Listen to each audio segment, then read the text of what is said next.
Qiong chamber. Xian had just dozed off, but when he opened his eyes again, he was no longer in his cramped rented room. He found himself in a palace of archaic elegance. Before him stood 2 rows of ministers in ancient robes, half in refined civil attire, half in gleaming armor, all staring intently at him. Who am I? Where am I? Have I transmigrated?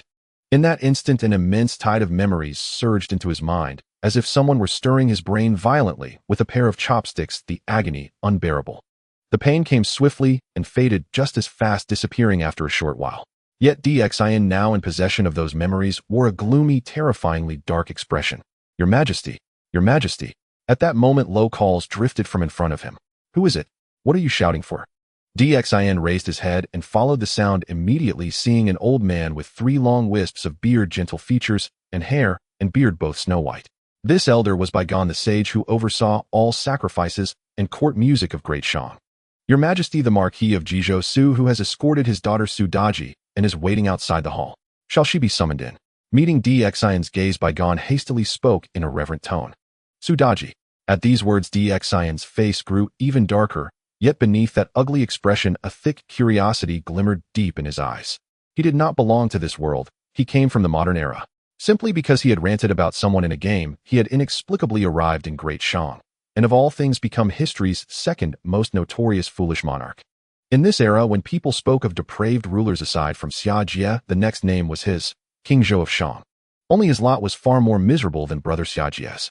Xia Jie had at least truly been a brutal tyrant, whereas he, for nothing more than writing 2 lines of verse on Nuwa's temple wall out of itchy boredom, had been punished by Nuwa, sending Su Daji to ruin his dynasty and burn his Qiong chamber, wine pool, and meat forest.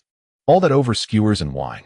Whom had he offended? What grudge could warrant a destroyed nation and millennia of infamy as a tyrant? If he was a tyrant, then wouldn't the curbsides of the modern world be crawling with tyrants? Rather than a tyrant, it would be more fitting to call him the unluckiest emperor in history. And this transmigration had come at the worst possible time. Had it happened before the Nuwa temple incident, there would still have been room to turn things around.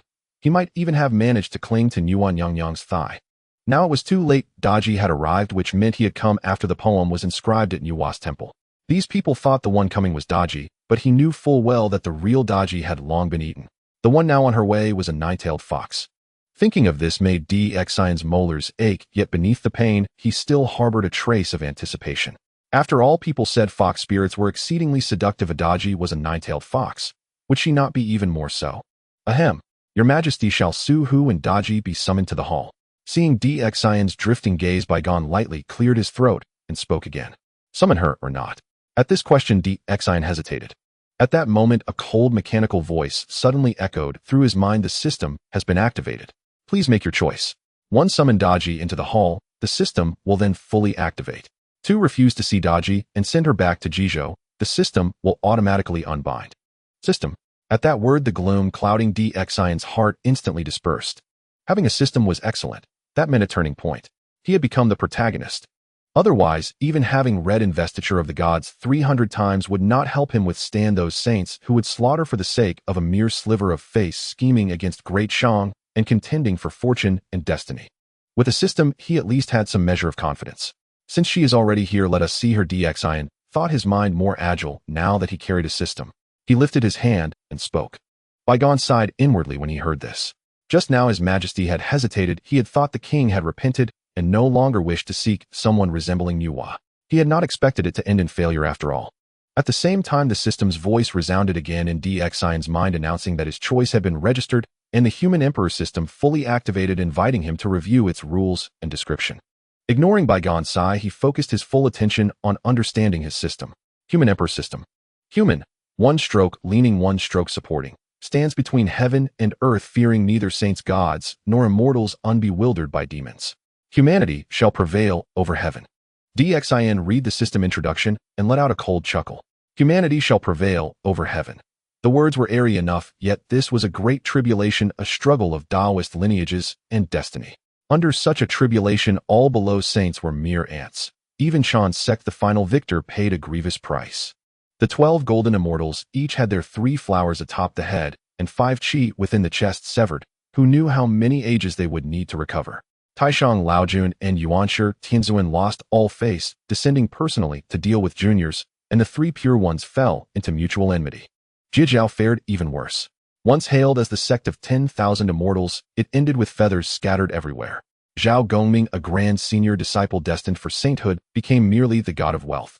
The Sanshao fairies, peerlessly beautiful and powerful, who captured Luya Yang Jian and the 12 immortals of Yushu, still perished in fragrance and jade.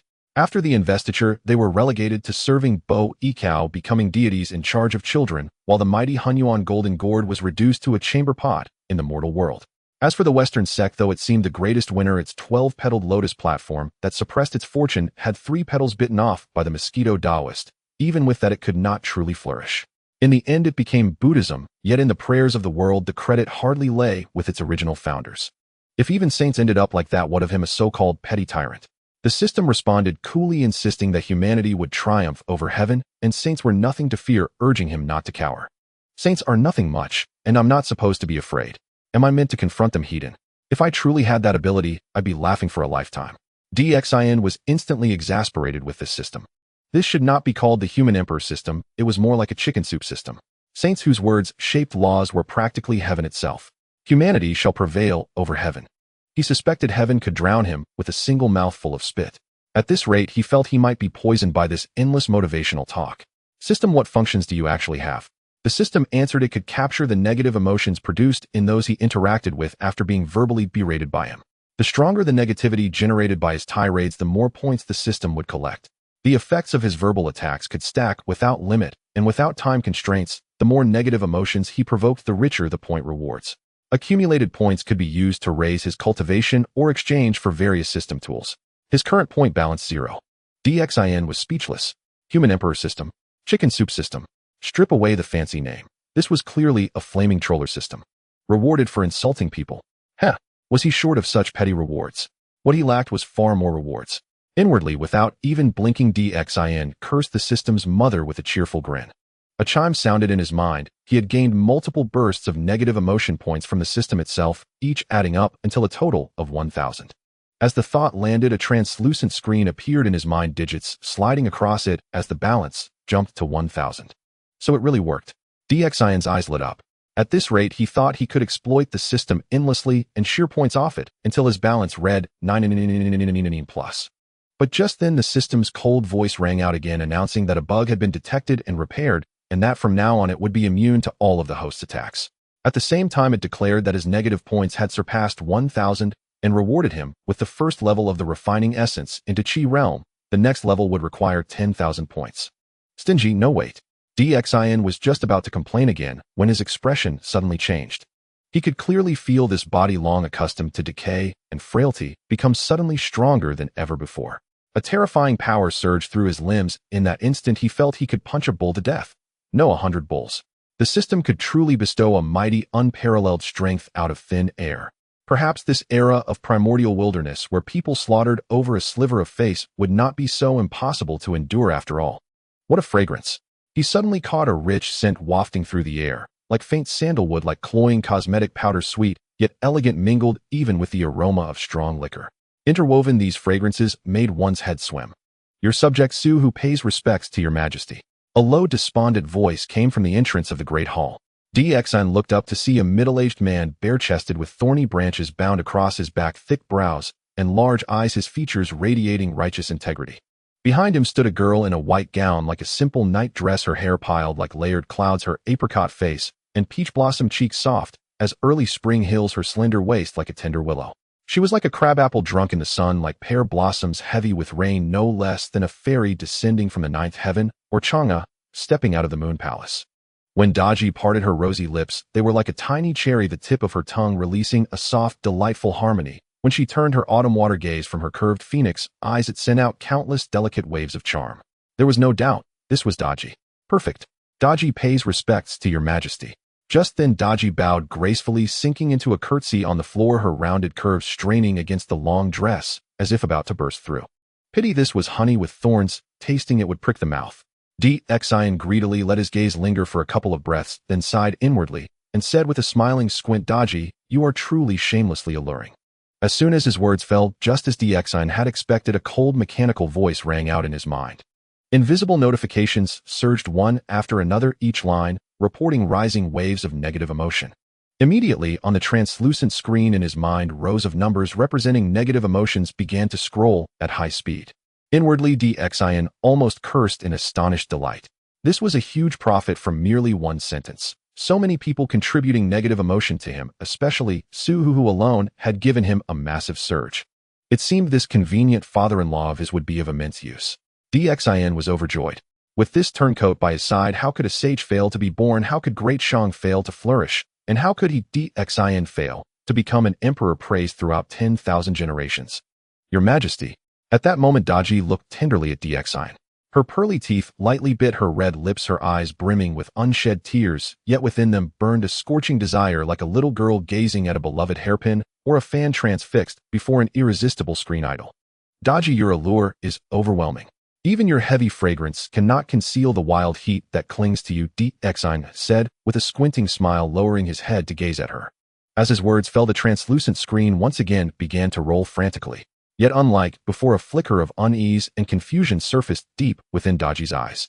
That single word he had used to describe her made her deeply uneasy. She felt that this smiling man with those eyes of his had somehow seen straight through her body into her core, as though he were speaking of that inescapable animal scent she bore when she was still a fox. Yet what she could not fathom was this Nuan Yangyan's command to her had been shrouded in secrecy. No one should have known. She herself had acted with utmost care along the way, so cautious that even Su, who shared days and nights with her as a doting father, had not noticed anything amiss. Dxin might be a king, but he was still merely flesh and blood. How could he possibly have discovered the truth? A scholar may be killed, but must not be insulted. I, Su, who know well that I have rebelled against Shang, and should be cut to pieces and suffer the punishment of the roasting pillar, but I beg your Majesty, do not humiliate my daughter. At that moment, Su, who straightened his chest and glared fixedly at Dxin, his eyes spewing flames of fury as he spoke. Ah, dear father-in-law, your Daji is no longer the daughter you knew, but a fox spirit in human guise. Hearing this, Dxin shook his head, then looked at Su, who and kindly reminded him, only I know how truly intoxicating she is. Su, who stared at Dxin with eyes wide in rage, as though blazing flames were burning in their depths. Dxin, however, merely admired the freshly accumulated negative emotion displayed before his mind's eye, grinning with delight. At this rate, after a few more such exchanges, he would soon reach the second level. Your Majesty, this humble concubine just bathed before coming. I am fragrant from head to toe. How could there be anything indecent upon me? If you do not believe it, please smell for yourself. Daji, after all, was still Daji. The moment she heard him, she lifted a hand and smoothed the dark hair at her temple. Her slender snow-white fingers slid from her cheek, down her neck, then to her chest, lightly parting her collar to half reveal a deep, snow-covered ravine. She smiled coquettishly as she spoke. Her clothes are so ample. No, it is the lines of her robe so pale and smooth. Though Dxin had seen countless beauties on screen in his previous life, he could hardly withstand such vivid, tangible temptation, let alone when it came from this most renowned great fox spirit herself. With a single sweep of his gaze, his eyes nearly plunged into that chasm, unable to pull free. Soon Dxin felt a faint dizziness in his head. The fragrance floating in the air relentlessly drilled into his nostrils. His body felt light and unsteady, his bones turning to jelly, his ears burning, and his eyes twitching. A cold mechanical prompt sounded within his mind, indicating that the host was under mental attack from fox enchantment and asking whether to expend a large amount of accumulated negative emotion to unleash a countercharm. One option was to give up and allow his spirit to fall under Daji's control. The other was to activate the countercharm, granting him a certain chance to win Daji's favor and even her heart. In an instant, the system's icy voice reverberated through Dxin's mind. So that was it. Everything suddenly made sense. He had long suspected that this Daji was no ordinary woman. It turned out she had used fox enchantment to bewitch the former King Zhou, driving him into madness. Hearing this, Dxin could not help shedding a few tears of sympathy for King Zhou. The man was truly the most pitiful under heaven. Because of a poem, he lost both his realm and his beauty, and when he finally obtained a peerless beauty and reveled in his good fortune, she instead ruined his house and nation and drove him insane. I choose the second option. Without hesitation, Dxin made his decision. At once, the system announced that a large amount of negative emotion had been consumed to activate a single use of the counter-enchantment. Due to the limited amount of negative emotion accumulated, this counter-charm would be a one-time skill lasting only the brief span of one stick of incense, about 5 minutes, of which a small portion had already passed. If he could expend an enormous reservoir of negative emotion in the future, the fox enchantment could be permanently unlocked as one of his own abilities. As the emotionless voice faded, Dxine suddenly felt his heart give a light thump. A strange power surged rapidly along his meridians toward his eyes. His eyelids flickered once, and it was as though a shard of cold lightning shot out from his gaze, lancing straight toward Daji. Your Majesty, Your Majesty. In that instant, Daji felt a slight sting in her eyes. Then all at once, Dxine before her seemed to transform into a powerful magnet, and she could no longer tear her gaze away from him. Dxine's looks could at best be called mildly handsome. In the fox spirit realm, where handsome men and beautiful women abounded, such appearance would be quite ordinary. Yet at this very moment in Daji's eyes, he was like an iconic figure in a billowing skirt frozen over a vent, like a roasted delicacy glazed with honey, radiant and irresistible. His body was powerfully built, brimming with vigorous masculinity that rushed toward her. His eyes shone bright and sharp, spirit and energy complete, radiating a fatal attraction to the opposite sex. Perfection. A man with the bearing of a holy spirit. No, I cannot allow myself to think of him this way. I carry the grand mission entrusted to me by Yuan Yang. I am here to plunge Great Shang into chaos. Yet he was truly so handsome. She could not help wanting to be taken into his arms. To Daji, all of this was like a bolt from the blue. She was clearly the one enchanting Dxine. How had it turned into Dxine becoming irresistible to her? Was it that the fatigue of her long journey had drained her strength, or was there something unfathomably strange about Dxine himself? She did not understand what was happening. She was fearful and restless, yet she could no longer bring herself to scheme further against Dxine. As if he were some priceless treasure she could not bear to damage. In that instant, Daji fell into confusion and daze. Within Dxine's mind, the translucent screen flashed again, new lines sliding by, making him involuntarily draw in a sharp breath. This poisonous chicken soup and troll-style system was truly formidable. Even a nine-tailed fox spirit like Daji, an ancestor-level mistress of seduction, could be subdued with such ease. The system's prompt sounded again, reminding him that the fox enchantment would only last for a few more minutes. Escort Lady Su to the Shoshin Palace. I shall later return to the inner palace myself, Dxine ordered. Hearing his command, the palace maids immediately stepped forward to support the now dizzy Daji, whose bones felt like water, and led her toward the harem. Su glared at Dxine in a fury that seemed to pierce the heavens. His teeth ground so hard they creaked, and the taste of blood rose in his mouth. He wanted to leap up and block their way, yet his body would not move. He could only watch helplessly as the palace maids supported his daughter into the inner palace. Your Majesty, Su, who has rendered merit by offering his daughter, displaying his utmost loyalty. He should be pardoned of all crime, restored to his former office, newly honored as a relative of the royal house, and allowed to return home in glory. Baigon stepped forward and bowed respectfully to Dxine as he spoke. Restored to office and returning home in glory. Dxine heard him and gave a cold laugh as he looked at Baigon. To let Su resume his post and return home in splendor, was Baigon afraid that he would not defect to Jichang fast enough. The hatred of having one's daughter offered up was irreconcilable. They could not stand under the same sky. For Baigon to fail even to understand this made Dxine want to split open his chest and see whether he truly possessed that famed seven-orifaced exquisite heart. Since Baigon could not be relied upon, then he would act himself. If they called him a tyrant, he would embrace tyranny to the very end. With a thought, Dxine reached out and pulled a switch from behind Su-Hu's back, holding the thorny branch lightly in his palm as he tapped it, and said, Su-Hu, tell me, are you guilty or not? I am guilty. Su-Hu was not foolish. He knew that if he claimed innocence, he would surely be mercilessly whipped. Seeing that he admitted his guilt, Emperor Xine nodded in satisfaction, and after lightly tapping the whip in his hand a few times, turned to Huang Feihu and said, General Huang, since Su-Hu has confessed, drag him out and behead him. Su-Hu was stunned, his eyes wide open in disbelief as he stared at Emperor Xine, unable to comprehend the situation for a moment. Normally, after admitting guilt, wouldn't the King Zhou just let him go with a few words? Why was he about to be executed instead? Not only was Su-Hu bewildered, but Huang Feihu also looked stunned, unsure of what to do at that moment. Wuching Wang, what is this? My words don't matter. Emperor Xine glanced at Huang Feihu and coldly snorted. He was well aware of what Su-Hu was. He was a diehard supporter of Zhou, always leaning towards Shibo Ho Jichang. Would he let him live, allowing him to continue eating from the Dashang, while undermining it, acting as a traitor? Understood. Huang Feihu clasped his fists in salute, then compassionately looked at Su-Hu before swiftly reaching for his collar. Emperor Xine sneered repeatedly. This Huang Feihu was also a potential traitor. Initially loyal to King Zhou, he rebelled after being seduced by Daji, who had toyed with his wife. Now using his hands to kill Su-Hu would not only eliminate a true traitor, but also stain his hands with the blood of someone close to Jichang, making it less likely for him to rebel later due to fear of retribution. My king, no. At that moment, Baigan rushed to stand in front of Su, who spreading his arms to block Huang Fei's hand, and said to Emperor Xian, "My King Su, who has offered his daughter, demonstrating his sincerity and loyalty. If you kill him, it will chill the hearts of all righteous men in the world." Did this Baigan really possess a clever heart? Upon hearing this, Emperor Xian couldn't help but laugh, scrutinizing Baigan and feeling an urge to dissect his heart to see it. Sincerity, loyalty. Chancellor, let me ask you, a man who can offer up his own daughter, how ruthless can he be? What else could he possibly do? In my view, leaving such a vicious and cruel person alive would truly chill the hearts of righteous men everywhere. Emperor Zin's lips twitched, sneering twice, and spoke slowly. "Isn't it you who asked me to offer a daughter? How am I the vicious one?" Su, who was dumbfounded, staring at Emperor Xian, his nose nearly crumpling with rage.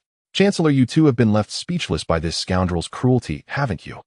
Emperor Xian looked at Baigan with indifference, then urged Huang Feihu, "Wuching Wang, make your move." "My apologies, Jizhou." Although Huang Feihu was reluctant to be part of this fate, as a loyal minister he apologized to Su, who then seized his collar and dragged him towards the palace doors, ready to pierce him through with his spear for a swift end. "My king." Baigan's eyes were almost red with anxiety as he trembled and spoke to Emperor Xian. "Chancellor, you repeatedly plead for this vicious and cruel person. May I ask, are you colluding with him, or have you received some benefit from him?" Emperor Xian, upon hearing this, looked at Baigan and sneered, "My king, I dare not. I have not received any benefit from Su, who I simply do not wish for you to wrongfully kill a loyal man." Baigan, trembling all over, shook his head repeatedly and then knelt down, saying, "I have a plan to ease your concerns. Why not let Su, who lead troops to attack Shiqi to prove his loyalty?" "Ha ha, the world calls you a clever man, Chancellor, but it seems to me that you have only grasped part of the truth and missed the rest. If I let him lead troops to quell the rebellion in Shiqi, let me ask you, if he defects to Shiqi, who will repay my soldiers? Will it be you, Chancellor?" Emperor Xian stared at Baigan, enunciating each word with a cold sneer. "Uncle, do you feel that being Chancellor is not enough excitement, and you want to go to Jichang and ask for a position as the King of Shang?" Baigan trembled all over, staring dumbfounded at Emperor Xian, his lips moving as if wanting to say something, but he couldn't utter a single word. The ministers were similarly in an uproar, but Shang Rong looked at Emperor Xian with a strange gaze, feeling that the king before them seemed somewhat different from before. "Wuching Wang, make your move." Emperor Xian glanced indifferently at the trembling Baigan before turning to Huang Feihu outside the palace, speaking in a deep voice. Huang Feihu grunted as he tightened his grip on the spear, preparing to pierce Su Hu's chest. "Zheng Lun is here, who dares to harm my master's life."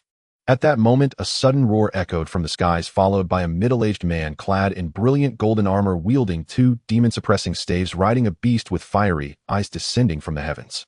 "Who dares to trespass the imperial palace?" "Oh!" While Huang Feihu was somewhat reluctant to kill Su, who he bore the responsibility of palace guard. Seeing Zheng Lun audaciously intruding into the palace, he couldn't help but change color, and without hesitation thrust his spear heavily at Zheng Lun. Zheng Lun swung his demon-suppressing staff to block the attack.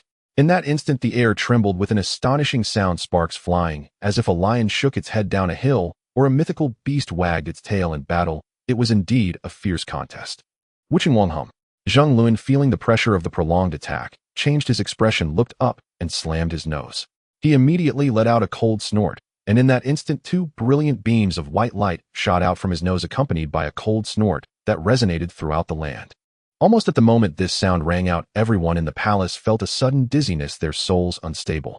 If everyone in the palace felt this way, it was needless to say that Huang Feihu, who was at the forefront, felt his vision darken, and his 3 souls and 6 spirits suddenly flew out of his body, his robust form collapsing like a small mountain, crashing to the ground, foaming at the mouth, convulsing and fainting.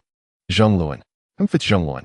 At that moment, Emperor Xian heard Zheng Lun announce his name and saw the white light spouting from his nose, accompanied by the cold snort. He could no longer be unaware of the identity of the other party. Zheng Lun, the grain supervisor of Su, who was indeed the grain officer. These were minor details. The important thing was that he was a disciple of the Master Du, who had employed the method of breath of the 2 energies, a technique that was passed down to him, and Zheng Lun was quite favored by Master Du. If one wishes to survive in the Fengshan, what is most important? Undoubtedly, it is connections.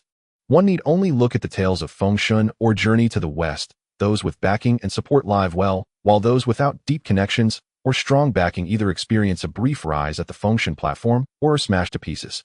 Though Master Du is nominally a scattered immortal of West Kunlun, in reality, he is suspected to be a disciple of Laozi, the moral heavenly sovereign. If I can leverage Zheng Luan to connect with Master Du, wouldn't that be a great opportunity? After all, as an old saying goes, enemies often breach from within. I need not worry about the Chan sect, but Laozi is the teacher of humanity and Master Du is also a disciple of humanity, and his stance on the Fengshan War is quite ambiguous. Except for lending the Ding Feng Zhu, he has not participated in other Fengshan wars. Perhaps there is a pathway. Ding. Psychological activity detected in the host side quest. Recruit Zheng Luan initiated. If successful, the reward is a random cultivation method. Current favorability with Zheng Luan 100. Almost as Emperor Zin's thoughts shifted, the human Emperor system's prompt suddenly echoed in his mind. 100. Emperor Xn groaned, feeling overwhelmed, realizing that Zheng Lun's resentment towards him was indeed profound. Trying to recruit him would be as difficult as ascending to heaven. Host, do not be timid. Remember the purpose of this system. Man can conquer heaven. Emperor Xn let out a muffled grunt, but at this moment, he could only pinch his nose and gulp down this bowl of toxic chicken soup. Following that, his eyes rolled, and a plethora of memories from the future flooded his mind. He immediately quickened his pace and walked outside the hall. Then suddenly, without a word, he threw his head back and laughed heartily. Foolish monarch, what are you laughing at?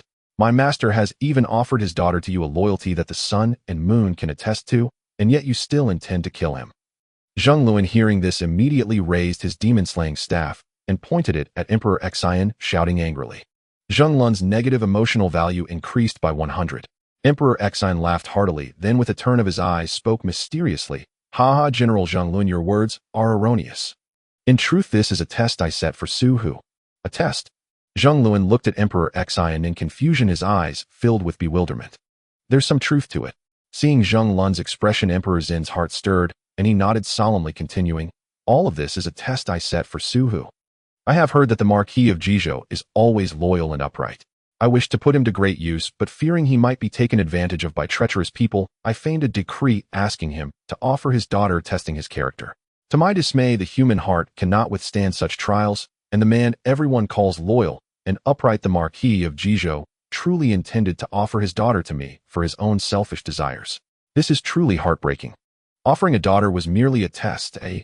Once these words were spoken, all the ministers in the hall looked at each other, their faces filled with perplexity. A few days ago, you certainly did not display such behavior. According to Fei Zhong, after hearing that Su Hu's daughter Daji was a beauty of unmatched grace, your impatience did not seem at all like a test. However, while the ministers in the palace knew what happened that day, Zheng Luan, far away in Jizhou, had no knowledge of these events. After hearing this, he was momentarily stunned, then said, the matter of offering the daughter was not the wish of the Marquis of Jizhou, but rather a letter sent by the Marquis of Shibua urging my master not to emulate the ignorant, to forsake minor principles, and uphold the great duty between ruler and subject, and to offer his daughter to the king. What a... Upon hearing this, Emperor Xn immediately appeared, shocked, hurriedly making his way to Su Hu. On the way, he intentionally stumbled, causing his wooden clogs to fall off, yet he paid no mind, continuing forward, lifting Su Hu from the ground, removing the thorny branches from him, throwing them aside, pounding his chest in anguish, exclaiming, I almost mistakenly killed a loyal minister. This scene left Su Hu speechless, momentarily dazed, and unsure of what to say or do. Even Huang Feihu looked on in confusion, exchanging bewildered glances with Emperor Xn, almost suspecting that the person before him was not Emperor Xn, but someone else. The Marquis of Shibua Jichong should not be a son of man. He truly deserves punishment for almost causing me to wrong a loyal subject. However, it was also my mistake for forgetting that the human heart cannot withstand trials and emotions cannot endure tests. Genuine feelings cannot withstand insincerity. At this moment, Emperor Xn alternated between gritting his teeth and sighing deeply, shaking his head, repeatedly lamenting. My lord, the Marquis of Shibua is known for his benevolence and righteousness. Benevolence? Chancellor, let me ask you, if he is truly benevolent, then why did he not write a letter to advise me upon learning of this matter? Instead, he chose to write to the Marquis of Jizhou, persuading him to offer his daughter to me. If he is righteous, then since he is on good terms with the Marquis of Jizhou, why did he not ally with him to rebel against me and declare war? He neither advises me nor stands up for a friend. Such benevolence and righteousness are merely false pretenses seeking to sell my name and harm a friend's daughter to preserve his so-called false benevolence. The Marquis of Shibua is truly a scoundrel. Emperor Xn frowned, each word punctuated with emphasis, launching a deadly tirade. Baigon opened his mouth wanting to say something, but for a moment, despite feeling something was amiss, he was at a loss for words. It seemed that there was indeed some truth to it. Could it be that I was truly deceived? Is the Marquis of Shibua truly as despicable as he is said to be, sacrificing me to fulfill his own reputation? Not only Bygone, even Suhu, the person involved, felt a buzzing in his head at this moment, thinking that the kindly smile on the Marquis of Xibo's face seemed a bit cold. Zheng Lun's favorability increased by 50, a current favorability decreased by 50. After Emperor Zin's grand speech, hearing the notification in his mind, he immediately felt joyous, tightly holding Suhu's hand and patting it heavily, saying, "I almost fell victim to the Marquis of Xibo's deceit, leading to a grave error. Today, thanks to General Zheng's reminder, I have clarified the truth and cannot betray the Marquis of Jizhou. Issue an order to elevate the Marquis of Jizhou to Duke of Jizhou, granting him the title of National Uncle, allowing him to ride in the royal palace and see me without bowing, and to build the Duke of Jizhou's residence in Chaogu, enjoying wealth and honor. Also send a letter reprimanding the Marquis of Shibua, ordering him to reflect for 100 days and inflict 100 strikes upon himself." Following this, Emperor Xin turned to Bygone and Shangrong, solemnly issuing the decree. Although Emperor Xin wanted to execute the Marquis of Shibua right away, he understood that the Shiqi side had already become a power and could not be simply dispatched. He could only take his time and set aside that thought, opting for punishment instead. "Yes," Shangrong replied, his eyes revealing a joyful expression, and without hesitation he clasped his fists and solemnly agreed. He could see that Emperor Zin's actions served a dual purpose, not only fracturing the relationship between Suhu and the Marquis of Shibua, but also confining Suhu within Chaogu, preventing him from returning to Jizhou. This way there would be an opportunity to completely absorb the strength of Jizhou into the Dashang, truly a case of hitting two birds with one stone. This made him almost tearful, realizing that the king was not only not foolish, but truly a wise ruler, comparable to the 3 sovereigns and 5 emperors. This Shangrong seems a bit different from Bygone. He has some intelligence. Emperor Xin, upon hearing this, could not help but glance at Shangrong a few more times. "General Zheng, you have struck the nail on the head for me, uncovering the truth. This merit I will remember." However, Emperor Xin, at this moment concerned about Zheng Luan, had no time to spare. After releasing Suhu's hand, he tightly grasped Zheng Lun's hand, saying, "General Zheng, may I ask what position you hold under the Duke of Jizhou?" "Reporting to the king, I serve as the grain transport officer under the Marquis of Jizhou." Zheng Luan, riding the beast with fiery eyes, had entered the royal palace with a determination to die, never expecting such a turn of events. Even being held by Emperor Zin's hand, hastily responded respectfully, "General Zheng, with such strength, you are merely a grain transport officer. With your capabilities, wouldn't King Wuqing merely be a lowly fire soldier?" Emperor Xin, hearing this, frowned and glanced at Huang Feihu, the supposed second-rate, then looked at Su Hu and smiled, saying, "Duke of Jizhou, you have truly underutilized your talents. Your words are too much, my lord." Upon hearing this, Zheng Luan felt a rush of warmth in his heart, his eyes even feeling a bit moist. When Master Du Jinren sent him down the mountain, he told him to earn a jade belt and enjoy the blessings of the world, but upon reaching Jizhou, he found himself doing menial labor as a grain transport officer. It should be noted that this grain transport work is not a profitable job. Not only is it difficult to requisition grain, but transporting it is exhausting. Moreover, if the transport date is delayed, one could lose their head. After so many years down the mountain, he had not obtained the jade belt, and to this day, he still wore a cloth belt. Zheng Lun's favorability increased by 30.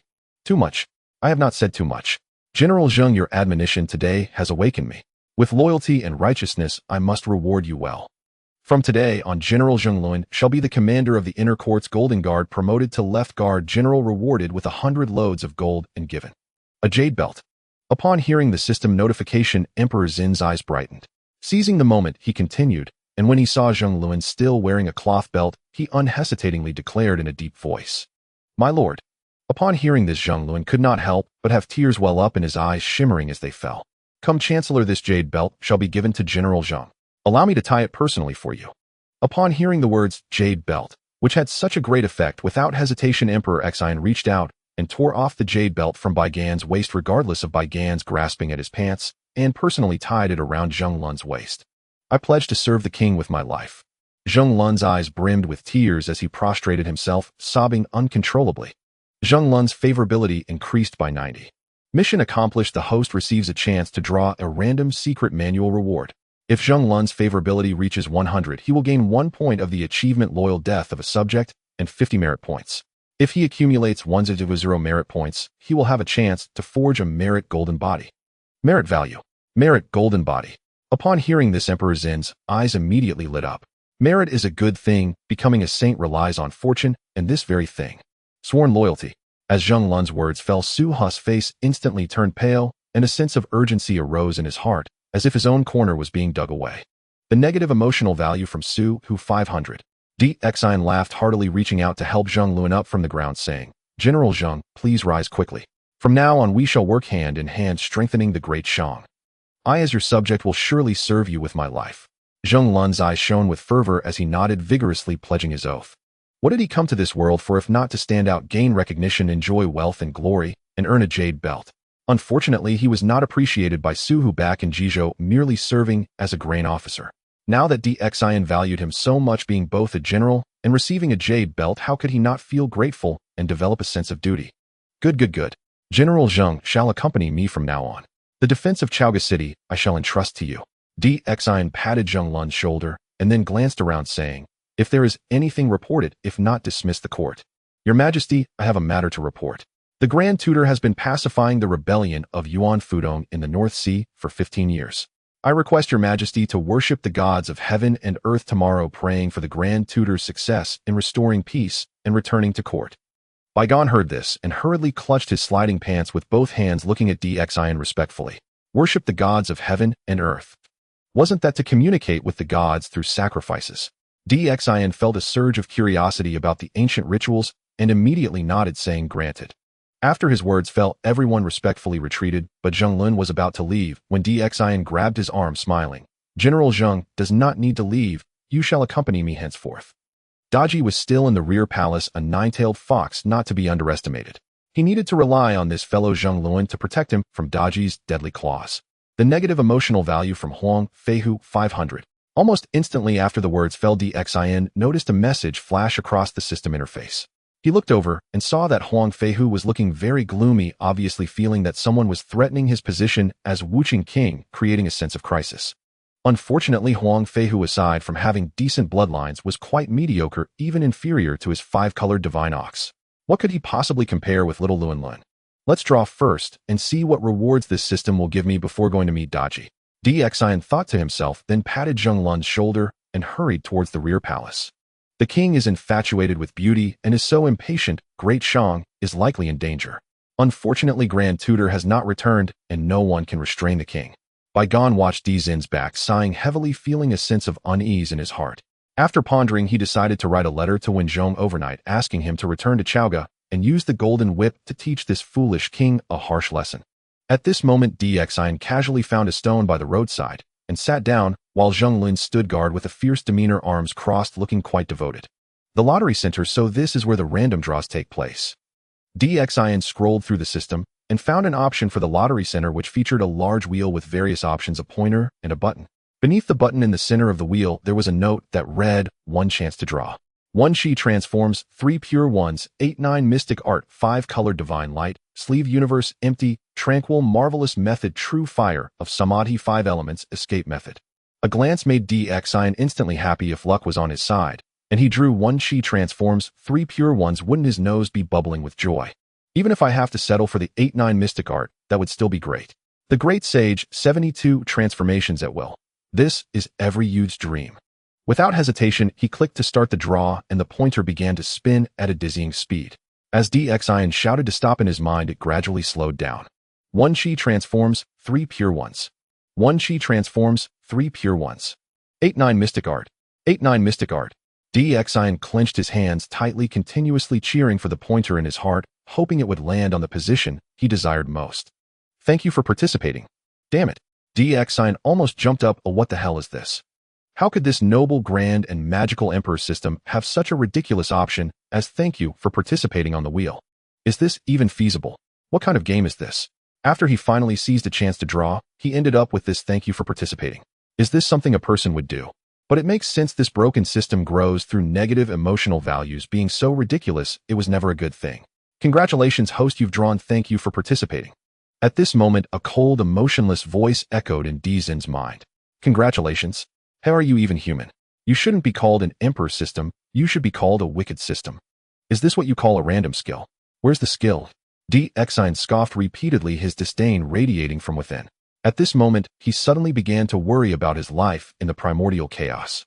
With such a ridiculous system, can this tyrant truly survive in a world filled with dangers where everyone under the sage is a lackey, and even the sages are on the brink of disaster? Host, please open your eyes and see clearly. This is the skill. The system coldly responded, "Thank you for participating is a skill." DXIN was taken aback, and only then did he realize that a small golden had indeed appeared in his mind. He quickly focused his thoughts on it, and in an instant a piece of text appeared before him. "Thank you for participating. This skill is an active skill that does not require cultivation. It is automatically mastered. The specific effect is that it allows the host to nullify an opponent's intended action once, with its power increasing alongside the host's abilities." While this "thank you for participating" is actually a skill, moreover, it seems quite overpowered, possessing a formidable aura. As DXIN gazed at the small text, he couldn't help but take a sharp breath. To nullify an opponent's intended action once means that as long as he is strong enough, he can directly make Daji's attempt to charm him and ruin the Great Shang's legacy fall through. Perhaps it could even thwart the purpose of the function war. The negative emotional value from Suhu 50. At that moment, DXIN saw a stream of Su Hu's resentment appear in his system's income record. It seemed that Suhu had already awakened from his stupor, realizing he had been played, losing his daughter and General Zhonglun while getting himself trapped in Chaga City. For traitor is indeed a traitor. Since you hold such a grudge, then from now on stay quietly in Chaga City and serve as a negative emotional value ATM for me. DXIN sneered coldly in his heart, determined to shear this fat sheep, Suhu, to the bone. At the same time, he found this system quite remarkable. At least he could know who harbored discontent and resentment towards him. Then he immediately realized that this system actually had the ability to remotely collect negative emotional values, which made him feel extremely regretful. Unfortunately, this era lacks the internet and mobile phones. Otherwise, with his pure bloodline of a Zhuan person, tomorrow morning, he could call him Dao brother. By noon the day after, Dao ancestor Hanjun would be shoulder to shoulder with him, and a few days later Pangu would bow to him, saying, "Who is the peak at the end of the heavenly path?" First came Pangu, then heaven, and the tyrant DXIN is still ahead. But alas, the heavens do not grant opportunities. Let's go meet Daji. With "thank you for participating" in hand, DXIN bold and audacious grabbed Zhonglun's arm, intending to take this future door god, who would guard the homes of countless families, to meet the infamous Daji, whose very name is synonymous with disaster. He wondered just how much chaos she could unleash. "General Zheng, since you have some free time today, why don't we as ruler and subject have a candlelit discussion? Come enlighten me about the current situation of the primordial chaos." At this moment, DXIN reined in his laughter and looked at Zheng Luan with a smile. Although DXIN was well versed in the investiture of the gods in later years, that was merely the chaos depicted in the book, while the current era was the true primordial chaos.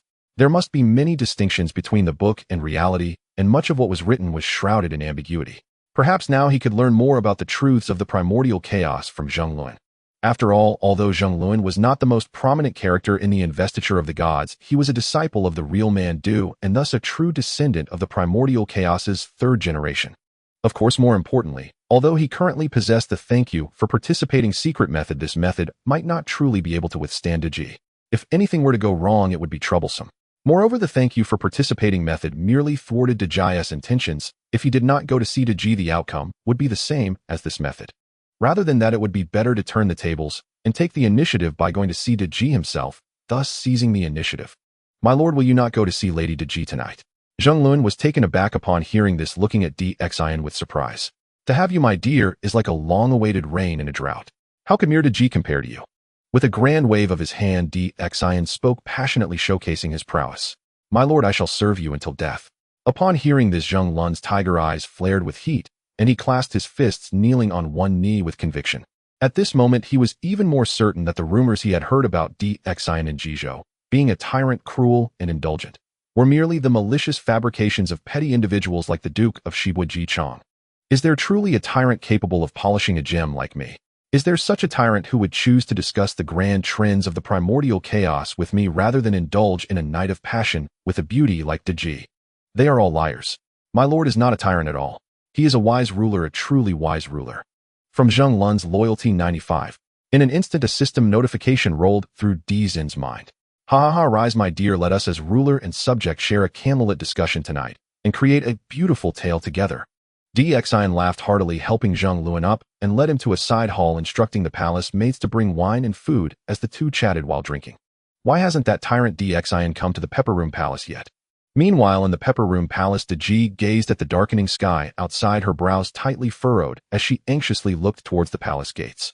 Lady Nuwa had sent down a decree instructing the three demons of Xianyuan's grave to enchant DXIN, disrupt the fate of the Great Shang dynasty, promising that once accomplished they would aid her three sisters in achieving immortality.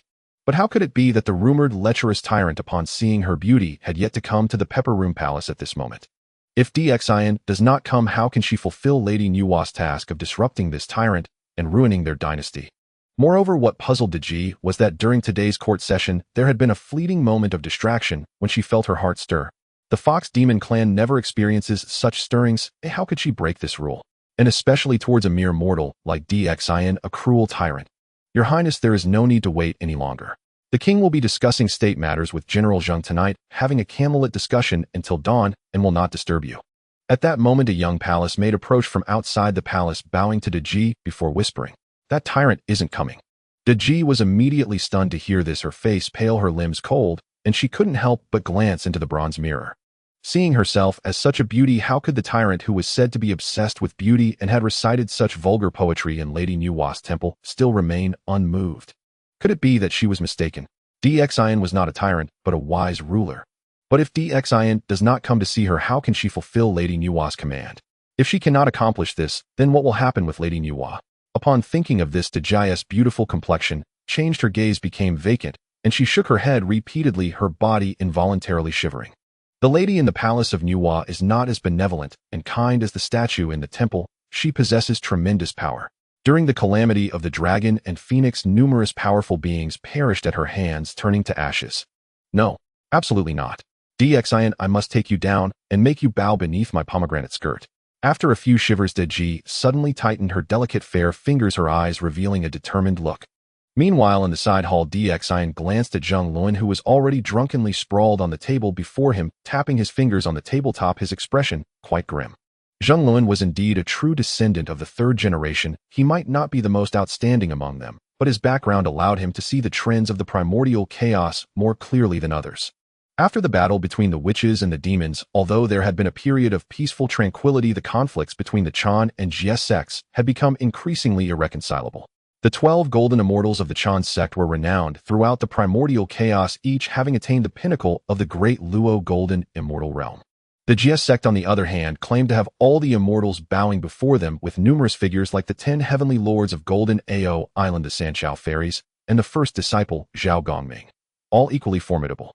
In the mundane world of later generations, even secular nations needed to vie for a top position, let alone these divine beings who looked down on each other, one considering the other to be morally decayed and consorting with lowly beasts, while the other deemed the first too self-righteous, claiming to seize the heavenly secrets for their own benefit. Besides the Chan and Jie sects, there was also the teaching founded by Laozi, claiming to enlighten and protect humanity, yet in reality, they monopolized the fate of humanity. Moreover, there was a great behemoth in later years that was still in its infancy, established by the Taoist ancestor Hongjun's little disciple, the future Jade Emperor. Although the current heavenly court seemed sparse in population, this calamity of the investiture of the gods was closely linked to this Jade Emperor. It was only after this calamity that he established the authority to dominate heaven and earth, commanding the gods and ruling over the cosmos. Thus, after the calamity of the investiture of the gods, the greatest winner was not the Chan sect nor the Western teachings, but this Jade Emperor. Of course, among all the factions, the most pitiful had to be Fuxi Xinnong and Xuanyuan, the three ancestral founders of humanity. Clearly, it was these three sovereigns who established the prosperity of humankind, yet in the end their merits and fortunes were seized by the three pure ones, becoming credited with their teachings. Even now, the three sovereigns are left to guard the merits and fortunes of humanity in the fire cloud cave, unable to leave even a step, becoming the ultimate losers, while those who should have been the protagonists have turned into mere supporting characters. And the current situation is that the teachings of humanity, claiming to uphold tranquility and non-action, actually stand by and watch while the Chan and Jie sects engage in a fierce struggle for dominance. Naturally, the most unfortunate are not the Chan and Jie sects, but humanity. It is evident that during such a calamity, the highest death toll will fall upon these ordinary people, and even if disciples of the two sects perish, they can at least experience the investiture of the gods and become spiritual beings living on in another form, perhaps even becoming clerks in the heavenly court. But for humanity, death truly means dying like ants. When calamity strikes, the living do not know their names, the dead do not know who caused their demise. Of course, as the king of the great Shang, I too am equally unfortunate. With the two sects vying for power, they insist on using the mortal realm as their battleground, and since these two sects pride themselves on being just and upright, they must find a pretext. As a result, I have been labeled as a tyrant, becoming a pawn in the hands of the sages. Thinking of this, Xian couldn't help but look out the window. What he saw was a dark and gloomy world. Even though this was one of the most magnificent cities in the world, it remained chaotic and ignorant like summer insects unaware of the winter snow. At that moment, Xian immediately noticed a string of numbers flashing in the system. 1,000. A big score. A look of ecstasy spread across Xian's face. He felt an immense satisfaction in his heart. It seemed that leaving Daji in suspense was indeed a wise choice, as it not only avoided the risk of being seduced by her, but also resulted in the accrual of negative emotional value. A win-win situation.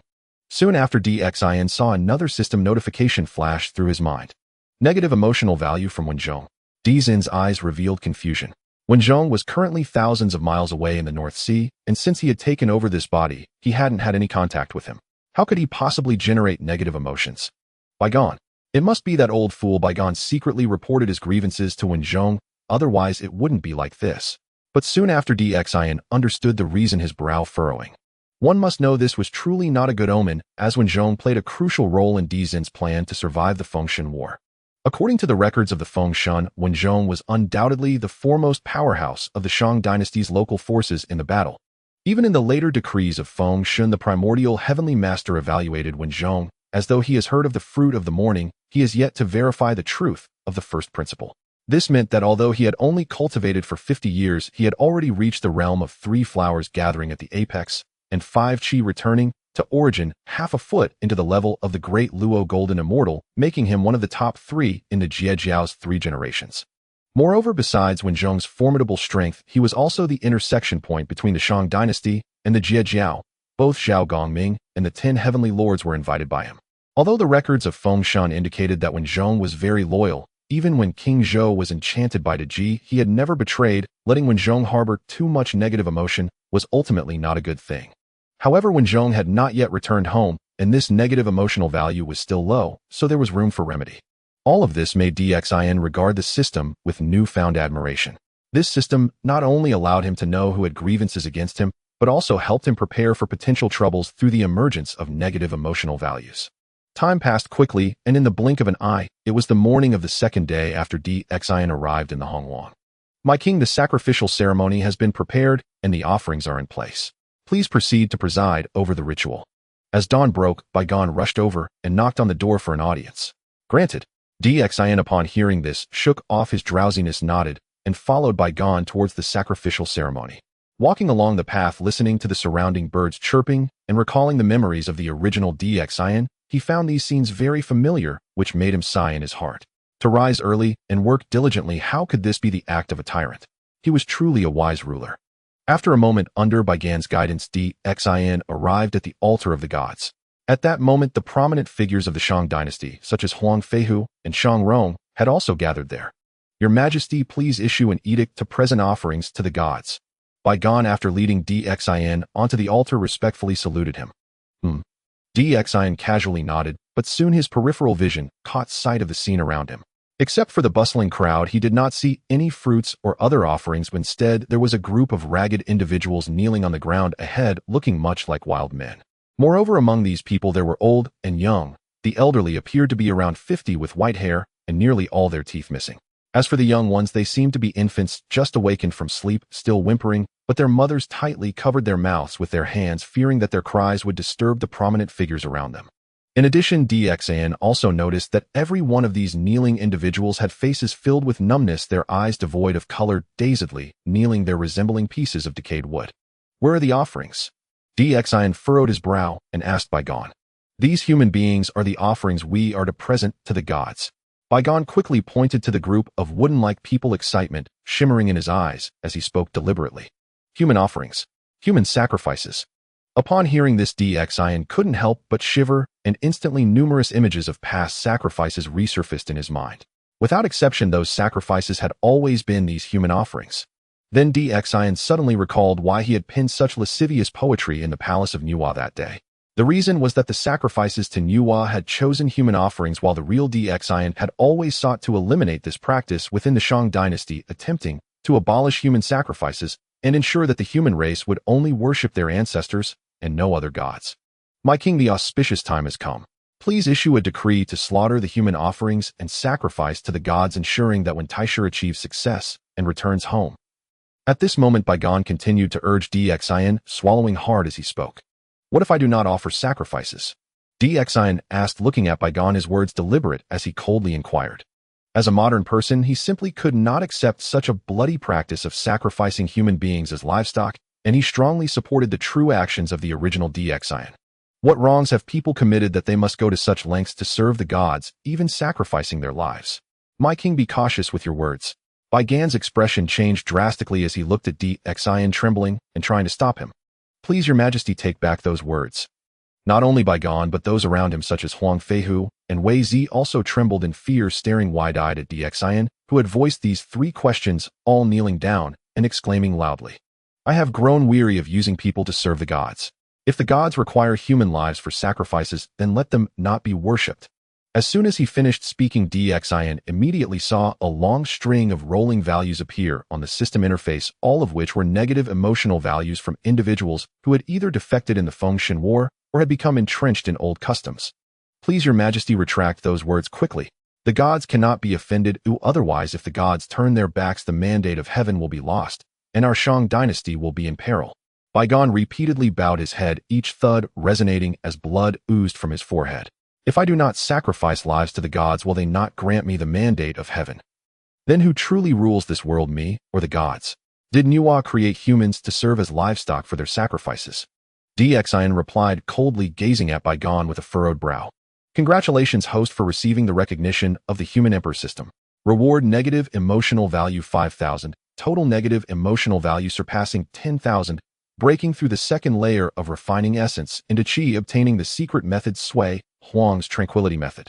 Remaining negative emotional value 1,300. Required negative emotional value for the next layer 20,000. Almost the moment he finished speaking, a string of text flashed across the system interface again, and Dxian felt his body suddenly become lighter, as if it had become more transparent. Truly miraculous. Not only that, but within his mind there was also a blueprint shimmering with golden flames gently swaying and emanating a myriad of profound and unfathomable intense auras. What exactly does this system intend to do? As Dxian sensed the changes in his body, he felt a mix of joy and the realization that seemingly as long as he opposed the gods, he would receive the system's strong recognition and rewards, as if the system had a vendetta against the gods. My king, if you do not offer sacrifices to the gods, are you not afraid that our Shang dynasty will be led to ruin, being attacked by the gods? The gods descend to pass judgment. A system prompt resonated in his mind. Ding. The sovereign has activated the investiture of the gods' main quest. Choose now. 1. Conduct human sacrifice to appease the deities, thereby severing all ties between this system and its host. 2. Halt the sacrifice, thereby initiating the investiture of the gods' questline. This war of divine appointment shall be commanded by you alone. Mortals shall prevail over heaven. At that very moment, the system's voice echoed clearly within his consciousness, presenting him with this fateful choice. Mortals shall prevail over heaven. Such bitter, intoxicating rhetoric. Emperor Xian let out a soft, mirthless laugh, but his gaze drifted inevitably toward the silent crowd ahead, motionless as withered wood. Among them stood elders with snow-white hair and trembling hands, robust youths with sinewy limbs, and infants wailing helplessly at their mothers' breasts. What crime had these souls committed? What sin warranted their slaughter as offerings to the gods? Was it merely because the deities sat enthroned beyond the heavens that mortals must kneel like insects, like beasts, surrendering flesh and blood to feed the callous, unfeeling immortals of the 3 teachings? Shall they be swept into this cataclysmic investiture of the gods, a divine calamity born of sectarian strife among the 3 teachings? Whereas recorded in the book of documents, rivers ran red with blood and churned with floating oars, and 1,000 li lay scorched and barren. Should he, not for the sake of some distant future where such rites are abhorred, but for the sake of these very people kneeling before him, act? Not because he hailed from a later age repelled by the barbarity of human sacrifice, nor solely out of compassion, but because whether in this life or the next his hair was black, his skin yellow, his eyes dark as ink, and his blood as fiercely crimson as theirs. Your Majesty, rescind your decree. Execute the sacrificial victims and offer them to the gods, so that our great Shang may retain the mandate of heaven. My lord, do not act rashly. Revoke your order and proceed with the grand rite before the auspicious hour passes. To defy the gods is to invite annihilation by heaven and earth. Your Majesty, reflect deeply. Baigan, Wei Zi and GZ prostrated themselves before Emperor Xian, kowtowing repeatedly, their words cloaked in counsel, yet laced with veiled menace. Boom, boom. As if confirming their warnings, dark clouds roiled across the heavens, swirling ever tighter. Jagged lightning flickered incessantly, unleashing thunderous peals that shook the entire city of Zhaoga to its foundations, its very stones trembling on the edge of collapse. So you've struck a nerve, and now you rage. Very well.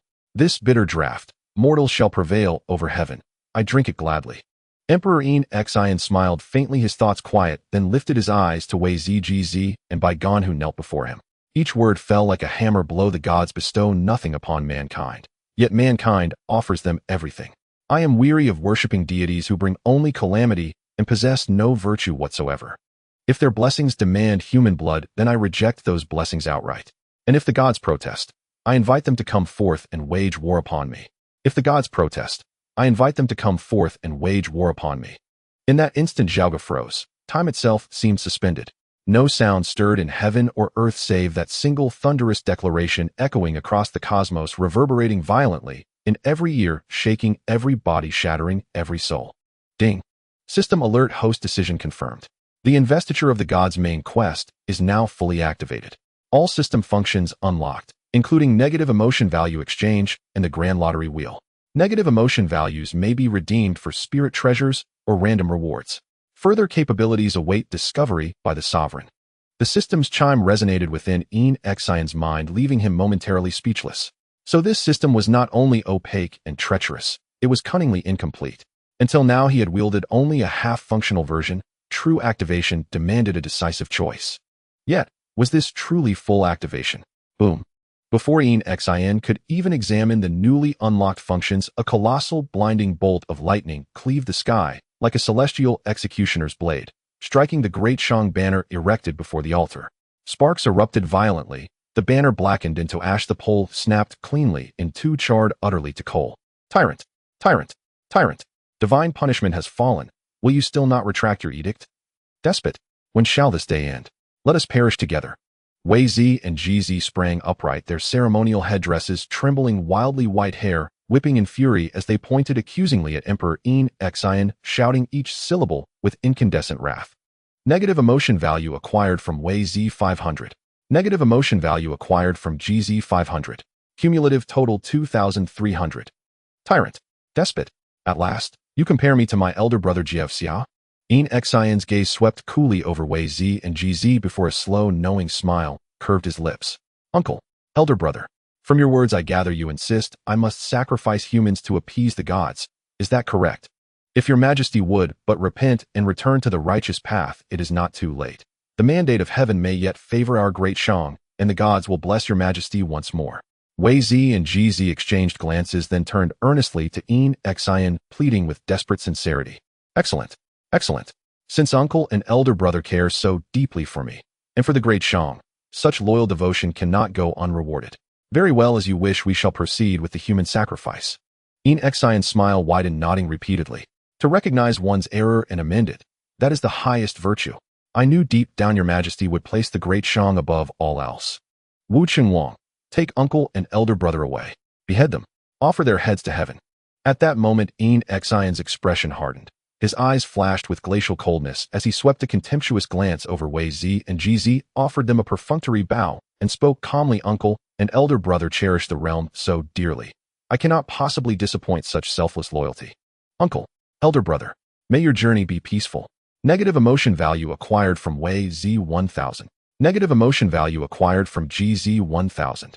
Cumulative total 4,300. Your Majesty. Huang Feihu's hands trembled violently as he stared at Enfeoffment, limbs quaking with dread. Wei Zhi and Bai Gan were revered as the three virtuous ministers of the great Shang. If he executed two of them, Huang Feihu's name would be forever stained with infamy.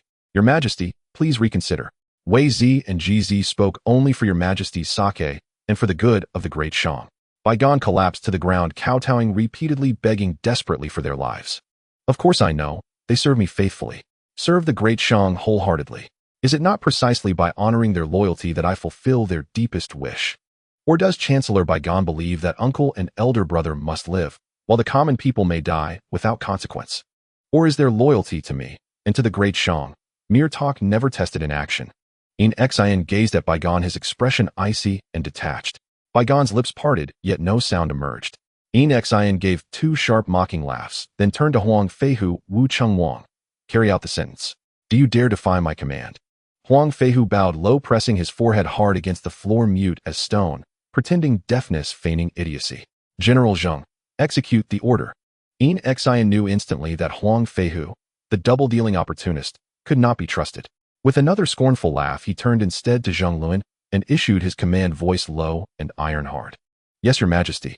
Zheng Luan's face flushed with fervor, his eyes burned with unwavering reverence as he saluted deeply, then strode forward, twin demon subduing, maces raised high above Wei Zi and Ji Zi.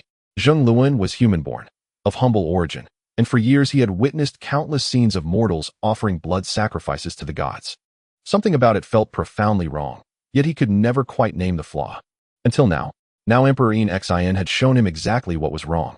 This sovereign was no tyrant, no despot. He was a true sage king, a ruler of genuine benevolence and wisdom. Elder brother, uncle, may your journey be peaceful.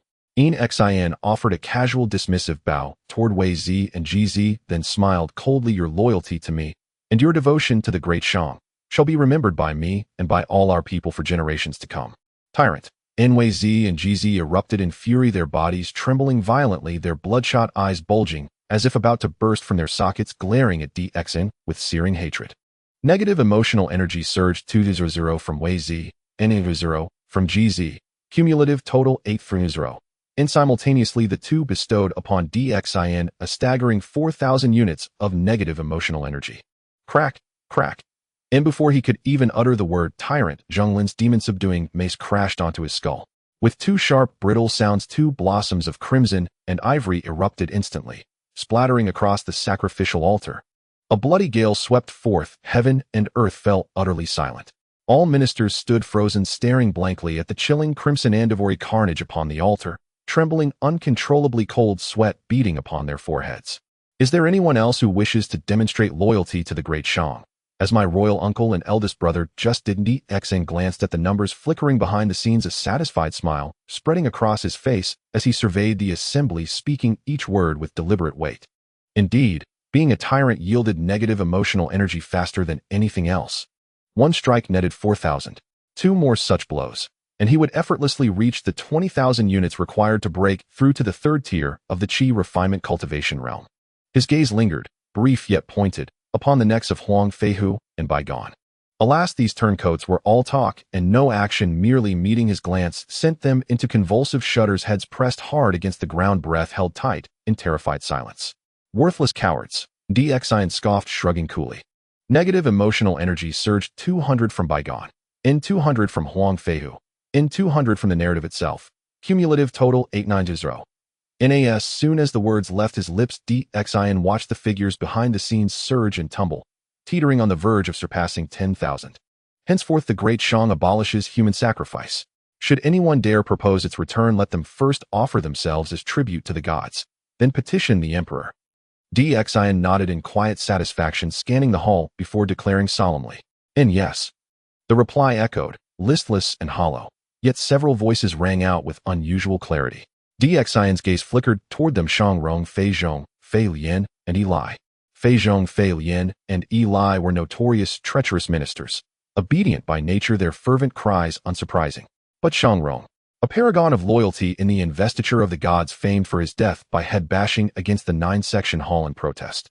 He should have burned with righteous fury at this spectacle, yet not a trace of resentment stirred in him. Instead, his gaze blazed with an unnerving intensity, like Daji's, reversed and entranced, sending chills down Xian's spine. Your Majesty, these sacrificial captives, Bygone ventured cautiously, glancing at Xian, only to recoil instantly when that gaze turned icy. Hastily correcting himself, he asked, "How shall we dispose of them? They have lost their farmland. Spring plowing on newly cleared land would be too late. How then shall they be managed? For now assign them a tract of wasteland. As for spring cultivation, I shall devise a solution." Xian furrowed his brow, replying with grave authority. At present the populace still relied on slash-and-burn agriculture. Clearing new land was near impossible.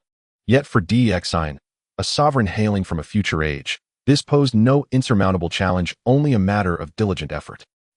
Prepare the imperial procession, bring fruits, wine, and the 3 sacrificial animals. I shall pay homage to the 3 sovereigns. He gestured sharply to Bygone, issuing the command. and deities gave nothing to humanity, only demanded offerings, thus worship was unnecessary. But the three sovereigns were different. Their monumental contributions to humankind merited sincere veneration. Moreover, the three sovereigns wielded formidable influence within the investiture of the gods, certainly worth securing as allies. And to ignore deities, yet bow to mortals, a sign of folly. Bygones silently grumbled inwardly, contributing 100 units of negative emotional energy before bowing in assent. Soon the offerings were prepared. Xin led a grand procession to the Huiyun Palace, the mortal world shrine to the three sovereigns, where he presented sacrifices before the statues of Sui Ren, Fu, Shi, and Shen Nong. Without hesitation or reservation, he performed a full kowtow before these sages who had lifted humanity from primordial darkness, then offered a heartfelt prayer in Xin, human sovereign of the great Shang and scion of the human race, humbly petitions the three holy sovereigns. The three teachings act unjustly. Using the cataclysmic calamity as pretext, they treat humanity as mere pawns certain to drown the world in slaughter and flood rivers with blood. Xin beseeches the three sovereigns, speak for humanity, stand for humanity, uphold justice for humanity. Henceforth our race shall worship neither heaven nor earth, neither revere deities, only honor our ancestors and exalt humanity itself. Each word had been carefully weighed, to stir the three sovereigns' compassion through humanity's plight, to awaken resonance within the Huiyun cavern, and thereby secure their backing, granting him one more slender thread of safety amid the vast chaos of the primordial realms, beyond the system itself. No sooner had the final word fallen than Xin fixed his gaze intently upon the three statues, straining to sense the subtle flow of Tao resonance. Yet after long, tense moments, the statues remained utterly still, unchanged. Disappointment flickered, but he understood well the three sovereigns and 5 emperors had secluded themselves in the Huiyun cavern for millennia. Why would they manifest so readily at his mere words, intervening on humanity's behalf? All the more so, given his current infamy, stained by Ji Chang's malicious slander as both foolish sovereign and tyrant. Under such circumstances, moving the three sovereigns and 5 emperors was truly beyond hope. Silence from the human sovereign implies tacit approval of his descendants' innermost convictions. Henceforth the great Shang shall abandon divine worship, building only the Huiyun Palace, venerating solely the three sovereigns. Unfazed by their silence, Xin tilted his head upward, donning a guileless, earnest smile. Negative emotional energy surged 50 from Fu Shi, 50 from Xian Yuan, 50 from Shen Nong, cumulative total 9150. Instantly a cascade of numbers flashed across Xin's internal interface. Damn it. So you three ancient rascals were eavesdropping and feigning ignorance. And now that I'm dragging you into this karmic entanglement, you can't stay silent any longer. Still, securing negative emotional energy from the three sovereigns, a faint thrilling pulse stirred within him. A stampede of grass-eating celestial beasts thundered through Xin's mind, but if they showed no mercy, neither would he. Rest assured, venerable ancestors, I swear upon my life the Huiyun Palace shall rise across all 9 provinces, honoring the 3 sovereigns and 5 emperors alike. Every other temple shall be razed, their idols shattered, and molten bronze poured to cast new statues of the 3 sovereigns. Though the 3 sovereigns feigned ignorance, Xin matched them in artifice, pretending not to see the flashing numbers, continuing instead with reverent, humble, and disarmingly sincere smiles. Xin waited, long and patiently, eyes locked on his internal interface. To his surprise, no further negative emotional energy appeared. Your silence signifies consent. Then I shall begin dismantling the city's temples immediately, starting with the Nuwa Palace. Xin suppressed a cold snort, maintaining his ceremonial posture, offering prayers and kowtows with practiced solemnity. Wretch, get out. At that very instant, the central statue, the one clad in leafy robes, its waist wrapped in tiger and leopard hide, blazed with radiant light. Fushi's lips parted and a thunderous roar shook the hall. Xin's body was hurled violently from the palace, slamming onto the threshold outside. Where is the negative emotional energy? Why none at all? The 3 venerable ancestors are clearly enraged, yet no negative energy registers. This defies all logic. Xin sat dazed upon the ground, his backside stinging. Yet even more startling was the pristine emptiness of his interface, utterly devoid of numbers. Stunned, his heart clenched, then leapt with sudden fierce elation. No negative energy meant the 3 sovereigns did not disdain his words. Could it be? This was their own unspoken wish. If you will not act, then I shall not build. Yet Xin did not press his advantage. Rising slowly, he cast one last glance at the statues, then spoke with enigmatic gravity. Heaven and earth, primal chaos and boundless void. In sun and moon wax and wane of stars and constellations array themselves across the firmament. Dragon masters and fire emperors, bird officials, and human sovereigns. And first came written characters, then came garments and robes. Buzz. In an instant within the fire cloud palace the atmosphere surged violently. Behind the statue of the Xianyuan clan a shadow resembling a volcano appeared within which a divine demon took shape. One hand scratched its backside while the other held a green bamboo shoot, chewing it with a smacking sound. Though it seemed quite adorable, one felt that with a mere swipe of its round claw the very heavens and earth could shatter. Following the statue of the Xianyuan clan, lush vegetation grew wildly, each plant swaying gently, exuding boundless vibrant life. Beyond that vitality, there lay a majestic pressure, as if a single blade of grass could sever the sun, moon, and stars. Behind the statue of the Fushi clan a diagram of the 8 trigrams shimmered with Qian Kuanjin Sun, Kinli Jin, and Dui, slowly rotating and swaying, emanating profound energy.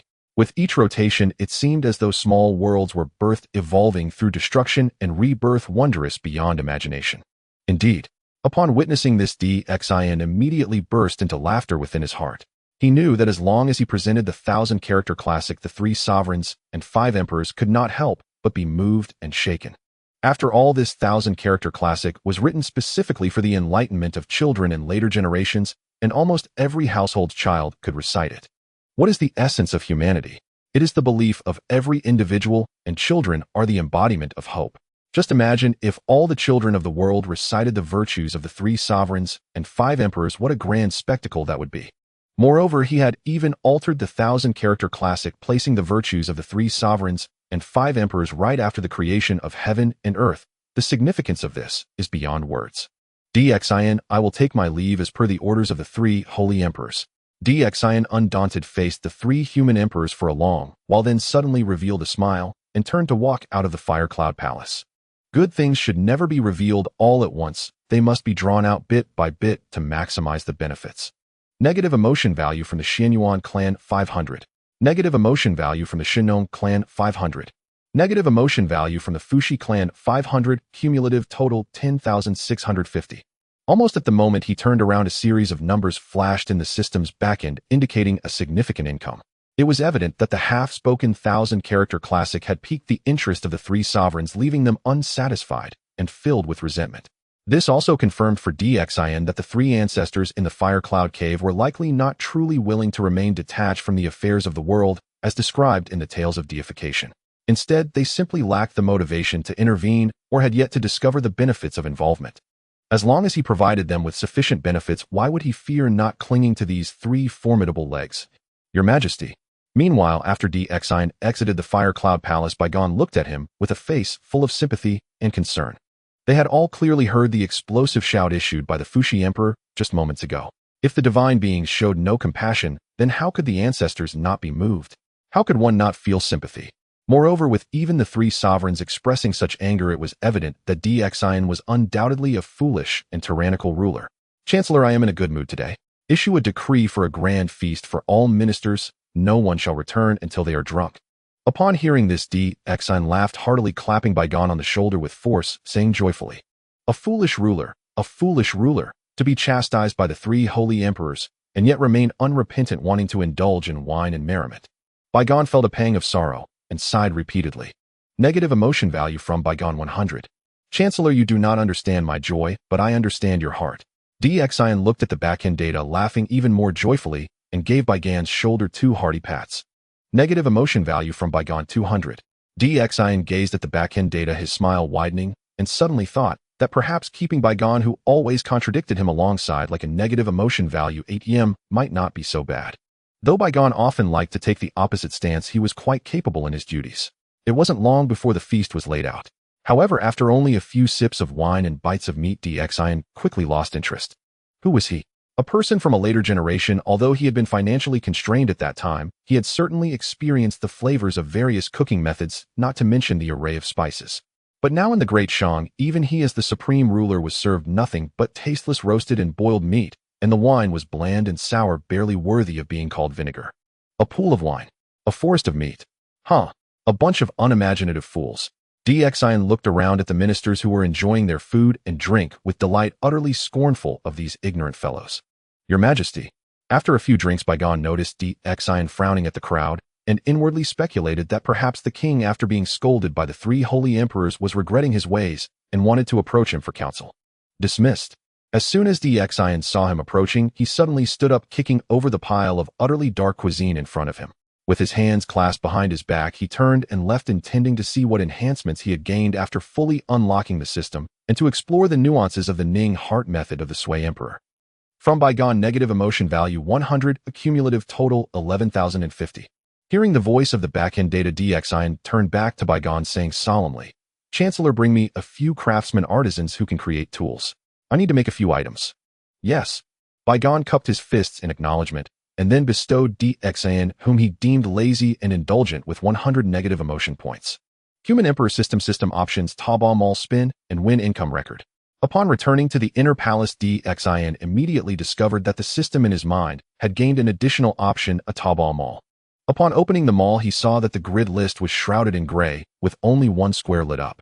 Within this square was a small green plant gently swaying and exuding an ominous green light. Below the small plant, it read, "Fusion grass contains a small amount of random fragments of the Great Tao rules. Consuming it allows one to condense a small amount of random Great Tao rules within the body. Price per plant 5,000. 5,000 for a single plant. Why not just rob it?" DXIN spat blood in frustration. The system's greed was absolutely worse than an old crow or a gluttonous pig. Let me see what this Ning heart method of the Sui Emperor is all about. DXIN took a deep breath and then focused his mind on the golden fire flame blazoned golden slip in his mind. Heart fire burns, heart fire burns, heart fire burns. Oh heart, oh heart, oh heart, cannot be contained, cannot be contained, cannot be contained. In the next moment, a familiar melody suddenly rang in DXIN's ears. This bizarre song made him involuntarily leap to his feet.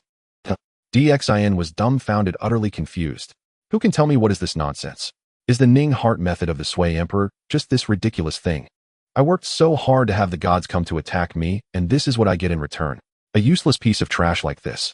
Don't tell me that the old man of the Sui people was humming this little tune while he jogged over to the Fire Cloud Cave to suppress the human fate alongside the three holy emperors. Is it possible that he was holding hands with the Lady of White Clouds, running without looking back? This system must not only seek the negative emotion values of others, but also require the negative emotion values of its host, right? It must be so. Your Majesty, Lady Daji requests an audience. At that moment, a soft voice from the little palace maid suddenly came from outside the door. That vixen couldn't hold back any longer and wanted to confuse me quickly to fulfill Nuwa's task. DXIN was already quite displeased at hearing this. He let out a cold laugh, waved his hand, and said, "Let her roll." From Daji, negative emotion value 200. But upon seeing the backend data, DXIN's eyes twinkled, and he said, "Forget it, let her in." "Yes." The little palace maid respectfully acknowledged, and then nodded to Daji, who was kneeling outside the door. A foolish ruler is he, finally unable to hold back and going to reveal his debauched nature. "This time I will make sure you kneel beneath my 9 tails and squeeze you dry."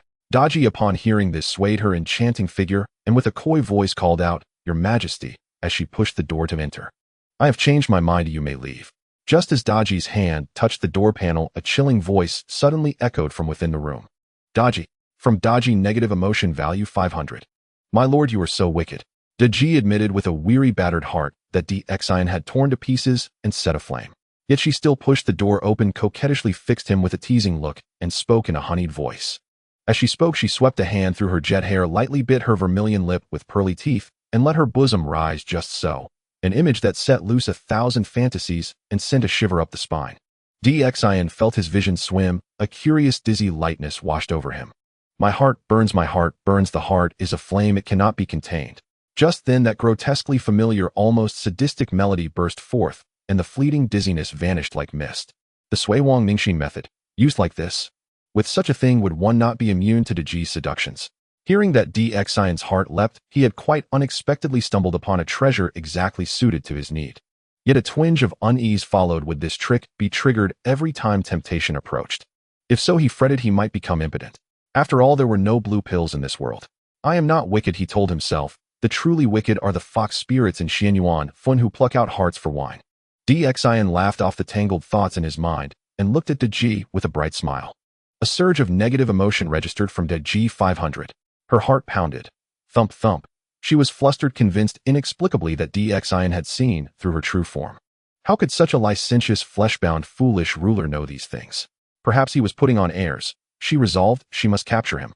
If Lady Nuwa took offense, it would not be only her who suffered. The 300 souls of Xianyuan would surely be imperiled. My lord, you frighten me so.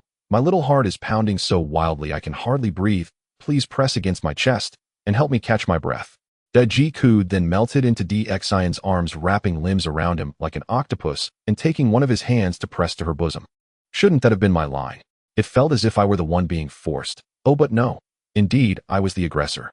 Pressed against Daji's soft, voluptuous form, an odd expression crossed DXIN's eyes. Yet at that moment he felt nothing. The grotesque music filled his ears and quelled any lascivious fancy. Still he could not help thinking how soft her skin, no, how soft the cloth, was. My lord, you are so wicked.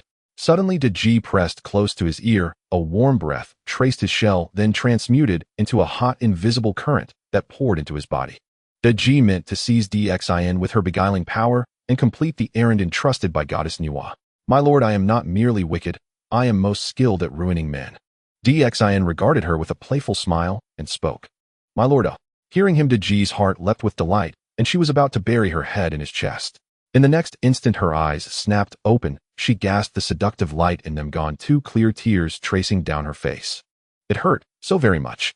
Daji sobbed. When she looked down, she found 5 purplish finger marks marring her skin, and her tears streamed all the more freely.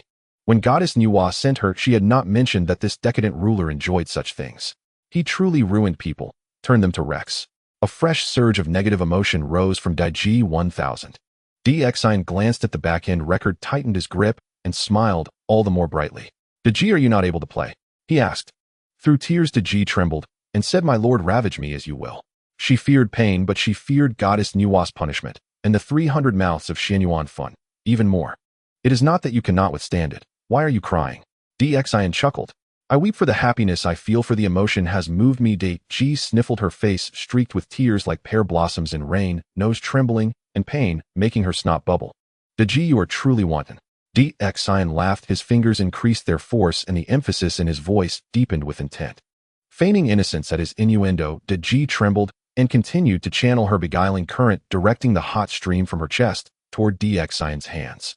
The problem was that when her charm entered DXIN, it vanished like a brook into the sea, leaving not the smallest ripple. The air turned uncanny. DXIN watched her with a faint smile, while Daji stared at his hand in bewilderment. Undeterred, she tried again, pouring a fierce stream of heat into his body. Inside DXIN's mind, the golden-flamed pages trembled wildly. The sadistic chant flooded his ears, and the hot current was drawn straight into those pages. It might have been his imagination, but the little flames on the pages seemed to burn brighter still. Could Sui Huang have made his fortune with this very power? But legend claimed the one who bedded 3,000 women in a night was the Yellow Emperor Xianyuan. Negative emotion from Daji rose again 1,000. Daji refused to believe it and tried time and again. Her attempts were emitted, then dissipated again and again, as if swallowed by nothing. Negative emotion from Daji surged 1,000, again 1,000. Hiss. Daji could no longer bear it, tears brimming. She looked at DXIN and pleaded, my lord, if I say I cannot continue, will you believe me? Certainly not, he replied. You desire my love so much, I shall make you feel it harshly, DXIN said, watching the negative emotion read out with delight. Since Daji could not harm him, why not earn as much negative emotion as possible? When one harvests, pull up the roots. When one shears, leave not a single hair. Exploit every opportunity. In moments, DXIN's accumulated negative emotion had climbed to a staggering 16350. Daji's contribution alone had reached a full 5200, almost enough to buy a single Rongdao grass. He wondered what it would taste like to obtain even a scrap of Dao Law. A note registered negative emotion from Daji 1000, accumulative 16250. At those words, and at his joyous money-found smile, Daji's tears fell as if a dam had broken. She felt utterly bereft and regretted everything. She now believed that any hope of true affection was an illusion. If she had not dwelt in Xianyuan, she would never have met Goddess Nuwa. If she had not met Nuwa, she would never have taken Daji's body. Had she not done that, she would never have come to Chaoga City. And now pain turned to numbness, then to stupefaction. Her negative emotion fell into a dull trickle. 10, 10, 10. Barely worth the effort. DXIN's initial thrill faded. A prolonged handling coupled with the incessant grotesque chant made his other appetites wane as well. Enough. You may go. DXIN massaged twice, released his hold, and waved his hand carelessly. Oh, Daji murmured numbly. When it sank in that he truly wanted her to leave, the tears she had just stopped broke free anew. This time they were tears of joy, of excitement, of surviving a calamity. "My lord, thank you," she choked out, sincere and from the heart. "Would you like to sit a while longer? I can have a palace maid help you down," Xin offered kindly, still somewhat reluctant, though he knew Daji's numbed threshold meant negative emotion was harder to earn. She heard those 4 words and panicked. Shaking her head, hands clutched to her chest, she staggered like a ghost, listless and winded, drifting outward. "Useless," Xin sighed, shaking his head. Fox spirits, he thought, were nothing remarkable. Daji, after all, was merely fair, ample, and soft. No more. A fresh tally negative emotion from Daji, 1000, accumulative 17280. At that rebuke her legs nearly gave out, and she almost collapsed. Gazing up tearfully at the sky, she felt cursed by fate to have been burdened with this task, and to endure this foolish ruler's torment. She had been ruined. If he had spent himself fully, what further ruin might he have wrought? "My lord, how daring you are!" The young palace maid watched Daji stumble unsteadily, and hearing the grievous cries drifting from the chamber, felt 2 roses of color bloom on her cheeks. A faint, eager light flickered in her eyes. "Let us first see how this spin wheel works, then decide whether to buy a Rongdao grass." Meanwhile, Xin watched Daji depart, propped his chin thoughtfully for a moment, then turned his attention to the system interface, and opened the spin wheel. The spin wheel was a mirror of the large lottery wheel he had used before. 9 slots marked Rongdao grass, Sui Wong Ningxin Method Advanced Edition Spirit Jade Gourd, 3 heads, 6 arms low-grade Sao beans, into soldiers Sanjiu, Shao Xian Gong binding, immortal rope, invisibility talisman. And of course a thank you for participating slot. Beneath that thank you for participating were the words, non-arcane technique. A 1 in 9 chance looked deceptively generous. Zin's heart stirred. He glanced at the fine print beneath the wheel. Each draw consumes 500 negative emotion value, and could not help but inhale sharply. This system is ruthless. He currently held 17280 negative emotion value, but at 500 a draw, 34 spins would exhaust it all. He'll spin a few times to test the drop rate. After a moment's hesitation, Xin decided to try 2 spins first. If they failed, he would stop fussing and simply spend his negative emotion value in the marketplace to buy Rongdao grass. He thought it over, focused his will, and pressed the round button at the center of the spin wheel. The wheel word, "oh," when he commanded it to stop in his mind, the pointer began to slow. "Thank you for participating." Damn it. 500 negative emotion value gone, just like that. System, could you show the slightest shred of decency? Have some dignity instead of being so shameless. Xin was left speechless. He wished he could drag the system out and land a savage blow on that shameless thing. It kept spitting out, "Thank you for participating." Could they not coexist peacefully in Hongwang? 500 negative emotion value was hard won. He had to scheme and rile people up to earn it, and now it was squandered so easily. Yet he could not stop himself. The wheel was addictive. He laughed and continued. The little wheel spun round and round. "Thank you for participating," fluttered out like a bird. "Thank you for participating. Thank you for participating. Damn it, why is my luck so black? Why is fate so against me? Is the system rigged?" Xin tried 9 more times in a row, though every result was, "Thank you for participating." What an infuriating, conniving system this was. On the final spin, the pointer whirled. When he stopped it in his mind, it landed on Rongdao grass. A mist rose, and a verdant Rongdao grass appeared before the wheel. The system even set off a few tiny fireworks around it. Finally, Xin watched the little fireworks, and a smile appeared at the corner of his mouth. But when he saw his remaining negative emotion value had dwindled to 11780, his expression instantly darkened. 5005 negative emotion value for a single Rongdao grass. What a ripoff. In the marketplace, a Rongdao grass cost only 5001 per plant. He suspected the spin wheel was a trap the system had designed to reclaim his negative emotion value. It had to be. Rongdao grass has been added to your inventory and can be retrieved by thought at any time. Retrieve. With a pained grunt, Xin reached out and pulled the Rongdao grass from his inventory. Though the system was deceitful, the Rongdao grass looked appealing, lush green, faintly luminous, evoking a dense verdant meadow. Whether to eat, it was not a question. Without hesitation, Xin shoved the Rongdao grass into his mouth. It dissolved into a stream of energy and flowed into his body. Immediately, he felt as if a shackle inside him had been unlocked, a light, buoyant sensation spreading through his frame. To be precise, it was the second and middle fingers of his right hand. His fingertips felt feather-light, even tingling. Yet that sensation carried an odd, unwelcome premonition in Zin's chest. System notification detected host ingestion of Rongdao grass. Acquired a small amount of one of the 800 peripheral paths, Shao Thievery Technique Fragment. Completion value 53,000. The host may now use Shao Thievery Technique to pilfer mortal items. Benevolent reminder: theft is illegal. If caught, severe punishment will be imposed. Xin, He was utterly at a loss for words. If anything was a ripoff, this was it. So that was why his fingertip tingled, it was steering him toward theft. But what use was this petty shao thievery technique? Was he a proud tyrant to be reduced to a petty thief stealing from his own subjects? Besides, what was there to steal in this age? From what he had seen at the altar, Mini in Chaoga City wore nothing but a loincloth. Even if others urged him to steal, he feared sullying his fingertips. System notice: because the host possesses a Dao principle fragment of Shao thievery technique, the marketplace has added goods ordinary Rongdao grass at 5 negative emotion value per plant. If the host wishes to further advance Shao thievery technique, they may purchase specified Rongdao grass containing Dao principle fragments of Shao thievery technique for 6 negative emotion value. A moment later, an even more enraging twist appeared. The marketplace spawned another Rongdao grass priced at a staggering 6 negative emotion value. Damn it. Having been stiffed by big data when ordering takeout in his former life, he had hoped for respite, and yet this rotten system had the gall to stiff him again. At least takeout cheats you slyly. This one did it outright and in full daylight. When it came to shamelessness, this system was unmatched. DXIN was speechless. He had seen heartless schemes before, but none so blatant. I do not try to swindle another drop of my hard-earned negative emotion value. DXIN snorted coldly, and without much thought spent 5 negative emotion value to purchase an ordinary Rongdao grass. He retrieved and swallowed it, determined to shake off his unlucky streak. The moment it went down, his fingertips itched anew. Unconsciously, he thrust his hand into his clothes and scratched. System, congratulations, host. Achievement blossoming again unlocked for obtaining identical property Rongdao grass twice in a row. Reward none. Shao thievery technique completion value 83,000.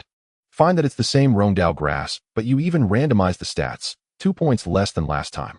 In an instant, DXIN felt tears welling in his eyes. The cruelest trick is to be gouged once, then switch platforms only to be butchered again. This second cut was even crueler than the first, sinking deeper still. Lonely, desolate, and cold. Anger, tremor, weeping. Hong Wang is treacherous. The system is more treacherous. He was exhausted and fed up. Let Hong Wang be damned. In that moment, he felt less like a tyrant and more like a meek, suckling lamb destined for slaughter. My lord, I have brought the craftsman and the ore you requested. At that instant, Baigan's voice sounded from outside the door. In the storm, this pain was nothing. He wiped his tears. A life must go on. Resolve supplanted self-pity, and he steeled himself to move forward. Hearing that, DXN dried his eyes, rose, opened the door, and saw Baigan standing outside accompanied by 2 burly men. Passing by Baigan, DXIN glared fiercely and snorted coldly. System 200 negative emotion value from Baigan. Baigan was baffled, unsure what he had done wrong. DXN glared at him even more viciously and snorted again. System 500 negative emotion value from Baigan. Had this tyrant, after slaying Wei Zi and GZ, abandoned even the pretense of restraint? Will he be next to fall? Baigan's hands trembled. He pleaded silently to heaven, longing for Wenzhong's return to lash this cold, unreasonable tyrant. Do you know how to forge iron? At that moment, DXIN approached the 2 craftsmen who bore scorch marks on their bodies, looked down on them with a gentle air, and asked slowly, Will? The 2 craftsmen trembled at the sound, their heads pressed tightly against the ground as they stammered. Very good. Very good. Upon hearing this, DXIN nodded in satisfaction. When he saw the 2 of them looking so tense, he revealed a gentle smile, patted their shoulders, and said, There's no need to be so nervous. I won't eat you. I only plan to give you 2 blueprints for you to create what I desire. Your Majesty, spare us. We have an elderly mother of 50 and a 3-year-old child at home. However, as soon as DXN spoke, the 2 craftsmen were immediately frightened, their heads bobbing like garlic being pounded as they repeatedly cowed out on the ground. It seems my reputation as a tyrant is already well known. The more kindly I speak, the more these people believe they have offended me, trembling in fear. DXIN observed this scene, initially taken aback, then feeling speechless.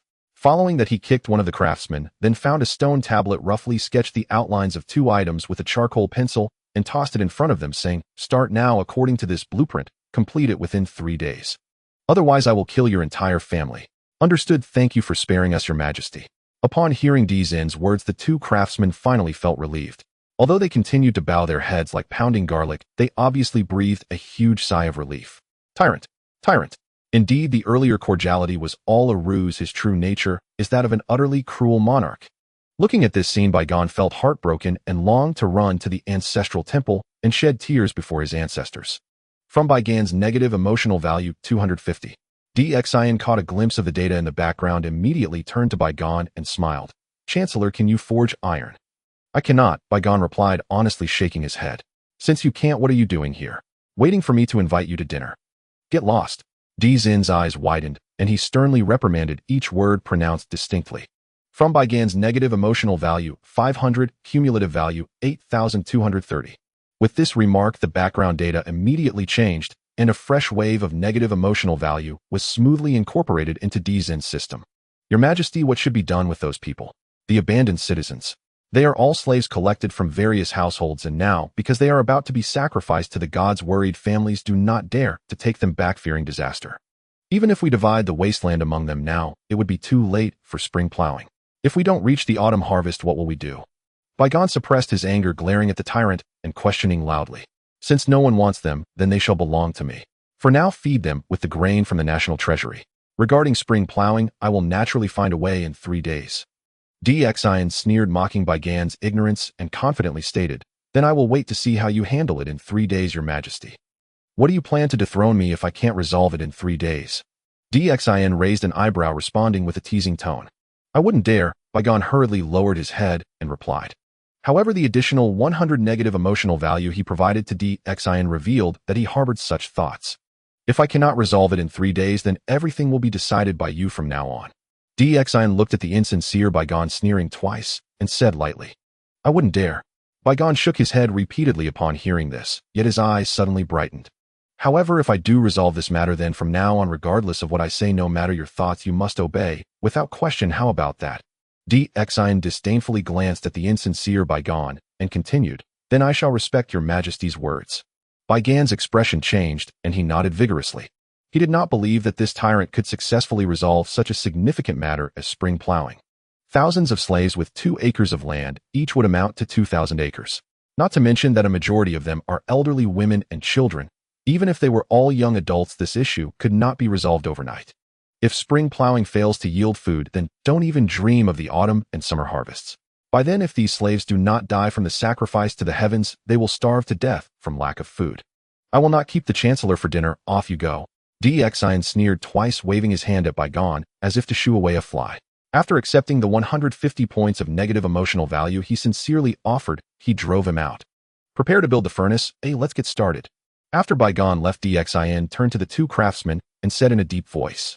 The 2 craftsmen trembled at the command, nodded in agreement, and then obediently began to shape the clay, build the furnace, ignite the fire, and smelt the ores in the palace. They created simple outlines according to the blueprints drawn by Xian, which he would then inspect and improve. Not only that, while these 2 blacksmiths were working, Xian also found 2 carpenters similarly drew blueprints and instructed them to create tools according to the designs. 2 days passed swiftly out of the 3-day period. During these 2 days, Xian spent all his time with the craftsmen and did not attend court, and naturally Daji was also neglected. Outside the palace, among the ministers, there were shouts of condemnation, all of them accusing Xian of associating with the lowly craftsmen, losing focus, and being foolish and ignorant. In fact, to persuade Xian, they even incited Baigan to go to the queen to advise him. Baigan, bound by the betting agreement, was unwilling to seek out the queen, but unable to withstand the minister's urging, he could only go reluctantly, hoping that Xian would not heed the queen's words too much, which should not disrupt the overall situation. The queen was virtuous and wise.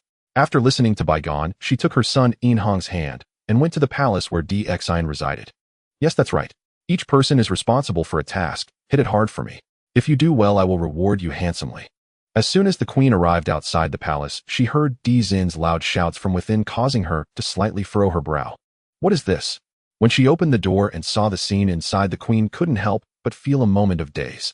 Meanwhile, Enfeoffment's big eyes darted around looking at this, and that his face filled with curiosity and eagerness. In the courtyard, various rare treasures had been dismantled, leaving behind several high furnaces that were puffing out hot steam. Next to the 2 high furnaces stood a row of blacksmiths. Some were responsible for maintaining the fire, others for smelting iron, each performing their duties, their movements seamlessly connected like a well-oiled machine. At the feet of these blacksmiths lay a pile of triangular-shaped metal objects, hollow inside, entirely white, with edges gleaming with a dazzling cold light, looking very peculiar, yet certainly not mere toys. Moreover, on the other side, a group of carpenters were busy assembling several wooden rods, which vaguely resembled a chair, yet not quite, as if a person was standing behind it supporting it. Additionally, another group of craftsmen were weaving rattan ropes, threading them through holes drilled in those wooden rods, seemingly to make a harness. As for Dxin, he stood in the center of the crowd bare-chested with rolled-up trousers, directing with an air of familiarity, as if he was completely at ease with the situation.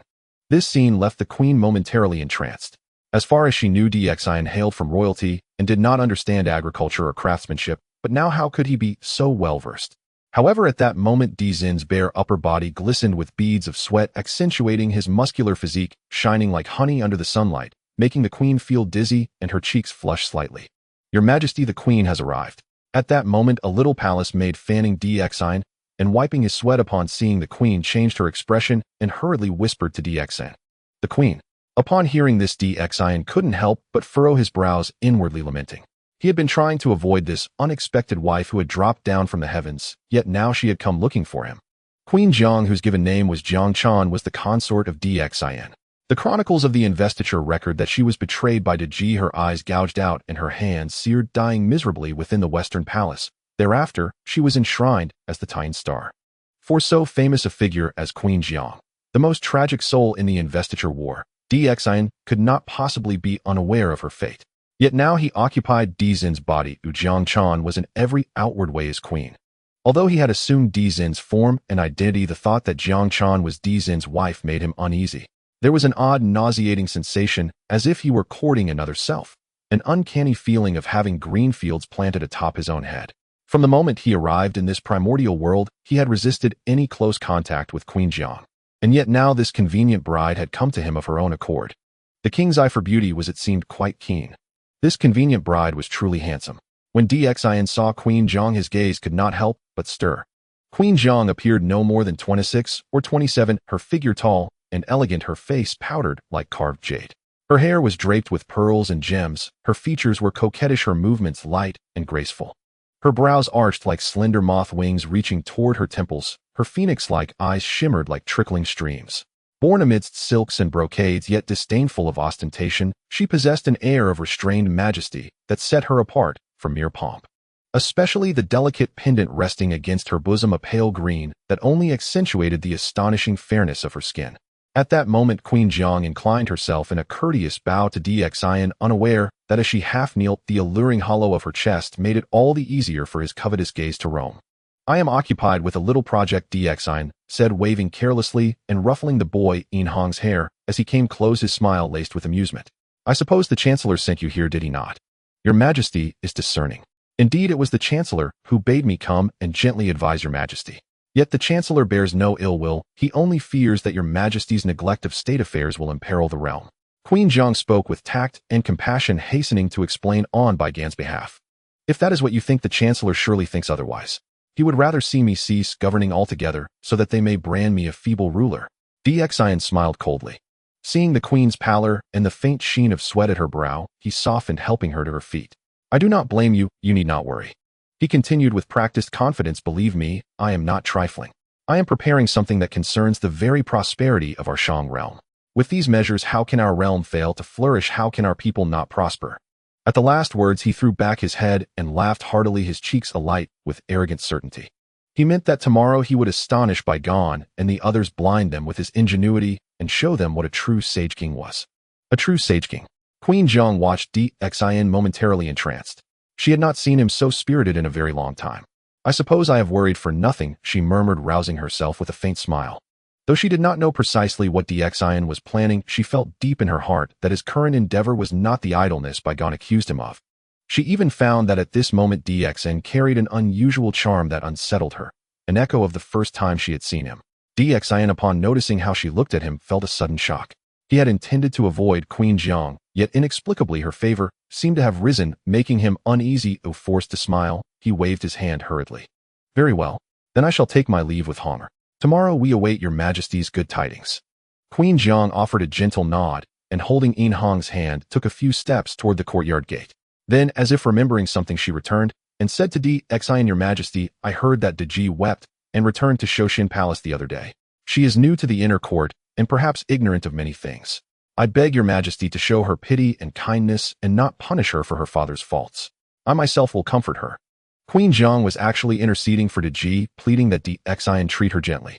Dxin was momentarily stunned, a strange, almost incomprehensible smile tugging at his lips. Who would have imagined that the Jiang who in the investiture had hated Daji with a ferocity that seemed to tear the flesh, so eager to rend her apart, would now speak in her favor? I will consider what you say, Queen Jiang. But you need not meet her yourself. If she is quick-witted, she will take heed of your kindness. Xin waved his hand, and genuinely surprised added, I confess I did not expect Queen Jiang to be so magnanimous. He meant it sincerely. Though ancient sovereigns maintained many palaces and concubines, he had not expected an empress to push another woman toward the emperor's side so freely. Such largesse proved that Queen Jiang's heart was vast indeed. Your Majesty. Queen Jiang's cheek flushed slightly, and a mist gathered in her eyes. She had not heard Dixin's praise in an age. At once Dixin noticed an imperceptible shift in the atmosphere, as if the unseen scales had tilted and altered once more. He could hardly believe that a single compliment could raise so many tender feelings in her.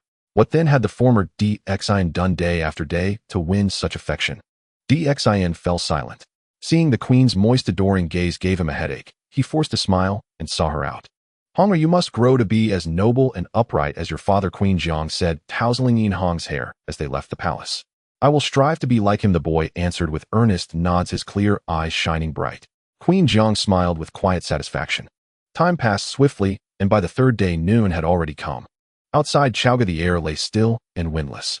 Summoned by imperial edict by Gan and the other ministers had been waiting at the barren outskirts since dawn.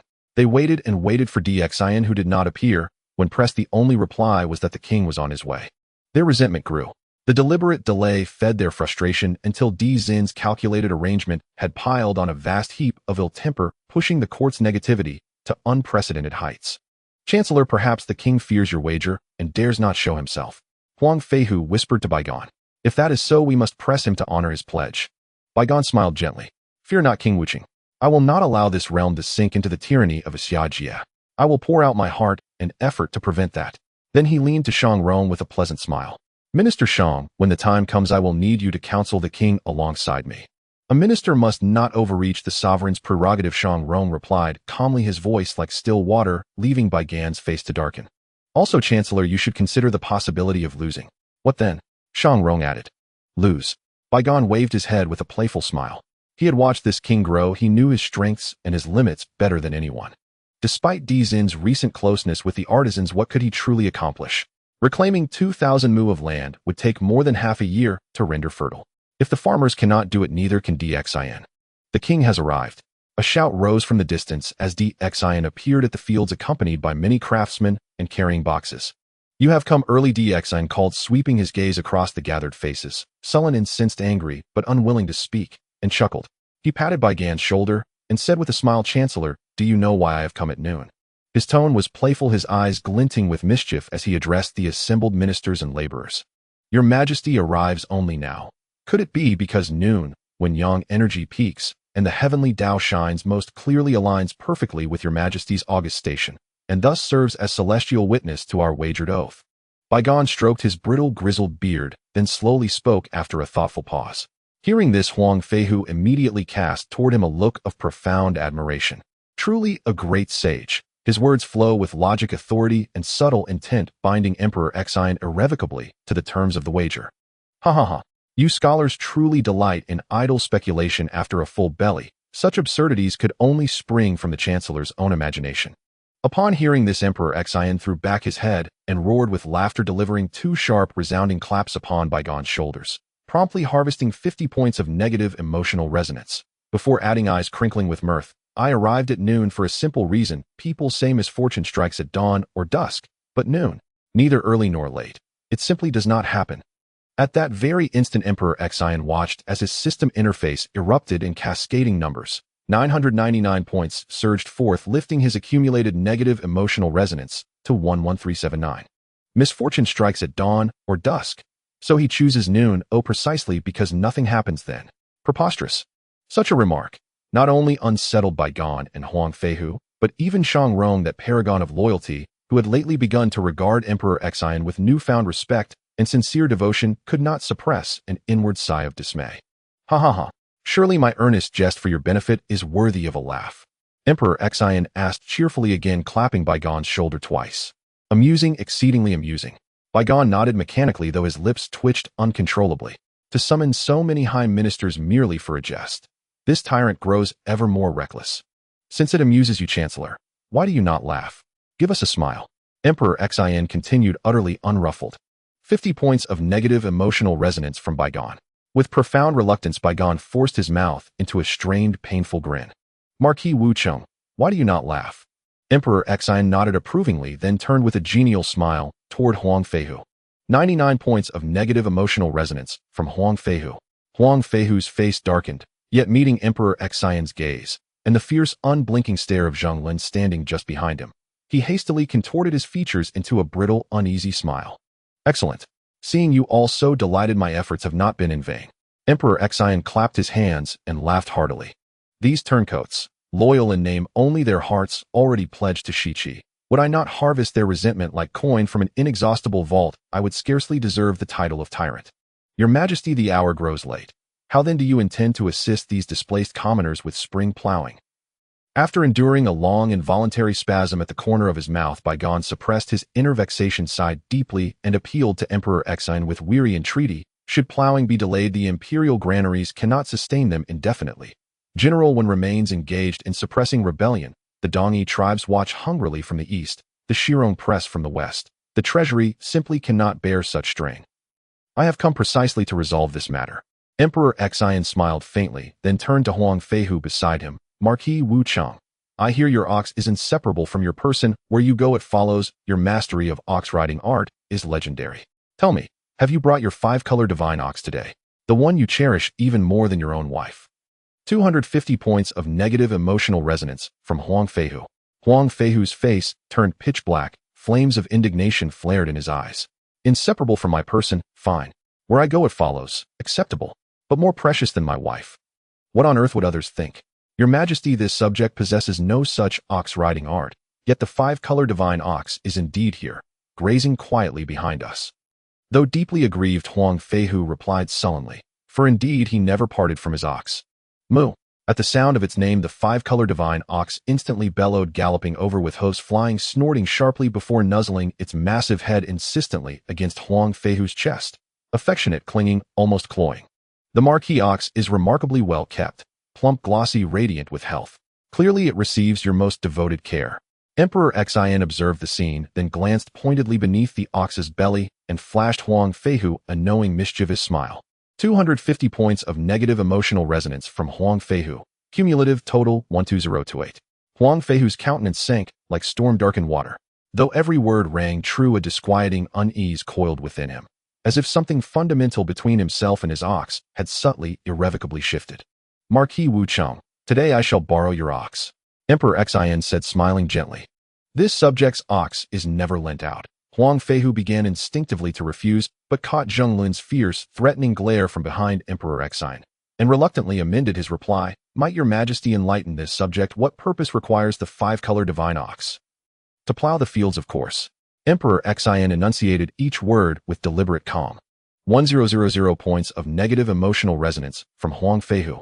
Instantly a 4-digit surge scrolled across his system interface, making Emperor Xion's eyes gleam with sudden keen interest as he studied Huang Feihu anew. Lending your ox to plow earns this much resentment. Marquis Wucheng, you are profoundly, unsettlingly anomalous.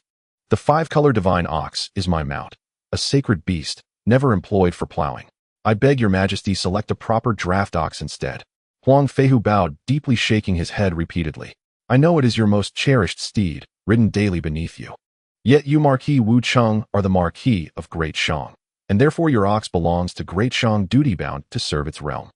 Emperor Xion gave a light, knowing chuckle, then turned to Zhang Lin with a smile. General Zhang, do you not agree? Your Majesty speaks with perfect wisdom. All under heaven belongs to your Majesty. What meaning then does a mere ox hold? Should any dare claim he is not your Majesty's subject, or that his possessions lie beyond your Majesty's sovereign right, I shall sever his dog head and offer every last thing he owns to your Majesty. Zhang Lin nodded, fiercely, nostrils flaring, white mist, twin demon subduing, maces rising ominously, as if ready to crack Huang Feihu's skull should he utter another refusal. Ha ha ha. General Zhang, temper that ferocity. Do I not know the Marquis Wucheng? His loyalty runs deeper than blood. He would never defy me. Emperor Xion arched a brow, smiling lightly, yet deep within his eyes flickered cold, unmistakable threat. 1000 points of negative emotional resonance from Huang Feihu. Cumulative total 14028. Jaw-clenched face shifting between pallor and ashen fury, Huang Feihu inwardly cursed Zhonglun, the tyrant's most brutal hound. Yet finally crushed beneath the dual weight of imperial command and martial menace, he pushed forward the lowing five-color divine ox with tear-filled eyes, then turned away, voice thick with anguish. I beg your majesty, treat the five-color with kindness. Truly the bond between Marquis and ox runs deeper than mortal kinship. Emperor Xin applauded warmly, his gaze shimmering with quiet amusement. Marquis, still denying your mastery of ox-riding art. General Zheng, fit the harness. With a subtle glance, Emperor Xin signaled Zhonglun, who promptly lowered his demon-subduing maces and seized a rope, deftly looping it around the ox's neck. Moo, moo, moo. The five-color divine ox, mid-graze mid-nuzzle, was suddenly bound tight. Its enormous dewy eyes filled with bewildered innocence, mouth half full of chewed grass, it gazed plaintively at Huang Feihu, emitting three plaintive piercing calls. Alas, Huang Feihu, unable to bear witnessing his beloved ox toil, offered only a silent, anguished back. Chancellor, open your eyes wide and observe carefully. At that moment, Emperor Xin turned to Baigan with a faint smile, then commanded the artisans behind him in a firm, resonant voice, bring forth the curved pluff. The curved pluff. At Emperor Xion's words, Baigan Shangrong and the other senior ministers exchanged blank, baffled glances, then watched as the artisans attached a strange contraption behind the ox's harness, a wooden frame base reinforced with triangular iron blades. Next, one artisan drove the gleaming triangular blade deep into the soil. Little heifer, mount your little rocket and fly. In the next breath, Emperor Xin planted his foot firmly, channeling the full power of his second layer of refining essence into qi, and struck the ox's rump with sharp, stinging force. Jolted by searing pain, the five-color divine ox lunged forward, dragging the curved pluff behind it, while Emperor Xin, watching Baigan with wry amusement, murmured coolly, let them behold true, thunderous, lightning-streaked oxpower. A mournful bellow followed by the clatter of soil.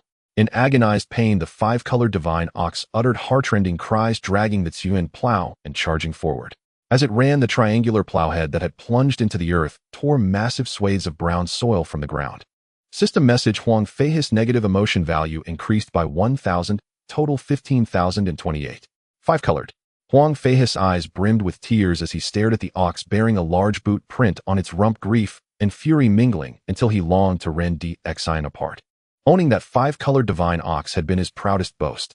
In the past, he had treated the beast as if it were made of porcelain, pampering it, feeding it only the tenderest spirit grasses, rising each morning to wash and brush its hide with the softest bristles, and holding it close before sleep. And yet now that cherished and delicate creature had been savagely kicked by the tyrant Xin and forced into grueling labor. Absurd, outrageous.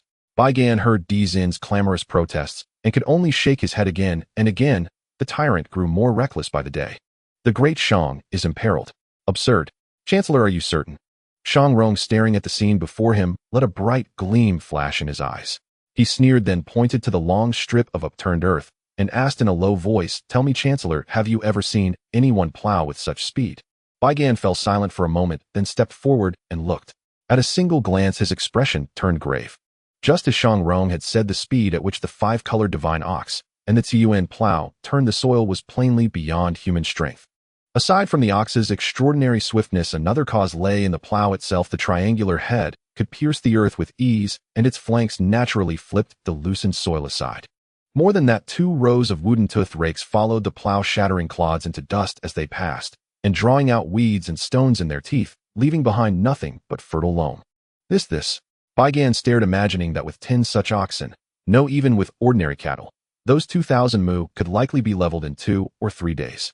Moreover, the result of such mechanized tilling far exceeded manual labor by 100-fold. Undeniably, this was no mere folly, but an unmitigated innovation. A boon to the state and the people. Yet how could such a tyrant and incompetent ruler conceive of so ingenious a method?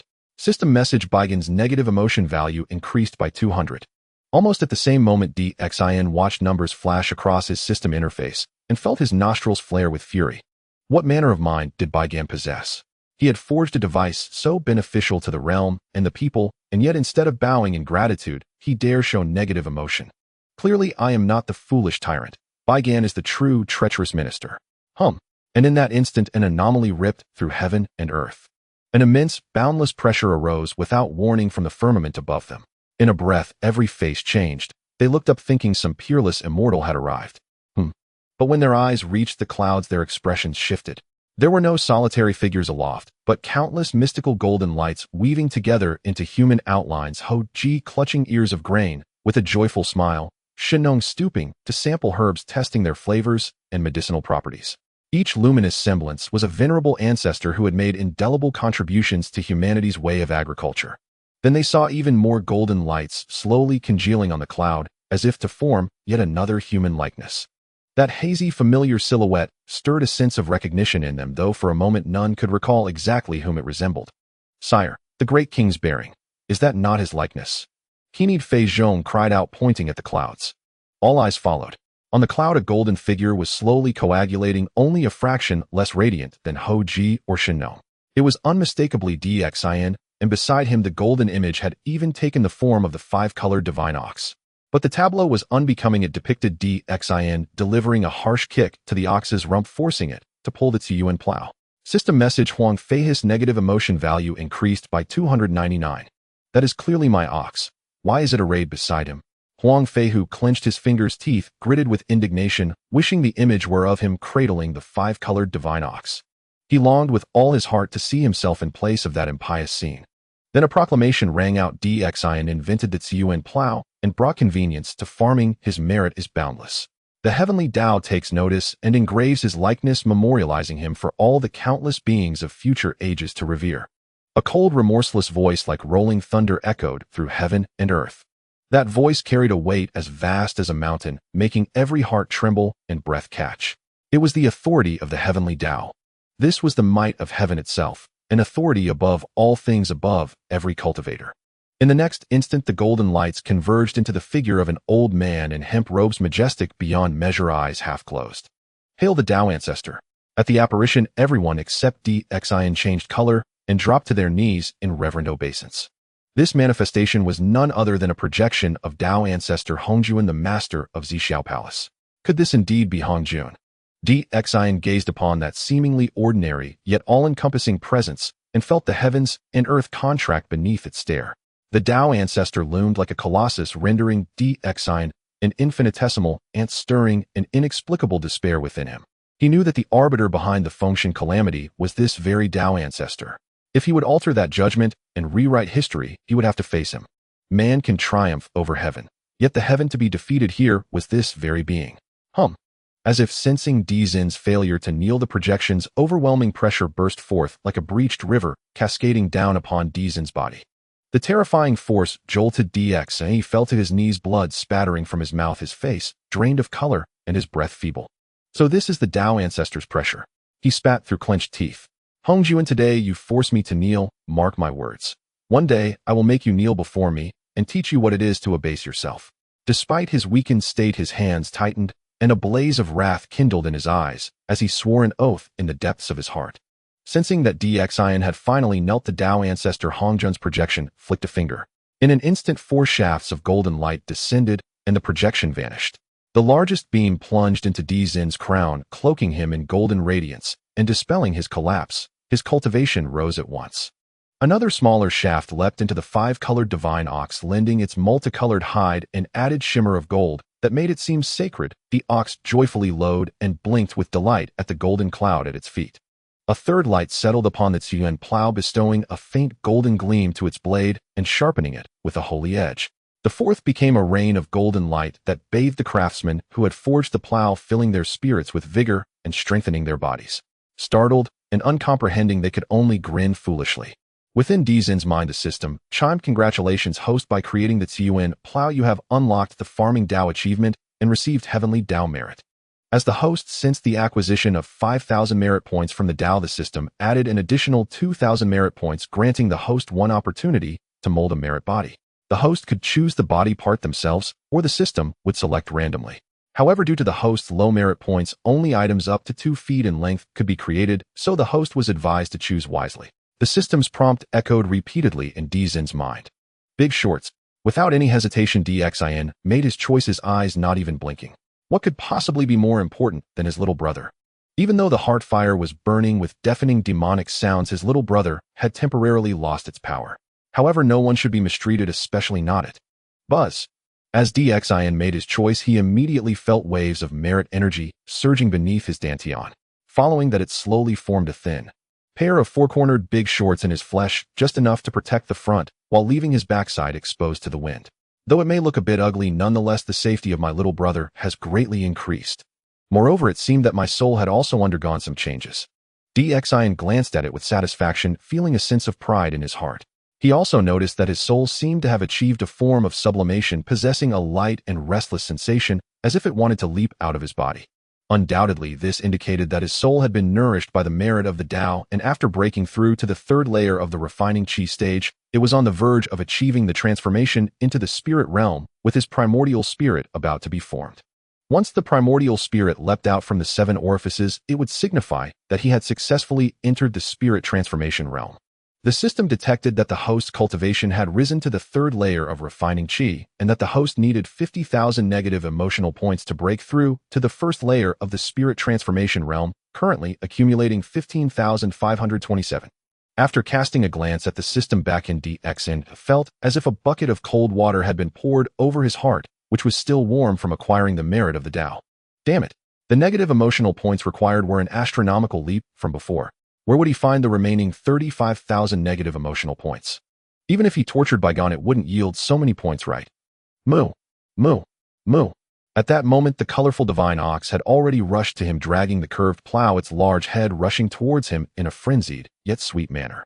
It even stuck out its warm tongue and licked his hand, its eyes filled with joy and eagerness. It was evident that acquiring merit from the Tao had brought great rewards to the colorful divine ox, making it hard to contain its emotions. 999 negative emotional points from Huang Feihu. At almost the same time, Xian precisely caught sight of a large amount of data flashing across the system backend. Glancing at Huang Feihu, he immediately saw that this renowned King Wu was currently staring at him with blood-red eyes filled with anger, hatred, and uncontainable envy. Could it be that this colorful divine ox had never licked Huang Feihu before? Was it possible that Feihu was interested while the ox was indifferent? Good ox, good ox. Seeing this, Xian's eyes twinkled as he scratched the colorful divine ox's head.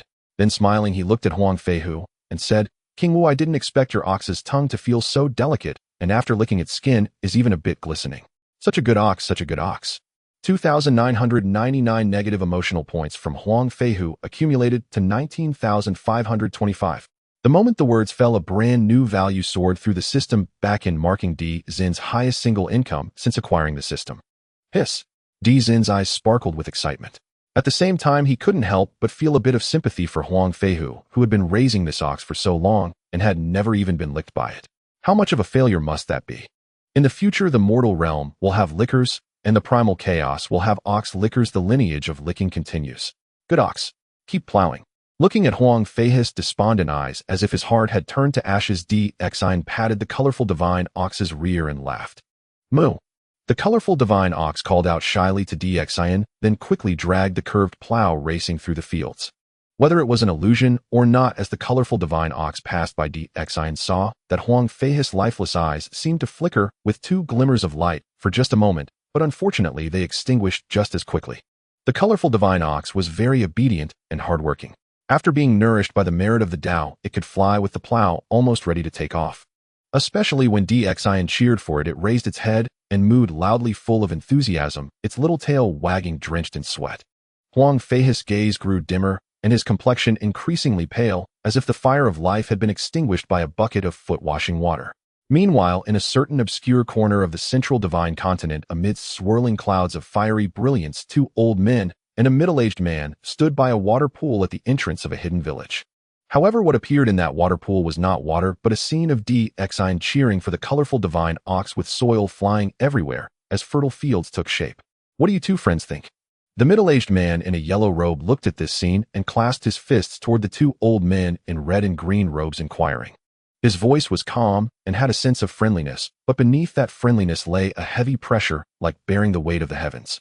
These 3 were the 3 emperors of the Fire Cloud Cave: Shen, Nong, Fu, Shi, and Xianyuan. The middle-aged man in the yellow robe, who spoke warmly yet with the weight of authority, was none other than the Emperor of Humanity, Xianyuan.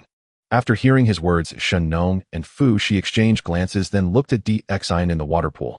After a moment of silence, Shen Nong waved his hand, dispersing the scene in the water, shaking his head, and saying, "Let's watch a little longer. Just a little longer." Upon hearing this, Xianyuan's brow furrowed slightly as he stepped forward, seemingly wanting to say something, but ultimately sighed and chose to remain silent. Moo, moo, moo. Meanwhile, after the colorful divine ox energetically cultivated 2,000 acres of wasteland, it paused for a moment.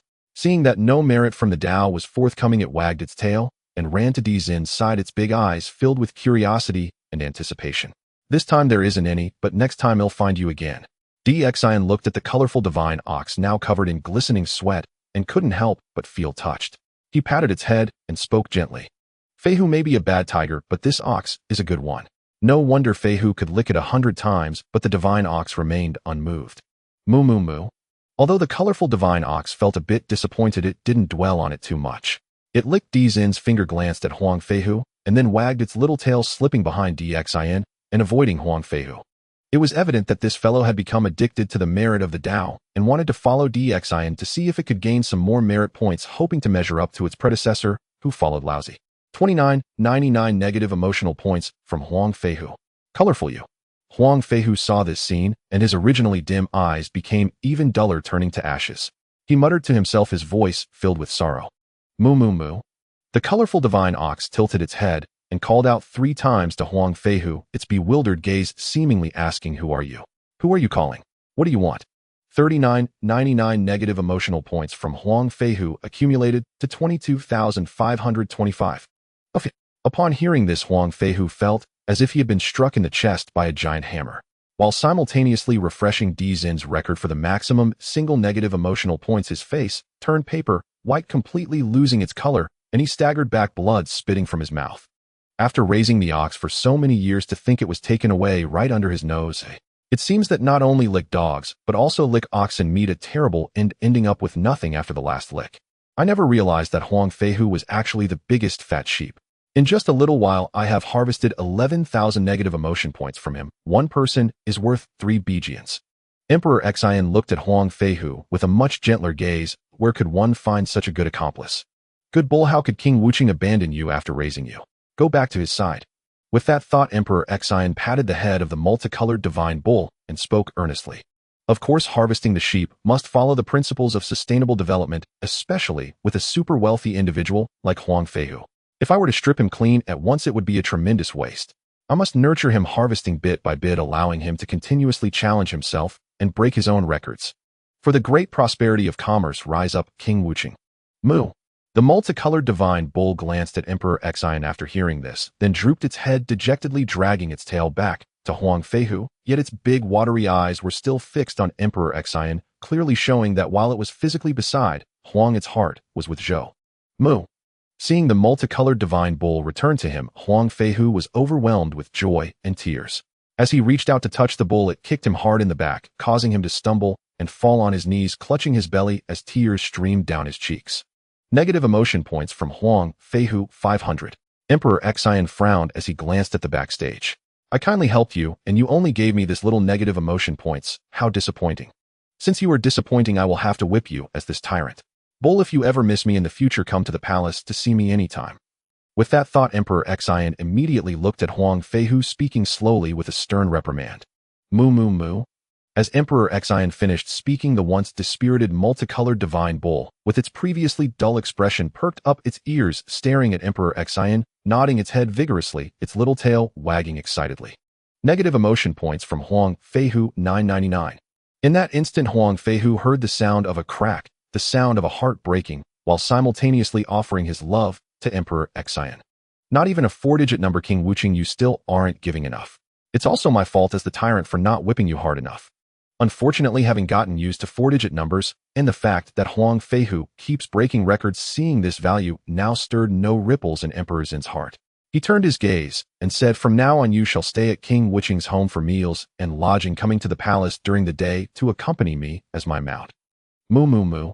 The multicolored divine bull's eyes sparkled even brighter, its excited sounds almost hitting a high pitch. Negative emotion points from Huang Feihu, 4999. As soon as he finished speaking, Emperor Xian indeed saw satisfactory numbers in the system backstage. King Wuching Huang Feihu did not disappoint his expectations, successfully breaking through limits and refreshing his own record. However, in this moment, Huang Feihu was no longer spirited, no longer shining, and no longer carried the aura of a king. He appeared as if he had aged 100 years, his gaze hollow, numb, and weary. The life of a sycophant is truly tragic and dull. What is called suffering? At this very moment, he was the true embodiment of suffering. Eating his family's grain, sleeping in his family's bed, not only was he thinking of another, but he also had to serve as someone else's mount during the day. Is there anyone in this world worse off than this bootlicker who has licked himself into nothingness? King Wucheng, I place such importance on your divine bull. Why aren't you grateful? Are you afraid that my divine bull will leave your family impoverished? Emperor Xian snorted coldly and continued to whip Huang Feihu. I thank you, my lord. Huang Feihu knelt numbly, clasping his fists together, his voice wavering like a thread, as if he were not King Wuda, but rather a wandering ghost. He has been drained. Emperor Xian looked at the numbers in the system backstage, sighed lightly in his heart, but understood that he could no longer extract negative emotion points from Huang Feihu for the time being.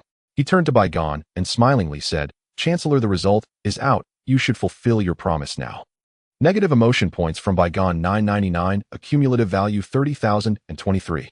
Upon hearing this, Baigan immediately offered his negative emotion points to Emperor Xian, helping him successfully break through the 30,000 mark. He then knelt down, clasped his fists, suppressing his numerous unwillingness and bitterness, but understood that the situation was set in stone and he had to accept it. He slowly said, From now on I will obey the king's orders no matter the difficulties or dangers. Haha, I hope Chancellor can remember this statement. Emperor Xian looked down at Baigan, laughing heartily. My lord, I propose to promote this curved plow throughout our great Shang and strictly regulate its use so that it does not flow to the various feudal states. At the same time, Shang Rong also stepped forward, respectfully addressing Emperor Xian. Shang Rong is quite politically savvy. Upon hearing this, Emperor Zin's gaze towards him became more appreciative. From Shang Rong's words, it was clear that he truly recognized the convenience of this curved plow, knowing it was a tremendous benefit to agriculture. As for the prohibition of it flowing to the feudal states, it was out of concern that places like Shiqi would acquire this item, making farming easier and boosting their national strength. However, although Shang Rong's plan was excellent, unfortunately Emperor Xian had other thoughts in mind. His system emphasizes human efforts overcoming nature. People are not just the subjects of the Great Shang, but also the people of Shiqi. Moreover, he had more than just the curved plow on hand. There was another one waiting for him to take out and showcase in the world. I approve the first half of Shang Daifu's proposal, however I disagree with the latter half. I created this plow so it must benefit all people, not just one family. Emperor Xian nodded, shaking his head again, saying the blueprints for this plow will be distributed to each feudal state. As for whether to manufacture it, that will be up to them to decide. Your Majesty cares for the well-being of the populace. However, I have a suggestion. If this is to be done, please name this curved plow after you, calling it the De Plow. Upon hearing this, Shang Rong's eyes glimmered with deep emotion as he respectfully bowed to Emperor Xian and then proposed another request. Approved. Upon hearing this, Emperor Zin's eyes lit up, and without hesitation he nodded. This proposal by Shang Rong is excellent. It not only spreads his reputation throughout the world, but also the name De Plow will make those opposing forces in Shiqi ponder whether to use it.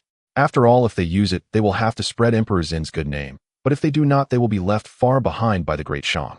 In this way, the dilemma will be handed over to those second-rate characters like Ji Chang the Opportunists. Having understood this layer, Emperor Xian's gaze towards Shang Rong became more amiable. What does it mean to have an old minister who is politically astute? Shang Rong is truly politically seasoned.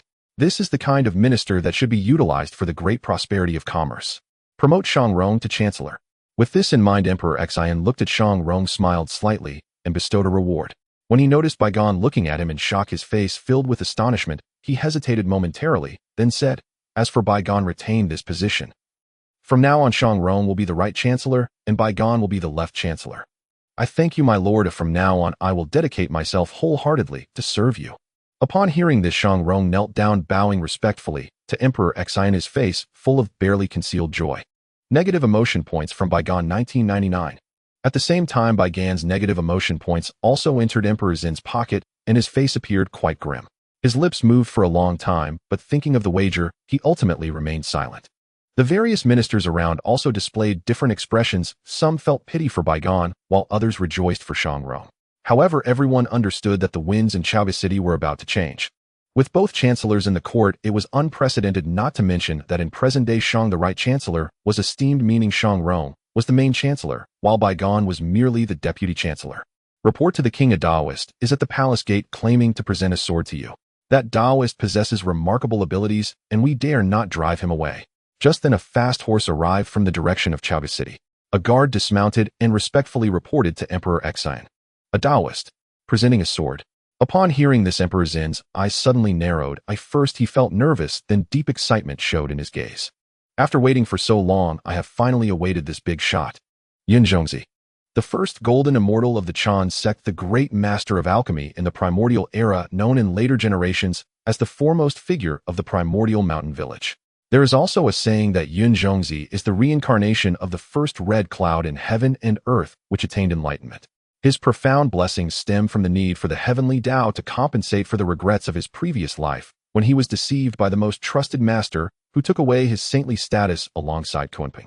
Regardless of the origins and cultivation of this first golden immortal of the Chan sect and the great master of primordial alchemy, one thing is undeniable: he is undoubtedly the one among the many second-generation disciples of the Chan and Jie sects who harbors the most goodwill towards humanity.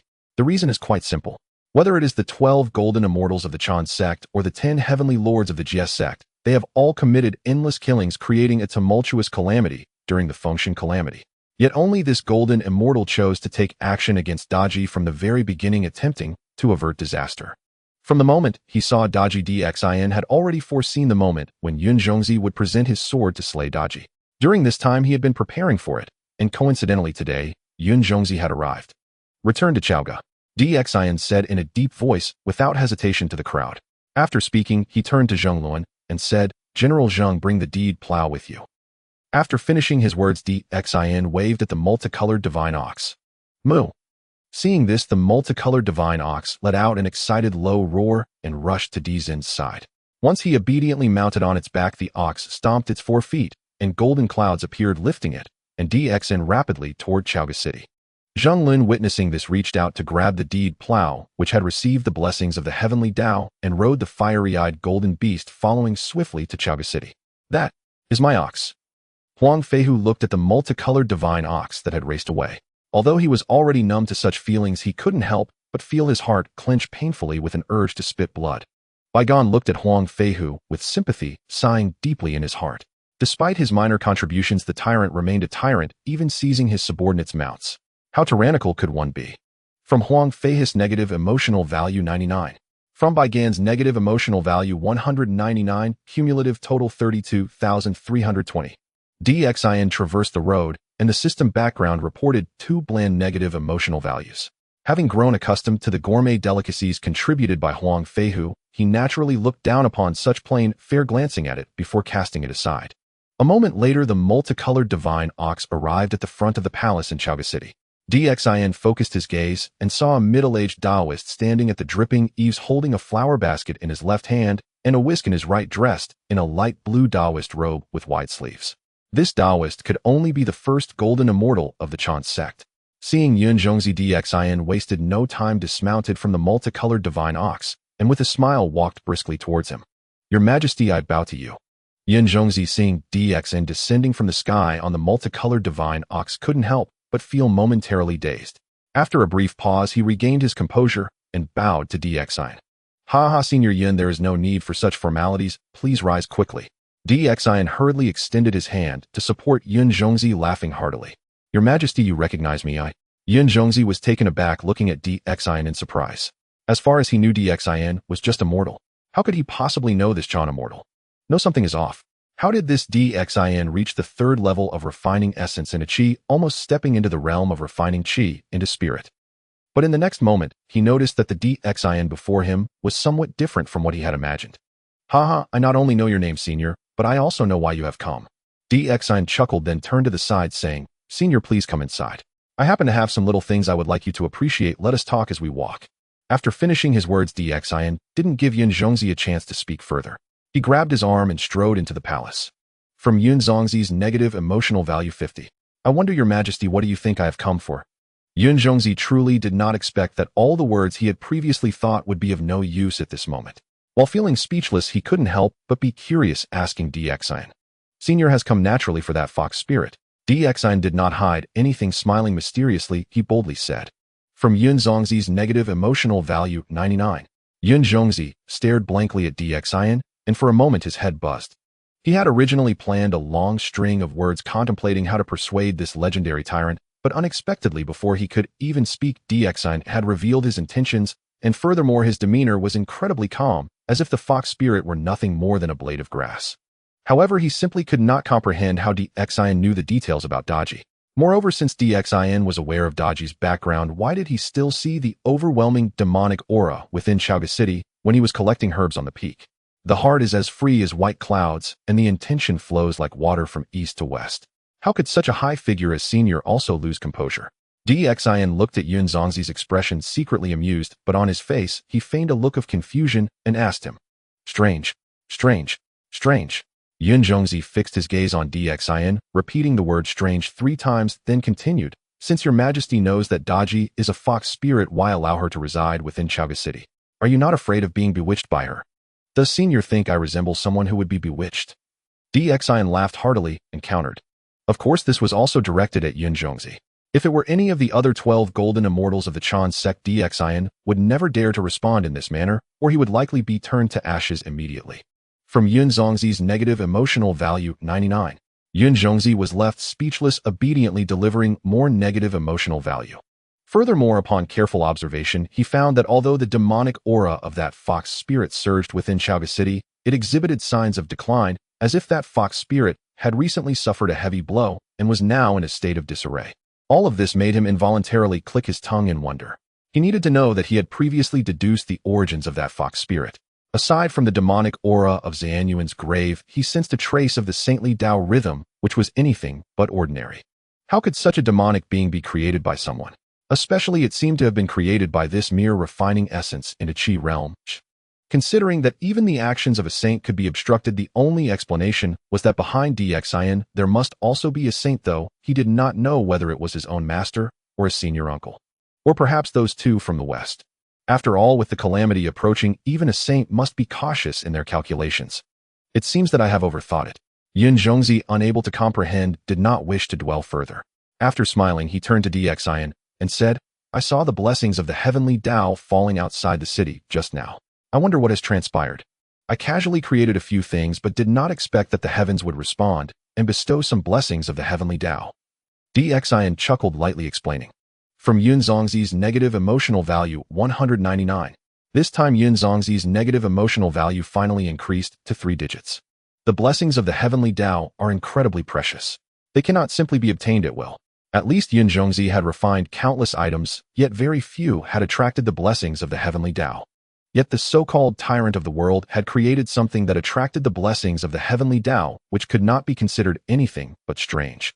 However, upon hearing this, Yun Zongzi scanned DXIN and noticed that both he and the multicolored divine ox beside him bore the marks of the blessings of the heavenly Tao falling upon them, clearly indicating that the other party's words were not mere nonsense. "Uncle Master, this is the deed plow created by the king."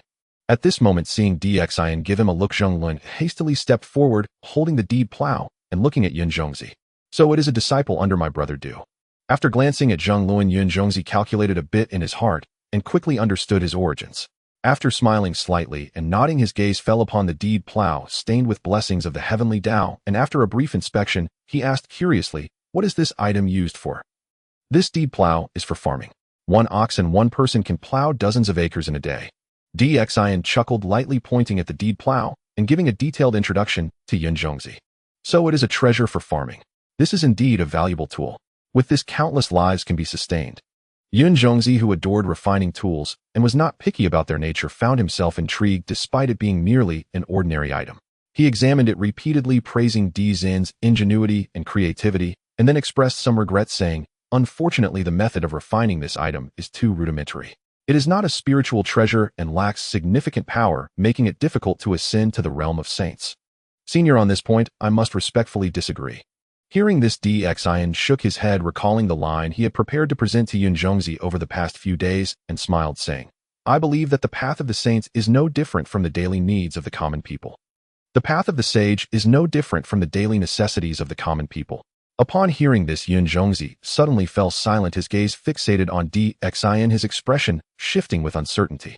The meaning of this statement is quite simple. Only those things that align with the needs of the common people can be considered the true principles of the sage's way. Combining what Yun Zongzi just said, it means that only those items suitable for the daily use of the common people are truly the essence of the great path.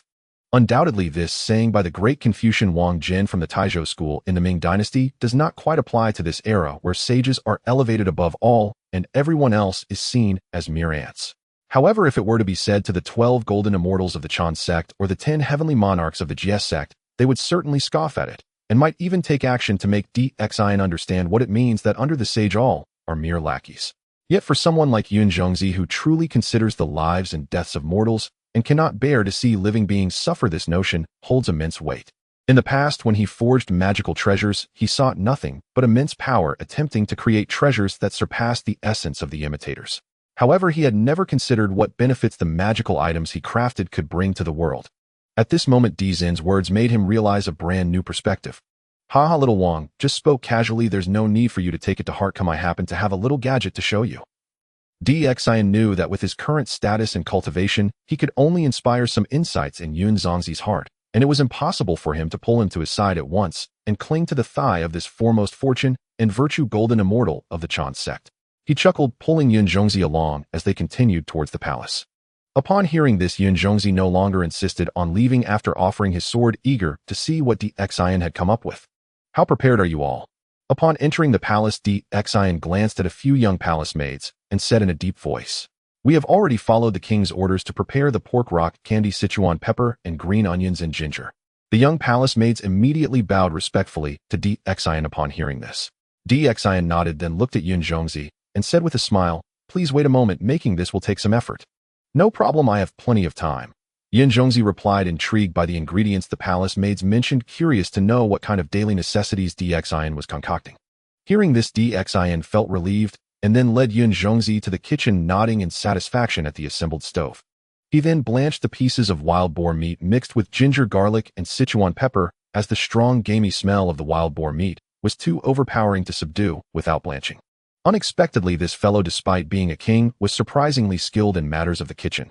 Yun Zhongzi observed Dizin's familiar actions and couldn't help but nod slightly. Little did he know that DXIN in his past life as a solitary bachelor was naturally adept at cooking and could handle it with ease. Unfortunately, he had always heard that to win a woman's heart, one must win her stomach. Regrettably, he had honed his culinary skills but failed to find the woman he wished to captivate. He couldn't help but wonder if this time he could win the heart and stomach of the mighty Yun Zhongzi. Soon DXIN pulled out a blackened semicircular vessel that looked like a hollow pit but was covered with hammering marks and oily. He placed it on the roaring fire. Yun Zhongzi stared at the dark object in confusion, as it was unlike any kitchenware he had seen before. "This item, I call it a pot. It can fry, stir-fry, boil, and stew. One item solves all cooking needs." Seeing the confusion in Yun Zhongzi's eyes, DXIN smiled and explained, then scooped a spoonful of lard into the pot. Once the fat melted, he added the rock candy, creating a rich brown caramel color. Sizzle. Following that, DXIN added the blanched pork along with green onions, ginger, and Sichuan pepper, quickly stir-frying with the spatula he had made. This flavor, so different, yet so fragrant. In an instant, a blend of oil mixed with caramel and the aroma of spices being fried wafted from the iron pot, spreading in all directions. The intense fragrance left Yun Zhongzi momentarily dazed, staring blankly at the rapidly stir-fried pieces of meat. Moreover, aside from the enticing aroma, he also realized that just as DXIN had said, this vessel called a pot was indeed an extraordinary daily necessity. Not only could various cooking methods converge, but the flavors it produced far surpassed those of cauldrons and steamer baskets. At that moment, after a brief stir-fry, DXIN added a ladle of boiling water. Once the fat from the pork appeared, lowered the heat and covered it with a pine wood lid. Wild boar meat is tough to stew. It needs to simmer for 1 to 2 hours. After completing all the steps, DXIN noticed Yun Zhongzi looking perplexed and smiled. "Then cooking with this takes a bit of time." Yun Zhongzi nodded, then shook his head. "That's just a special case. Once I finish this dish, you'll know how it goes." DXIN chuckled and shook his head, then after a moment of flickering eyes, he looked at Yun Zhongzi and said with a smile, "However, there is a method that I cannot achieve, but you can, senior." "My." Yun Zhongzi was taken aback, looking at DXIN in confusion. "You should try applying some pressure to this iron pot, but be careful not to collapse the pot or the stove. This will make it faster and even more delicious." DXIN said with a light smile. "If you dare to deceive me, watch your back." Yun Zhongzi, already quite curious about everything, naturally did not resist. Upon hearing this, he cautiously activated his secret method and directed pressure onto the iron pot. Sure enough, this prehistoric version of a pressure cooker began to show effect. Shortly after, the bubbling inside the pot intensified, and the rich aroma of the divine-style braised pork started to waft out. After a short while of this back-and-forth, Xin instructed Yun Zhongzi to relieve the pressure. Once the pressure in the pot subsided, he opened the lid and began to reduce the sauce. This, glug, glug. As soon as the pot lid was opened, a chorus of swallowing sounds erupted in the room. Not only Yun Zhongzi but the young palace maids around also had their eyes glued to the glistening, oily, bright red pieces of braised pork exuding fragrant aromas, drool spilling uncontrollably from their mouths. Especially as the sauce thickened, the rich-colored divine-style braised pork shimmered with a gleaming luster, causing Yun Zhongzi and the young palace maids to be unable to remain seated. When can we eat? At this moment, although Yun Zhongzi endeavored to maintain his demeanor as an enlightened being, his gaze was glued to the pot, and his speech became somewhat unclear due to the excessive saliva production. Even now, he could no longer sit still with his hands clasped behind his back, pacing in place, yet his eyes were fixed firmly on the iron pot. It was not that the fortune and virtue golden immortal was shallow, it was just that the prehistoric era was too harsh and cold. No matter how much of a second-generation Chan disciple he was, he had never experienced such flavors. All right, Xin chuckled and placed the divine-style braised pork in a clay pot, setting it on the charcoal fire to simmer and keep warm. He then had the palace maids clean the iron pot, cracked a few wild chicken eggs, sliced some green onions, and in no time, he stir-fried a colorful dish of white, green, and yellow. If not for the enticing aroma, it would hardly seem like food, more like a work of art. However, just as Xin had said previously, the speed of frying was indeed astonishingly rapid, far exceeding that of roasting and stewing by 100 times. Countless years in the prehistoric era were wasted. Yun Zhongzi watched as Xin performed each action fluidly, his eyes widening, and a sudden thought emerged in his mind. Senior Yun Zhongzi, let me demonstrate to you how to eat this braised pork. Xin observed Yun Zhongzi's expression, his gaze shifting, and said with a light smile. Yun Zhongzi was naturally eager, nodding repeatedly. Xin chuckled, picked up a piece of braised pork, lightly bit down, and then looked at Yun Zhongzi with a smile, saying, "Have you learned, senior? If not, let me demonstrate again." Yun Zhongzi's negative emotion value 1,000, cumulative value 33,767. You scoundrel. Yun Zhongzi stared dumbfounded at Xin's actions, scolding him, and then without a second thought rushed to the clay pot, picked up chopsticks, and brought a piece of braised pork to his lips. Finally, I have obtained the 4-digit negative emotion value of this first fortune and virtue golden immortal of the Chan teaching. However, this negative emotion value was actually obtained for a bite to eat, which shows that this first fortune and virtue golden immortal of the Chan teaching is not only the #1 person in the Hongwang bandit stronghold, but also an unabashed foodie. The meat. Meanwhile, as Yun Zhongzi picked up a piece of braised meat and put it in his mouth, he immediately closed his eyes in utter satisfaction. The first bite naturally hit the skin, which required no effort. His teeth gently scraped down, easily slicing through the skin. Below that was an incredibly tender piece of meat, rich with fat, yet it bore no greasiness, melting in the mouth. As his teeth sank deeper, they encountered a layer of lean meat that had been stewed to perfection, no longer tough, fully absorbed with the rich broth. Not to mention, this was all top-quality pork belly, layered perfectly, each slice distinct yet without any sharp edges. In short, if I had to sum it up in 2 words, it would be silky tender. Yun Zhongzi asked himself, in these years in Hongwang, he had eaten plenty, even dragon liver and phoenix marrow, but nothing could compare to this braised meat before him. The greatest flavor in the world. The exquisite sensation even made him involuntarily tilt his head back and let out a long sigh, feeling that this journey was worthwhile. But just as he finished his musings and lowered his head, he saw that during his moment of contemplation, Xin had actually scooped 2 more pieces of meat into his bowl and was indulging heartily. From Yun Zhongzi's negative emotion value 199. In an instant, Xin noticed that his system backend had once again garnered the negative emotion value from this first fortune and virtue golden immortal of the Chan teaching. These are all mine now. In the next moment, Yun Zhongzi let out a muffled grunt, waved his dust whisk, and Xin felt his body become weightless, retreating several steps before finally stabilizing. The fortune and virtue golden immortal is somewhat unreasonable. Xin laughed teasingly at the sight, though a smile appeared at the corner of his mouth. While this bowl of braised meat certainly wouldn't bind Yun Zhongzi to his chariot, there was no doubt that he could significantly increase this fortune and virtue golden immortal's fondness for him, and a bit of fondness might lead to a tremendous change in the future. Why are you here? Just then Xin suddenly sensed something unusual behind him. When he turned around, he saw the Queen Jiang holding Yin Hong and Yin Jiao standing at the entrance of the courtyard on tiptoes, peering inside. Your Majesty. Father. Upon seeing Xin, Queen Jiang immediately displayed an embarrassed smile, leading Yin Hong and Yin Jiao in a respectful bow, then curiously asked, "What are you doing here, and why does it smell so good?" As she spoke, the beautiful woman couldn't help but raise her chin and glance into the courtyard a few more times. Today she was supervising Yin Hong and Yin Jiao with their studies, but had caught a whiff of an unfamiliar and delectable aroma, prompting her to follow the fragrance here with the two children. "I made a little something and cooked 2 dishes with it, a delicious, right? Want to try?" Xin chuckled lightly, looking at Queen Jiang and Yin Hong and Yin Jiao, and asked with a smile, "Your Majesty is quite skilled." "Well, I am ashamed of myself," Queen Jiang replied shyly, but her mouth was already watering. This food smelled so fragrant one could only imagine what it would taste like if eaten. "Delicious. I want to eat." Yin Hong and Yin Jiao nodded eagerly like little chicks pecking at rice, looking at Xin and exclaimed loudly, "Unfortunately, there's none left. It's all been eaten by the Taoist master." Xin shook his head and said with a smile, "From Queen Jiang's negative emotion value, 199. From Yin Hong's negative emotion value, 299.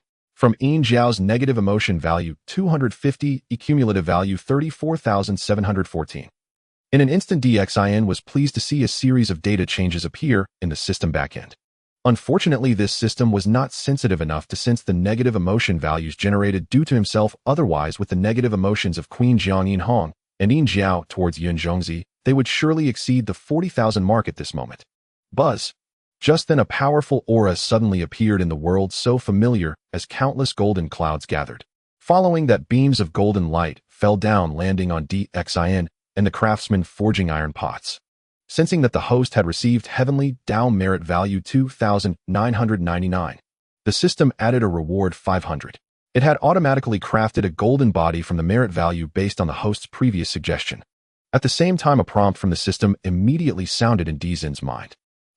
Xin heard the sound and felt that his golden body, which had previously felt cool from the wind, was now half repaired, leaving only half of his backside still cold. "Congratulations, Dao friend Xin, on gaining heavenly Tao merit again."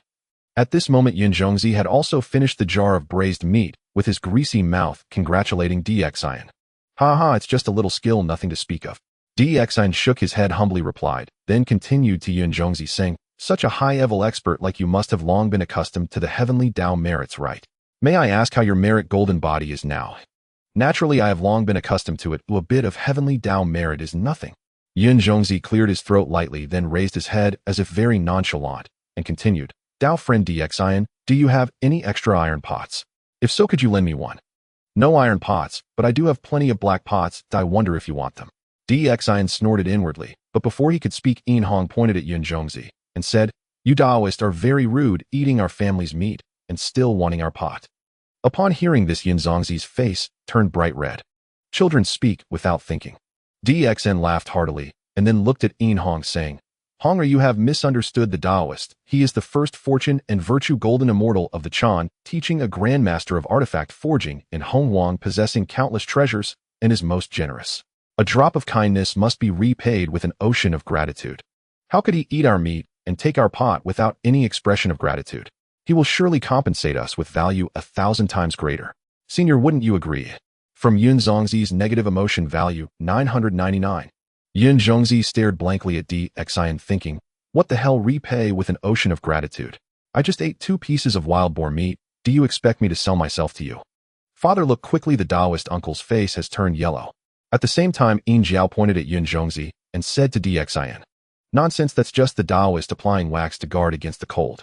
Xin patted Yin Jiao's head and said with a smile, "From Yun Zhongzi's negative emotion value, 199. After a long silence, Yun Zhongzi shook his head and said, "I certainly won't eat your family's meat for free or take your pot." With that, he clamped his dust whisk under his arm, reached into the flower basket, and took out a brown wooden sword, which as he casually shook it revealed a sharp gleam along its edge, causing a stinging sensation on the skin and trembling of the spirit. This sword, made from the pine tree, is known for its unique uses. Though it lacks the precious energy to challenge the heavens, it can reduce to ashes any demon in 3 days. Yun Zhongzi handed this wooden sword to Xin, saying, "This sword, made from thundercloud pine, contains thunder laws and is best for subduing evil spirits. It can slay anything below the true immortal level." "This? What the hell?" Xin stared blankly at the wooden sword in Yun Zhongzi's hand, his heart churning with a strong urge to curse. Isn't this sword meant to be given to him to slay Daji? and he had long regarded this sword as his own possession, and little did he expect that after such a long detour, it would ultimately return to him. Still this sword. What difference is there between this and taking one's own belongings and giving them back to oneself? From D. Zin's negative emotion value, 99,999. No way, absolutely not. Without any hesitation, DXIN immediately made a decision in his heart. As the foremost figure of fortune in the primal wilderness, the number one in the mountain stronghold, how could he let such a big fat sheep pass by with only a pine sword? That would be a huge loss. Hunger Jiaoer, do you see? This is what it means to repay kindness with kindness. The Taoist action is the best proof. Look at this sword. It slays immortals above and demons below. A magnificent sword. What a magnificent sword. The senior Taoist truly deserves to be the first of the Chan sect's fortune, the foremost in primal weapon crafting. His exceptional skill is truly commendable. Hunger Jiaoer, remember, if you encounter anyone from the Chan and Jie sects or the Western teachings in the future, you must mention the great deeds of Taoist uncle, so everyone knows how generous he is. My king shall provide fragrant offerings to the 3 pure ones and the 3 saints of the fire cloud cave, so they too can be aware of Taoist's grand gesture. Thinking of this, D. Zin's eyes turned, and with an excited expression, he took the pine sword, swished it a few times in his hand, then looked at Yin Hong and Yin Jiao and instructed. The negative emotion value from Yun Zhongzi 999, cumulative value 37,910. Almost at the moment DXIN finished speaking, he immediately harvested the negative emotion value from Yun Zhongzi. At this moment, Yun Zhongzi was truly dumbfounded, nearly shocked into silence. What on earth are these people? The words they utter seem kind, yet he always feels something is off, as if they are subtly accusing him of being stingy, not to mention they want to inform everyone from the Chan and Jie sects, and even the 3 pure ones and the 3 saints. Isn't that just asking him to lose face in front of the sages? If DXIN really did that, wouldn't he be pointed at and talked about everywhere? He went being mocked for only giving a pine sword in return for everything he received. This sword is merely the first gift I bestow upon my friend DXIN. Here I also present a Fan Tian seal and a set of 8 trigrams purple robe crafted in reference to the treasures of my junior brother Qi Jingzi and senior brother Guang Chengzi, 1 for offense capable of slaying anyone below the Yuan immortal level, and 1 for defense able to withstand 10 attacks from Yuan immortal level. Thinking of this, Yun Zhongzi immediately reached into the flower basket and took out a seal resembling a small mountain and an outer robe shimmering with a faint purple light, presenting them to DXIN. It turned out to be a fake Fan Tian seal and a fake purple robe. Yun Zhongzi, truly the number one in the primal mountain stronghold, had replicated the famed treasures of the 12 golden immortals. It's a pity that although this fake Fan Tian seal felt heavy in hand, and upon careful perception, seemed to contain a winding mountain range, it ultimately was not crafted from the broken Buzhou mountain, and thus its power was somewhat lacking. However, this fake purple robe capable of withstanding 10 attacks from Yuan immortal level is indeed commendable and can be considered a good protective item. Senior, you are too polite. How could I accept this? DXIN shook his head, saying he felt embarrassed, yet his hands were honest and unreserved as he accepted the fake Fan Tian seal and fake purple robe. The negative emotion value from Yun Zhongzi 99. Watching D. Zin's unreserved actions, Yun Zhongzi became even more certain that this guy had just deliberately called him stingy. Pointing at DXIN, he bitterly smiled and shook his head, saying, "Friend, it seems I truly misjudged you." Although he knew he had been played by DXIN, he wasn't really displeased in his heart, because this interaction made him realize that the DXIN he saw today seemed quite different from the DXIN he had heard about in the past. At least giving him these items did not leave him with much dissatisfaction. Ha ha ha, Senior loves to joke. What wrong has DXIN done? How could I have misjudged anything? Come prepare this iron pot and those seasonings for Senior, and bring them back to the mountain to enjoy together. DXIN laughed heartily, then commanded the palace maids to prepare the extra iron pot and various seasonings for Yun Zhongzi. Senior, here are some recipes I wrote. If you cook, you can refer to them. Following this, DXIN hurriedly scribbled down recipes for braised pork and several homestyle dishes on a bamboo slip, handing it to Yun Zhongzi, then sighed. It's a pity that we're missing some ingredients, otherwise these dishes would taste even better. Are these dishes not enough in flavor? Are you perhaps being too extravagant, my friend DXIN? Hearing this, Yun Zhongzi furrowed his brow, jokingly asked DXIN, but his words contained a hint of persuasion. As a great Luo golden immortal, he considered this pot of braised pork to be the taste of heaven on earth. If there were dishes that tasted even better, how extravagant could that be? Moreover, as the master of the Great Shang, if DXIN became too enamored with the kitchen and distanced himself from politics, it would certainly not be good for the people of the world. Ha ha ha, Senior is mistaken. DXIN shook his head slowly, saying, what I mentioned are not extravagant items. If I can find them and bring them back to the Great Shang, it would truly be a great merit, saving countless lives comparable to the sage Shinnong. Moi. Hearing this, Yun Zhongzi looked at Dxian, in surprise, his eyes revealing a mix of doubt and hope. The doubt stemmed from the fact that the reason Shinnong became a sage was because he tasted hundreds of herbs creating medicine and food and protecting humanity, thus earning great merit from heaven and earth. If the merit Dxian spoke of can be compared to Shinnong, what kind of precious creation could that be, and does such a thing truly exist? As for the hope, it was because he had now reached the level of Great Luo Golden Immortal and was just a step away from ascending to the Quasi-Saint level. If he could obtain a large amount of human merit, it would be an opportunity. Perhaps it could help him fulfill his wishes. How could he not be moved? I once received a dream from Sage Shinnong, who told me that after crossing the sea there is a continent where several fine seeds grow.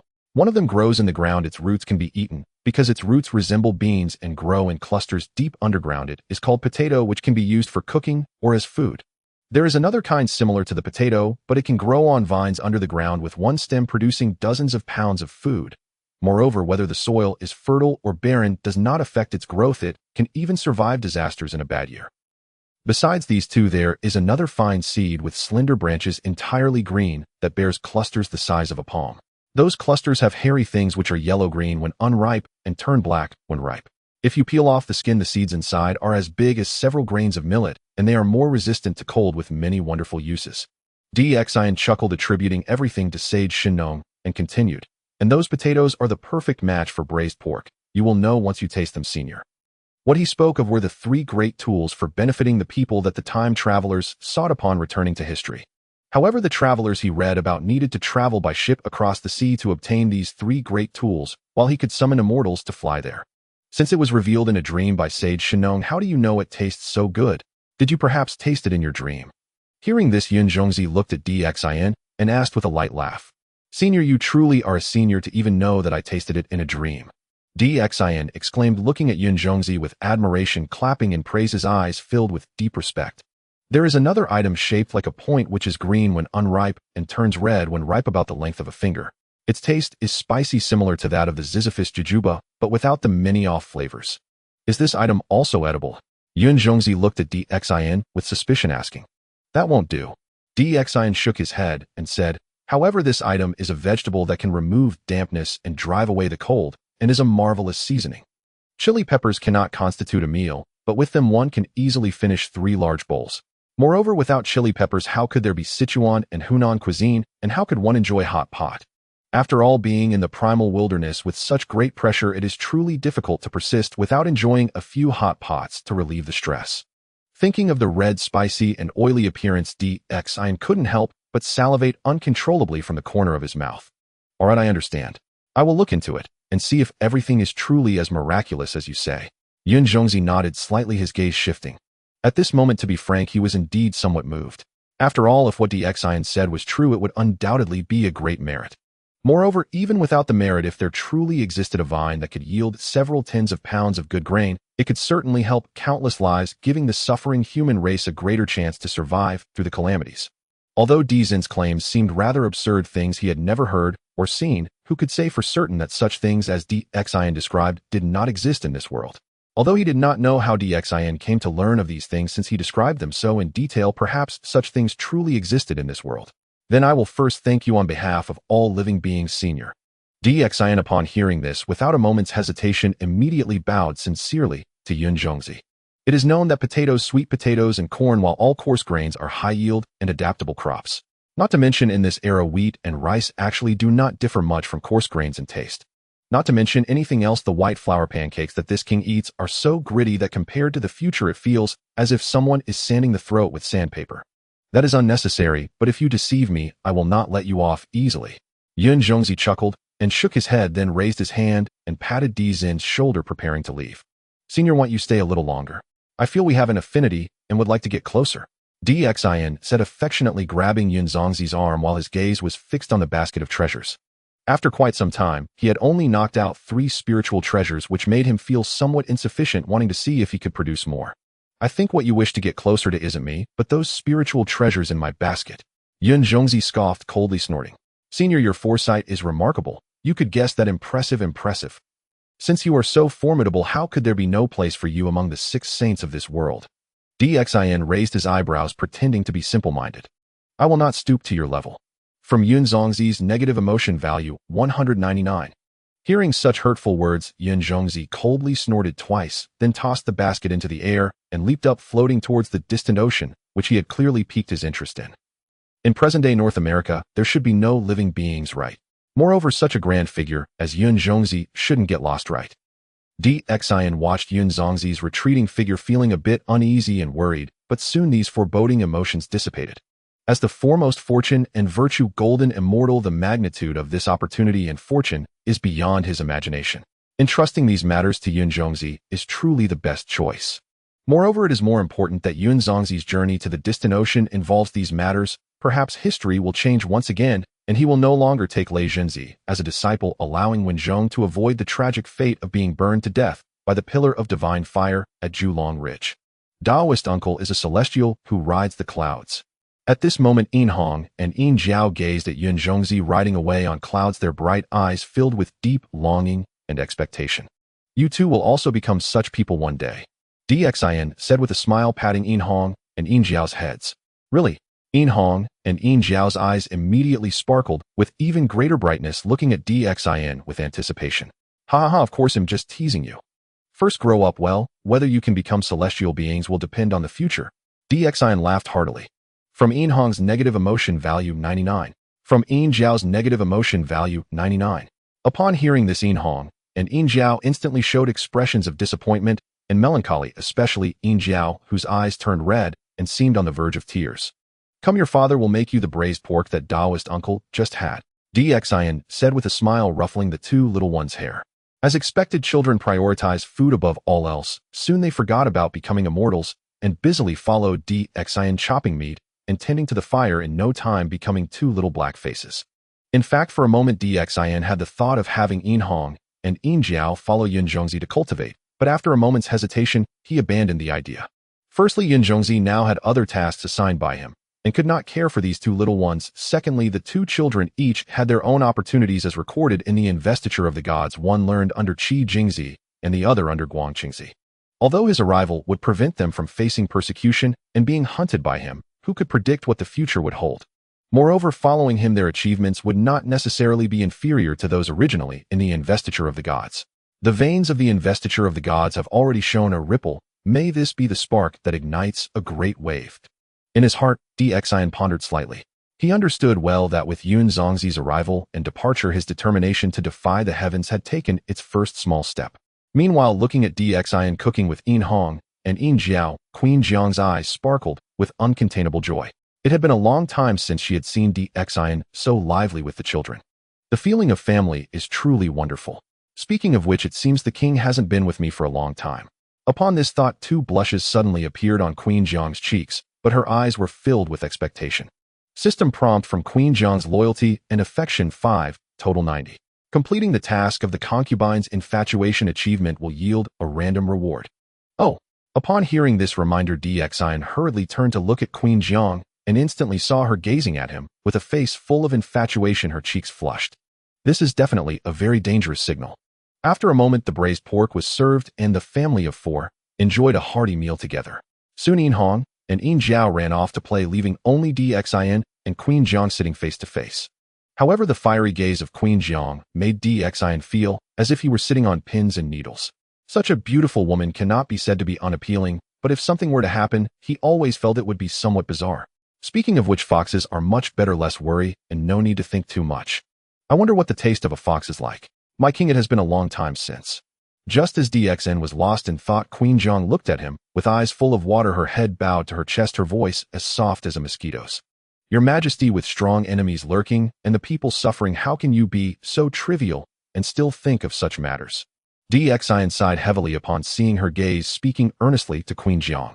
I know I was wrong. Queen Jiang's eyes immediately lost their luster as she squatted on the ground, hastily admitting her mistake.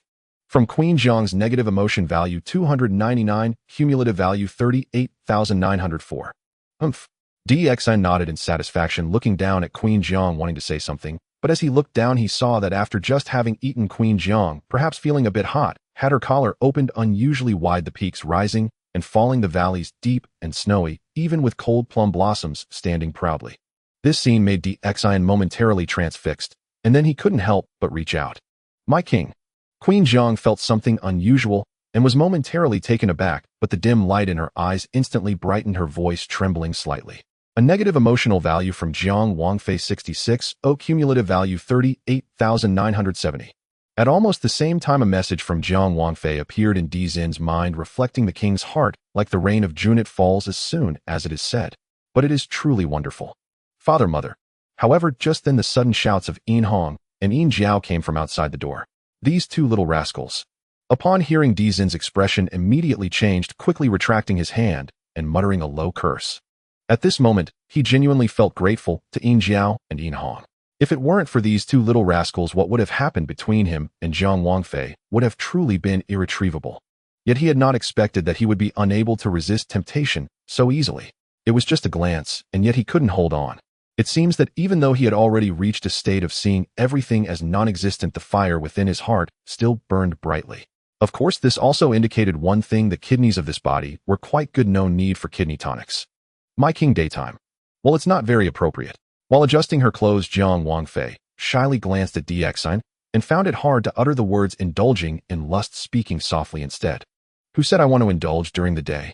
DXIN blinked and smiled, saying, once this is over, I will naturally give you ample rewards. A negative emotional value from Jiang Wangfei 666. A string of question marks floated above Jiang Wangfei's head, leaving her momentarily speechless. When did the king's thoughts become so different? Father. Hey mother, why is your face suddenly so red? Did you secretly eat something behind our backs?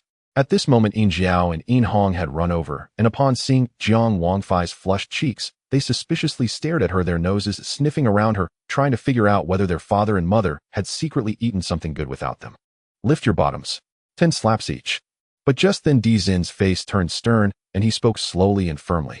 A negative emotional value from Yin Jiao 66. A negative emotional value from Yin Hong 66. Father, why are you hitting us? Yin Jiao pouted, looking at DXIN with a face full of unhappiness. What reason does a father need to hit his son? Isn't it enough that your bottom deserves a smack? Lift your bottoms. DXIN raised an eyebrow and firmly reprimanded. A negative emotional value from Yin Hong 99. A negative emotional value from Yin Jiao 99. The two little princes, upon hearing this, decisively offered their knees and negative emotional values to their father, then tearily pulled down their pants, exposing their bottoms to DXIN for punishment. Smack. In an instant, a sharp crack resonated through the room, startling the two little princes into shivering, and after offering their respected father another 99 in negative emotional values, they suddenly realized their bottoms had not been split in two, nor had the whip in their father's hand come down. Father really loves us. He can't bear to hit us. Seeing this, Yin Hong and Yin Jiao's eyes immediately welled up with tears, and the image of DXIN in their minds grew larger. Smack. Smack.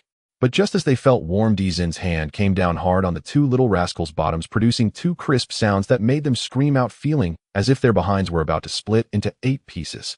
A negative emotional value from Yin Hong 199. A negative emotional value from Yin Jiao 199, cumulative value 40,562. In that moment, DXIN immediately sensed data refreshing in his system backend, successfully breaking through the 40 mark with the help of these two little sons. All right, little rascals, since father is in a good mood today, I won't hit you. Go play. DXIN, seeing things were going well, raised his hand, smiling. Thank you, father. Yin Hong and Yin Jiao, their eyes red, felt both touched and pained, and limped towards the door. The 9 remaining slaps, I've noted them down. One day, I'll give you each a slap at an unexpected time to teach you a lesson. At that time, don't blame me for not reminding you. DXIN looked at the backs of the two little rascals, smiling. A negative emotional value from Yin Hong 299. A negative emotional value from Yin Jiao 299. In an instant, as DXIN had expected, the system backend swept through the children's grievances, and it was not just the numbers, their sorrowful eyes could be seen as well. Only hitting once means only feeling pain once. But now it has become unpredictable, and they could be slapped any day. Oh, how terrifying is that? Doesn't it mean they have to behave every day? This method of the king is truly brilliant, using this knife hanging over their heads to scare Honger and Jiao. I see fear on their faces, and they will surely not dare to misbehave again in the future. Jiang Wangfei, upon seeing this, looked at DXIN with admiration and praised him repeatedly. Of course, every word and action of mine has deep meaning. DXIN laughed heartily. But internally, he was sweating, knowing that he did this merely to maximize the collection of negative emotional values. Why do fathers and sons turn against each other? Why are these mischievous children constantly beaten? It's all because their old father collects negative emotional values. This system is truly inhumane. It's not me that's wrong, but this unscrupulous system. Wang Fei. Xin gently coughed, looking at Jiang Wang Fei. My king, I want to check on Honger and Jiaoer's bottoms. Upon hearing Dixin's words, Jiang Wang Fei's face immediately turned almost blood red, as if Dixin were a terrifying demon ready to tear her apart bit by bit, and she quickly ran out to the courtyard. Actually, I wanted to say, why don't we wait a bit longer? Dixin looked at Jiang Wang Fei's figure, raised his hand to rub his nose, and awkwardly muttered, "So fragrant." Just as he touched his nose, he suddenly realized that there was an unusual fragrance on his hands at that moment. Indeed, touching a rose leaves one with a lingering fragrance. Let me see what this random reward is. Following that, Dixin sensed the system wanting to see what reward he received after completing the task of inciting the concubine's infatuation. What a scam. Just a glance, and Dixin's tears were nearly spilling down. In the item grid lay a Rongdao grass with a small line of text underneath. Exclusive Rongdao grass contains a small amount of fragments of the Great Way of Minor Theft. What kind of broken system is this? Is it going against thieves? Or is this thing secretly reading my negative emotional values all along? After seeing what was in the grid, Dixin unhesitatingly sent a wave of negative emotional values totaling 666 and 999 to the system. Although he knew that this broken system certainly wouldn't be so kind, he never expected it to be this blackheart. This is no longer just scamming me, it's downright robbing me. The minor theft technique, completion value 103,000. After Dixin consumed the Rongdao grass and saw the system prompt, his already numb face twitched twice, and he coldly uttered, "Heh." This broken system is indeed devoid of humanity. Not only did it give this Rongdao grass, but the completion value is continuously decreasing, dropping from 3 to 2. Now I can have a good talk with Daji. Dixin shook his head, casting aside these negative emotions, clasped his hands behind his back, glanced at the wooden giant sword in his hand, and a smile appeared at the corner of his mouth. Previously, he could only resist Daji's temptations, but he couldn't really suppress this fox demon. Now, with the wooden giant sword from Yun Zhongzi, he wondered how he could make Daji submit and call him father on her knees. Of course, such a charming little fox not only needs to be played with, but also the demon clan behind her has great potential.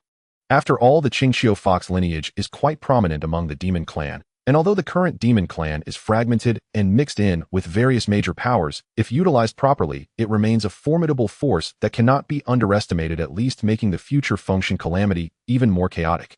This time I will delve into the fox den. Dixin tightly gripped the wooden teia, sword, his gaze resolute, and with a sweeping motion of his sleeve, he strode confidently towards the Shoshin palace where Daji resided. Your Majesty, the king has arrived. As Dixin stepped to the threshold of Shoshin Palace, a young palace maid hurried inside to announce his arrival. Negative emotion value from Daji 166. So the incident last time, the painful squeezing, had left a deep psychological scar upon Daji.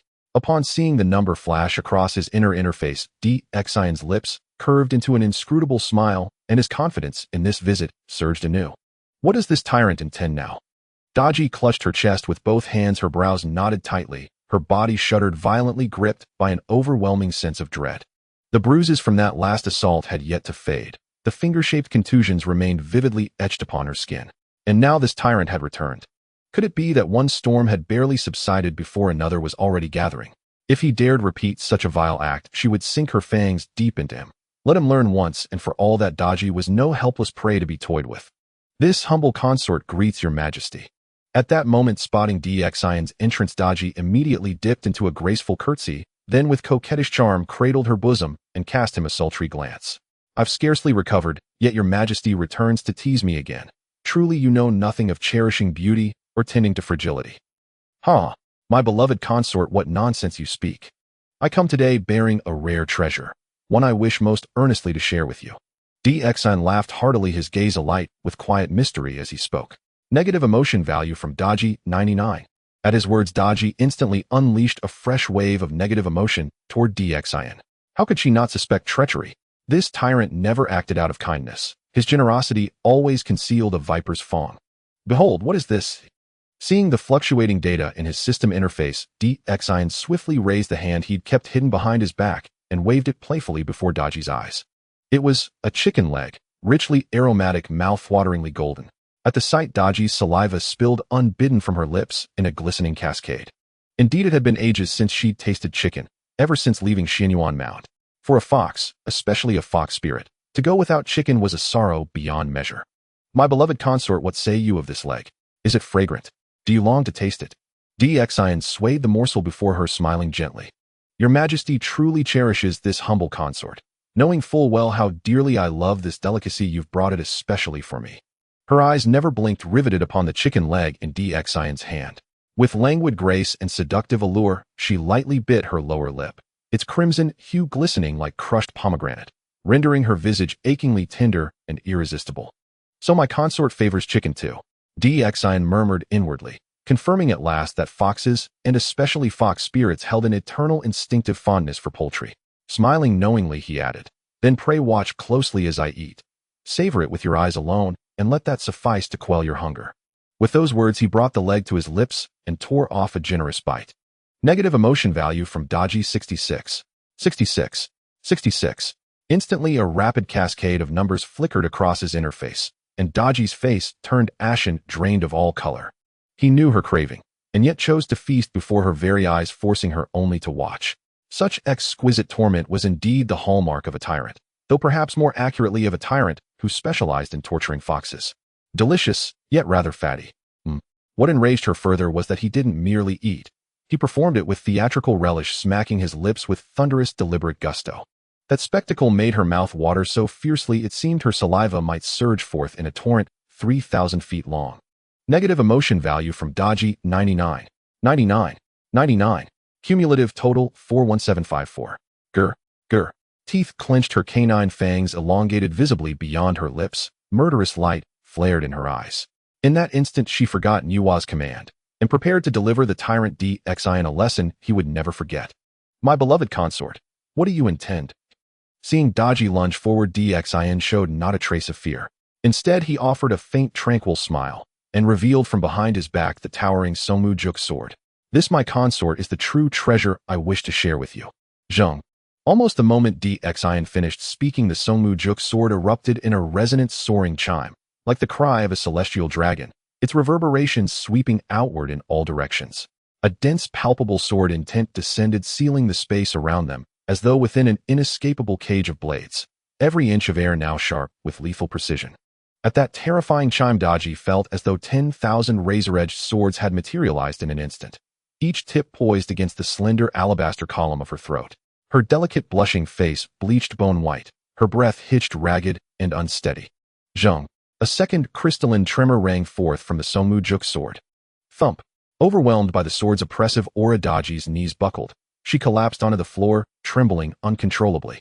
Her soul quaked as if about to be scoured away by that merciless intent. Her teeth chattered violently, her complexion paling to the hue of death itself, her life force flickering perilously close to extinction. My beloved consort, why sit upon the floor? Rise quickly. Let us admire this blade together. Watching Daji's terror-stricken, shivering form, Dian suppressed a private chuckle and took a step forward as if to lift her gently from the ground. Negative emotion value from Daji 520. Your Majesty, no. Please, do not approach. Daji recoiled sharply, shaking her head frantically. She felt for the first time since her birth the icy breath of annihilation hovering just inches from her neck. Should she fail this trial, she would become nothing more than a dead fox, forever. Yet one question bewildered her: how did Dian possess such a sacred artifact? Moreover, the Tao resonance emanating from the wooden sword bore unmistakable traces of the Chan sect disciples. And yet that only deepened her confusion, for she knew the Chan sect had long awaited the advent of this cosmic tribulation, and she was its appointed catalyst. So why would any disciple of theirs bestow upon Dian a weapon meant to slay her? Worse still, the cultivator who had sent it possessed power so profound they had veiled their descent entirely. Even Daji's divine senses had detected nothing. Such mastery could belong only to a second-generation disciple of the Chan sect, and among them a peerless elite. Could it be that the celestial lords themselves were divided over the investiture of the gods' tribulation, disputing Nuwa's decree, and thus sought to eliminate her, the humble fox, to restore the Shang dynasty's glory? In that moment, beyond terror and bewilderment, a profound sorrow welled up within Daji. What is an ant? She was precisely that, an ant utterly insignificant. She had lived peacefully in Xianyuan Mound, feasting daily on chicken, until Nuwa's single promise dispatched her here to suffer under this tyrant's cruelty, abandoned and unavenged. Once long ago their race, the Yao, had ruled as exalted sovereigns of heaven and earth. Daji, Reveal your true form, now. Just as Daji's mind reeled under the Songmu Juk, sword's crushing pressure, DXIN's voice boomed beside her ear, deep, commanding, irrevocable. Zheng.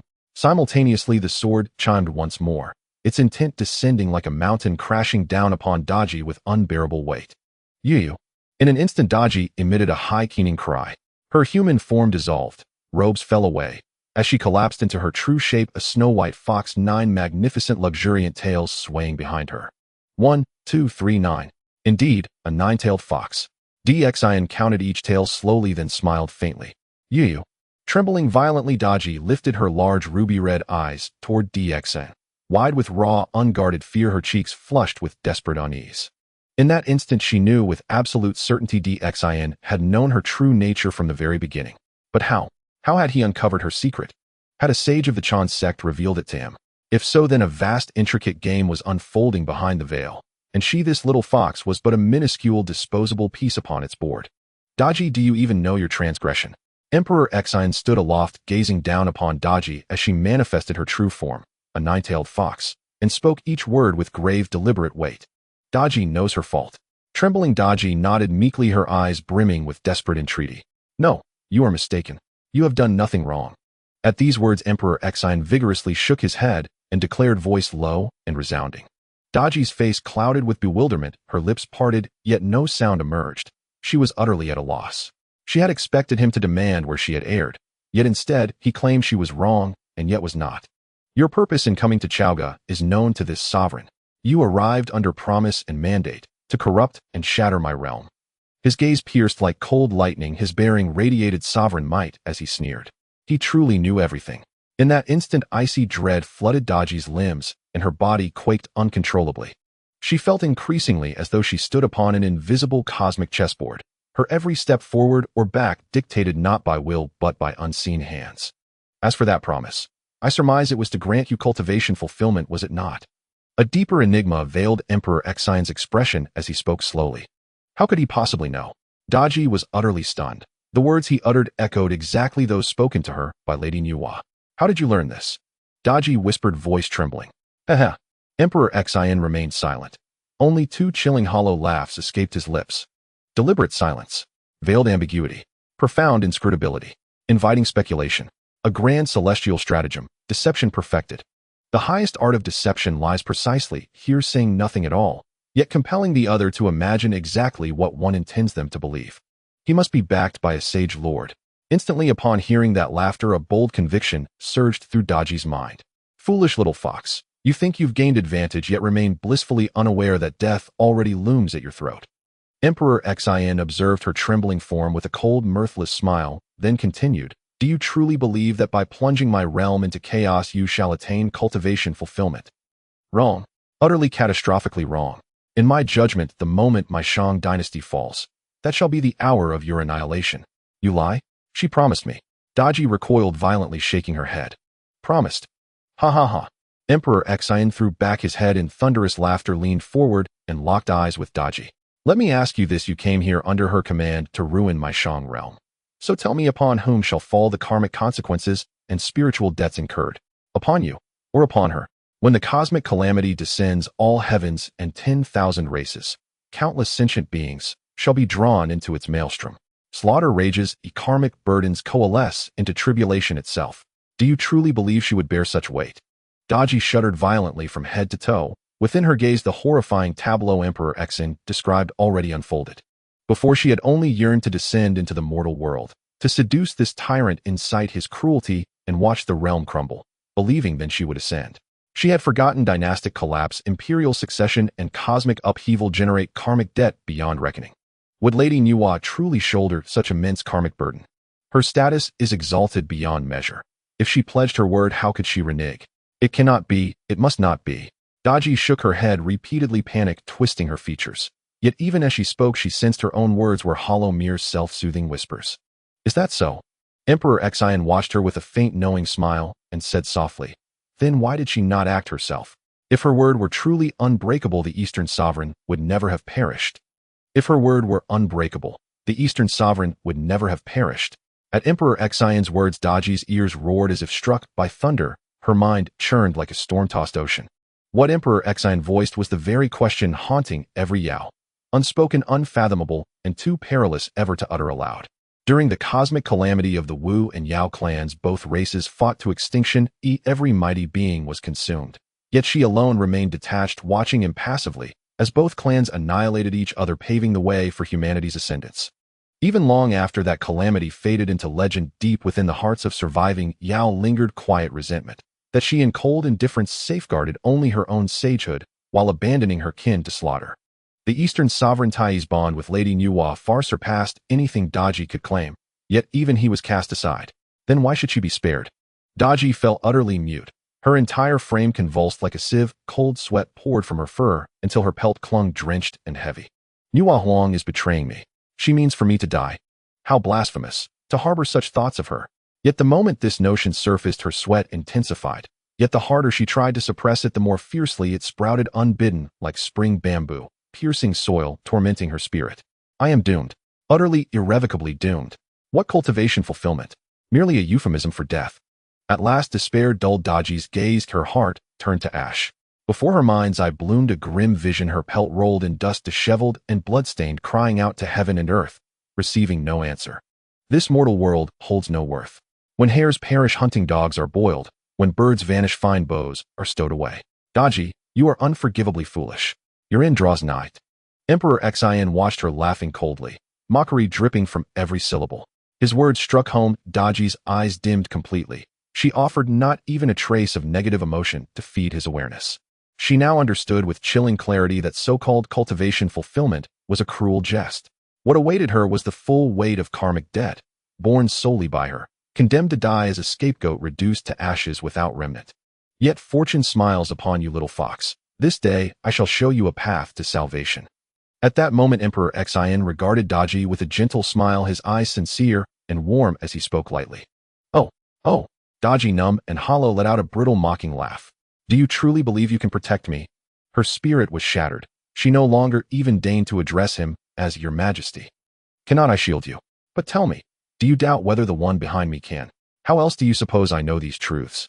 And why, pray, do they aid me? Emperor Xin smiled, an enigmatic, inscrutable curve of the lips, as the grand deception unfolded once more. As the ancient adage says, the perfect lie weaves truth and falsehood in equal measure, rendering disbelief impossible. Every word Emperor Xin had spoken thus far was fact, precisely the fate Daji suffered after the investiture of the god's calamity concluded. Such veracity convinced her utterly, and cultivated the illusion that he was unfathomable, backed by powers beyond imagining. Please, Your Majesty, save me. Without hesitation, Daji prostrated herself and crawled forward, pressing her forehead to the floor before Emperor Xion's feet, gripping his thigh tightly with her forepaws, her eyes pleading. In that moment she felt herself drowning, and Emperor Xion was the sole driftwood capable of pulling her from the abyss.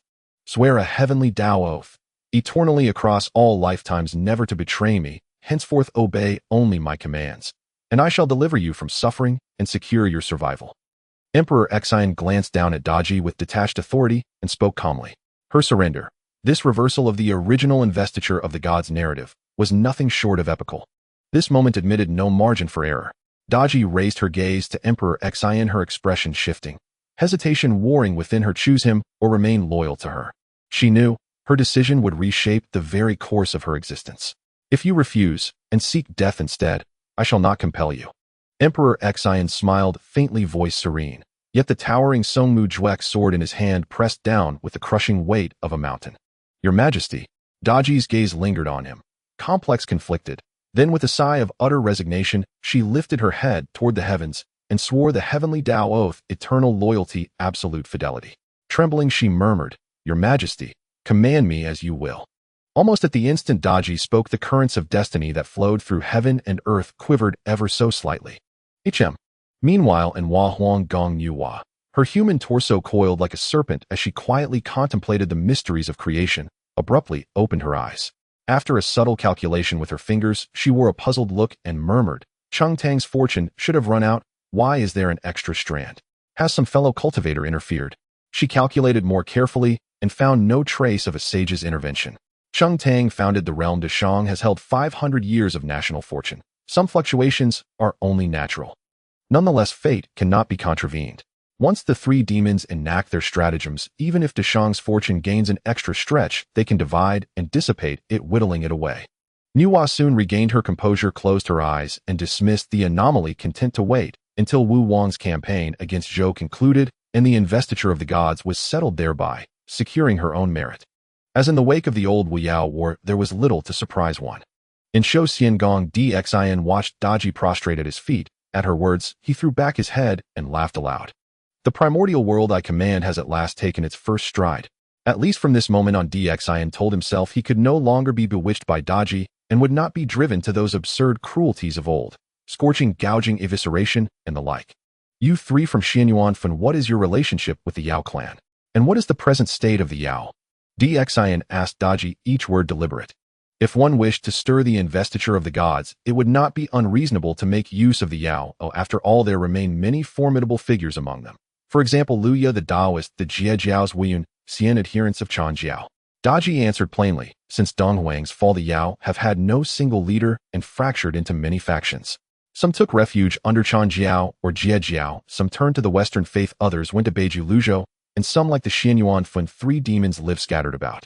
In some, the Yao now resemble the dragon clan after their ancestor fell, divided into quarters, outwardly boasting many masters, yet their former glory no more than a dream, surviving only by the grace of the sages. She even sighed softly as she spoke, as if genuinely anxious for the greater fate of the Yao. Could it be that this fox spirit Daji secretly held affection for the Yao? Dxin eyed her oddly, but from her words he gleaned the essential truth: the Yao clan was fractured, scattered like loose sand. Far from disappointing him, that answer exhilarated him.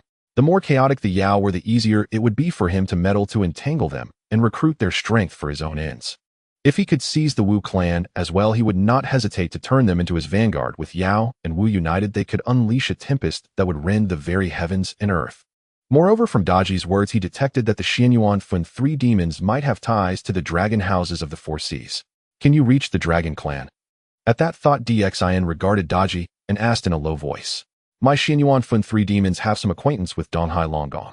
Daji did not conceal it.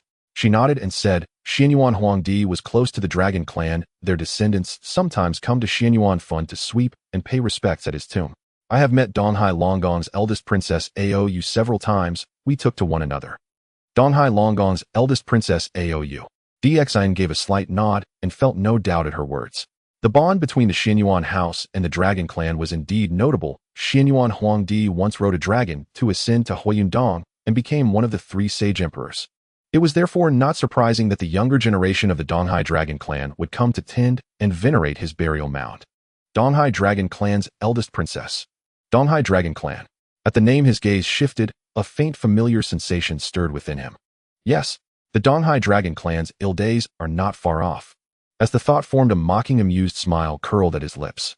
Soon he imagined the arrival of that prodigious madman of the investiture world, a furious force who would explode without restraint, killing gods, when he met gods slaying demons, when he met demons slaying men, when he met men recognizing no kin, even killing himself and his father.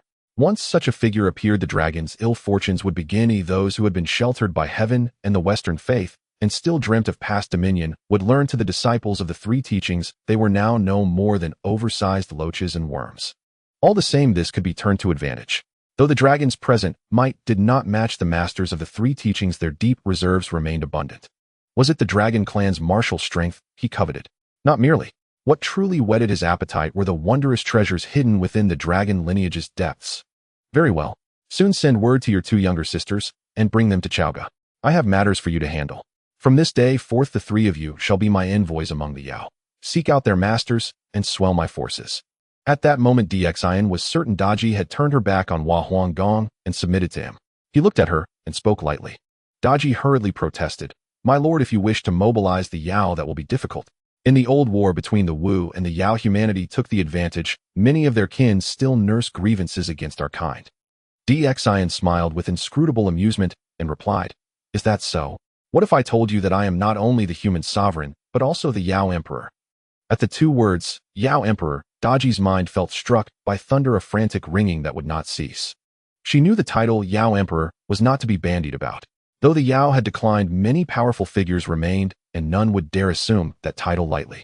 Historically, the epithet belonged only to Di Jun, who once stood beside Donghuang. Could Dxin claim to be Dijun reborn? If so, the day's events would be simple to explain. And yet, Dongwang Tai and Dijun had perished in the Great Weao War alongside the 12 ancestral Wu. Their souls should have vanished without trace. How could a reincarnation appear?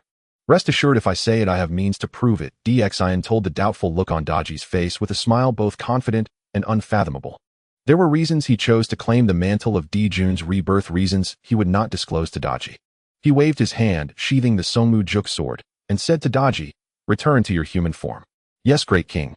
Daji answered, her eyes complex. A light shimmered across her skin, and she took on human shape once more. Daji had apparently misread Dizin's intent. When she restored her human body, she stood tall and utterly unclothed, her voluptuous curves and long legs, her slender waist within a hand's grasp, setting Dizin's heart aflame. Daji, attend to the great king. With that, her body went limp and she fell into Dizin's arms, her eyes clouded with languid light. If he was to secure Daji, mere coercion would not suffice. He needed her utterly devoted to make her entirely his. For the flourishing of Deshang, for mankind's victory over fate, for the people, he told himself, he could sacrifice his small self and even sell his body. No, he thought with a private grin, not for the realm, but because he craved that body. Dizin's gaze hardened, and he swept Daji into an embrace, pressing his lips to her cool, sweet mouth. The hours that followed were beyond description, and the taste of a fox spirit, he reflected with relish, was most agreeable. The taste of a seductress is truly delightful. This body of mine is not bad either. As Dxin departed, his steps were slightly unsteady, yet his face was adorned with a satisfied smile. He was pleased with Daji's attentive service, always ready to fulfill his wishes, as well as with the strength of his current body, although he was uncertain if Daji's affection was genuine. However, he never expected that this nine-tailed seductress would turn out to be a from Daji's loyalty and affection 10, total 10, triggering the Daji's infatuation side quest. Upon completion, one could gain random Dao rhythm 100, merit value 100, and a random reward. At that moment, a message suddenly flashed through Dizin's system backend. It seems Daji was not acting just now. I must have truly pleased her. Upon seeing the numbers in the backend, Dizin's smile grew brighter, clutching his lower back, his face radiating confidence. Although it was only 10 points, it still indicated a significant issue that such a value could arise after Daji was coerced and subdued by him with the Songmu Juk sword. I hope Daji and the other two demons from Xuanyuan's tomb can bring me even more surprises. Dxin rubbed his lower back, his gaze shifting slightly, and then called over Zheng Luan, who was standing respectfully at a distance, saying, "General Zheng, come here. I have some matters for you to attend to." "Your Majesty, please speak. Whatever is within my capabilities, I will do my utmost to accomplish it." Zheng Luan hurriedly knelt down, speaking earnestly. "You hail from the Chan sect and are a disciple of the Taoist Master Du. I assume you had many connections during your time in the mountains. Now, as I seek to greatly expand the Deshang, it is the perfect time to bring in talents. I need you to invite some of your fellow disciples down from the mountain, so we can unite our efforts and jointly elevate the Deshang." Dxin helped Zheng Luan up from the ground, passionately stating, and then said to Zheng Luan, "Moreover, rest assured you were the first to follow me. I will not forget this bond. In the future, no matter who you bring, I guarantee your position will always be a rank above theirs, ensuring a life of glory and wealth for you. As long as you do not betray me, I will not fail you." From Zheng Luan's loyalty 3, cumulative value 98. "I thank your Majesty for your favor. I will take care of it right away." Zheng Luan clasped his fists, tears of gratitude welling in his eyes as he looked at Dxin, and after a moment, he strode confidently out to write a few letters to his friends he had met in the Yunguang cave of the Iron Buddha Mountain, inviting them to come to Chaoga and help in the great expansion of the Deshang. What does it mean to be a wise ruler? This is what it means. Before asking me to work for him, he had already considered all the benefits and concerns, providing solutions.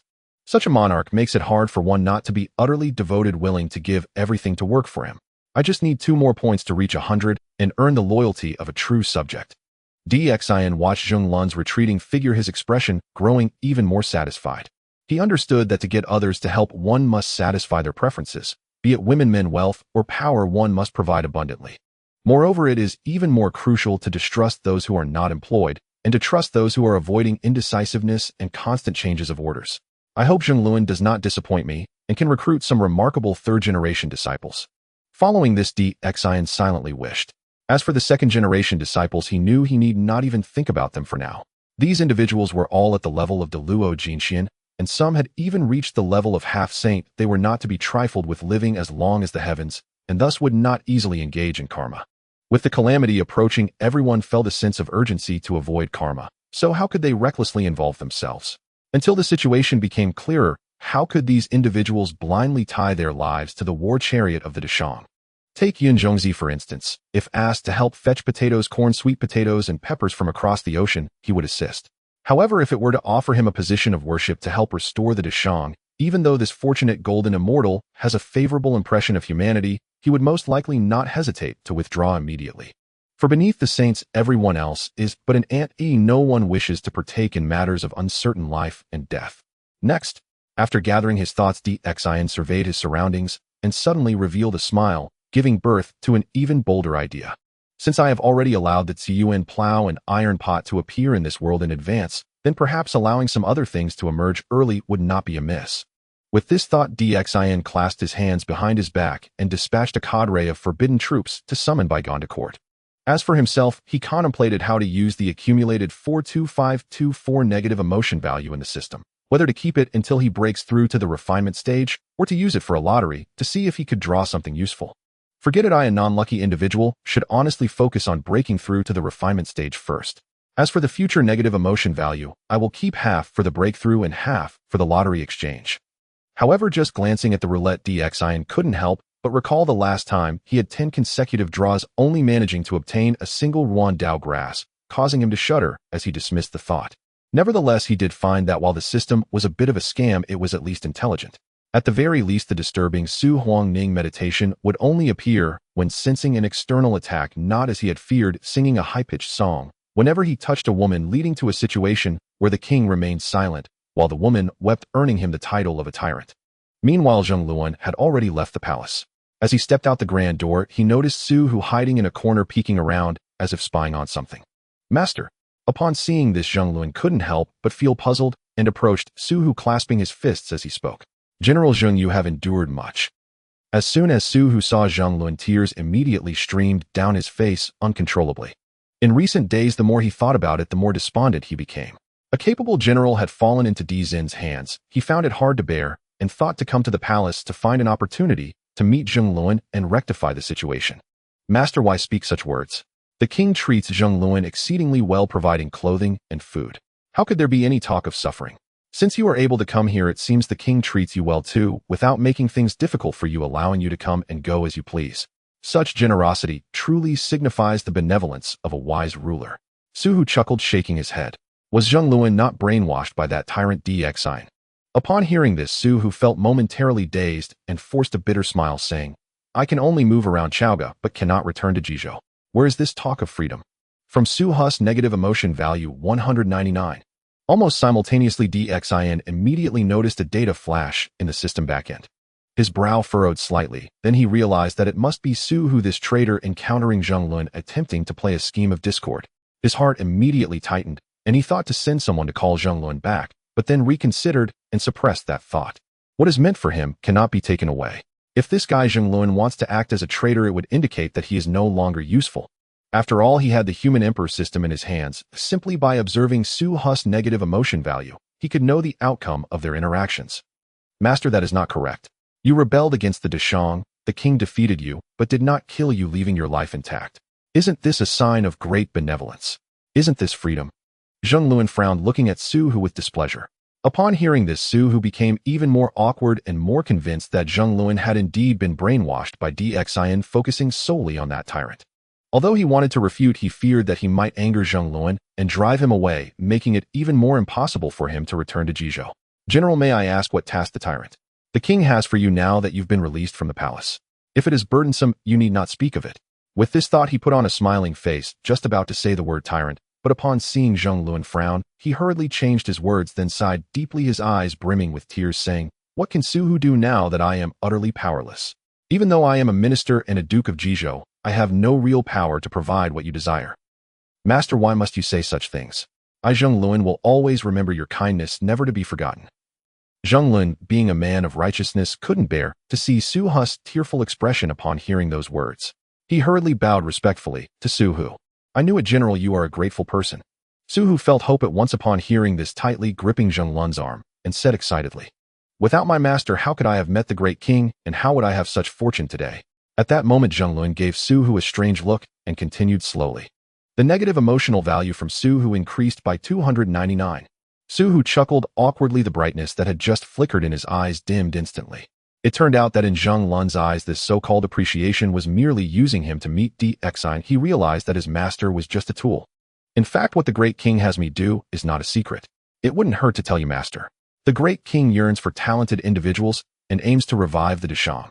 Therefore, Zheng Luan was tasked to gather those friends he met while learning at the Yunguang Cave on Taisha Mountain to assist the Great King to support the Dashang's empire, suppress those arrogant scoundrels, and protect the peace of the human race. At this, Zheng Luan revealed what DXIN intended for him to do, and as he reached the end, he cast a deep glance at Su Hu. The implication was unmistakable. Su Hu was one of those arrogant scoundrels. The negative emotional value from Su Hu increased by 500, accumulating to 43522. DXIN observed the data changes in the background, his eyebrows raised in curiosity about what Zheng Luan had said to provoke such strong negative emotions from Su Hu. From these negative emotional values, it seemed Zheng Luan would not be swayed by Su Hu's treachery, nor would he be caught in a plot of betrayal. General Zheng, you are mistaken. Dizin's schemes are so obvious, can't you see through them?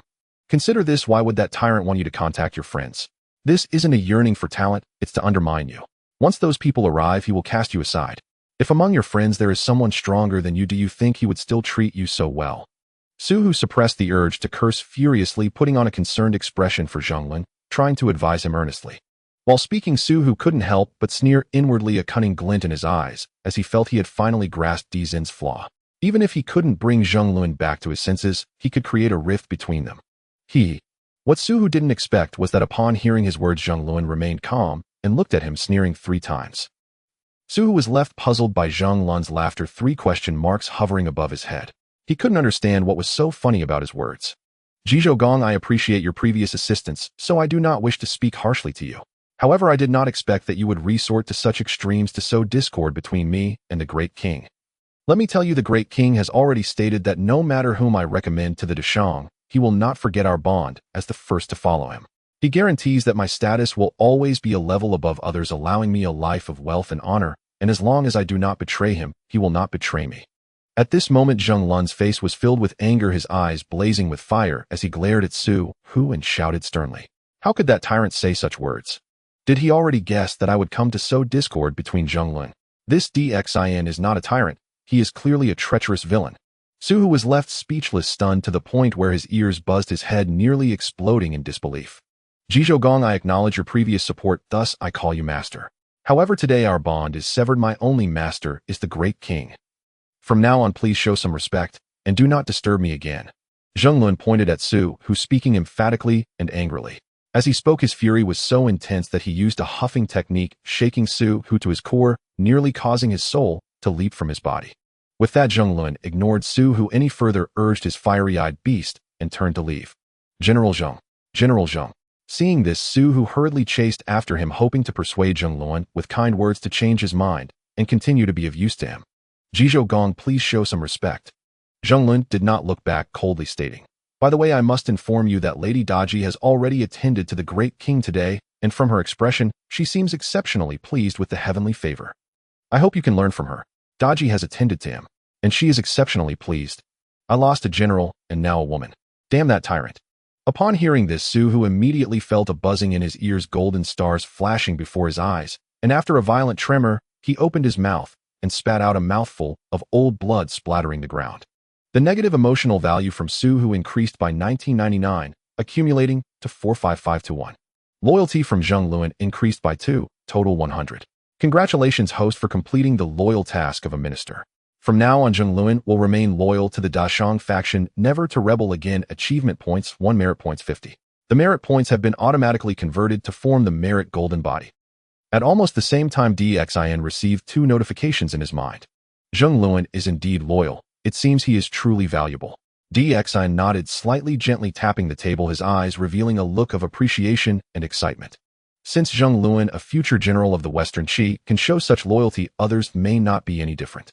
If he could recruit outstanding disciples like Yang Jianneza and Wei, who wouldn't that deplete the foundation of the Western Qi, leaving Ji Chong and GFA with nothing to contend with? However, DXIN also understood that this was merely wishful thinking for now. Regardless of Yang Jian or Wei, who they were hard to approach at the moment. But among them, Neza the Demon Star was still accessible. Yet the protective teacher of the Demon Star posed a problem and could affect the Dragon Clan's plans, which needed careful consideration. Following that, Xin collected these thoughts, sensing the merit golden body and noticing that the corners of his large shorts still exposed part of his backside. At present, there was merely an additional line. It was still far from complete. Moi. Xin then discovered that a new task option appeared on his system interface, marked with a small red dot.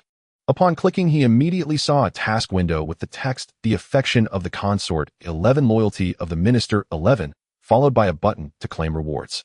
After he pressed the button with his mind, he saw 2 golden beans fly out from the system interface, and then a new achievement store appeared at the bottom of the interface. Upon seeing the line of small print beneath the coveted 4 swords of Zhu Xian, Xin immediately responded with 3 cold laughs. He thought to himself this deceptive system could never be so benevolent. Now that he looked, it was indeed as dark and treacherous as ever, like a bottomless black hole. Completing a single task only yields a mere point of achievement, which is nearly equivalent to 1,000,000 achievement points. How long would it take for him to accumulate that? Even if he were lucky enough to complete 1 task per hour without eating, drinking, or sleeping, it would still take him a staggering 155,137 years to achieve it.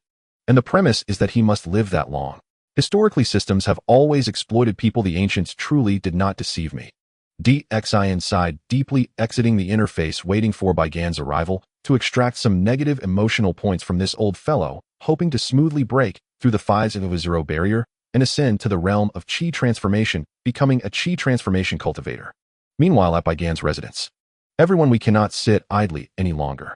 We must rise up, we must change things, and we must make the tyrant reform his ways for the sake of a brighter world.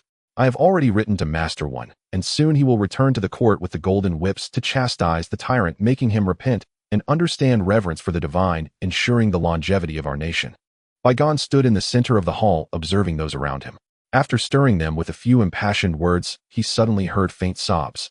Turning to look, he saw Huang Feihu, pale as death, slumped in his chair, his eyes vacant with tears streaming down his cheeks. As he spoke in a hushed tone, "King Wuching, what is your opinion?" "Oh, my dear cow, it pains me so." Huang Feihu appeared dazed, as if he had not heard Baigan's words, clutching his chest and coughing violently, blood trickling from the corner of his mouth. Baigan frowned and stomped his foot, thinking Huang Feihu was truly useless. It was just a cow, why was he so attached?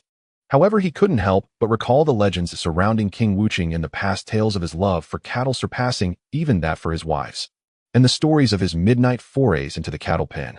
Once he thought they were mere fabrications, but now it seemed they might not be entirely unfounded. General Zhendian, look at how far King Wuching has been pushed by that tyrant. If we do not correct the chaos, soon it may be too late. Our Deshang dynasty might just be ruined by that tyrant.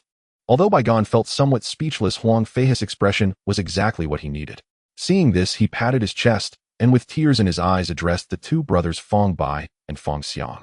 The actions of the king in recent days have indeed been excessive. First, he wrote those disgraceful poems in the Huang Palace, then forcibly took the daughter of the Duke of Jizhou, killed Weizi and Jizi, and uttered disrespectful words about the divine. It is truly absurd and makes us worry. Fong Bai looked at Huang Feihu with sympathy, then slammed his hand on the chair, saying, "Chancellor, what are your thoughts? Speak freely, my brother, and I will act accordingly." Good. You 2 brothers Fong are indeed loyal ministers of Deshang." Upon hearing this, Baigan was overjoyed, clapping his hands in praise, and then looked at Fong Bai and Fong Xiang, saying, "What we need to do is to make the king understand what he has done wrong and rectify the chaos. Thus we must force the palace. Force the palace." As soon as Baigan uttered these words, Fong Bai and Fong Xiang's expressions instantly turned serious, their eyes twitching slightly. Even the dazed Huang Feihu suddenly woke up, gasping in shock as he stared at Baigan. He truly had not expected Baigan to have such boldness, intending to force the palace. What is forcing the palace? That is rebellion, treason. Once it is over, one could lose their head. Good. The Chancellor speaks well. Such a tyrant must be forced to reform, so he knows the consequences, and only then can the chaos be set right. But before the others could speak, another person in the hall suddenly slammed his chair, stood up, and loudly declared, looking at Huang Feihu, Fong Bai, and Fong Xiang, "If you are loyal ministers of Deshang, you must support the Chancellor's words. Dr. Yang, we are not unaware that the Chancellor speaks the truth, but the tyrant has that Zheng Luan by his side, who possesses incredible powers. With just a grunt, he could make a strong man like King Wuching lose consciousness, let alone us." Fong Xiang smiled bitterly and spoke slowly, but there was a hint of disdain in his eyes. The one who had just stood up and slammed the table was Dr. Yang Ren, but his reputation in the court was not good.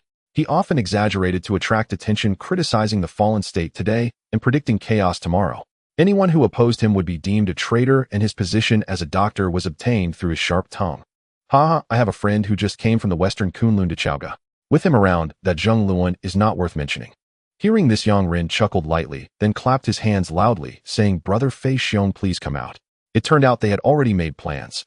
Fong Xiang and Huang Feihu, upon hearing the sound, glanced at Baigan, and seeing his expression unchanged, immediately understood.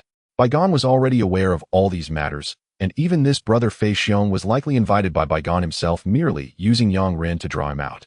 Jiang Shang, I greet all the lords.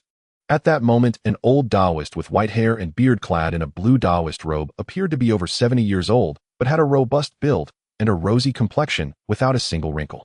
His teeth were as white as snow, seemingly capable of crushing walnuts. This Taoist had quite the appearance.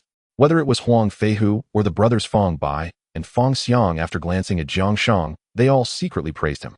Regardless of whether Jiang Shang truly possessed real skill, his appearance certainly gave off an air of a high and enlightened being. Everyone, this is my dear friend Jiang Shang, who just returned from studying in the western Kunlun. His surname is Jiang, given name Shang-styled Zia, and his title is Fei Xiong. Yang Ren quickly stepped forward, taking Jiang Shang's hand and introducing him to everyone. Jiang Zia. This name gives me a strange feeling.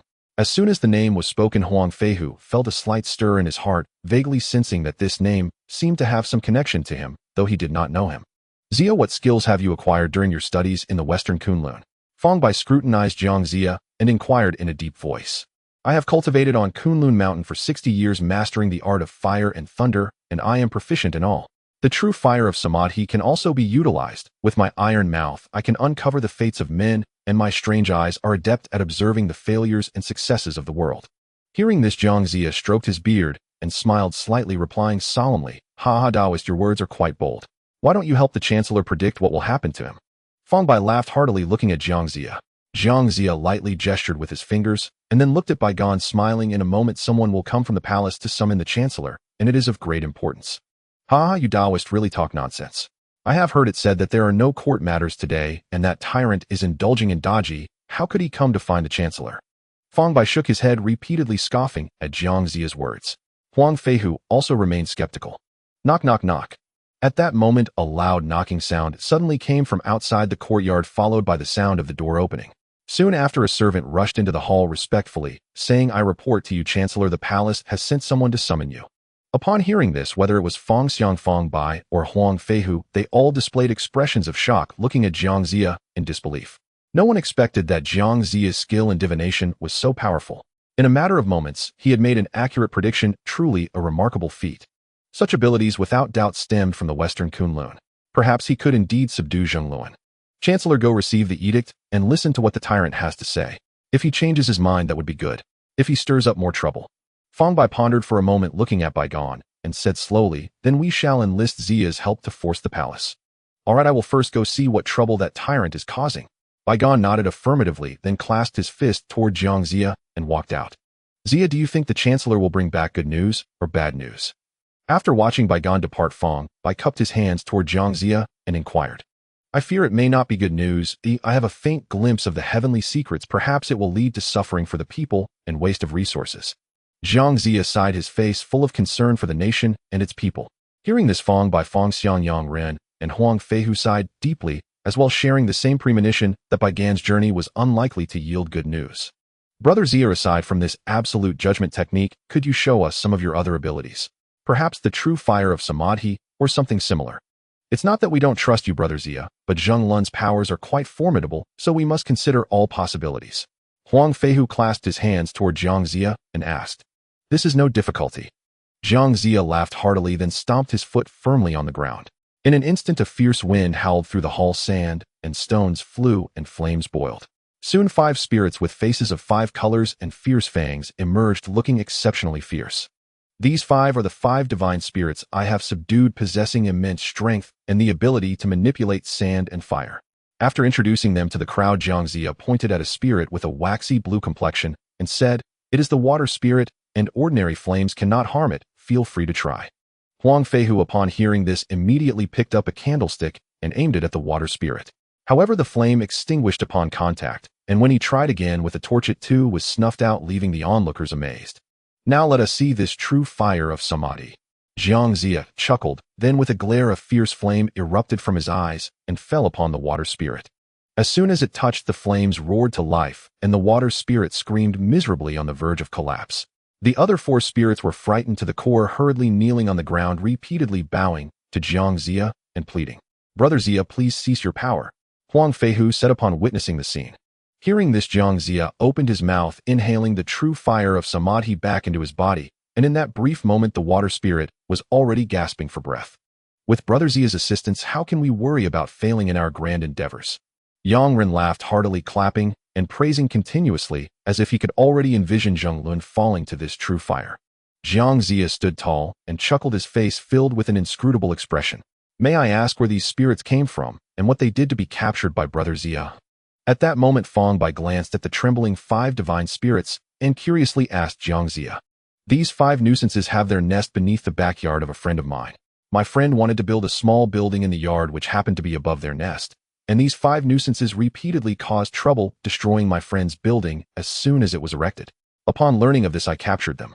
Jiang Zia glanced at the 5 spirits and coldly snorted. "Well done. Such nuisances deserve to be captured. You are also kind-hearted, Brother Zia. If it were me, I would surely refine them all thoroughly." Yang Ren laughed loudly, praising Jiang Zia even more. The 5 divine spirits trembled in fear, lowering their heads, not daring to speak, tears brimming in their eyes, almost spilling onto the ground. Heaven has mercy. They have become spirits for 200 years, living well underground, only to have houses built around their nest. They had tolerated it as their nest was not suppressed from above. However, Jiang Zia's friend wanted to build a feng shui building atop their nest, seizing the land and fortune they relied on for survival and cultivation. If they did not act soon, they would truly be unable to survive. But who would have thought they would encounter Jiang Zia, who without further ado captured the 5 brothers and threatened them with thunder and the true fire of samadhi, forcing them to submit. Now they were being used to showcase their powers before others. Such cold-blooded, heartless people dare to claim he is kind-hearted. You all better retreat quickly. At that moment, Jiang Zia shot a cold glance at the 5 divine spirits and reprimanded them sternly. The 5 spirits trembled at the sound, obediently burrowing into the earth, not daring to surface again, hoping Jiang Zia would never summon them again. "I wonder what that tyrant wants with the chancellor." Yang Ren sighed, softly, curiosity visible in his eyes. What the tyrant intends to do is naturally something cruel. Huang Feihu gritted his teeth, slamming his palm on the table, his eyes burning with anger. Yang Ren, Fong Xiang, and Fong Bis expressions also darkened at this anger, igniting deep within their eyes. From Huang Feihu's negative emotional value 99, cumulative value 45,620. At the same time, DXIN suddenly noticed a data point flash across the system backend, causing him to pause in surprise. But upon hearing the snorting sounds from outside the hall, he couldn't help but chuckle. It seems Huang Feihu was harboring grievances over the 5-color divine bull matter. Wuching Wang, oh Wuching Wang, it seems you are truly not well. From Yang Ren's negative emotional value 99. From Fong Bis negative emotional value 99. From Fong Xiang's negative emotional value 99, cumulative value 45,917. But in the next moment, seeing the system backend flicker again, DXIN couldn't help but raise an eyebrow. These names were not unfamiliar to him. They had appeared in his system backend during the heavenly sacrifice. However, at this moment, these individuals' names appeared simultaneously with Huang Feihu, and the values were so uniformly arranged, which was somewhat strange. Could it be that these guys gathered together to hold a roast session complaining about me? DXIN frowned slightly, a sense of alarm rising in his heart. It should be noted that whether it was Yang Ren, Huang Feihu, or the Fong brothers, they were all aligned with the opposition. When the opposition gathers, how can there be any good outcomes? I must quickly boost my negative emotional value and raise my cultivation, otherwise if something unexpected happens, I will have no strength to protect myself. DXN murmured, making a swift decision in his heart to be cautious during this time, and of course to investigate what Huang Feihu and the others were plotting. "Your Majesty, the Chancellor has arrived." At that moment, a young palace maid's voice came from outside the hall. "Summon him." DXIN nodded and replied casually, "I pay my respects to your Majesty." After Baigan entered and respectfully bowed to DXIN, he said, "May I ask why your Majesty summoned me?" "Of course there is a matter, otherwise do you think I summoned you for a meal?" DXIN glanced at Baigan and replied indifferently. From Baigan's negative emotional value 99. Sure enough, as soon as he spoke, the system backend of DXIN flashed. "The old minister dares not." Baigan suppressed his displeasure and slowly replied, I summoned you to arrange something. As I understand it, the refugees have finished cultivating the wasteland and have built their thatched huts. They are currently idle, so gather them together and find some strong young men to build a deer platform for me. Dxian said as he looked at Baigon, speaking indifferently. Your Majesty, this is not permissible at all. Upon hearing this, Baigon's heart sank, realizing that Zhang Zia was indeed correct. This tyrant truly planned to engage in actions that would harm the people and waste resources. His expression changed dramatically, and he stood up in a hurry, shaking his head at Dxian, shouting incessantly. Did I tell you to stand up? Kneel properly. And before me cease your shouting. Do you believe I will make it so you can never speak again? Dxian frowned, looking coldly at Baigon and threatening. Such opposition must be dealt with by any means necessary to extract their negative emotional values. After all, they have already categorized him as a tyrant, and arguing further is meaningless. From Baigon's negative emotional value 199. Although Baigon felt deeply unwilling, he still dared not act against it, only kneeling obediently and saying, Your Majesty, such actions that harm the people and waste resources are not the actions of a wise ruler. Harm the people and waste resources? Dxian raised an eyebrow, looking at Baigon with a smile, and asked, Chancellor, do you truly not understand, or are you pretending not to understand? A surge of negative emotion, 99 points, from Baigon. Cumulative total 46314. I truly do not understand. Baigon shook his head and declared aloud. According to Emperor Xian's prior estimation, the human sacrifices slated for the ritual numbered nearly 2,000, most of them robust young men and women. Such a vast cohort of idle, economically unattached youths congregating near the capital Zhaoga constituted an enormous source of instability. And per the economic principles of later eras, the most prudent response to such a crisis would be a public works initiative, akin to the New Deal, employing these youths to construct infrastructure, thereby alleviating social tension, stimulating employment and production, and boosting consumption. Moreover, the Lutai Pavilion he now intended to build bore little resemblance to the decadent structure erected by King Zhou in the Investiture of the Gods. A strategy yielding manifold benefits. A surge of negative emotion, 199 points, from Baigon. As I have already stated, henceforth when I speak you act. If you are unwilling, then another shall assume the chancellorship. Emperor Xian saw no need to explain concepts like workfare or the New Deal to Baigon.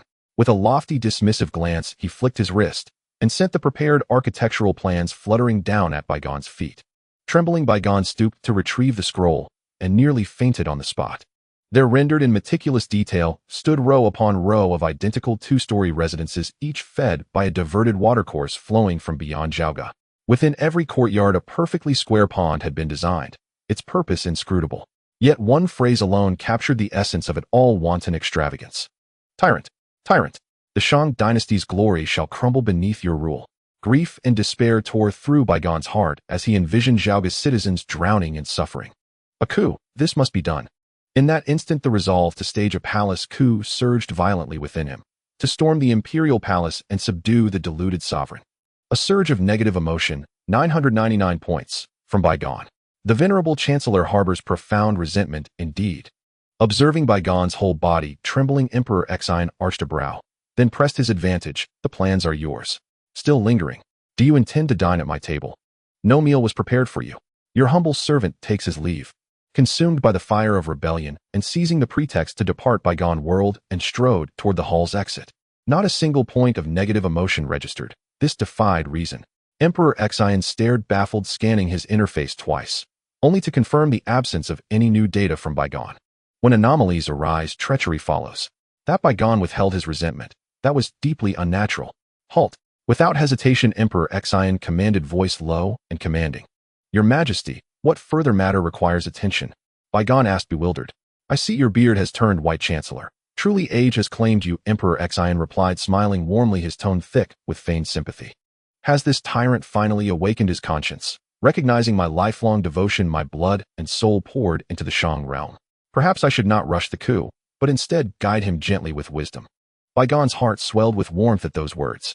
At your advanced years, yet unable to grasp even such a simple matter, the Chancellor has truly. Emperor Xian gazed upon him with pity, shaking his head repeatedly. His meaning unmistakable. Baigon had squandered his entire life in vain.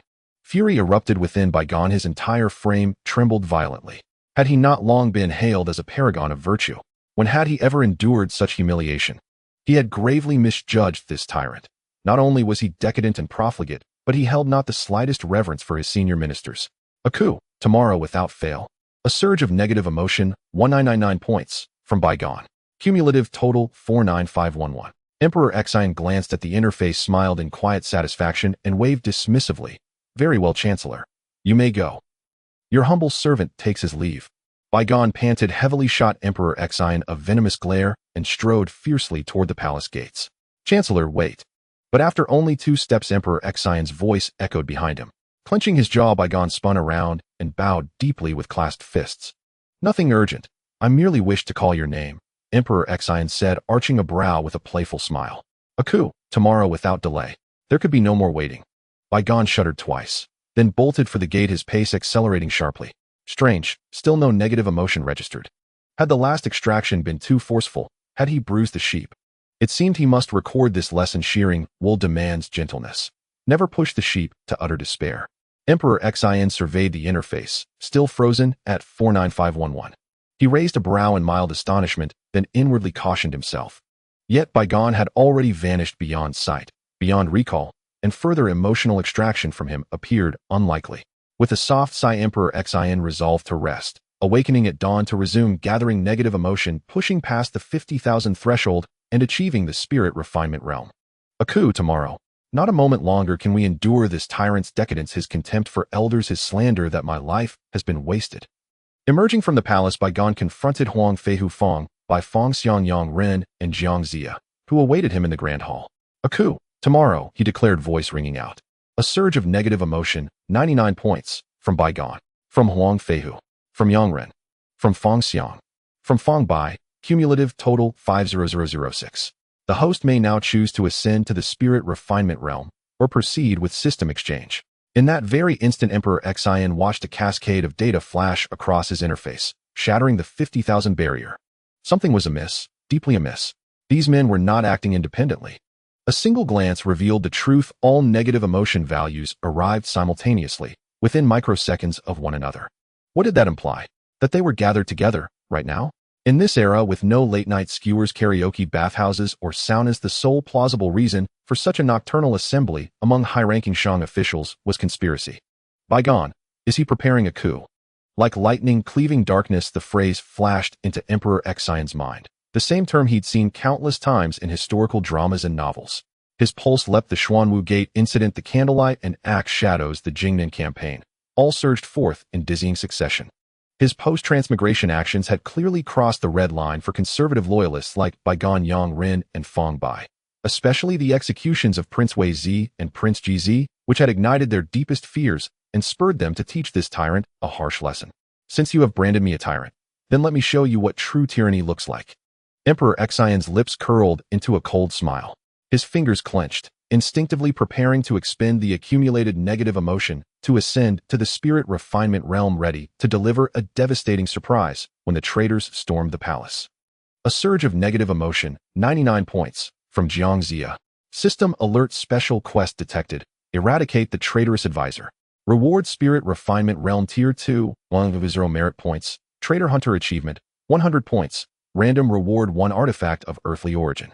In that split second, the system's voice resonated within Emperor Xian's consciousness, and his gaze sharpened piercingly at the name. While the rewards are so generous, Xian stared at the series of flickering characters, unable to suppress a gasp. He was accustomed to the system's tricks, yet this was the first time he had seen such an abundant reward presented all at once, making it hard to believe.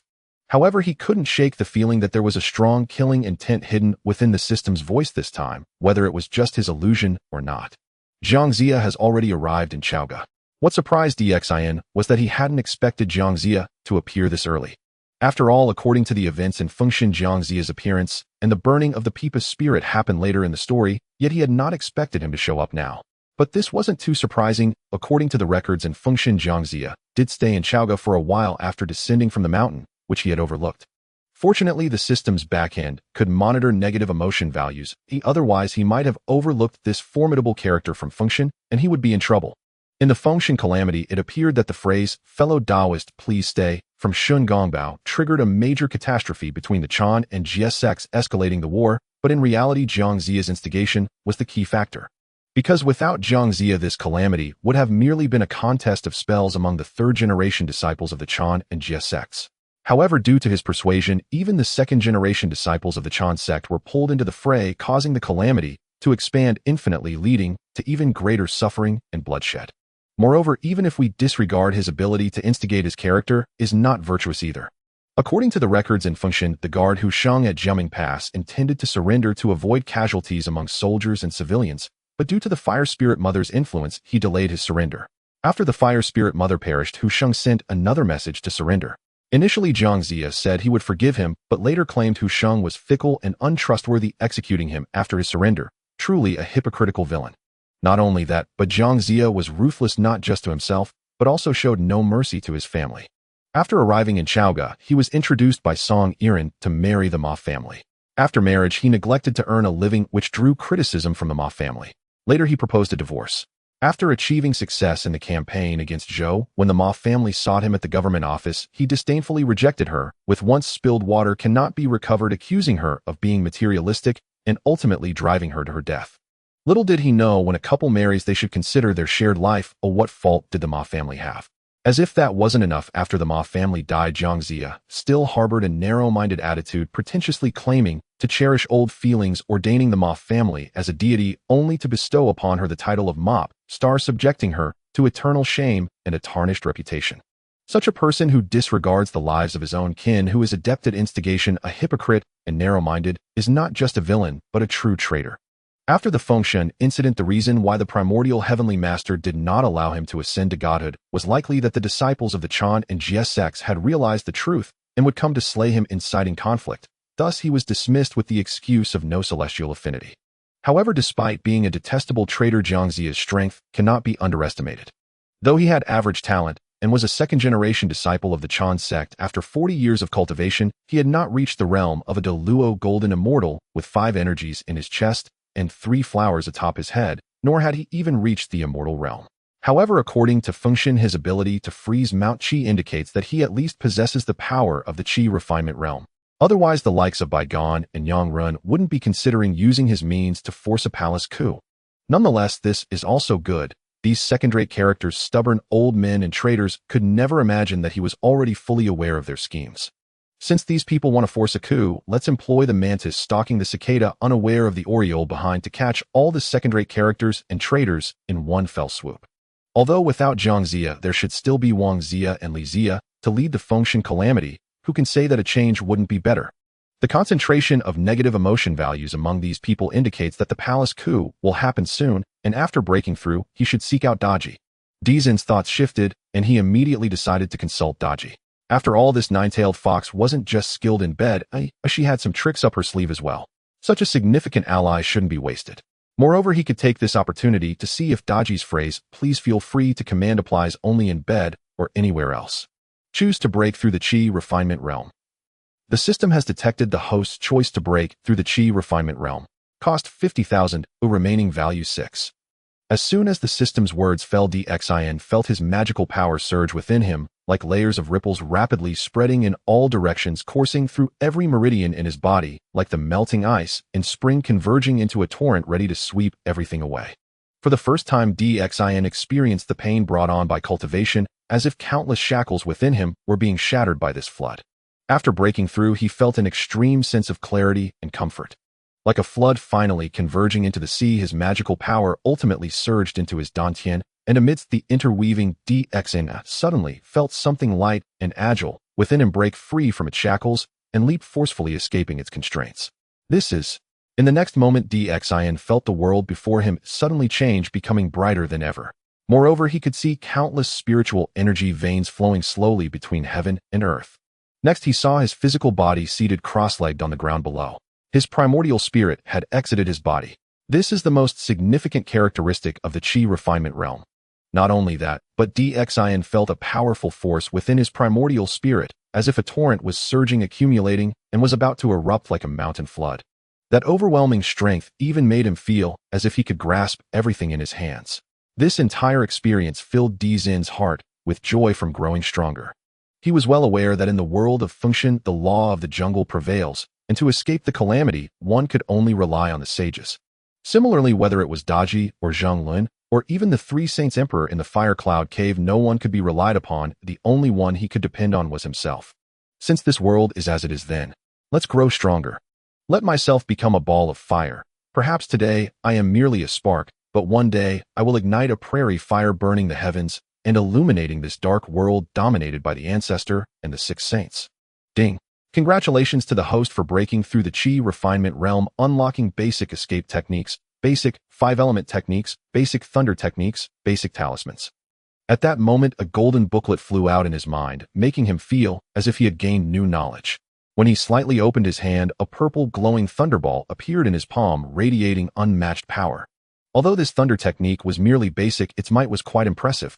Daji nodded in satisfaction, unable to contain his excitement. Regardless, with these secret techniques, he would at least be able to wield his power, and even if he encountered Zhang, he could still contend with him. He eagerly anticipated how splendid the expressions on the faces of those second-rate characters and traitors would be when they saw him casually conjuring a thunderball. At that time, he could even say to them, "How do you like that?" Surprised. Unexpected. "Your Majesty, what happened?" At that moment, some palace servants rushed over upon hearing the commotion. Seeing the massive pit, they gasped in shock and nervously asked, "It's nothing, just a thunder strike that shattered a stone." Daji waved his hand casually and said nonchalantly, "Come, let's head to the Shoshin Palace. I want to go to bed with Daji." Thunder. It shattered the artificial mountain outside the king's palace. Upon hearing the words of Emperor Xian, the palace attendants immediately changed their expressions, their gazes becoming evasive. However, Emperor Xian was in high spirits at this moment and did not notice their subtle expressions. Soon he was led by the attendants to the Shoshin Palace, where he met Daji. "Your Majesty, I shall summon my 2 sisters to relieve your burdens." Upon seeing Emperor Xian, Daji's legs went weak, thinking she would again suffer a flogging in broad daylight. However, upon hearing that Emperor Xian was dealing with a palace coup, she felt relieved and nodded without hesitation, giving an affirmative response. Emperor Xian, hearing this, immediately nodded in satisfaction. It seemed that Daji's phrase, "Please feel free to command," was not limited to the bed, but extended to other matters as well. Moreover, when he saw the shy yet admiring gaze Daji cast at him, Emperor Xian felt that the saying from later generations that to conquer a woman's heart one must first win over her friends was indeed spot on. Looking at Daji now, she was no longer merely a seductive fox spirit, she was clearly a good empress concerned for the nation's well-being. "What cultivation level does your sister, the Yushur Pipa spirit, possess?" Following this, Emperor Xian questioned Daji. In the investiture of the gods, the Yushur Pipa spirit was refined into its true form by Zhang, using the true fire of Samadhi, indicating that Zhang's strength surpassed that of the Yushur Pipa spirit, and by analyzing the cultivation realm of the Yushur Pipa spirit, one could deduce the approximate level of Zhang's cultivation. "Sister, yes, cultivation is only at the refining essence to transform Qi stage," Daji replied. As expected. Upon hearing this, Emperor Zin's brows immediately furrowed. He had wondered why the Yushur Pipa spirit suffered an unwarranted disaster right at the start by seeking Zhang for fortune-telling, only to be burned to its true form. It turned out its cultivation was merely at the refining essence to transform Qi stage. The merit of Sister Yu does not lie in her cultivation, but in her true form. This Yushur Pipa is the first Pipa born after the opening of heaven and earth. It is only because Sister Yu suffered serious injuries in her early years that her cultivation has never progressed. If someone can play her, even a true immortal would have their 3 souls and 5 spirits separated. At this moment, seeing Emperor Zin's expression, Daji hurriedly offered an explanation. "So that's how it is." Upon hearing this, Emperor Zin's face immediately showed a look of surprise. He remarked that the 3 demons residing in the Xianyuan tomb must have a significant background, and indeed it turned out that the Yushur Pipa spirit also had a notable origin. After the opening of heaven and earth, the first Pipa crafted in the world would likely contain substantial merits of the heavenly Tao within the body of the Yushur Pipa spirit. However, one wonders how such a postnatal merit spiritual treasure ended up in the Xianyuan tomb, where it should have been acquired by the second-generation disciples of the 3 teachings. It seems to be related to what Daji said about the Yushur Pipa spirit suffering serious injuries in her early years. At this moment, Daji looked at Emperor Xian with a face of surprise, then a contemplative expression, feeling a slight pang of jealousy as she pouted tightly, hugging Emperor Zin's arm with her delicate pink arms, and said softly, "Your Majesty, why are you inquiring about Sister Yu? Could it be that you have taken a liking to her even before meeting her, surpassing your fondness for me? Are you going to forget the old for the new?" Daji seemed to be jealous. Emperor Xian was taken aback upon hearing this. From Daji, loyalty 10, cumulative value 20. At the same time, a series of values rolled through his mind. Since she is the sister of my beloved, I naturally must inquire. Has my beloved not heard that to conquer a woman's heart one must first win over her close friends? Seeing this, Emperor Xin raised his hand and patted Daji's head, laughing heartily. Close friends. Daji looked confused in response. It means good sister's friends in the boudoir, dearer than honey. Emperor Xin explained with a smile, then said, Now tell me more about your sister Hushime. What is so special about her? Your Majesty is quite the speaker. Upon hearing Emperor Zin's words, Daji's eyes lit up with joy, and she sweetly replied, Sister Ximai's true form is the nine-headed rooster spirit, and she has a portion of the phoenix bloodline. Due to certain causes, she is avoiding disaster in the Xianyuan tomb. Her cultivation is similar to mine, both at the third level of the refining spirit to return to void stage. The identities of the three demons in the Xianyuan tomb are indeed impressive. Daji belongs to the Qingqiu fox lineage, which is also quite prestigious among the demon race. The Yushur Pipa spirit is a postnatal merit spiritual treasure, the first Pipa to gain intelligence after the opening of heaven and earth. The nine-headed rooster spirit flows with the bloodline of the Phoenix clan and can only avoid disaster in the Xianyuan tomb. However, this is not surprising. After all, if it were an ordinary small demon, they wouldn't catch the eye of Nuwa the Saint. Emperor Xin couldn't help but exclaim, feeling that he had stumbled upon three treasures. Your Majesty, I have already summoned my two sisters. They will arrive in Chaoga by tomorrow morning, and you will be able to see them then. Daji smiled charmingly, and without realizing it, her alluring demeanor made Emperor Xin feel a slight sense of respect. Since my beloved thinks of me so much, I must reward you well. How does your Majesty intend to reward me, eh? Daji asked, her eyes shimmering with countless waves of affection, making it hard for anyone to resist. Naturally, like this. Emperor Xin laughed heartily, slapping his palm down on Daji's voluptuous backside, then promptly pushed her down onto the soft couch, his eyes twinkling with laughter, saying, Beloved, I wonder if you can manifest your human form, while also showing your 9 tails and ears, so I can see the fox maiden. Your Majesty, you are so bad. Daji let out a soft cry, her cheeks flushed, but suddenly among her hair a pair of snow-white fox ears appeared, and from beneath her skirt 9 fluffy pure white tails emerged, swaying gently, captivating all who beheld them. No negative emotion values received. It seems I still need to be a bit worse. Emperor Xin laughed heartily, reaching out to grasp one of the snow-white tails, slowly sliding down. Next, it was naturally a case of good and evil being rewarded, pouring out everything in a scene that even sages would find indescribable. The spring night is short, and the day rises high. From now on, the king will not hold morning court. However, Emperor Xin never had the habit of holding morning court, as something was bound to happen sooner or later, and noon was a more stable option. If someone were to recite this poem in front of him, he would certainly ask, who is High Rise?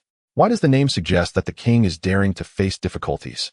As the first sun hung high, of course, High Rise is not a person's name, but a positional term.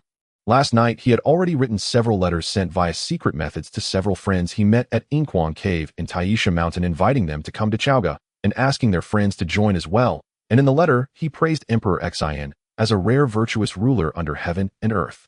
Upon seeing the dawn, Zhonglun tidied up his attire and headed to the palace to fulfill his duty of guarding the safety of the imperial city.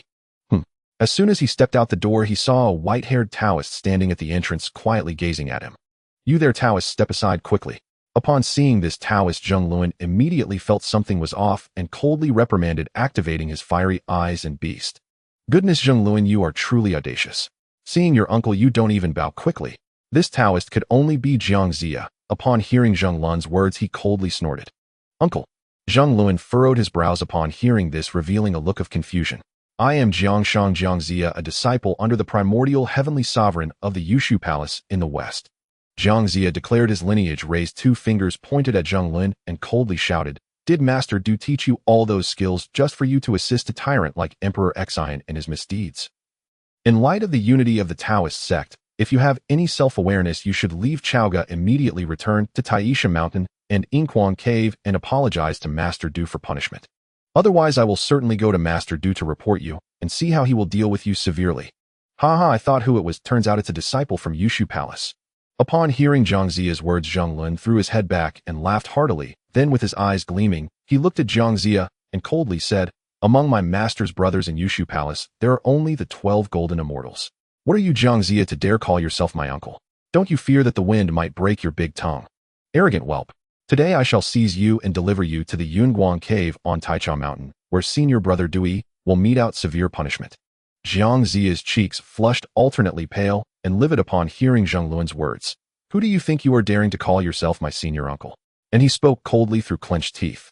After descending the mountain, he never ceased invoking the Western Kunlun, speaking constantly of the Jade Emptiness Palace, and proclaiming himself a disciple under the august tutelage of Yuanshi Tianzuan. Heedless that after 40 years of cultivation his realm remained merely that of spirit refinement and divine transformation. He demanded that third-generation disciples from both sects address him as senior uncle. Now humiliated so publicly by Zhang Lun, how could he suppress the seething fury in his heart? You dare to seize me? Then test my arts, and see what your second senior brother has truly taught you. Zhang Lun sneered, then raised his hand and struck his nose sharply. At that instant white mist surged forth, and a thunderous earth-shaking HMMP reverberated across heaven and earth. Sealed the sense of hearing. Almost simultaneously with Zhang Luan's utterance, Jiang Zia calmly formed an arcane seal, with his fingers sealing his own auditory perception and cutting off all external sound. Zhang Luan's HMMP technique relied precisely upon overwhelming the opponent's auditory sense to violently dislodge the soul from the body. By sealing his hearing, Jiang Zia severed the very channel through which the art operated, rendering the technique akin to striking cotton, weightless, unresisted, utterly deflected. The arts of Western Kunlun are indeed profound. Zhang Lun sensed grave peril within his heart. He raised his demon-subduing cudgel, spurred his fire-eyed, golden-sighted beast, and charged forward with crushing force toward Jiang Zia. Summoned thunder. Before Zhang Lun even reached Jiang Zia, the latter flicked his whisk duster lightly and commanded coldly. Crack! In that instant a deafening peal split the sky. In broad daylight a bolt of lightning, thick as a rice bowl, descended with cataclysmic force, striking Zhang Lun squarely upon the crown. His body convulsed, limbs turned leaden, stars exploded before his eyes, and he collapsed helplessly to the ground. You! Zhang Lun roared in rage, straining to rise, but his arms and legs were paralyzed with numbness utterly beyond his command. At that very moment Jiang Zia closed and flicked his wrist, and 3 long nails shot forth, piercing Zhang Luan's upper, middle, and lower dantians. They locked his 3 souls and anchored his 7 spirits, freezing his body rigid, leaving him sprawled stiffly upon the earth, incapable of even the faintest twitch. Out of respect for senior brother Dui, I shall spare your life today, but you shall still suffer a fitting reprimand. Jiang Zia loomed over Zhang Lun, snorted contemptuously, then stepped forward and planted his foot squarely upon Zhang Lun's face, pressing down hard, grinding it into the dust again and again. Zhang Lun's face was trampled mercilessly. His mind teetered on the brink of madness, breath failing. Yet with his dantians sealed, not a shred of strength remained in his body. He lay supine and limp utterly at Jiang Zia's mercy, while the latter threw back his head in manic laughter and continued stamping with savage glee. Remain here for now. I shall go assist my brother Bygone in confronting that tyrant and see how far he fares without your support. Having vented his resentment with those brutal stomps, Jiang Zia gave a final disdainful snort and strode resolutely toward the imperial palace. Meanwhile, Feng Xiang and Feng Bai had already led their troops alongside Yang Ren, advancing in full force to the palace gates. Generals Feng, Dr. Yang, what is the meaning of this? The gate commander's voice rang out sternly the moment he laid eyes upon the trio. The tyrant Xin rules with unspeakable cruelty, depraved, vicious, and decadent. Last night heaven itself grew enraged, sending divine thunder as a dire warning. Such an unworthy sovereign who scorns deities and celestial law may be justly deposed by any loyal subject. Today we 3 shall act on behalf of the realm and compel his abdication, to purge his wickedness and restore righteous governance to the court. If you possess even a grain of wisdom, open the palace gates now, so we may enter and fulfill our duty as upright ministers. Yang Ren spurred his horse forward, pointed directly at the gate commander atop the ramparts, and bellowed each word with unshakable authority. Dare you? The gate commander roared in fury. TCH. Before his words fully left his lips, Feng Bai, standing below the wall, drew his bow, loosed an arrow with lethal precision, and struck the commander square in the face. The man plummeted from the battlements, shattering upon impact into a crimson smear. Storm the palace gates.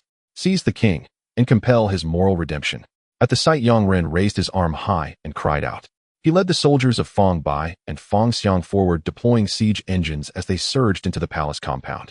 Instantly the thunder of assault echoed across the grounds, cries of battle shook the heavens, and chaos erupted within the palace walls. Maidservants fled in terror, trembling uncontrollably. Your Majesty, Dr. Yang Ren, accompanied by Generals Feng Xiang and Feng Bai, is assaulting the palace gates to stage a coup and depose you. What shall we do? Empress Jiang, her heart pounding with panic, hurried to Shou Xian Palace, clutching Yin Hong and Yin Jiao by the hand. Upon seeing Daji helping Xin don his dragon robe, she swiftly knelt low and bowed deeply. Dr. Yang and the two generals act with noble intent. Your Majesty's contempt for the divine, your slaughter of loyal ministers, and your reckless construction of the dear terrace all betray the unmistakable signs of tyranny. This heavenly warning is long overdue.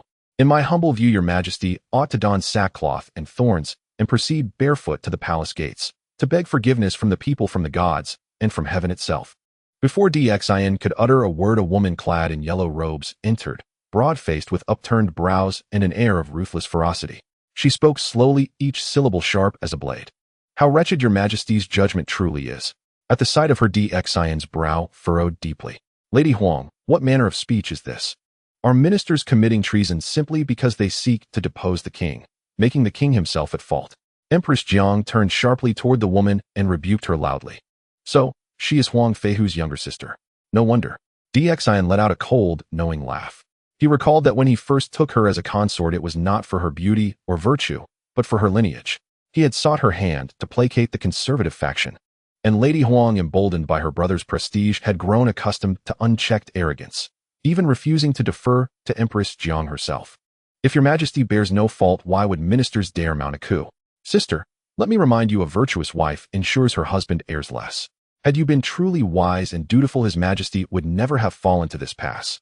Lady Huang, sharp-tongued and unyielding, retorted icily the moment Empress Jiang finished speaking. At her words, the Empress's countenance dimmed, her expression falling into sorrowful shadow. Slap. Xin exchanged a glance with Daji, who stepped forward instantly and delivered a stinging blow across Lady Huang's face. A sharp crack echoed, and 5 livid swollen welts rose instantly upon her broad square visage. Empress Jiang recoiled in shock, but her gaze, when it fell upon Daji, softened with warmth and deep gratitude. Wretch, you dare strike me. Do you even know who my elder brother is? Lady Huang erupted in furious hoarse shrieks, jabbing her finger at Daji. Lady Huang, cease your lamentations. I assure you Daji struck you rightly. Since you yourself declared the Empress to be the principal wife, then you are but a concubine. And for a concubine to speak back to her mistress warrants exactly this punishment, a public slap. Moreover, having been struck, you resort to intimidation. My brother is Huang Feihu. But tell me, whose woman are you truly? Xin regarded Lady Huang with unruffled calm, then said softly, it seems you've gone 3 days without discipline, and forgotten entirely who you are. The Empress bears a gentle temperament and overlooks your insolence. Were I in her place, I'd have ordered the crimson measure, 100 lashes, long ago. You asked Daji who your brother is. Let me answer for her. Your brother is none other than Huang Feihu, the ox-licking warrior. Wretch, ox-licking warrior. Those 4 terse words struck like a thunderclap inside Lady Huang's skull, her mind roaring, her chest constricting as if about to burst. You wish me to beg pardon from those rabble? Very well. I shall take you along to witness precisely how I offer my apology. Xin looked down upon Huang Yu with icy disdain, then smiled faintly, and extended his hand, saying quietly, is there anyone here bold enough to accompany me against these invaders? Your son begs leave to go. Your concubine begs leave to go. Empress Jiang Yin Hong and Yin Jiao immediately turned to Xin and declared in unison. Daji. Daji gazed upon Xin with tender devotion, soft as silk yet unbreakable as tempered steel, and murmured, I vow to follow your Majesty always, to serve as your vanguard, your steed, your unwavering instrument. Let us go. Take Huang Yu with us, and confront those scoundrels. Let us see whether that ox-licking hero dares to show his face. Emperor Xin heard the clamor, watched the shifting figures on his dashboard, threw back his head in thunderous laughter, and strode resolutely toward the palace gates, his robe sleeves flaring like wings. Across heaven and earth he walked alone, his silhouette towering, broad-shouldered, awe-inspiring, commanding reverence. Perhaps he truly is the reincarnation of a celestial emperor. Only a peerless genius like the celestial emperor could possess such preternatural perception, detecting rebellion before it stirs. Only such a sovereign could stride forth unflinchingly when treachery strikes. And our Qingxiu Fox clan has always been the rightful heirs of the demon emperor's lineage. Daji's affection and loyalty surged by 20, cumulative total now 60. In that instant her eyes, already shimmering like rippling water, glistened with fresh waves of fervor, blazing with incandescent light. Passing, his perfection still far away. Emperor Xin observed the surging numbers on his dashboard, laughed heartily, his spirit soaring ever higher. Within 3 swift strides he stood before the palace gates. Boom.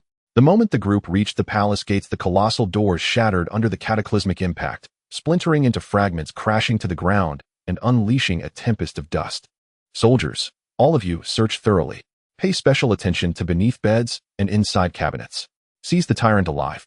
Yang Ren raised his arm and roared the command, then surged forward with the brothers Fong Xiang and Fong Bai along with scores of troops intent on storming the palace. In his mind, Emperor Exine, having learned of the coup, was surely cowering beneath a bed, trembling in remorse, awaiting their arrival to drag him out and deliver a scathing, humiliating rebuke, proof that virtue commands universal support and terror knows no bounds. Yang Ren, open your eyes wide and look, am I not standing right here? Emperor Exine flicked his sleeve, scattering the dust before him, and spoke with serene, mocking calm. Yang Ren's negative emotional resonance spiked by 999. You should be under the bed, or crammed deep inside a wardrobe. Stunned, Yang Ren stared at Emperor Exine, and without warning a melody rose unbidden in his mind. Surely this tyrant, upon learning of the coup, ought to have lost all composure. Panicked, hidden beneath beds, or inside wardrobes, shivering uncontrollably, waiting for Yang Ren to haul him out and unleash a torrent of righteous condemnation. So only 3 petty villains have dared to come. Yang Ren Baigon, whose 7 apertures are 6-fold blocked, and the ox-licking hero Prince Wu Cheng. Where then are the others? Emperor Exine swiftly noted that only Yang Ren, Fong Xiang, and Fong Bai had led the charge. Clearly Baigon and Huang Feihu had used these 3 fools as pawns, letting them bear the infamy of the coup while they themselves played the benevolent saviors. As for Jiang Zia, the primary target, he was likely elsewhere confronting Zhongluan. I do not know what you mean. Neither the Grand Chancellor nor Prince Wu Cheng is aware of these matters. True to form, Yang Ren's expression hardened instantly with suspicion, and he replied in a low, grave tone. They had long conspired. The 3 of them would stage the coup. Once Emperor Exine was secured, they would proceed to the Chancellor's residence to escort Baigon and Huang Feihu forth to assume leadership of the realm. Do you not kneel before your sovereign? I know you act under coercion, compelled by orders beyond your control. Cast down your weapons now, kneel, and I shall grant full amnesty. Refuse, and you will find no mercy from me. Ignoring Yang Ren, Emperor Exine swept his gaze across the soldiers behind him and spoke softly. At his words, the troops' faces flushed with alarm, exchanging uncertain glances. They hesitated, torn. After all, Emperor Exine was lord of the Shang dynasty. Before seeing him, they felt little, yet now confronted by his presence, primal dread welled up from the depths of their hearts. Emperor Exine, you tyrant! Cruel, savage, irreverent, toward the gods, decadent, and debauched. Today we rise to depose you and restore the great Tao. Soldiers, do not heed this tyrant's lies. Lay down your arms and death awaits you without delay. Sensing danger, Yang Ren furrowed his brow, offered Emperor Exine another 199 in negative emotional resonance, and raised his voice in fiery, impassioned exhortation. The bow is drawn, the arrow cannot turn back. We have crossed the threshold, there is no retreat. To surrender now is certain death, to press onward is also death, but to die for the coup is to die for righteousness. The gods take note, heaven remembers, and if we seize the tyrant and set the realm aright, perhaps death may yet be averted. At the same time, the brothers Fong Xiang and Fong Bai galloped through the ranks, shouting fiercely, rallying the troops. In an instant, the wavering soldiers, who had nearly dropped their weapons, hesitated anew. Soldiers, fear not. Last night, divine thunder struck before the tyrant's door. What does this portend? Seeing his rhetoric insufficient, Yang Ren poured on more fuel, roaring again. It means heaven and the gods already disapprove of this tyrant's deeds. We merely act in accordance with celestial will. His words struck like revelation. The doubting soldiers suddenly felt clarity flood their minds. If they acted with heaven's mandate, how could they possibly be in error? Success. A satisfied smile curved Yang Ren's lips, triumph blazed across his face. His greatest pride was his tongue, and once again it had wrought a miracle, turning the tide at the brink of collapse. Perhaps after the coup, succeeded Chancellor Baigon would strip the old fox Shang Rong of his post as right chancellor, and Yang Ren himself might ascend to that seat. With today's feat, he might even taste the honor of becoming left chancellor. Divine thunder. Emperor Exine smiled faintly, raised his right hand, and activated a foundational lightning art. Is this what you meant? Crack, crack. Under the clear blue sky, thunderclaps erupted. Then violet lightning sigils bloomed from the void, converging toward his palm, until a searing, radiant sphere of purple lightning coalesced there. A spell. Yang Ren stared dumbfounded at the lightning sphere hovering in Emperor Exine's palm. His entire body trembled violently, his bulging eyes held nothing but shock and terror, over and over unrelenting. This scene defied all expectation, utterly incomprehensible. How could this tyrant wield lightning arts? It defied reason. While Chief Physician Yang, how thrilling, how astonishing. If this sphere struck you, could you as a physician heal yourself? Emperor Xian arched a brow at Yang Ren's frozen grin and spoke coolly. Yang Ren's negative emotional resonance spiked by 599. His mouth opened, but no sound emerged. Silence implies consent. Let me test it myself. Emperor Xian chuckled lightly and flicked his wrist. The lightning sphere screamed toward Yang Ren. Yang Ren's first instinct was to dodge, but he was merely a civil official, not yet the martial general whose palms bore calluses. He lacked the reflexes to leap aside, before he could move the sphere struck. Boom. A deafening detonation. Yang Ren did not even have time to groan.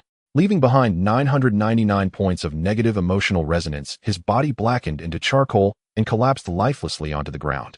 Why didn't it work? Oh right, I forgot Chief Physician Yang. Your title is earned by tongue, not by healing. Emperor Xian gazed at the charred remains of Yang Ren, lifted a brow, and wore a look of pure derision. Fong Xiang's negative emotional resonance, 199. Fong Bai's 199. Ma Xiao Shuai's 199. Wang Xiao Air's 199. A pungent stench of burnt flesh spread, jet black ash stained the ground. The soldiers, now quaking limbs, weak eyes wide with horror, stared at Emperor Xian in abject terror, silently offering him wave after wave of negative emotion. They were but ordinary mortals. Their understanding of such lightning arts bordered on divine sorcery. So, this Emperor Xian said, smiling warmly at the troops behind Fong Xiang, and Fong, by his voice icy as winter frost, is what you call heaven's mandate. Is this what you call fate? As Xian spoke, silence descended upon the entire courtyard. Whether Fong Xiang and Fong Bai, the sworn brothers, or the soldiers standing by, all gazed at Xian with pale, trembling faces, their bodies quaking uncontrollably. None among them had anticipated such a staggering reversal of fortune. That so-called celestial thunderbolt now appeared in hindsight nothing more than a thunder sphere hurled deliberately by Xian himself. Indeed, they now even suspected that the thunder sphere had been cast intentionally to lure them into submission. This tyrant's machinations ran unfathomably deep. Let us see how you manage to sprout eyes on your palms this lifetime and peep about recklessly. At that moment, a cold sneer flickered across Xian's mind. Then, with a casual forward thrust of his hand, a blazing fireball shot forth, hurtling toward Yang Ren's lifeless corpse. Though merely a foundational fire art, it proved devastating. Yang Ren was no longer Qingfeng Mountain Zhang Cave, grand disciple under the celestial sage Qingshu Daojinjuan. He was but an ordinary mortal. The instant the fireball struck, his body was reduced to ash, utterly consumed. A faint wisp of his lingering soul stirred, drawn as if by some unseen summons, rising from the charred remains and surging toward Qingfeng Mountain. Yet before it could traverse even a single step, Xian raised his hand once more. A bolt of thunder crashed down, shattering the soul into oblivion. A system alert resonated instantly within Xian's consciousness. Host has slain Yang Ren. Hidden mission: eliminate Western Qi general completed. Reward achievement points, 10. Merit value 500. Merit body automatically synthesized. Heavens, so the system harbored hidden missions after all. Xian's eyes gleamed with sudden fervor, flames dancing within them. A fleeting curiosity ignited. If he were to eliminate the ox-licking warrior, as well would he earn achievement points too.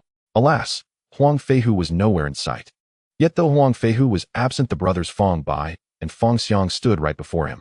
Generals Fong, your legendary strength precedes you. Today I wish to test whose power proves greater, yours or the force of my rudimentary arcane arts. Xian grinned crookedly at the brothers, then raised his hand. Instantly, ochre-hued primordial energy surged from the earth, coalescing into colossal hands that seized the brothers' thighs with crushing force. Negative emotion value acquired from Fong by 199. Negative emotion value acquired from Fong Xiang 199. Cumulative total 4,300. The moment the ochre energy manifested, both brothers recoiled in terror, kicking hard against their saddles, desperate to leap clear. Whoosh! But they were mighty only among mortals, not match for Xian, who had already transcended into the nascent spirit refinement realm. Before their buttocks had lifted half an inch from the saddle, the earthen hands clamped down, slamming them violently onto the ground. Thud! Crunch! Two muffled impacts echoed. Blood gushed from their mouths, bones snapped, flesh tore. Yet before the crimson spray could even leave their lips, the massive hands hoisted them aloft, whirling them wildly, mercilessly. Alas, for these two destined to be enshrined among the divine pantheon as the manifesting Tao deity and the path-opening deity, their fates ended here long before the Ten Devastation formation ever unfolded. Crushed into shapeless pulp beneath Xian's wrath, they perished ignominiously. Even their departing souls, ascending faintly into the void, were obliterated by another thunder strike from Xian, annihilated utterly, body and spirit alike. Host has slain Fong Xiang and Fong Bai. Hidden mission: eliminate Western Qi lieutenants completed. Reward achievement points, 10 merit value 100. Merit body automatically synthesized. As the brothers breathed their last, the system's voice chimed again within DXIN's mind. Still, though both would one day attain divinity, theirs were minor obscure deities, far beneath Yang Ren, the Jiazi year's Tai Sui, whose demise had yielded far richer rewards. Together they're not worth half of one man, utterly witless. No wonder they were wielded like pawns by bygone a man whose 7 orifices were 6 events blocked. DXIN shook his head with icy disdain. Had Fong Xiang and Fong Bai still drawn breath, those words alone would have gifted him a lavish bounty of negative emotion value. Do you wish to die or live? DXIN cast a cool glance over the trembling soldiers and asked. We wish to live. Great King, spare us. We were deceived by Yang Ren, Fong Xiang, and Fong Bai. Without hesitation, the soldiers dropped their weapons and collapsed to their knees, pounding their foreheads into the earth in frantic supplication. What use is your desire to live? I wish you dead. DXIN's face hardened. Each word fell like iron upon stone. Negative emotion value from Zhang Daji 99. From Li Lauer 99. From Wang Xiaosan 99. In the blink of an eye, the system's ledger flooded, surging past 6300 cumulative negative emotion value. The dizzying ascent of that number sent DXIN's spirits soaring. Meanwhile, wails of despair rose deafeningly. Tears streamed down their faces, blood smeared their foreheads, and remorse choked every sob. In truth, these men were little more than slaves bound to Fong Xiang and Fong Bai. Their families held hostage, their obedience absolute. Great King, these soldiers were merely misled. May your majesty in your boundless mercy grant them clemency, implored Queen Zhang, her heart softening at their pitiful plight. Since the queen embodies such benevolence, I shall grant them reprieve. DXIN met Queen Zhang's tender gaze, then glanced at the system's roaring tally, before addressing the soldiers with quiet finality. Relief blazed across their faces, but before they could utter thanks, DXIN added, do not rejoice yet. Your death sentence is commuted, but your punishment remains. Raising a brow, he studied them with amused detachment. Each of you must recite 20 distinct phrases extolling my sagacity and benevolence, aloud one by one, and no repetition shall be tolerated. Negative emotion value from Queen Zhang 66. From Daji 66. From Huang Yu 66. Huh. Queen Zhang. Huh. Daji. Huh. Huang Yu. None of them had imagined DXIN would issue such an outlandish decree. 20 unique epithets. On the surface trivial, in practice near impossible. Even they, upon honest reflection, would struggle to conjure 20 such terms, let alone illiterate soldiers who could scarcely recognize a single character. Negative emotion value from Zhang Daji 66. From Li Lauer 66. From Wang Xiaosan 66. As even the noble women faltered, the soldiers' anguish exploded, propelling DXIN's tally past 800 in a single surge. Alas, the threshold to break through to the second layer of the nascent spirit refinement realm now demanded a staggering 100 negative emotion value. Begin now, starting with you. DXIN pointed casually toward Zhang Daji nearest at hand, his tone calm and uninflected. Great King, you are good. Zhang Daji stammered, casting a terrified glance at DXIN. Good, counted. That word is forbidden henceforth. DXIN gave a slight nod of approval, easing Zhang Daji's tension, then gestured to the others. Now proceed. Negative emotion value from Zhang Daji 66. From Li Lauer 66. From Wang Xiaosan 66. Cumulative total 1000. DXIN gazed upon the surging numbers, his smile radiant. Today's harvest of negative emotion value was truly bountiful. Your Majesty, truly magnificent, absolutely splendid, splendid beyond words. Your Majesty, spare my life. Zhang Daji stammered uncontrollably, his entire body trembling violently. He racked his brain until he nearly plucked out the few remaining hairs on his scalp, then finally sank to his knees with a bitter, anguished expression and began kowtowing frantically before Emperor begging for mercy. He had assumed decapitation would be the most agonizing fate imaginable, only to discover to his horror that speaking under such pressure was far more excruciating. Your Majesty, spare our lives. We've never studied the classics, we simply don't know what to say. Your Majesty, spare us. Even if Your Majesty severs our heads, we still couldn't possibly think of such eloquent praise. And no sooner had Zhang Daji spoken than the other soldiers followed suit, collapsing en masse to their knees like a flock of startled birds. Their foreheads struck the ground in rapid, desperate succession. Tears and snot streaming down their faces, their wretched expressions so harrowing one might mistake them for men about to be executed. Spare your lives? So you failed to stage the coup. Where are Yang Ren, Fong Bai, and Fong Xiang? At that moment, a low, sharp voice cut through the crowd from behind. A white-haired, ruddy-faced Taoist priest clutching a whisk rushed forward. Upon seeing the sea of kneeling soldiers before the palace gate, and realizing Yang Renfeng Bai and Feng Xiang had vanished, he froze in stunned disbelief and cried out involuntarily, "Jiang Shang." And upon hearing that name and laying eyes upon the elderly priest, Emperor Yin's gaze instantly blazed with incandescent brilliance. This man was no ordinary figure. He was the undisputed master of tides during the investiture of the god's calamity. The three sects descended into chaos. The 12 golden immortals lost their 5 chi of the chest and 3 flowers atop their heads. The Jia sect suffered catastrophic losses. Its second and third generation cultivators nearly wiped out, and humanity itself lay buried beneath 1,000,000 corpses, rivers running crimson with blood, all wrought by this very man's hand. Though the world hailed Shun Gongbao as the child of calamity, the truth was far otherwise. Jiang Shang, Jiang Zia, was the true child of calamity. A mortal who served gods with unwavering devotion, fulfilling every slot on the investiture scroll at the cost of humanity's welfare. No wonder the system branded him a traitor to humanity. The condemnation was not the slightest bit unjust. "You know me? Then who are you?" Jiang Zia's expression stiffened at those words. Then in an instant he deduced Emperor Yin's identity. His eyes immediately flared with brilliant light. Clearly he felt immense pride that the sovereign of the Shang dynasty knew his name. 40 years cultivating the Tao within Yusu Palace, and not a trace of celestial affinity. You needed others' help even to marry your wife. A grown man unable to support his own spouse, enduring daily humiliation. How could I not know such a wretched, utterly useless failure? Emperor Yin burst into laughter, gazing at Jiang Zia with biting mockery. In negative emotion value acquired from Jiang Zia, 999, in Tyrant. Humiliated to the core, Jiang Zia's face flushed alternately pale and ashen, though smoke seemed ready to billow from his ears as he gritted his teeth and snarled. "Tyrant, Jiang Shang, I ask you, where lies my tyranny?" And Emperor Yin smiled faintly, studying Jiang Zia with playful disdain. "Look at these men groveling before you, weeping, wailing, unable to live or die in peace. Is that not the hallmark of a tyrant? And I hear you intend to build the Deer Terrace, a monument to decadent excess. What else but a tyrant indulges in such extravagance?" And Jiang Zia sneered. "Then why not ask them, am I truly a tyrant?" And Emperor Yin dismissed the accusation with a contemptuous glance toward the soldiers, smiling serenely. "His Majesty is no tyrant. No, absolutely not." And at those words the soldiers shook their heads, furiously denying it thrice over, like frantic pendulums.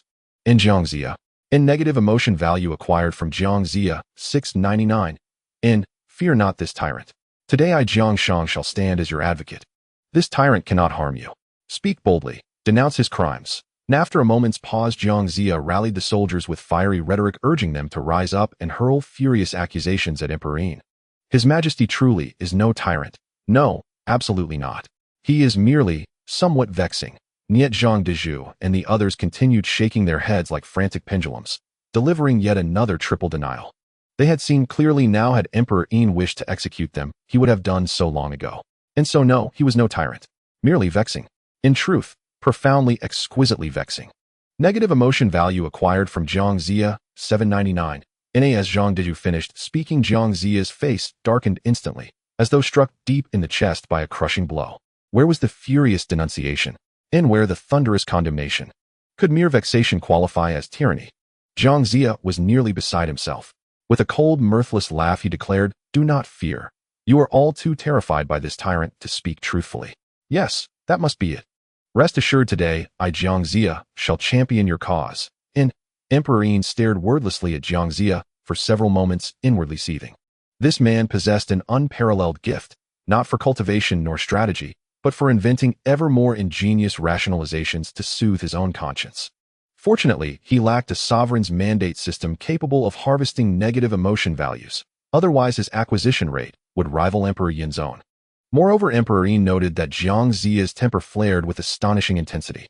Even by Gan and Huang Feihu, the most bountiful sources of negative emotion, yielded values both large and small, many falling in the double digits.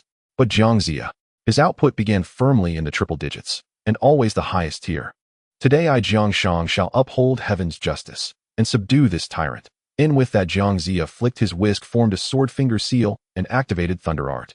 Instantly a bolt of lightning tore from the heavens and hurtled toward Emperor Yin. Boom! And Emperor Yin raised a hand. Lightning coalesced into a sphere and intercepted the descending bolt, annihilating both in mutual destruction. Then with a faint amused smile he asked, "Is that all?" "That's all." In negative emotion value acquired from Zhang Zia, 999. In fury ignited Zhang Zia's eyes, turning them a deep, violent crimson. His inner fire roared upward, threatening to erupt from his eyes and nostrils. In that instant he finally understood why the soldiers called Emperor Yin vexing. The man truly was, infuriatingly, devastatingly vexing. "In, how do you wield Taoist arts?" "That surprises you." Nonger aside, Emperor Yin's mastery of thunder art had genuinely shocked him. "In, guess." And Emperor Yin responded with an inscrutable, serene smile. In negative emotion value acquired from Zhang Zia, 599. You. In Zhang Zia leapt 3 feet into the air, consumed by rage. His molars ground together with a grating crunch as fury surged to its absolute peak. With a sharp motion he raised his hand, and crimson flames erupted from his mouth and nostrils, surging toward Emperor Yin. Before the fire neared Emperor Yin already felt searing heat engulf his entire body. Worse still, deep within his heart a fierce, unnatural blaze kindled, stirring countless negative emotions into being. Heart fire, heart fire. Oh, the gates of the heart can no longer hold it back. And instantly the Swearin Sovereign's calming art resonated, its delightfully absurd, earworm-like chant dissolving every trace of negativity within Emperor Yin's body. Demonic Taoist, dare you raise a hand against His Majesty? Let Daji deal with you. At once Daji's eyes blazed with fierce light. She soared into the air and shouted fiercely at Zhang Zia. Then with a flash of golden-yellow radiance in her gaze, she gave her lithe form 2 delicate, hypnotic twists midair. Huff, huff, and instantly Zhang Zia sensed countless indistinct ethereal figures swirling around him, soft sighs drifting through the air, hazy and intoxicating. His jaded heart, long hardened by his wife Ma's constant scorn verging on full-blown misogyny, suddenly fluttered wildly. His breath grew ragged and an overwhelming urge seized him, to strip off his robes and sway in rhythm with those elusive, entrancing forms. The lattice spirit is clear, yet her heart is troubled. A person's heart is serene, yet desires pull at it. One can often quell their desires, and the heart will naturally be tranquil. By purifying one's heart, the spirit will become clear. Naturally, the 6 desires will cease, and the 3 poisons will vanish. However, Zhang Zia, after all, has spent 40 years cultivating in the Yushu Palace. Although he lacks celestial fortune, his perspective and abilities are still considerable. After a moment of confusion, he immediately began to mutter and recite the Silent Sutra. In an instant it felt as if a stream of clarity flowed through Zhang Zia's mind, refreshing him. He instantly felt a coolness in his heart and mind, regaining his clarity, followed by a wave of coolness spreading throughout his body. When Zhang Zia looked down, he was taken aback to find that in such a short moment his upper garment had been removed, revealing his aged and wrinkled skin. A gentle breeze blew by, bringing a chill. "I didn't expect that you old Taoist at such an old age would still be full of tricks and embarrassing postures, making one feel nauseated." Looking at Zhang Zia, Daji instantly sneered repeatedly, her face filled with disdain. From Zhang Zia came a surge of negative emotional value, 999, cumulative total 15,094. Upon hearing this, DXIN stared blankly at the record of negative emotional value intake, feeling a tumult of emotions rise within him. This system, besides himself, can actually absorb the negative emotional values drawn in by Daji for his own use. What kind of logic is this? Could it be due to the fact that he and Daji had done something together? However, no matter the reason, it could be investigated. As long as he and the queen consort have that moment, everything will be revealed. Detected that Daji's affection and loyalty towards the host is at 60, thus the host's gain is calculated at 60%, resulting in 599. For cumulative total 14,694. 4. Damn it, this worthless piece of trash. DXIN, upon seeing this value, nearly cursed out loud. A full 400 negative emotional values just vanished into thin air. 400. Rounded up, that's 1,000 negative emotional values, enough for 5 lottery draws. Demon Fox, today, I must burn you. At that moment, Zhang Zia, enraged and embarrassed, didn't even bother to cover his bare and aged upper body. He clenched his teeth and spat forward, igniting the 3 flavors of true fire that surged towards Daji, aiming to reduce her to ashes. Trivial tricks. Daji coldly snorted, opened her mouth, and a demon core enveloped in pink mist appeared, spinning in the air. Instantly, the raging true fire was completely extinguished, no longer existing. Sister Daji, you are a celestial being, and my lord is also a celestial being. The queen consort, watching this scene, was dumbfounded, her mouth agape, as if she could swallow a duck egg. This was a sight she had never anticipated. Soon after, she felt uneasy, realizing that Sister Daji and the Lord were celestial beings, yet she was not, which was quite distressing. Nonsense about celestial beings. Didn't you hear that old immortal say? Daji, this wretched skin is a fox demon.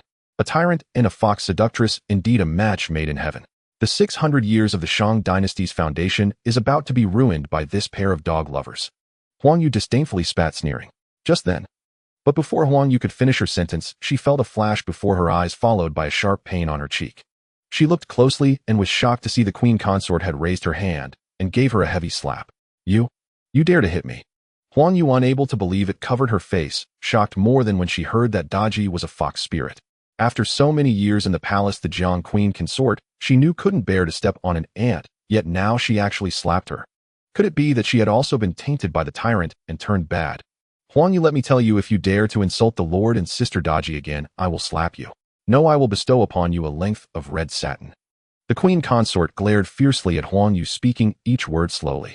Huang Yu, facing the imposing queen consort, opened her lips to speak, but ultimately backed down. Seeing this, the queen consort let out a triumphant hum. Though her fingers hurt a little, her heart was filled with delight. It turns out slapping someone you dislike feels this good. If she had known earlier, she would have slapped Huang Yu long ago. Moreover, she didn't know what that length of red satin mentioned by the Lord was. Although she didn't know what it was, it seemed powerful and imposing. Once this matter is settled, she must ask about it. My lord, Sister Daji, you must defeat this wretched Taoist. The queen consort clasped her hands and silently prayed in her heart. In truth, how could she not have heard Zhang Ziya's recent words? How could she not understand Daji's identity? At first she was startled, feeling fear, but upon seeing Daji standing shoulder to shoulder with Xin, she no longer felt afraid. In this world, how many demons and monsters have more loyalty and affection than Huang Yu, this so-called human? Evil spawn, look at my move. At this moment, Zhang Ziya suddenly opened his mouth and a streak of cold light shot out from his abdomen, piercing towards Daji. The moment this cold light appeared, a series of sharp sword cries echoed, and its speed was even faster than the sword's cry. Undoubtedly, this must be the sword energy Zhang Ziya had nurtured in his Dantian. Now unable to endure any longer, he unleashed this sword energy with the strongest means to subdue Xin and Daji. Wind Blade. Xin, upon seeing this, felt a chill in his heart and quickly activated the basic wind technique, condensing a bright wind blade to slash at the sword energy.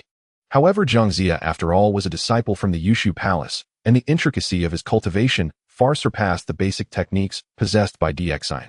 With just a touch, he shredded the wind blade into fragments, scattering them everywhere. Sizzle.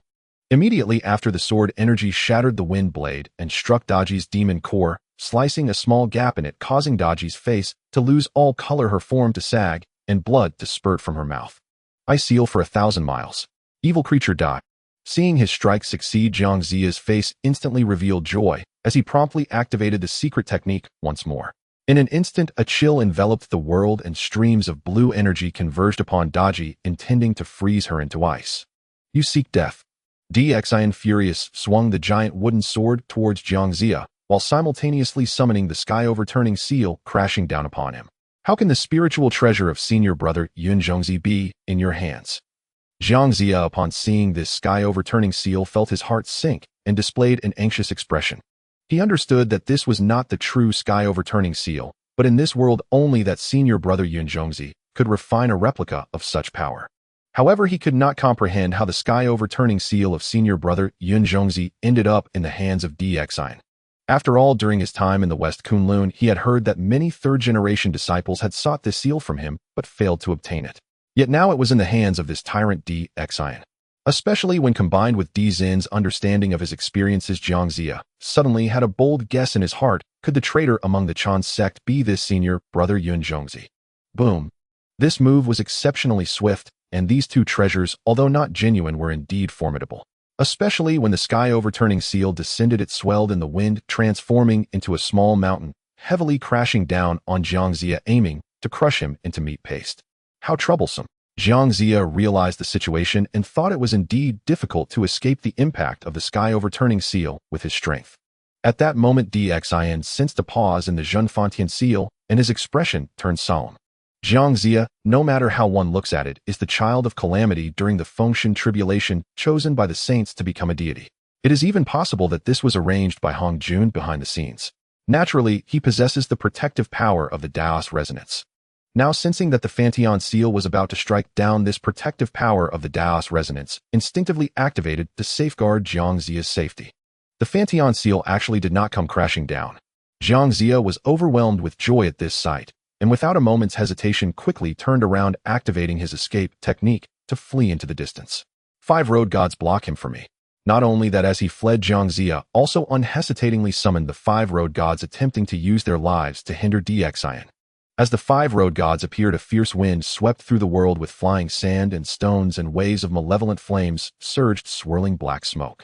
Amidst the howling wind and dark mist, faces adorned with colorful sharp fangs flickered in and out of view, embodying the monstrous and terrifying presence that filled the skies. You 5 little demons, do you not see that the Qingxiu fox beside me is one of your kin? You have already been captured by Jiang Ziya from the tranquil place of your cultivation for so many years. Is it not enough?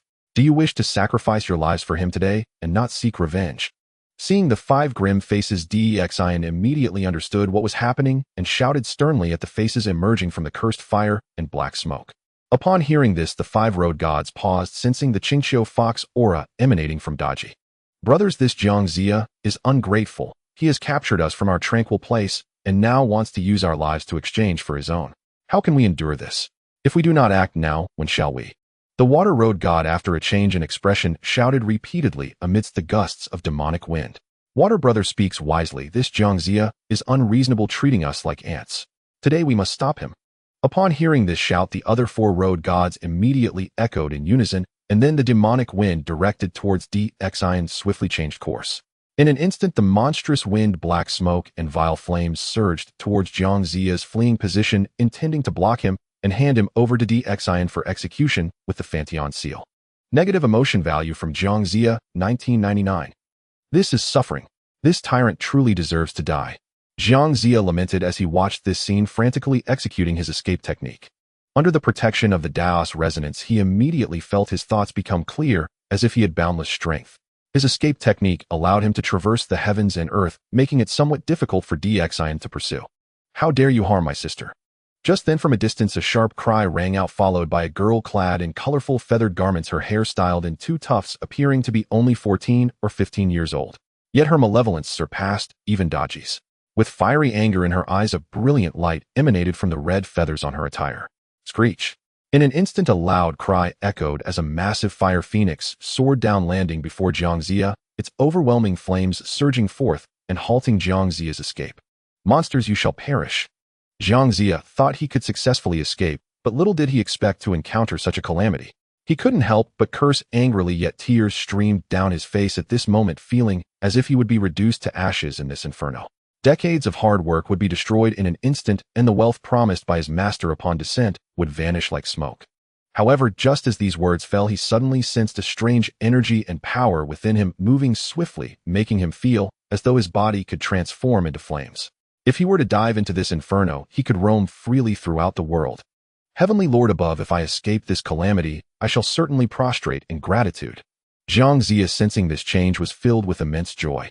He cheered and was about to transform into flames, diving into the fire to flee from this place. Damn it!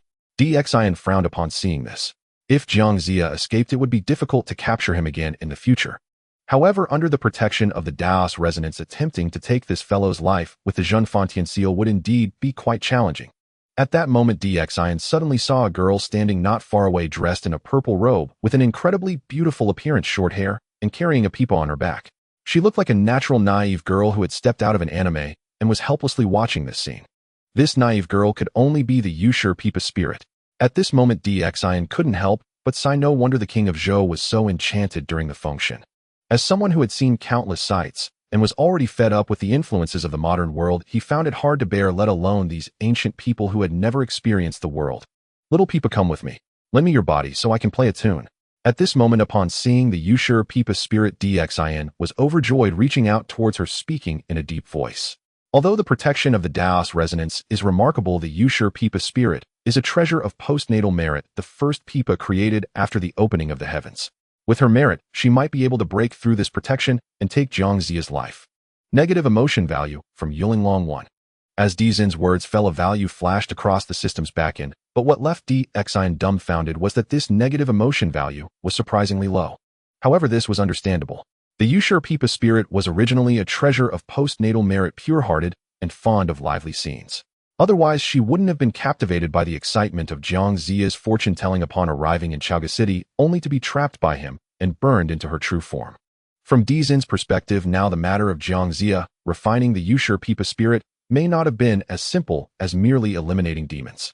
It was possible that Jiang Ziya discovered the Yushur Pipa spirit's true identity and sensed the merit contained within her, thus using secret methods to extract the Daos merit from within her to make up for his insufficient celestial fate, seeking a means to attain longevity. Though Yulinglong provided a negative emotion value, she still did not hesitate to transform her body into a streak of flowing light, flying into Dizin's embrace. In that instant, the warmth and softness enveloped him, transforming into a crystal-clear pipa radiating colorful brilliance. After all, with Dixian pursuing Jiang Ziya and revealing her true form as a treasure of postnatal merit, she had already deduced that this was likely something Daji had told him. Moreover, since Daji shared this secret known only to the three sisters with Dixian, it indicated that Dixian was trustworthy. Jiang Ziya, today is your end. Holding the Yushur Pipa, Dizin's hair flared with anger as he laughed loudly, unleashing the full force of his chi refinement to divine transformation realm, and struck the strings of the pipa heavily. Clash. Clatter. Accompanied by the sound of the pipa, a golden streak of light shot forth like a heavenly blade, striking down heavily upon Jiang Ziya's heart and spirit. Sizzle. The postnatal merit treasure possesses extraordinary power. Even though Yulinglong's true form had previously suffered injuries, it could make even the true immortals tremble. At this moment, the sound wave swept through, leaving Jiang Ziya's spirit in a daze. This is easy. In that fleeting moment of confusion, his body, which was already melding with the flames, had one arm turn into flesh and blood, tainted by the flames released by Hushime. With a sound of grease sizzling in the fire, that arm instantly turned to ash, dissipating in the flames. In the next breath, his body also melted into the flames, vanishing without a trace. Negative emotion value from Jiang Ziya, 55-55. However, the values that passed through the system's backend indicated that this strike did not take his life. The calamity of this child of misfortune would continue, albeit in a one-armed manner. The child of calamity is indeed the child of calamity, sheltered by the will of heaven. It is not so easy to eliminate him. Dixian sighed lightly in his heart, feeling somewhat disappointed by this outcome, yet everything was not entirely unexpected. Tasked to eradicate the traitor failed, it was detected that the host severed one of Jiang Ziya's arms, rewarding 500 merit points, which have automatically transformed into a merit golden body with 10 achievement points for severely injuring the traitor. Following this, the system's reminder echoed in Dizin's mind. To his surprise, even though the system announced the task's failure, it still granted partial rewards, albeit significantly less than that of completing the task. Next time I must eliminate Jiang Ziya. Dixian clenched his 5 fingers, secretly swearing an oath in his heart. Such a traitor, if not eradicated, would truly be a calamity for the human race, causing countless people to face great tribulations. Negative emotion value from Jiang Ziya, 555. 555. Cumulative negative emotion value 23,359. 4. So quickly it has already exceeded 20,000. This time, although I was unable to successfully kill Jiang Ziya, the gains are quite impressive. Dixian looked at that string of numbers, feeling quite satisfied. This data exceeded his expectations. He had to say Jiang Ziya was truly a good tool for accumulating points, and he planned to make the most of this traitor's light and heat, squeezing every last drop out of him. Negative emotion value from Yulinglong, 6. You can hug, but can you stop touching randomly? It makes me feel strange. At that moment, a somewhat dazed voice from Yulinglong drifted from Dizin's embrace, seemingly a bit annoyed. Ha ha ha, thank you, Sister Yu. Hearing her voice, Dixian hurriedly withdrew his hand that had been unconsciously plucking the pipa strings and said with a smile. However, what puzzled him was that the pipa strings felt soft and quite elastic. Yulinglong lightly swayed and transformed back from her pipa form to her human shape, glaring at Dixian with an angry expression. Dixian looked over and immediately noticed that several strings were faintly shimmering at the chest of Yulinglong's purple skirt, rising and falling with her breath. No wonder it felt like that, and now it makes sense. Sister Daji, how are you? Are you alright? After glaring at Dixian, Yulinglong floated towards Daji's position. That's right, Daji was injured just now. Dixian, upon hearing this, felt a jolt in his heart and hurried towards Daji, embracing her and gently asking, "My beloved, how are you? Is there anything serious?" "I just suffered a bit of injury to my demon core. It's nothing serious." "Thank you for your concern, Your Majesty." Daji shook her head and spoke softly, though her cheeks were as pale as paper. "My beloved, take good care of yourself. I will find the best elixirs for your healing." DXIN tenderly caressed Daji's cold pale cheek, then spoke solemnly. I swear in the future I will avenge you taking Jiangzia's head and using it as a ball to kick for you. Your Majesty only knows how to scare me. Ooh, I won't play with that bloody head. Daji looked into Zin's sincere eyes, and a warm current suddenly flowed through her heart as she spoke softly. Although she came from the Cheongqiu Fox clan, her parents had died early and her relatives were long gone. Otherwise, she would not reside in the Xinyuan tomb, and when Nuwa summoned the myriad demons with the myriad demon banner, she would not have been pushed out by the Cheongqiu Fox clan to bear this karma. Now Zin's care and thoughtfulness could not help but touch her heart, filling her with countless emotions, feeling that she had not misplaced her trust. Love and loyalty from Daji 15, accumulative value 75. Sister Daji. Watching the deep affection exchange between DXIN and Daji Yulinglong, and Hushime exchanged glances and exclaimed in surprise. The goddess Nuwa sent them to Chaoga to disrupt the great Shang dynasty. How is it that Sister Daji is actually talking about love with someone? However, since DXIN was right there, they could not speak openly, only constantly making eye contact with Daji. Whatever we want to do, the king already knows. There's no need to hide anything in front of him. Seeing this, Daji looked at Yulinglong and Hushime, and after a heavy statement, she continued, Moreover, I have already decided to follow and assist the king from now on. The reason I called you two here is also to persuade you to do the same. What a... Yulinglong and Hushime gasped in shock, their faces filled with disbelief. None of them had expected that Daji would dare to betray the decree given by goddess Nuwa, turning from deceiving DXIN and disrupting the great Shang dynasty to now following DXIN, sharing life and death never to part. Aren't you afraid that goddess Nuwa will blame you and cause you to perish? Now that this matter is settled, let the king explain in detail to you why I am doing this. Seeing the confusion and shock on Hushime and Yulinglong's faces, Daji immediately revealed a smile and spoke gently. Don't call him king, you call him brother-in-law. DXIN laughed heartily, giving both of his sisters-in-law a deep look, then several more looks. No matter which man it is, having these two sisters-in-law is undoubtedly one of the greatest fortunes in life. After all, there is a saying that goes, a sister-in-law is something for a brother-in-law. Not to mention these two are also sworn sisters of Daji, and according to the original storyline of Fengtian, they have a story with King Zhou that cannot be overlooked. I will go handle the aftermath. First, you take good care of your sister. Later, I will come to talk with you too. After feeling satisfied, DXIN smiled at Hushime and Yulinglong, then headed towards the group of traders. Your Majesty, we truly can't think of anything. Ooh, please spare us. As soon as they saw DXIN approaching, the soldiers trembled like mice, seeing a cat, their faces filled with dread. Negative emotion value from Li Daegu 66. Negative emotion value from Qin Erzwang 66. Negative emotion value from Insan 66. Following this, negative emotion values surged towards Zin's pool like a stream, converging into the sea, instantly accumulating him an impressive 2,000 in negative emotion value. Even if you can't think of anything, you must think. If you can't think of anything today, you won't be able to eat. And you won't be able to eat tomorrow or the day after either. DXIN, looking at the refreshing data in the background, smiled at the soldiers, raising his eyebrows. The soldiers howled in despair, sending DXIN another 3,000 in negative emotion value. Indeed, regardless of the era, everyone has a soul that craves food. Come, let's start with you. I will teach you a few heavenly talent and divine might, wise and dignified, heroic and strategic. At that moment, DXIN pointed at one of the soldiers, smiling warmly. The soldier's eyes lit up, ready to repeat it, but at that moment DXIN smiled and said, What I said doesn't count. Negative emotion value from Insan 88. The soldier's expression dimmed in an instant, his face filled with pain as he racked his brains, scratching his ears and cheeks, yet he could not come up with a single word. Fool, can't you just change the order, like turning it into dignified and wise, divine might, and heavenly talent, strategic and heroic? DXIN observed the soldier and said with a playful smile. As soon as he spoke, the soldier's eyes lit up. What I said still doesn't count. But before he could speak, DXIN raised his eyebrows again, smiling cheerfully. Negative emotion value from Insan 188. In an instant, the soldier's expression completely dimmed like a piece of charcoal that had been splashed with water, extinguished completely. There was not even a spark left. Sister, why do I feel that this king? Hushime rested her chin on her hand, observing Zin's antics, unable to help but feel a bit dumbfounded. After a while, she turned to Daji and said, No, I mean this brother-in-law, why is he slightly annoying? It's not just slightly, it's very annoying, the kind that doesn't cost you your life. Yulinglong shook her head, nodding vigorously, even shivering slightly, unable to imagine how painful it would be if she encountered such torment. Your Majesty is not annoying. Daji heard the words, hurriedly shaking her head as she prepared to offer a few words in defense of DXIN. Before she could finish, Yulinglong and whose shime simultaneously widened their eyes staring at her with accusing expressions.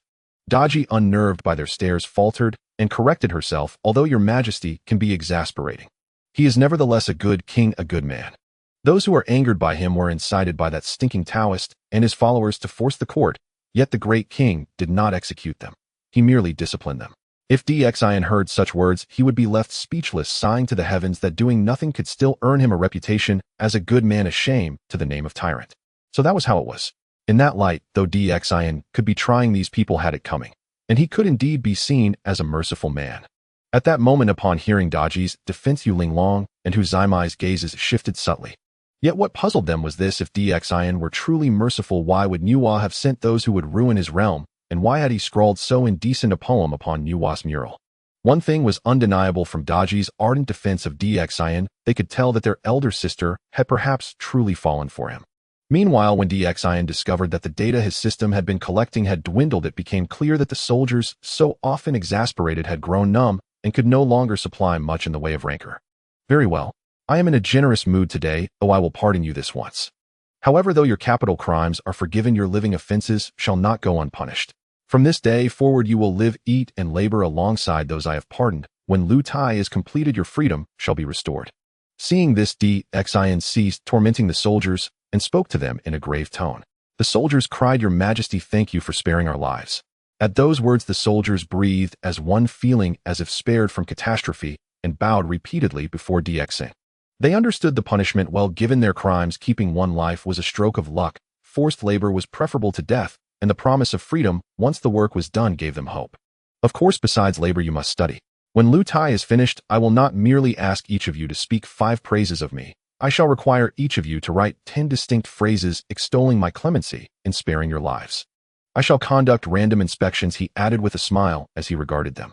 At once the court was filled with wailing. The soldiers wept with remorse, wishing they could drag Fong Bai, Fong Xiang, and Yang Ren from the earth and beat them senseless to vent their frustration. Anyone who dares speak of forcing the court again will be beaten to death.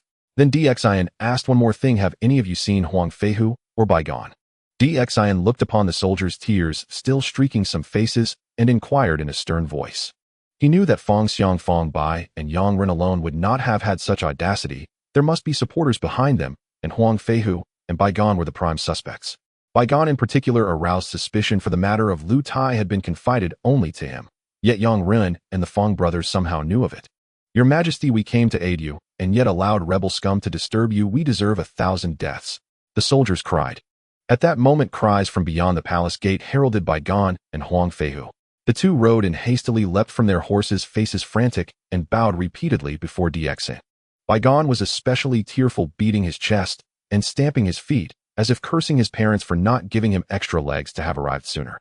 Dxian smiled mildly and looked at Bygone and Huang Feihu. If you acknowledge that you deserve 1,000 deaths, why do you not hurry and die? Their faces fell. Their earlier vows were only for show, to feign loyalty and disavow ties to Yang Ren and the Fong brothers. They had no intention of actually dying. Huang Feihu forced a smile. Your Majesty, you are truly amusing. Dxian looked at him coolly and said, I am not joking. Huang Feihu opened his mouth, then closed it at a loss for words, and cast a pleading look toward Bygone. At this point, it seemed they might be driven to suicide. Bygone hurried to plead, Your Majesty, Wu Qingwang has always been loyal. This was a momentary lapse. I beg Your Majesty to show clemency and spare him. Bygone could not bear to see Huang Feihu put to death and begged on his behalf. Dxian arched an eyebrow, amusement on his face. Chancellor, you seem mistaken. I did not say only Huang Feihu must die. You yourself also deserve death. For one doomed man to beg for another, I am curious who gave you such courage. Liang Jingru. Dxian smiled playfully as he regarded Bygone. Bygone's mouth opened and shut, unable to form a coherent sentence. At last he struck his chest and stamped his feet, crying, If Your Majesty so commands, then I must die. Let me dash myself against the palace gates and go meet my ancestors. He made as if to hurl himself against the gate to be rendered senseless and thus end it. Chancellor, no. Someone cried. Dxian raised a hand and stopped Bygone. Bygone, hearing an apparent mercy, was moved to tears and prepared to thank him. Your Majesty, thank you for not killing. Dxian chuckled, picked up a spear from the ground, and pointed its tip at Bygone. No, he said cheerfully. Chancellor, dashing your head against the gate is painful and soils the palace wall. Oh, I would have to send someone to clean it. If you do not die, you will need physicians and will continue to suffer. Come, strike here. Strike your chest against this. and the chill will run through you. Your spirit will take flight. One blow will resolve all your troubles. Wuching Wang you as well. Remember to strike here later. I guarantee you will die outright, not linger half-alive, so as not to thwart your wish to die. Baigan was bewildered. He had thought Dxin meant to spare him. Who could have imagined Dxin was complaining that he did not die quickly enough? In an instant, both men were filled with a surge of resentment toward Dxin. They stared at one another dumbfounded and unsure of what to do next. Would the two truly join hands and perish together? Come on, if you're real men, keep your word. Hurry up and die so I won't think less of you. Dxin waved the spear in his hand and smiling urged them forward. Baigan and Huang Feihu broke into a sweat like ants on a hot pan, frantic and desperate. Their panic intensified and their resentment surged toward Dxin like a rising tide. For a moment, their agitation seemed overwhelming, their emotions crashing against Dxin in a tumultuous wave. To die or not to die, that is the question. Undoubtedly, at this moment, Baigan found himself in a difficult position, while Huang Feihu was equally at a loss. Yet now Baigan had unexpectedly agreed to let them die, thereby preserving their reputation for loyalty. What to do? Prime Minister King Wuching, what are you two waiting for? Rest assured, after you crash to your deaths, I shall ensure that the historical records commemorate you well, stating that the loyal minister Baigan and King Wuching Huang Feihu, due to rebellion and misfortune in rescuing the emperor, took their own lives in penance for their loyalty, moving the heavens and the hearts of men. Come on, both of you, hurry and die, and complete your loyalty. At that moment, Emperor Xin, holding a spear, looked at Baigan and Huang Feihu, urging them with a smile. From Baigan, negative emotion, value 999. From Huang Feihu, negative emotion, value 999. Upon hearing this, Baigan and Huang Feihu's faces turned even more sorrowful, wishing they could slap themselves for choosing such a method, giving the tyrant an opportunity to trap them. You two, if you do not go to your deaths, are you trying to deceive me with your previous words? Do you wish to betray your emperor? Seeing their expressions, Emperor Xin understood that these two, crying out for help too late, were actually trying to seek a way to save their lives. He immediately sneered and urged them again, his words laced with threats. From Baigan, negative emotion, value 999. From Huang Feihu, negative emotion, value 999. Baigan and Huang Feihu exchanged a glance, their smiles filled with despair. They had dug their own graves. These two, in just a short while, have provided me with so much negative emotion value, it seems a pity to kill them. Emperor Xin looked at the background data and discovered that these two stubborn old fools had contributed over 10,000 negative emotion values in such a short time, causing his resolve to kill them to waver. Perhaps it would be better to keep them around as tools for generating negative emotion values. After all, it is rare to find someone who can provide such a significant amount of negative emotion. Moreover, Huang Feihu and Baigan were leaders of the conservative faction. If he were to simply behead them, it might provoke a fierce backlash from the conservatives. That would be troublesome, as he had yet to fully stabilize the court and lacked capable talent. However, he needed to think of a better plan that could achieve multiple objectives. At this moment, Baigan's gaze shifted and he made a decision, gritting his teeth and kneeling on the ground, choking back tears as he said to Emperor Xin, "Great King, my previous statement about dying in penance was merely an exaggeration. I do not wish to die. I want to continue serving the Great Shang and ignite all light and warmth." Great King, I do not wish to die either. I also want to continue serving the Great Shang. Seeing Baigan cast aside all dignity, Huang Feihu too knelt on the ground, repeatedly bowing to Emperor Xin and speaking fervently. So you two were just pretending to want to die to deceive me. Are you two wishing for me to be captured and killed by the rebels? Upon hearing this, Emperor Zin's expression changed, and he immediately had a thought, followed by a stern shout. I, the minister, dare not. Great King, spare our lives. Baigan and Huang Feihu cried out frantically, bowing their heads, imploring Emperor Xin to show mercy and spare their lives. All soldiers, come drag these treasonous ministers, the Prime Minister and King Wuching, out and behead them. Emperor Xin snorted coldly, gesturing to the soldiers. As soon as he finished speaking, several soldiers rushed forward, pinning Baigan and Huang Feihu to the ground, ready to drag them out for beheading. From Baigan, negative emotion, value 1599. From Huang Feihu, negative emotion, value 1599. As Baigan and Huang Feihu were dragged out by the soldiers, they saw Emperor Xin retreating slowly, feeling that death was imminent with the blade at their throats. They regretted it, they hated it. Why did they have to engage so fiercely against this foolish monarch, even going so far as to attempt a palace coup? Otherwise, how could they have ended up in such a dire situation today? Ha, stop. But just as Baigan and Huang Feihu were in despair, they suddenly saw a brilliant smile on Emperor Zin's face. He stepped forward, stopping the executioners, and looked at Baigan and Huang Feihu, smiling. Prime Minister King Wuching, I was just joking with you. How can I bear to kill such loyal ministers like you? Moreover, the Prime Minister and King Wucheng are the great contributors to the eradication of the rebels and have great merit towards me and the great Shang. Today not only will I let you go, but I will also promote you. Great contributors to the eradication of the rebels. Upon hearing this, Bai Gan and Huang Feihu were stunned, and soon thereafter an ominous premonition arose in their hearts. Great King, that is not the case. The eradication of Yang Run and the two traitors Fong Xiang and Fong Bai was your own great might. You personally took action. I and King Wucheng have done nothing of significance. Yes, all of this is due to your great fortune, great King, and has nothing to do with me and the Prime Minister. Hearing their words, the surrounding soldiers immediately revealed envious expressions. Scholars are indeed different. Such eloquence flows easily from their mouths. If only they had such talent, they wouldn't have felt so stifled earlier. If it weren't for the Prime Minister and King Wucheng's advance warning, how could I have prepared so early, waiting for the right moment to kill these three rebels? The Prime Minister and King Wucheng should not be humble. The credit for eradicating the rebels is partly mine and partly yours. Emperor Xian shook his head, smiling. Boom. As soon as Emperor Xian finished speaking, Bai Gan and Huang Feihu felt as if their heads were about to explode. They had just been saying that this tyrant would not show mercy and spare them. It turned out he wanted to dump such a big pot of dung on their heads. It is known that when Yang Ren Fong Bai and Fong Xiang rebelled, many people saw them enter Bai Gan's Prime Minister's residence with Huang Feihu, knowing they were instigated by the two of them. If now it turned out that they were the despicable traitors who betrayed Yang Run and the Fong brothers, would the conservatives let them off? Who?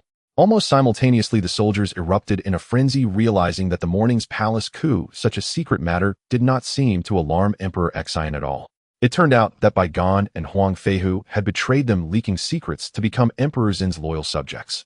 Unfortunately, these people knew nothing and ended up being used as pawns.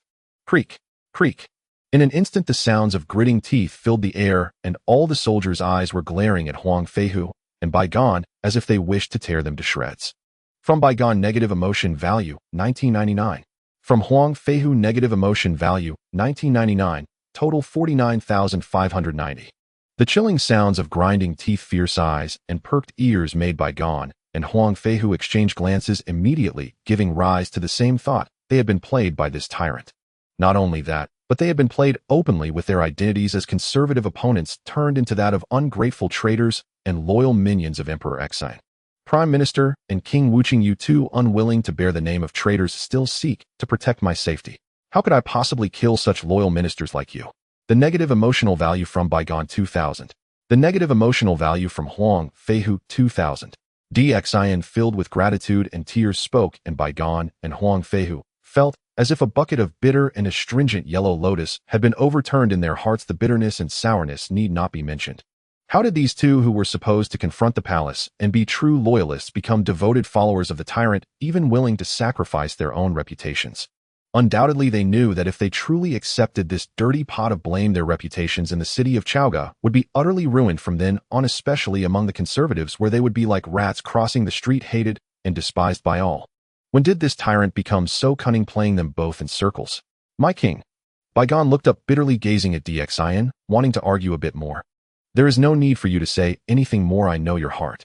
Rest assured, it is only betraying 3 rebels, which is hardly significant. Betraying the betrayers, the negatives cancel out. This does not count as betrayal. Rest assured, I will spread this matter throughout the world so that everyone knows that the left minister and King Wucheng are great loyalists, willing to disregard everything for me. Xian sternly shook his head, interrupting Bai Gan, saying, spread this throughout the world, let everyone know.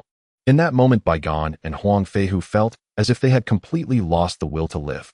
Wouldn't that mean that everyone under heaven would know their names as traitors? Moreover, they understood even better that even if they died, this scheming tyrant Xian would surely twist the narrative, claiming they were remorseful after betraying him and had committed suicide out of shame after failing to aid him. By then they would be dead, and it would be impossible to clarify. What terrified them even more was that while Xian spoke, he kept shaking the long spear in his hand, as if to say that if they did not accept this dirty pot of blame, the next moment they might accidentally impale themselves on it. My king. At that moment, a sudden shout from Zheng Luan came from outside the palace gate. It was over. Completely over. Upon hearing Zheng Luan's voice, Bai Gan and Huang Feihu's eyes were filled with despair. They could hardly cope with Xian alone, let alone with the addition of Zheng Luan. My king, I have wronged you. In utter despair, Bai Gan gritted his teeth, closed his eyes, bowed deeply, pinched his nose, and took the dirty pot upon his head. I am willing to sacrifice my life for my king. Huang Feihu, also with tears of humiliation in his eyes, smeared the dirty pot all over himself. The tyrant truly harmful. The negative emotional value from bygone 2500. The negative emotional value from Huang Feihu 2500. My king, I deserve to die. I underestimated Jiang Zia, who seized the initiative. I am guilty. Fortunately, my king is unharmed. Otherwise, even if I died 100 times, I could never forgive myself. At this moment, Zheng Luan rushed over, and upon seeing DXN unharmed, and bygone, and Huang Feihu kneeling on the ground, he breathed a sigh of relief, then raised his hand, slapping his own face dozens of times, tears in his eyes choking up as he spoke. From the moment he battled Jiang Zia, he had underestimated him, and when Jiang Zia closed off his hearing, he felt somewhat flustered, allowing Jiang Zia to seize the initiative. While he was trapped, he was anxious, fearing something might happen to DXIN. If something truly happened to DXIN, how could he face the kindness DXIN had shown him? This is a true loyalist. It's a pity his brain isn't very useful and his strength is somewhat lacking, but his loyalty is genuine. DXIN looked at Zheng Luan, who was now slapping his face until it turned red, and felt a wave of emotion, realizing that compared to bygone and Huang Feihu, this was his true loyalist. General Zheng, get up quickly. Jiang Zia is cunning. You acted impulsively, and it does not count for much. Just be more cautious in the future. Thinking of this, DXIN immediately smiled and reached out to help Zheng Luan up. Upon seeing this, Zheng Luan's eyes brimmed with tears, feeling immensely grateful. What is a wise ruler? This is a true wise ruler. From today on, I must diligently cultivate, repay my sovereign, and gather my friends to serve this wise ruler, ensuring that such incidents do not occur again. As for that despicable villain Jiang Zia, the next time we meet, it will be his time to perish. Left Minister King Wucheng, you two have accomplished such unprecedented merit. I certainly cannot neglect you. From today on, you both will supervise this group of soldiers in building the Lu Terrace and teach them reading and writing, focusing on the way of loyalty to the king and words of praise for me. I will randomly select 2 from among them for inspection. If anyone fails, it will be because you two are not satisfied with my praises, and I will spread this matter further. I believe that with such unwavering loyalty from the left minister and King Wucheng, you will not disappoint me. DXIN then smiled at bygone and Huang Feihu. Crack, creak. Upon hearing this, bygone and Huang Feihu glanced at the group of soldiers who were clenching their fists and grinding their teeth, making a series of piercing sounds, their bodies nearly crumbling. This group of people had come to usurp the palace due to their instigation, and now having failed, they became laborers, while the 2 of them, the masterminds, remained unscathed, becoming loyalists, and even their overseers. Would these guys let them off lightly? As if that were not enough, what sort of status did they hold? Yet they had to teach these laborers reading and writing, and the content had to be praised for DXIN. Although DXIN did not personally kill them, this torment would surely be worse than death for the 2 of them. The negative emotional value from bygone 999. The negative emotional value from Huang Feihu 999. DXIN glanced at the background, seeing that the negative emotional values from these 2 were beginning to drop, clearly having become numb, and waved his hand, saying, I have no food for you, take them away. Furthermore, the meal expenses for this group of laborers will be covered by the Prime Minister's residence and King Wucheng's residence. Once the Lu Terrace is completed, I will have them weighed. If no one has gained 10 pounds, it will mean that you 2 are unwilling for the Lu Terrace to be completed, thus treating them harshly. I take my leave. Bygone and Huang Feihu, dazed, knelt and knocked their heads, then took the group of laborers away from the palace. The negative emotional value from Jiang Zia 999, cumulative value 61,587. 4. At that moment, DXIN immediately saw the data from Jiang Zia pass through the system's background again. This guy truly holds a grudge. Once he wields the god-slaying whip, the apricot yellow flag, and the list of deities, he will surely deal with me mercilessly. Upon seeing that data, DXIN's heart sank, sensing a warning. In this world, the most dangerous people are the petty ones, especially the small-minded ones. This time I have truly offended this petty Jiang Zia, and I must make early arrangements. I must strengthen my base, ensuring it becomes truly powerful. At least there must be someone strong enough to hold the fort, someone who can make the Chan and Jie clans not dare to act recklessly. Soon an image emerged in DXIN's mind. Zhenglin, you go to Qintang Pass for me, and summon your senior brother Li Jing to Chaoga for duty. Remember to bring his wife and children along. DXIN's gaze shifted as he looked at Zhenglin, saying, if Li Jing claims his wife is pregnant and cannot travel, then use the softest carriage to bring her along. Remember, you must bring his wife. Even if you cannot bring back Li Jing, you must bring back his wife. Neza, Spirit Pearl. Since he is the #1 demon child in the world, the demon child naturally fits better with this tyrant. As for Ao Bing, let him escape this calamity for now. As for the Dragon Clan, without Neza's pressure, their awakening might be slower. They may find it difficult to leverage this power, but I still have other things they cannot refuse, things they have long desired since the end of the Dragon and Phoenix, or even things the heavenly court has never granted them. Your humble servant obeys." Upon hearing the command, Zheng Luan immediately clasped his fists in salute toward King Xin, then mounted his fire-eyed golden Jing beast and galloped out of Chaoga City. Though he could not fathom why the king showed such keen interest in Li Jing's wife, especially her pregnancy, he trusted utterly that this paragon of sagacious virtue must have a noble and justifiable purpose. Neza, Lingzhuzi, I wonder whose allure proves stronger, the Chan sect's or this tyrant's. As Xin watched Zheng Luan's figure recede into the distance, a faint knowing smile curved his lips. Lingzhuzi was unruly, audacious, and seemingly lawless, a demon child in form, yet not devoid of moral discernment. Most of the chaos he incited stemmed not from inherent malice, but from Tai Zhenren's excessive favoritism, and even deliberate indulgence, which had needlessly inflamed the celestial mandate cataclysm. If Lingzhuzi were guided by him, perhaps Neza's destiny would unfold along an entirely different path. Imagine it, this future great general of Shiqi becoming a pillar of the Shang dynasty. What a fascinating prospect indeed. Chancellor Shang, issue a decree of talented recruitment. From this day forth the great Shang shall welcome all extraordinary individuals, regardless of race, origin, or ancestral roots. Then turning to Shang Rong, Xin spoke with solemn authority, dispatch envoys especially to Meishan. I hear 6 brothers dwell there, masters of immense divine arts, summon them to Chaoga.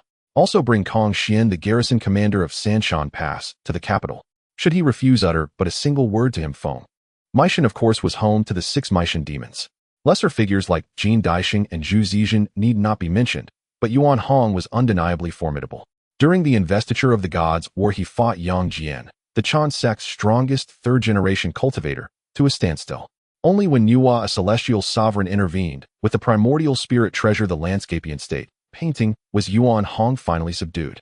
Even more astonishing, upon Yuan Hong's demise, his true spirit split in 2. One fragment ascended to the Investiture scroll, destined to become the lifeless Clanwood Star Lord of the Four Wastes. The other fled far eastward, lodging itself within the heaven-mending stone atop Huahua Mountain in Dongxing Shenzhou, there to become a pivotal figure in the later Taoist contention of the journey to the west.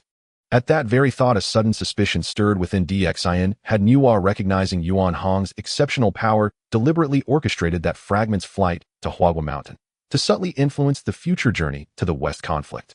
As for Kong Xian, this crimson-crowned peacock with eyes wide as dawn, was undoubtedly the greatest sweeper of the Investiture war.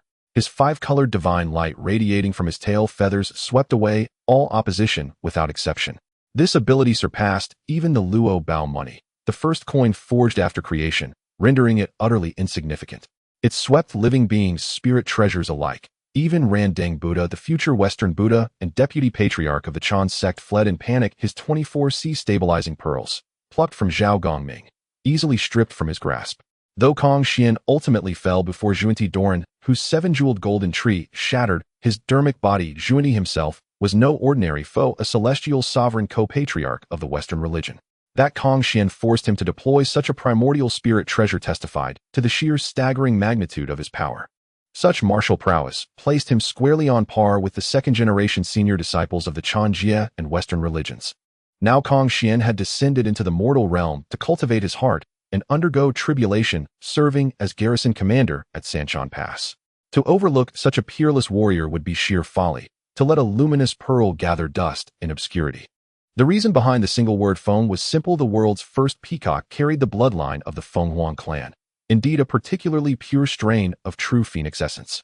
Once Kong Xian heard that word, realizing his ancestral roots had been divined, how could he possibly refuse to come? Moreover, the Feng clan's current plight mirrored that of the Dragon clan.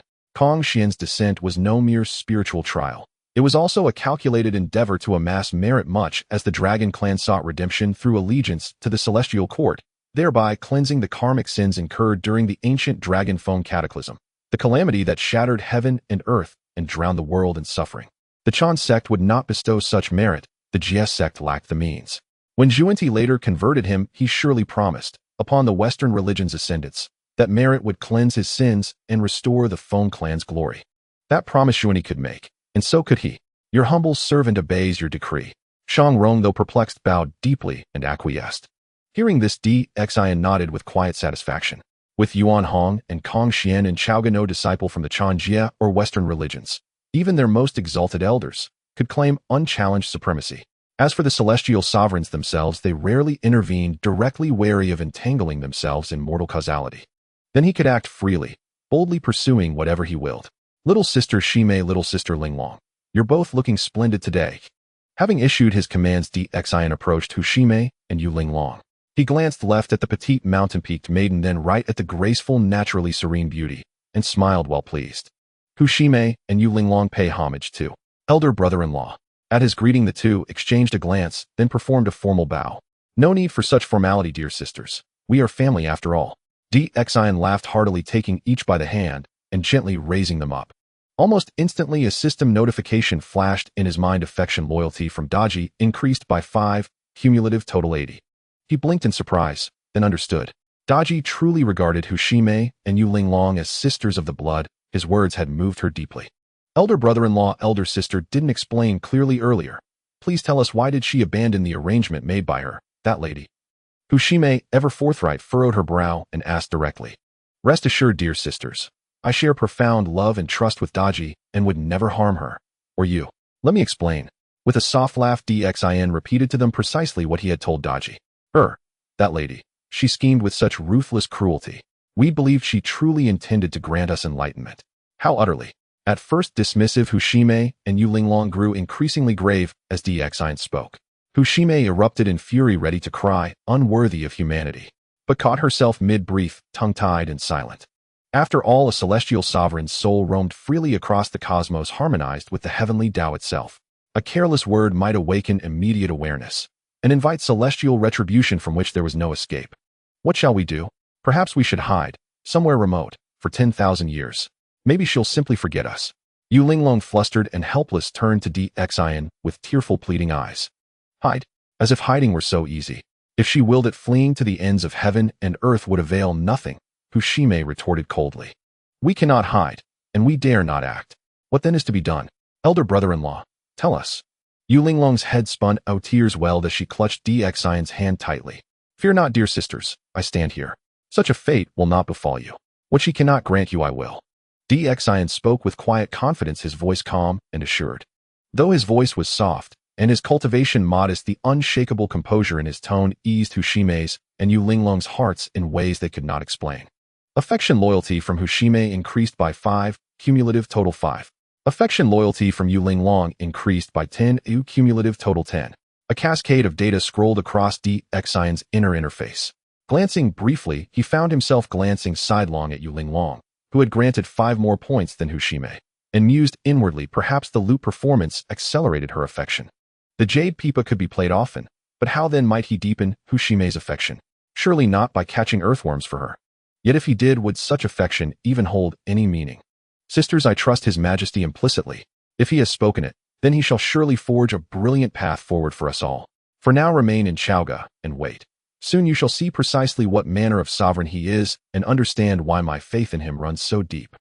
At that moment, Daji gazed steadily at Hu Shimei and Yu Linglong, each word deliberate, her voice brimming with unwavering confidence in Emperor.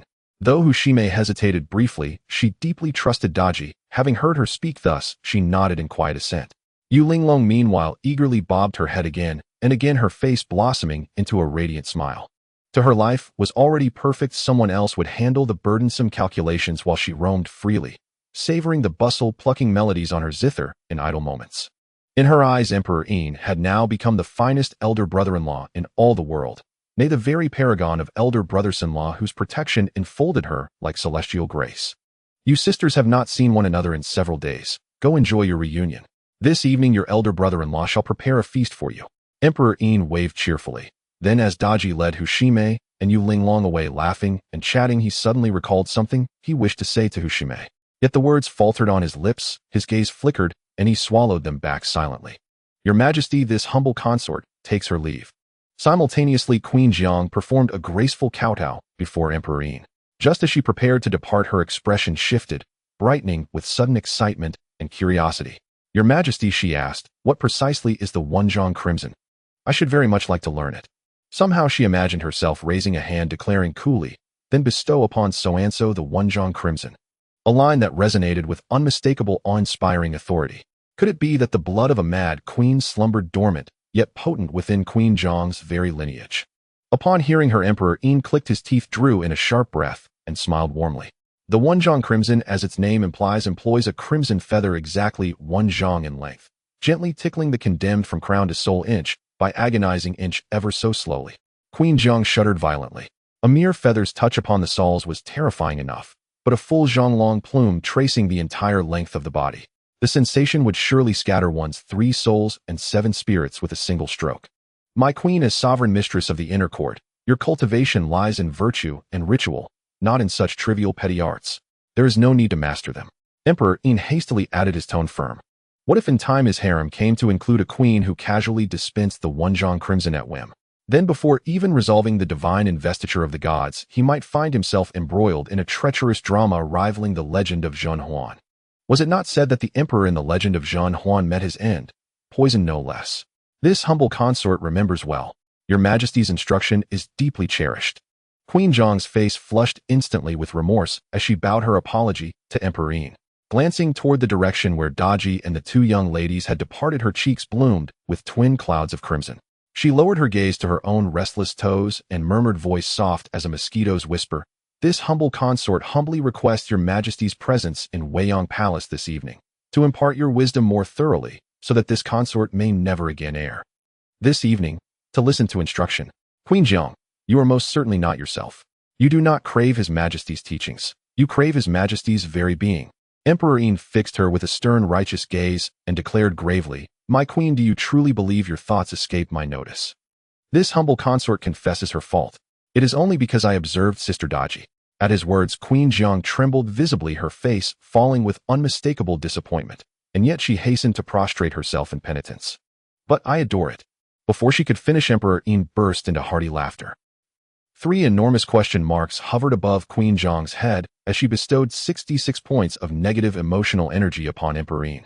Then, blushing fiercely beneath his amused, knowing gaze, she whispered, "Your Majesty is so wicked.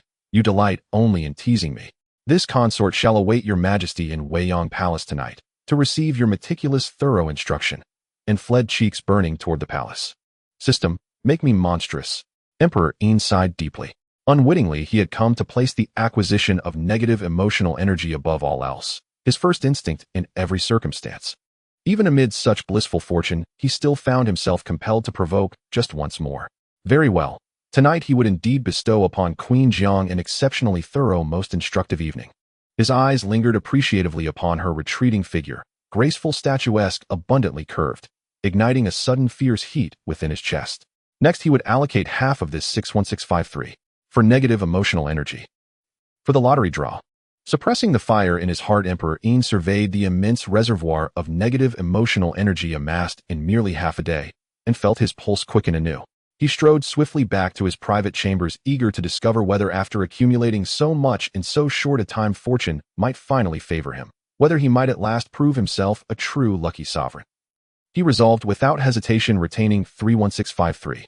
4 points for cultivating his cultivation realm. He committed the remaining 30,000 entirely to the draw. 500 points per draw. He refused to believe that 60 attempts would yield nothing. System, automatically upgraded 10 draw function unlocked. Spend 5000 negative emotional energy points for 1 10 draw sequence. Upon entering the lottery interface, Emperor Yin immediately saw the notification, and beside the grand spinning wheel, a new 10 draw button shimmered into existence. 10 draw, huh? You seek to deceive me again. Do you imagine I've never heard the ancient adage?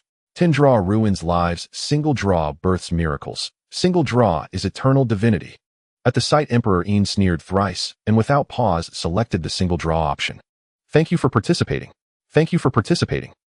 In the blink of an eye, Emperor Yin's face contorted violently, as though gripped by sudden excruciating toothache. Was it not said that single draw births miracles? Yet despite his unwavering commitment to single draw, his 500 points vanished utterly, leaving only hollow, mocking phrases. In that instant, his liver quaked, his heart clenched in agony, his kidneys spasmed. Acquiring emotional energy was arduous, spending it, however, was devastatingly swift. Ha ha ha. Single draw belongs to paupers, 10 draw crowns the lucky sovereign. Gritting his teeth, Emperor Yin jabbed decisively at the 10 draw button. The minor 9 heaven cultivation art, the jade green gourd, 3 heads and 6 arms, the immortal binding rope, the invisibility talisman. As the great wheel spun wildly, Emperor Yin clenched his fists tightly, silently urging fortune onward, desperate for a single glorious stroke of luck. Boom. After a brief rotation, fireworks erupted across the wheel's surface, dazzling light flaring forth, startling Emperor Yin, though undeniably spectacular. Splendid effects notwithstanding, what mattered was substance, not spectacle. Congratulations, host. You have drawn 3 Rongdao herbs. As the radiance faded, 3 slender Rongdao herbs materialized serenely before him. For 10,000 points, this was all. System, you are brutally, unflinchingly honest. Emperor Yin fell utterly silent. This system was no mere pitfall, it was a bottomless abyss. And when he examined the herbs closely, his silence deepened too. Were specialized Rongdao herbs, exclusively compatible with the minor theft art, while only one was standard. He suspected this was the system's calculated equilibrium, a deliberate mechanism to drain his reserves of negative emotional energy. Still, 10,000 points for 3 Rongdao herbs remained more economical than purchasing them from the marketplace. At that thought, a rare smile touched his lips. As the saying goes, not losing is itself a gain. Minor theft art, completion gauge 163000. Without hesitation, Emperor Yin swallowed the 2 specialized Rongdao herbs, and upon seeing the system's update responded with 3 cold, hollow chuckles. He had known it. This wretched system would never grant more than 5 points toward completion.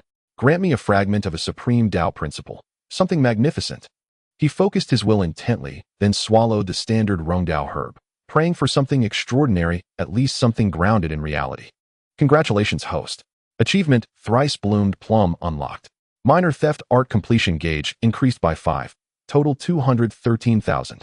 Emperor Yin stood speechless, his face dark as a soot-blackened wok, as if phantom laughter echoed in his ear. How delightful. How unexpected. How utterly satisfying. In that moment, he grasped the truth. This system was no ordinary abyss. It was a saintly abyss forged by none other than the primordial sage Hongjun himself, a heavenly Tao sage beyond all reckoning. Is it a scam? Let's continue. With a grim expression, Xin closed his eyes and resolutely directed his divine sense towards the 10 consecutive draw options. Detected that the host has decided to close their eyes automatically, setting to blind draw mode. At this moment, the system's voice echoed in his heart, and then the world before him turned completely dark. This broken system is surprisingly intelligent, but no matter how smart, what use is it in this darkness? Xin was momentarily speechless, randomly poking twice with his divine sense. The draw has ended. Please open your eyes, host. After a moment, the system's prompt sounded and the darkness before him slowly dissipated. Indeed, it was slowly dissipating like the opening of a film, with the darkness gradually fading from the world before his eyes, extremely slow and very ceremonial. This system is completely useless at everything else, but excels at these tricks. Xin, feeling a bit lost for words, finally waited for the darkness to completely vanish and looked towards the item inventory. What is this? Hiss. A glance revealed that in the item inventory 4 fusion Tao herbs were prominently displayed, along with a golden shimmering page. The fusion Tao herbs were fine, but the golden page made Zin's breath quicken. He knew that when the Sui Huangning mind method appeared, it also came with such a golden page. Finally, luck had arrived. At that moment, Xin was nearly brought to tears. After 40 draws, he had not been completely fooled with fusion Tao herbs, and was given something from the mortal realm. Without hesitation, he wanted to take out that golden page to see what secret technique it contained. However, as soon as his divine sense reached out, he quickly shook his head, dispelling that thought. Given the incompetence of this system, if he chose now, that golden page would most likely contain the weakest of several techniques. It was better to select the fusion Tao herbs first to completely exhaust his bad luck before trying again. Congratulations, host. You've successfully drawn 3. No 4 times, obtaining a full value of 25 for the little theft technique with a cumulative total of 413,000. Currently, the host can use the little theft technique to steal items from refining Qi realm cultivators. A friendly reminder: stealing is illegal. If caught, severe punishment will be enforced. As expected, the 4 fusion Tao herbs were exactly what Xin anticipated. All were fusion Tao herbs for the little theft technique. However, these 4 herbs did elevate the little theft technique to a new level, allowing him to steal items from cultivators, albeit only from the refining Qi realm. Let's see what secret method this time has been granted. Xin took a deep breath and directed his divine sense towards the golden page. Congratulations, host, you have obtained a volume of the Sanjiu Little Mystic Art, which has been unlocked for your cultivation, allowing you to learn the 72 transformations. As soon as his divine sense touched the golden page, Xin felt something new entering his mind, and his body began to change at that moment, seemingly filled with various possibilities, able to transform into all sorts of forms. Finally, luck has smiled upon him. Indeed, only a 10 consecutive draw could lead to this path of fortune. Dian felt a surge of emotions welling up in his eyes.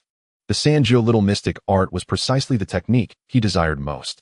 After all, the 72 transformations in Journey to the West were simply too captivating. Every child has had thoughts of possessing the 72 transformations, and Dian was no exception. Even if what he obtained was just the 27 transformations, it was still enough to excite him. The Sanjiu little mystic art allows the host's body to transform into whatever they wish, provided they have seen and know the thing, and to possess all the abilities of the transformed entity. However, each power is equivalent to the host's own strength, and each transformation lasts for 15 minutes. After exceeding the time limit, it will automatically become ineffective, and after 3 consecutive uses there will be a cooldown of 1 day. Please use it carefully and cherish it. Hiss. Upon hearing this, Dian couldn't help but gasp, his eyes filled with excitement. The Sanjiu little mystic art, despite having little in its name, possesses no small power at all, especially the ability to mimic the powers of the transformed. It is truly monstrous. Transformation. Thanos in the form of Thanos with the Infinity Gauntlet. Without hesitation, Dian immediately closed his eyes, recalling the image of the big purple sweet potato with the coconut shoe soles and the colorful gauntlet on his hand. With a snap of his fingers, half the world would vanish. Such a big boss placed in the primordial world could easily wipe out the Chan sect, the Jie sect, and the Western Church with just a wave of his hand, making the sealing of the gods unnecessary. Not to mention sealing the gods, even the journey to the West wouldn't need to happen. Wouldn't that be wonderful? Please note, host, this is the primordial world, not the Marvel world. Transformation is ineffective. Unfortunately, just as this thought crossed Dian's mind, the heavenly Tao Saint mercilessly crushed this fleeting notion like tender chives. Transformation. Hongjun Daozu. Dian sighed, then his eyes brightened once more, recalling the light and shadow that descended during the heavenly merit. Hongjun Daozu, the absolute powerhouse of this era, without question. Even in the refining chi to transforming spirit realm, he certainly possessed many unfathomable powers. Transformation failed. Detected that Hongjun was born as a saint, no data available for reference. Born a saint. Upon hearing this, Dian's jaw suddenly tensed as if he had bitten into a million lemons. Some individuals emerge from the water crystal as 6 god equipped, while others not only have to start from level 0, but also experience a triple kill right after leaving the defense tower, ending with a score of 0-30. How could this not make one feel a pang of bitterness? Transformation. Daji. After letting out a long sigh, Dian's gaze shifted again, and eventually the image of Daji appeared in his mind as he spoke in a deep voice. Swish. As soon as he spoke, a flash of light enveloped his body, and the Dian standing in the room suddenly vanished, replaced by the graceful and beautiful Daji. Fortunately, it didn't feel any different. Dian looked in the bronze mirror, turned around, and pinched that undeniably ample bosom, realizing he felt nothing. Only then did he let out a huge sigh of relief. If transforming into a woman also came with the sensations of being a woman, that would be truly twisted. What if he fell for the feeling of dressing as a woman? Would he end up turning this scenario into the path of the first female emperor, Wu Zetian, sealing the gods? Soon after, Dian sensed that the path of his magical power had also changed, and it seemed he had mastered a new ability. With a blink of his eye and a wiggle of his fingers, he could emit an enchanting charm. Let's test if the Sanjiu little mystic art can truly perfectly mimic Daji. Seeing this, Dian pushed open the door without a second thought, and looked outside, where a little palace maid was standing dazedly at the door. Upon seeing him come out, she appeared bewildered, unable to comprehend how Daji had seemingly appeared from nowhere. He then smiled and playfully winked at her. You have cast the charm technique on Beer, a charm successful. In an instant, as the system prompt sounded, Beer's previously shocked expression transformed into one of gentle affection, gazing at Dian with watery eyes, sweetly squatting down and saying, Beer pays her respects to the Empress. The wind is strong outside, let me assist you.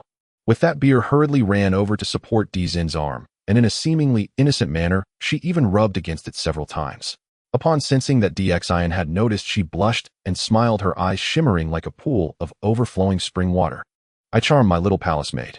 Beer's enchanting expression instantly caused several black lines to appear on Dian's forehead, inexplicably, making him feel as if he had inadvertently plucked a piece of greenery.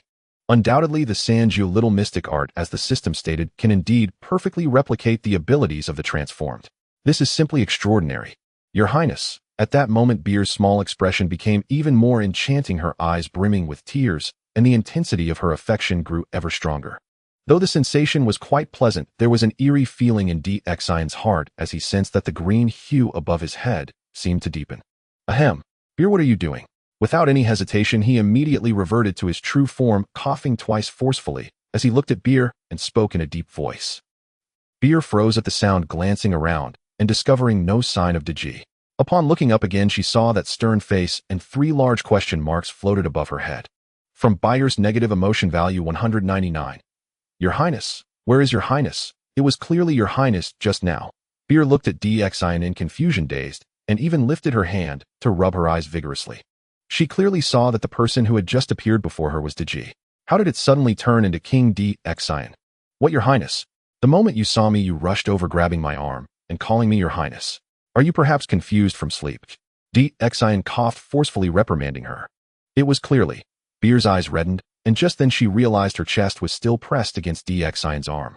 She quickly withdrew as if shocked, and DXIN could clearly see a hint of disgust in her eyes, as if she had touched something unpleasant, even sending him 555 in negative emotion value. At this moment, it was DXIN's turn to be perplexed. Could it be that he, having transformed into his own beloved concubine, and a little maid, had inadvertently sown a vast lush prairie for himself? Your Majesty, spare me. Beer, aware of her own insignificance, pleaded with DXIN, hoping he would send her to serve Daji instead. Yet deep down there was a glimmer of anticipation and excitement. Beer, you are truly beautiful. DXIN felt a surge of anger, looking at Beer with a cold smirk. He teased. Thank you for the compliment, your Majesty. Beer's face immediately flushed with shyness as she spoke sweetly. I didn't mean you were beautiful in that way. Oh, I meant, although you are not beautiful, your thoughts are quite beautiful. Serve me faithfully, and don't ever think about going to the Shosian Palace. If you dare to approach even half a step, I will break your legs. DXIN snorted coldly, pointing at Beer and scolding her before sweeping his sleeve and turning to walk into the room. From Beer's negative emotion value 999. What on earth is this about?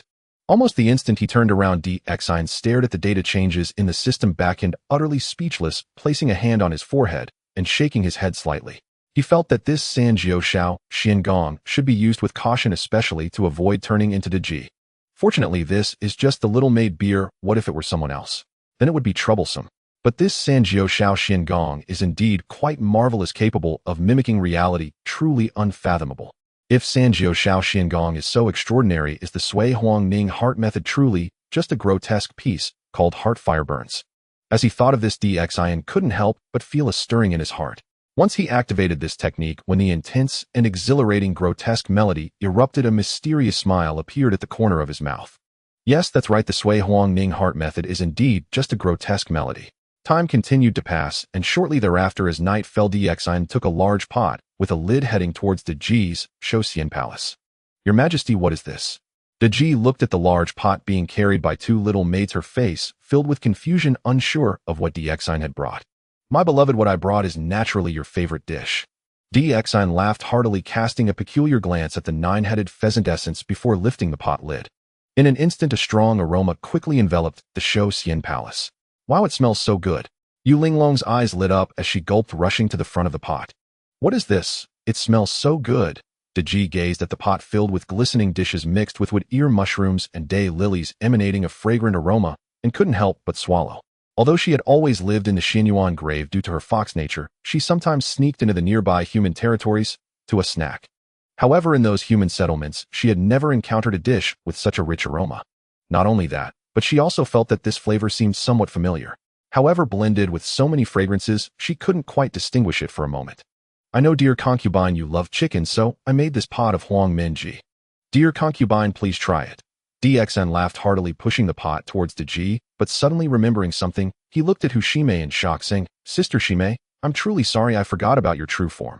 Hushime waved her hand dismissively, saying lightly, It's fine, I am a pheasant essence. This is poultry, it has no blood relation. But it is just a pheasant. DXIN, hearing this, immediately looked troubled. From Hushime's negative emotion value 222, in an instant a stream of data swept through DXIN's system backend. Indeed feasible. Seeing this string of numbers, DXIN's eyes brightened immediately.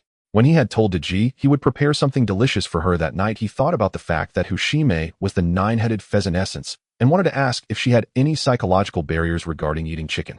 However, the temptation of negative emotion value had defeated the words stuck in his throat. Now, as expected, the negative emotion value was smoothly obtained. Sister, don't worry, I will take it out and dump it now. DXIN waved his hand, looking at Hushime, his tone resolute. From Daji's negative emotion value 99. From Yu Linglong's negative emotion value 233. In an instant, two streams of negative emotion values swept through DXIN's system backend. While he wasn't surprised that Daji would have negative emotion value, he hadn't expected that Yu Linglong's negative emotion value would soar from single digits to triple digits. It seems that not only is Yu Linglong a naive and innocent airhead, but she is also a total foodie. Foodies are great. Foodies are easy to please. Forget it if Daji elder sister and Linglong younger sister like this, let them eat it. I won't look. Hushime intended to nod, but seeing the expectant expressions on Daji and Yu Linglong's faces, she could only smile wryly and shake her head. You're so nice, sister. Yu Linglong immediately pounced on Hushime, hugging her and rubbing her head against her chest. The scene made DXIN feel dizzy. Every day a cup of primordial milk, making one dizzy for a generation of primordial beings. Actually, this is not pheasant, it's just ordinary chicken. Chicken meat is more tender, fattier, and more fragrant. A pheasant meat is too tough. But at that moment DXIN chuckled lightly, looking at Hushime and smiling. Since he knew Hushime's true form, how could he truly use pheasant for cooking? Those words earlier were merely to collect some negative emotion value. From Hushime's negative emotion value 333, Hushime appeared dazed, utterly speechless. At that moment she really wanted to tug at Daji and ask if this was what you meant by a bit vexing. Moreover, she was resolute that even if the great Luo Golden Immortal No, the Holy Mother came, even if they forced her Hushime to eat a bite of this chicken, she absolutely would not. Ha ha ha, great. This way everyone can eat, sister Shime, please try it. But at the moment Hushime silently swore Yu Linglong was all smiles, grabbing a piece of chicken and stuffing it into her own mouth, while with the other hand, she stuffed a piece into Huzaime's mouth. Hushime will absolutely not eat a bite of DXIN's chicken. Hushime instinctively wanted to spit out the chicken in her mouth, but before she could act, the rich and slightly sweet flavor of the broth mixed with a hint of spiciness and numbness had already surged into her mouth. The intense and stimulating fragrance made her jaw chew uncontrollably. So delicious. 1, 2, 5, 6, 7, 8. After Hushime began, she could not resist the irresistible urge. The scent was simply too alluring, so she kept popping them into her mouth one after another. Her ravenous manner left Daji speechless. Who truly was the fox spirit here? Yu Linglong pouted slightly. Such delicious chicken had all been devoured by Sister Shime. What was left for her to eat? Eat less. You'll stunt your growth if you consume too much meat. Thinking this, Yu Linglong gazed at Hushime with genuine concern and spoke kindly. Upon hearing these words, 3 question marks appeared above Hushime's head. A wave of wordless dismay washed over her, until her eyes drifted to Yu Linglong's figure, a full head taller than her own. Then dismay swiftly curdled into gloomy frustration. Among the 3 sisters, she ate the most, yet remained the shortest. Worse still, despite devouring mountains of food, her height refused to budge. Instead, every morsel seemed to bloom exclusively upon her chest. Wasn't that utterly infuriating? Sisters, slow down. No need to rush or compete. I've prepared an entire pot. There's plenty more. If you finish, I'll add more right away. Seeing Hushime and Yu Linglong edging perilously close to squabbling, DXIN hastily stepped in with a warm, easy smile. Brother-in-law, you're truly wonderful. At those words, Yu Linglong's eyes instantly sparkled with radiant delight, so bright they nearly glowed. She thought if every day brought such exquisite fare, then coming to Chaoga City would have been worth it, even without the celestial, immortal lady. Who was she anyway? What precisely makes me so wonderful? DXIN reflexively replied to Yu Linglong. Negative emotion value acquired from Yu Linglong 9. Alas, though his unscripted retort stirred a ripple of negativity within her, her naturally absent-minded nature left her mind utterly saturated with the sweet, savory aroma of chicken, rendering her emotional output frustratingly meager. We've only just met you. We know nothing of you. Why don't you introduce yourself, brother-in-law? Tell us what exactly makes you so wonderful. Hushime smiled faintly as she gazed at DXIN. TCH. DXIN drew a sharp, audible breath and studied Hushime intently for several long seconds. He hadn't expected this seemingly ambitious little girl to be a master strategist, adept at countering any move with effortless precision. My virtue lies precisely in having too many virtues. After a brief, thoughtful pause, DXIN grinned warmly at Hushime. Negative emotion value acquired from Hushime 166. As predicted, the moment those words left his lips, Hushime's composure shattered, and she duly surrendered her negative emotion value without protest.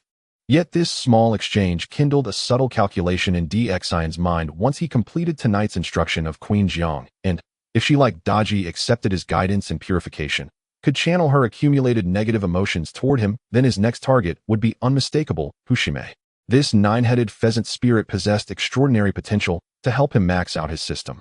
After dining with Daji and her 2 sisters, DXIN departed Shoshin Palace and made his way toward Weiyang Palace. Such was the life of an emperor, tedious yet strangely compelling, filled with countless young hearts awaiting his wisdom and cultivation. Affection and loyalty of Queen Zhang 5, cumulative total 95. No sooner had DXIN stepped into Weiyang Palace and laid eyes upon Queen Zhang than a cascade of figures scrolled across his system interface. Noticing Queen Zhang's startled gaze, DXN instantly deduced her thoughts. She knew he'd dined with Daji and her sisters at Shoshin Palace, and thus assumed he wouldn't visit her tonight, leaving her quietly disheartened. His unexpected arrival therefore ignited a surge of joyful surprise and soaring affection. By the look on your Majesty's face, you seem less than eager to receive my instruction. In that case, I shall take my leave. With a playful smile, DXIN feigned turning to depart. Negative emotion value acquired from Queen Zhang 555. Your Majesty, please. You haven't instructed me yet. How can you leave so soon? Queen Zhang hurriedly reached out and gently grasped DXIN's sleeve, her dewy eyes shimmering with bashful tenderness and unmistakable longing. Shall I instruct you seated here, or shall we recline together upon the bed? Oi. DXIN's grin deepened, laced with mischievous amusement. Queen Zhang, ever modest, could not voice her true desire aloud. She merely pressed her lips together in a soft, knowing smile, her gaze locked upon DXIN with quiet intensity. Bathed in candlelight, the voluptuous beauty resembled a resplendent peony in full intoxicating bloom, ripe for plucking. Since your Majesty remains silent, your sincerity must still be wanting. I shall withdraw, for now. DXIN suppressed the fierce impulse to claim that dazzling seductive blossom, and continued speaking calmly. Negative emotion value acquired from Queen Zhang 999. As expected, the instant those words fell, the system's numbers shifted again in response. Your Majesty, I wish to receive your instruction upon the bed. Though her cheeks burned crimson, Queen Zhang clutched DXIN's sleeve tighter and whispered softly, her voice trembling with delicate yearning. Since you wish for the bed, I shall instruct you right here. DXN burst into hearty laughter, then, no longer able to contain himself, strode forward and swept Queen Zhang into his arms. When heaven's thunder meets, earth's fire, bliss knows no bounds. This opulent peony-like beauty offered pleasures distinct from Daji's, richer, deeper, uniquely hers. And so the night passed, silent, profound, unforgettable, until dawn broke anew. Rubbing his slightly sore lower back, DXIN wore a deeply satisfied smile as he departed Weiyang Palace. In others' Honghuang age lives were spent in vain, but in his it was the waste that bore the sacred burden. Queen Zhang's performance last night evoked a saying he'd often heard amid the mortal world. At 30 a woman is a tiger descending the mountain, at 40 a lone wolf prowling the wilds. Indeed, she had been ferocious as a starving tiger, untamed as a solitary wolf, demanding both mastery and meticulous guidance from DXN. Affection and loyalty of Queen Zhang 5, cumulative total 100. Congratulations, Sovereign. You have completed the hidden quest, Consort's Enchantment. Meritorious deeds 100. Automatically converted into the golden body of virtue. Additionally, one random reward has been granted. Instantly, a system notification echoed within DXIN's mind. His heart leapt, briefly, before he scoffed coldly 3 times in rapid succession. This wretched system's so-called random reward never varied. Always the same predictable trifle. Random reward 1 common Rongdao grass. DXIN chuckled dryly, 3 hollow laughs, and wasted no time retrieving and swallowing the herb. System alert: host has ingested Rongdao grass. Acquired grand true phoenix art. When cultivated to perfection, this supreme art enables transformation into the primordial true phoenix, commanding all flames, subjugating all avian races, and continuously refining the physical form to purge impurities and elevate its capacity for cultivation. Mastery level 13,000. Currently, the host has unlocked only the true phoenix bloodline. Yet when the Rongdao grass dissolved within him, DXIN was astonished. The system did not recite its usual petty thievery technique. Instead, it unveiled an entirely new transcendent Tao, the grand true phoenix art. Truly, wonder always arrives unbidden. Reading the notification, DXIN sucked in a sharp, shuddering breath, and deep within his pupils a brilliant, incandescent light blazed forth. The true phoenix, the sovereign of the ancient Feng clan, the undisputed monarch of all feathered beings. Every winged creature bowed before her. Her sacred flame could annihilate worlds or ignite rebirth, transcending even death itself through fiery resurrection. The grand true phoenix art ranked among the highest tier Daos, undoubtedly within the top 10. Moreover, the moment the system's announcement concluded, DXN keenly sensed a profound shift within his body. A faint, elusive presence began drifting through his limbs, a whisper of flame ceaselessly purifying his flesh, honing his essence, rendering it purer, stronger, more refined. Negative emotion value acquired from Jichong, 444. Jichong, that old fox. DXIN paused momentarily stunned, then narrowed his eyes and smiled. Clearly the widespread promotion of Xiao Li had thrown Jichong into a bind, torn between adopting it or rejecting it outright. Yet Jichong had no idea this dilemma was but a mere appetizer. Far greater trials lay ahead.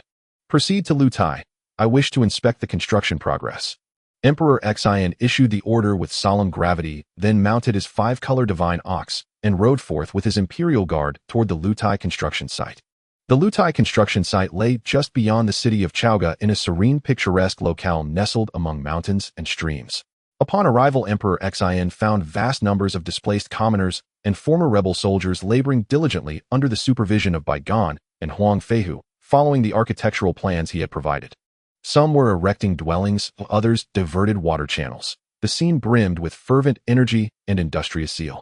The moment Emperor Xin arrived, the system's hidden metrics registered a subtle fluctuation. Emperor Xin glanced sidelong at Huang Feihu and instantly observed the man gazing at his five-color divine ox with an expression of profound, almost wifely grievance.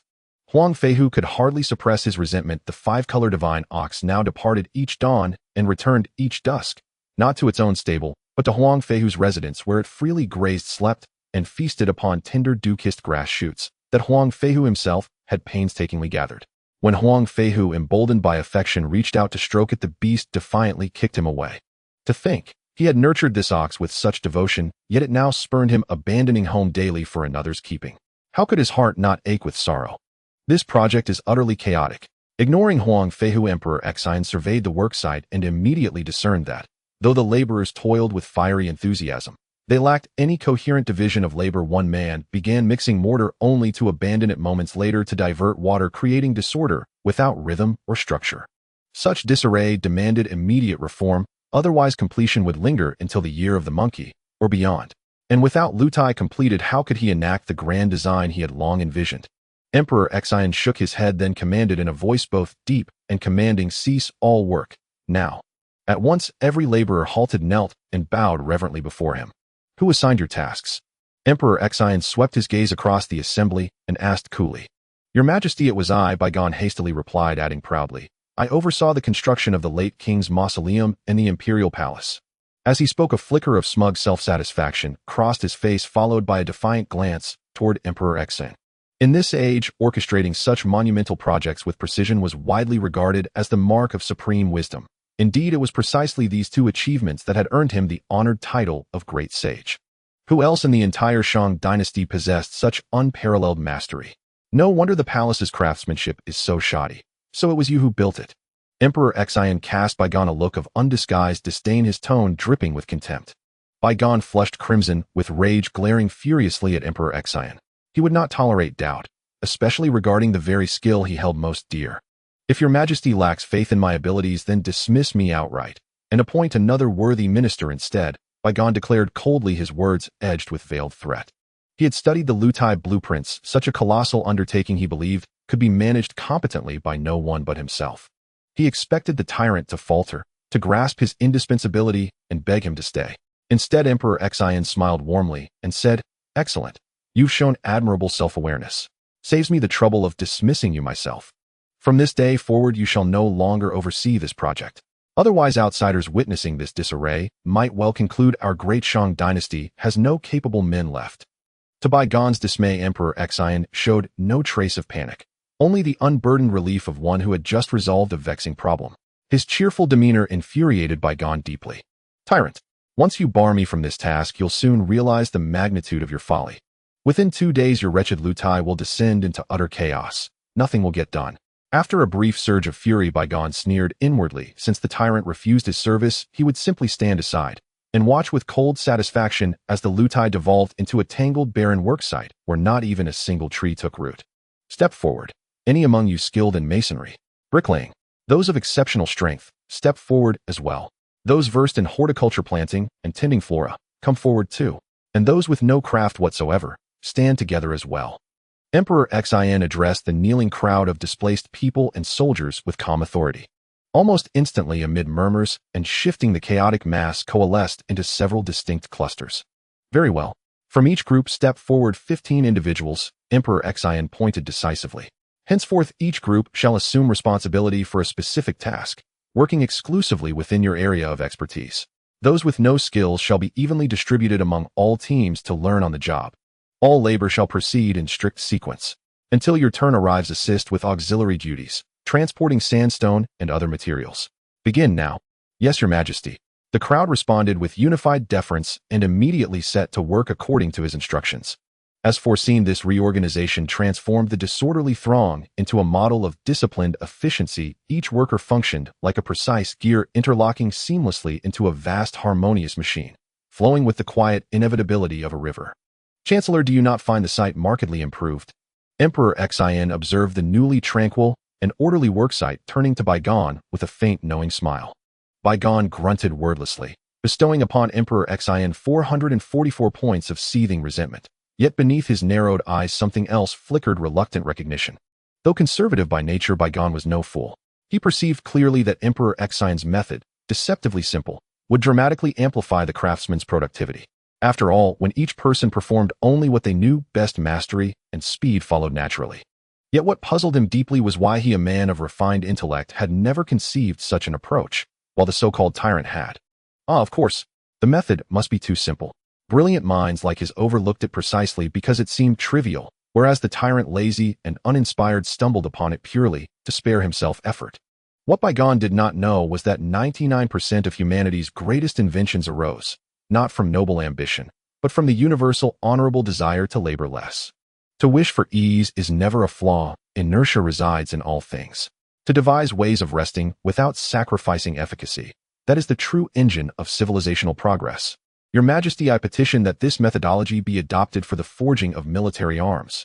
Shang Rong stepped forward, eyes alight with insight after observing the workers closely. Shang Rong, he was the true sage of Chaoga. Emperor Xion's eyes sparkled with immediate approval. The minister's suggestion aligned perfectly with his own vision. Indeed, the current workflow on site was Emperor Xion's adaptation of a posthumous industrial principle, a primordial simplified assembly line transplanted into this ancient mythic era.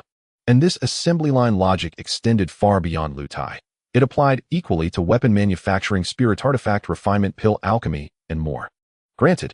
Emperor Xion nodded, then added, moreover, I decree that standardized specifications be instituted for all military armaments, especially chariots and carriages, ensuring uniformity and numbering of components. This will simplify identification and enable accountability should any part prove defective. Your Majesty, truly enlightened.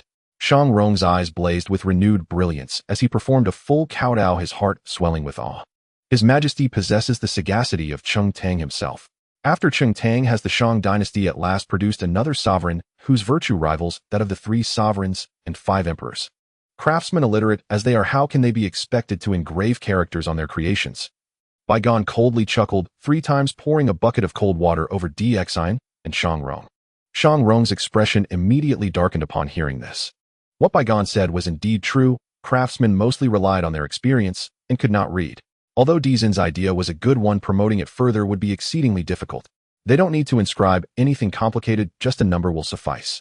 However, Xin, upon hearing Baigan's words, merely smiled faintly and calmly said, in Deshang, all innovations shall be initiated by me. Let me create a set of characters. The tyrant actually wants to create characters. Baigan, upon hearing this, immediately looked up and laughed heartily, his eyes filled with mockery. Creating characters is no trivial matter. In ancient times, Tsang Jia expended so much time and effort to create them, and similarly, after his success, he ascended alongside the Yellow Emperor and now enjoys the worship of the people in the Fire Cloud Cave. This tyrant Xin actually dares to speak of creating characters. Who does he think he is? In the beginning of all things, everything was nothing, hence it is zero. At that moment, Xin picked up a twig and drew a 0 on the ground, then continued to sketch, saying, at the beginning of heaven and earth, when all beings were born, it is called 1A, and so forth. This is 2, 3, 4, 5, 6, 7, 8, 9. Continuing indefinitely. One by one, numbers slowly appeared on the ground as Xin traced them with the twig. This was precisely the Arabic numerals created by the Indians. And in Dzin's hands they appeared on the lands of Deshang in the 3rd century AD, a full 1900 years ahead of time, manifesting in the world. This. Baigan gazed at the clear characters on the ground, his head buzzing incessantly. He was no fool, and as one of the few sages of this era, he could see that these 11 numbers not only had simple strokes and were easy to write, but were also very clear, allowing people to easily understand the convenience of increasing numbers and calculations. This was undoubtedly a remarkable innovation. Perhaps it was not quite on par with Song Jie's character creation, but it was not far off either. Moreover, there was no doubt that such a creation would benefit the masses and be passed down through the ages. But Baigan truly could not understand how this tyrant Dxin could possess such intelligence. The numbers, I shall name them, are the Dashang numbers. At this moment, Dxin looked at the numbers on the ground, speaking clearly and loudly. Buzz. Almost as soon as he finished speaking, the 11 large characters on the ground suddenly radiated brilliant golden light, filling their outlines and casting dazzling brilliance outward, causing the very earth to shake, accompanied by the sacred rumble from the clouds. Following this, in the heavens, a dazzling radiance formed into the enormous figure of Hong Jun, looking down from above at Dxin with a cold, merciless gaze, yet grandly declared, Dxin creates the Dashang numbers for the convenience of the masses, a merit of immense value. The heavenly Tao perceives this, and thus specially carves its shape, engraving it in heaven and earth, that it may be revered by countless beings in the future. Whooshed! In the next moment, a brilliant golden light descended from the clouds, enveloping Dxin. The golden body of merit is complete. As Dxin felt the golden body of merit enter his body, he immediately noticed that the half of his rear that was once chilled by the wind was now covered in radiant gold, ensuring his comfort from now on. After this voice faded, the figure of Hong Jun gradually dissipated into the vast sky. The pressure from the Tao ancestor is unimaginable. After Hong Jun's figure vanished, Dxin finally felt he could take a breath, sighing repeatedly in his heart. To overthrow Hong Jun, the difficulty is truly immense. At least at this moment, he knew he was no different from an ant in Hong Jun's eyes. Detected that the host has earned 3,000 merit points from the heavenly Tao. The system adds an additional 1,000 merit points, granting the host an opportunity to shape the golden body of merit. Detected that the host has chosen the area the golden body of merit has been shaped. The host may continue to select the next area. The system's reminder sounded in Dzin's mind. Choose the heart area to create a heart-protecting mirror. Without hesitation, Dxin made the decision to use all the heavenly Tao merits he would receive next to create a heart-protecting mirror for his chest. After that, he would focus on his head and create a three-tiered helmet to prevent being struck on the head in the future. Congratulations, Your Majesty. Congratulations, Your Majesty. Once again recognized by the heavenly Tao and awarded heavenly merit. Shang Rong knelt respectfully before Dxin, filled with joy and praise. Negative emotional value from Baigan detected 745. At the same time, Baigan expressed his displeasure towards Dxin. He had thought that Dxin was merely talking nonsense, but unexpectedly Dxin had truly created numbers, and even received the recognition of heavenly merit for it. Such treatment was something only sages could attain, something he had always dreamed of achieving.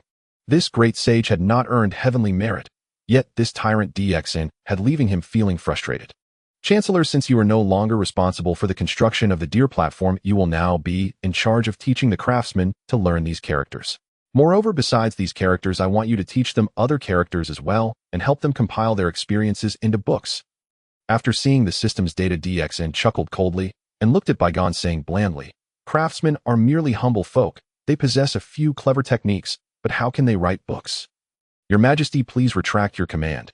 Baigan exclaimed, his eyes widening as he stared at Dxin, speaking slowly and gravely. Is what craftsmen know merely clever techniques? What a joke.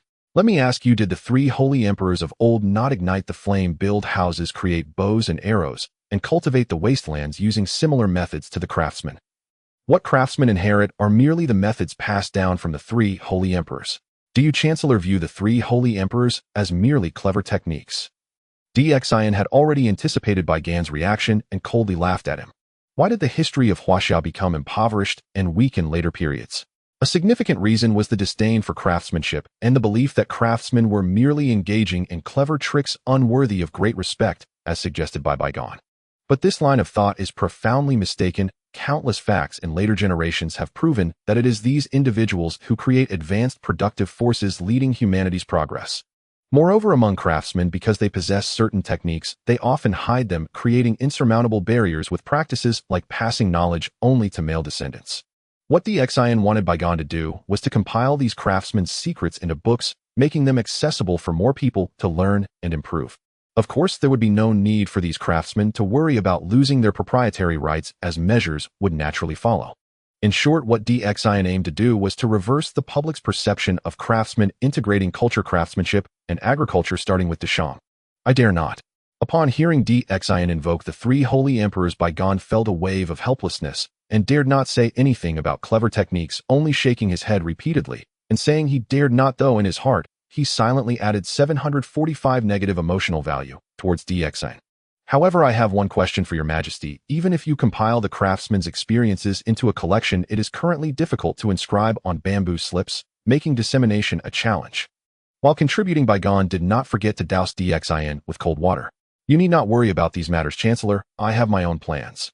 Dxian smiled faintly, a mysterious look crossing his face as he said, "It won't be long before I give you a huge surprise." With Arabic numerals now appearing, how far can the invention of papermaking be? Since this is my Dashang, I shall ensure that all of humanity's splendid civilizations flourish in this grand era. The tyrant Dxian actually claims he can solve the problem of disseminating texts. Baigon paused upon hearing Dzin's words, casting a strange glance at him. It is important to note that in this era the spread of written language relied on bamboo slips and metal, making dissemination extremely difficult, so knowledge was often confined to a select few. If a simpler method for spreading written language were to emerge, the upheaval it would bring to the world is truly beyond words.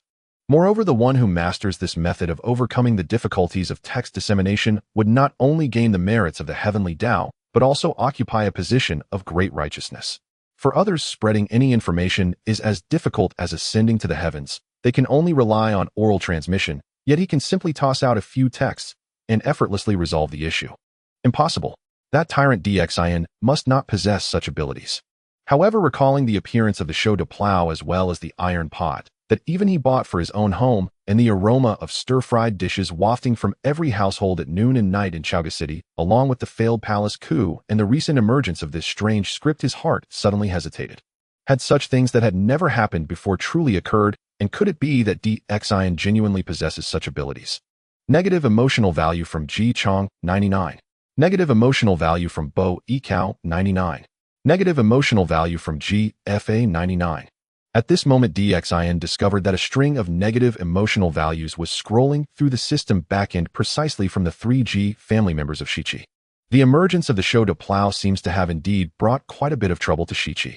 Dxian looked at the string of negative emotional values with a radiant smile on his face, unable to resist the urge to appear in Shichi and witness the scene of the Ji family in distress. Right at this time, Bo Yikao has not yet died. If Bo Yikao is still alive, then.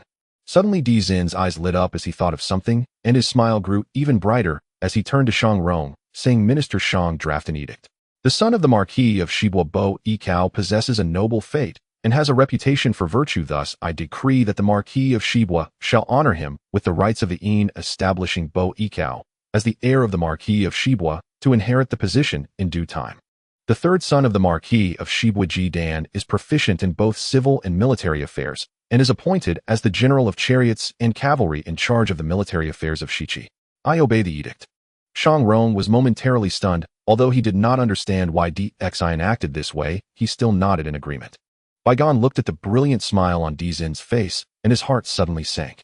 Although he did not know what Dxian was planning, he could tell from Dzin's expression that he was clearly scheming against Ji Chong. But what could such an heir arrangement accomplish against Ji Chong?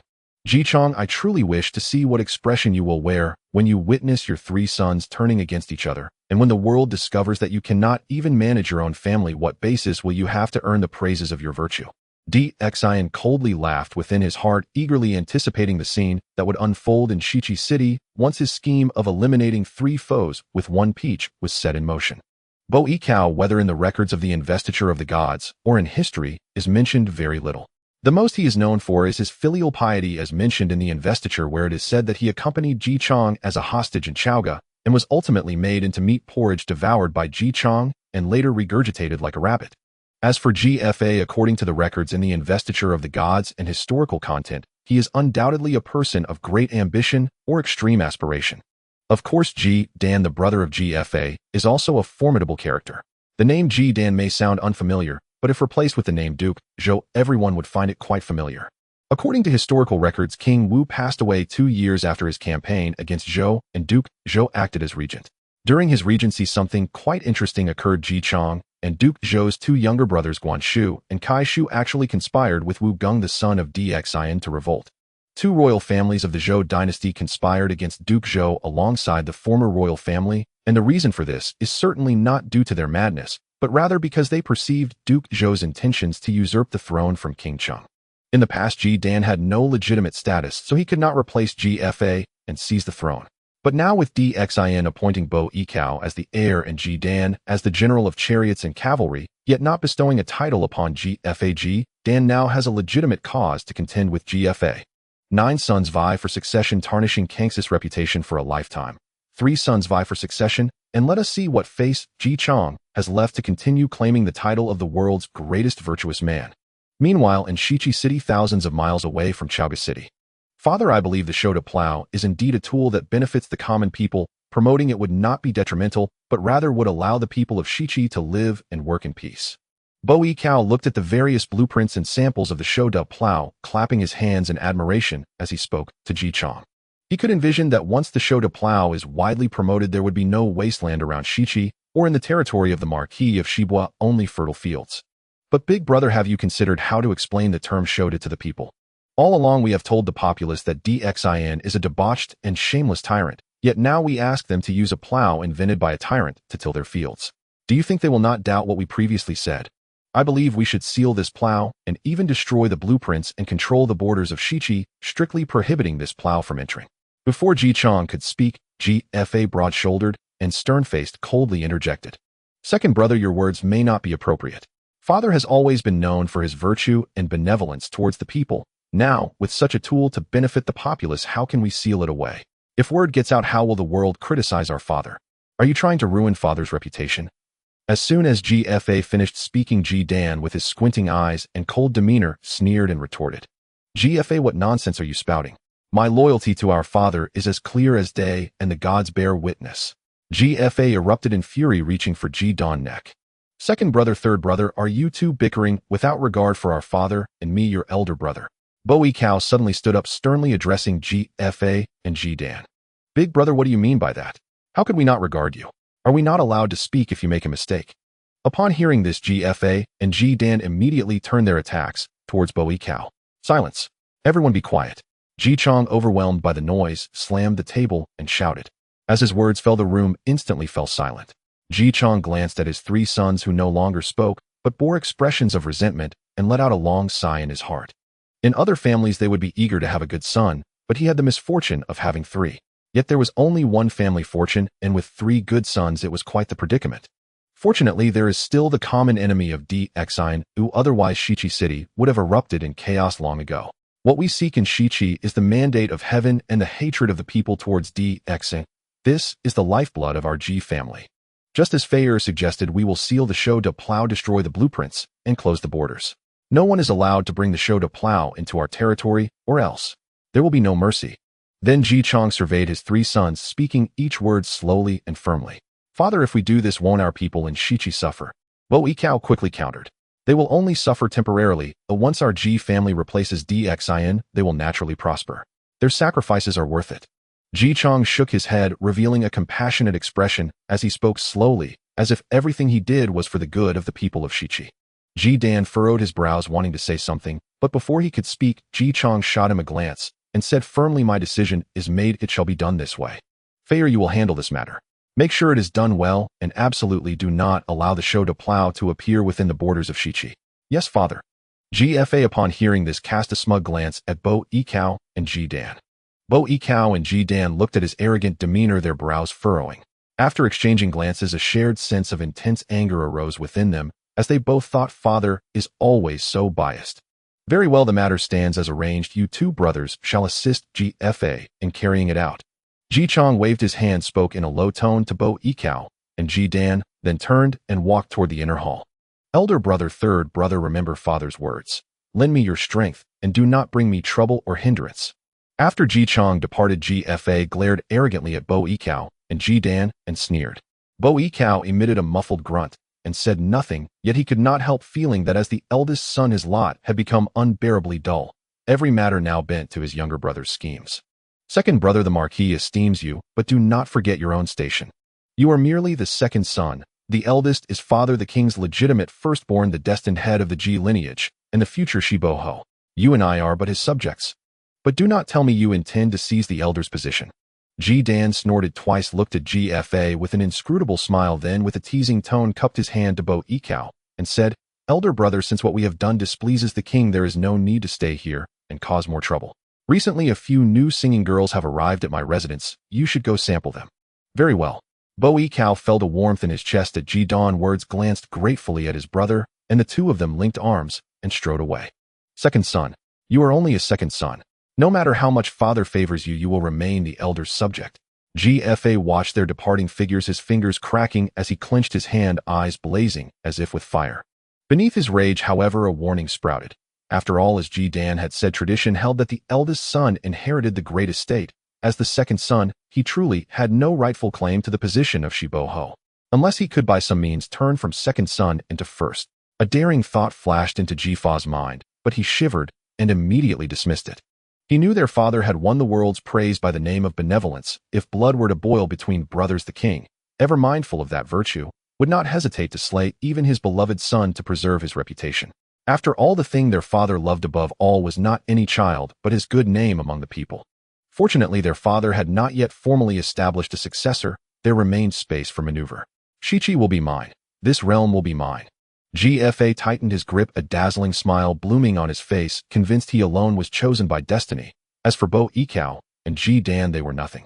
What he did not know was that at this very moment, a decree capable of shattering his spirit was already hastening on horseback from Chaoga toward Shichi. Meanwhile, in the city of Chaoga, "Your Majesty, someone has taken down the recruitment notice you posted in the city." A soldier tasked with watching the boards throughout the city hurried into Di Zin's palace, bowed respectfully, and reported. Someone removed the notice so soon. Di Zin's face changed at the news. It was not a development he had anticipated, but he quickly found it less surprising. Many cultivators of the three teachings still come to the mortal world to wander, temper their hearts, or perform deeds to accrue merit. As the capital and seat of power, Chaoga attracting such practitioners was not unreasonable. "What is the name of the person who took it down?" DXine asked. "Two women," the soldier replied. "They refuse to give their names, but one of them is wondrously powerful. The spirit treasure she bears can call the wind." The soldier shook his head as he spoke.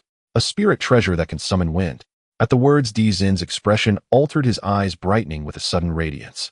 In the annals of Investiture, the only female cultivator known to wield a wind-summoning spirit treasure is the one who once cried, "Does Yushu Palace have the Tao, while we lack it?" Hanji Xian. If the visitors truly were Hanji Xian, then many auspicious ties might be forged. After all this impassioned, Hanji Xian had close bonds with numerous masters of Jejiao, the Sanshao, Zhao Gongming, and others. If she could be persuaded to remain, those in Jejiao might be inclined to side with him and increase his strength. "Very well, bring her to me," DXine said at once, then shook his head and added in a firmer tone, "I will go to meet her in person and prepare an honor guard." Hanji Xian might not be the strongest in Jejiao, but she was the first to answer the call. She must be accorded proper respect. With her as a shining exemplar, more adherents of the three teachings would naturally follow to Chaoga. Moreover, a spirited girl like Hanji Xian might take offense if someone were sent to fetch her. Only his personal presence would convey true sincerity. Soon the ceremonial retinue was assembled, and they set out in grand procession toward the place where the recruitment board had stood.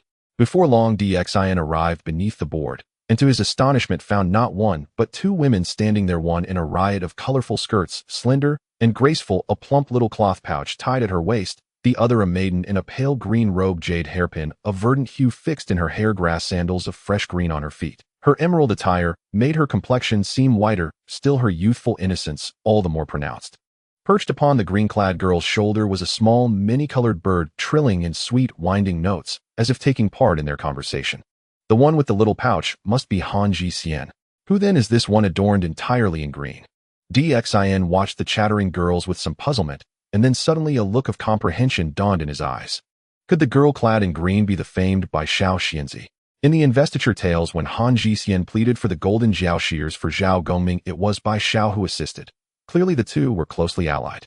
Perhaps Hanji Xian had brought Bai Xiao down to the mortal realm to wander, and upon encountering the recruitment board, the two, overcome by curiosity, had taken it down.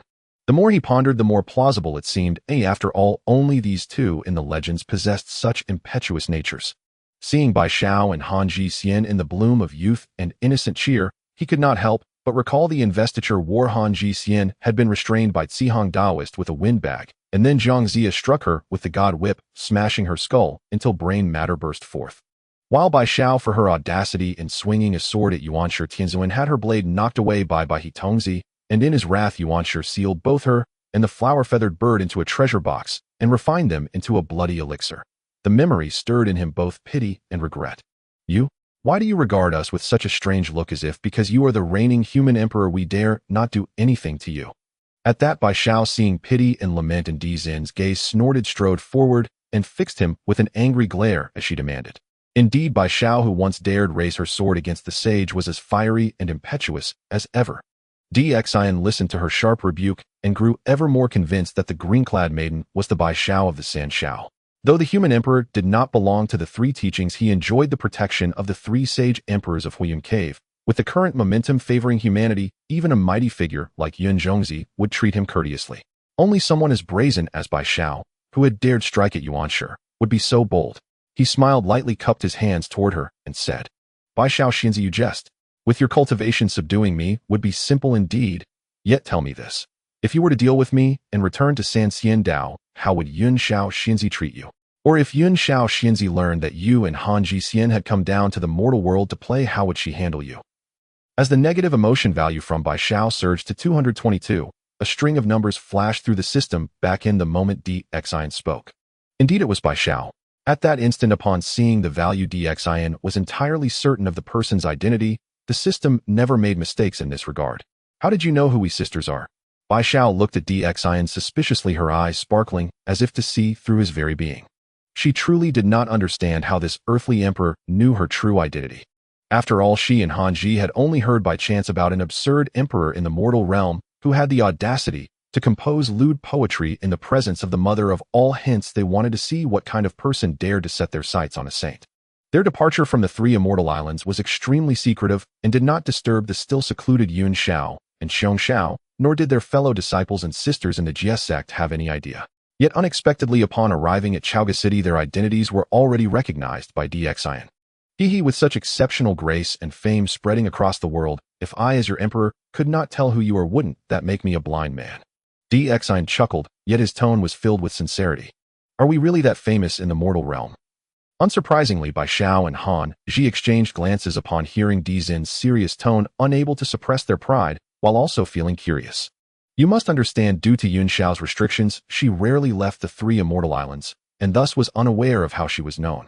With the opening of the heavens and the earth, the three immortal islands refined their true forms. The daughters of the three teachings are numerous, yet cannot conceal the brilliance of Jie sect's Yun Bai Qiong.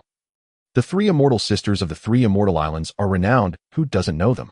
Moreover, as for Han Ji, with the power to contain the universe within her garment and boundless wind, how could we not be aware? Xian laughed heartily, saying a lengthy passage while glaring at the soldiers behind him. He asked, Do you know? Your Majesty is wise. This is precisely what we often say. The three immortal sisters of the three immortal islands, and Han Ji, who doesn't know them? The soldiers, seeing Di Zin's expression, dared not hesitate, quickly wearing smiles, swearing oaths, and pointing to the heavens, sounding exceptionally sincere. Bai Xiao and Han Ji observed the crowd nodding in agreement, constantly praising, and couldn't help but exchange glances, their eyes filled with pride.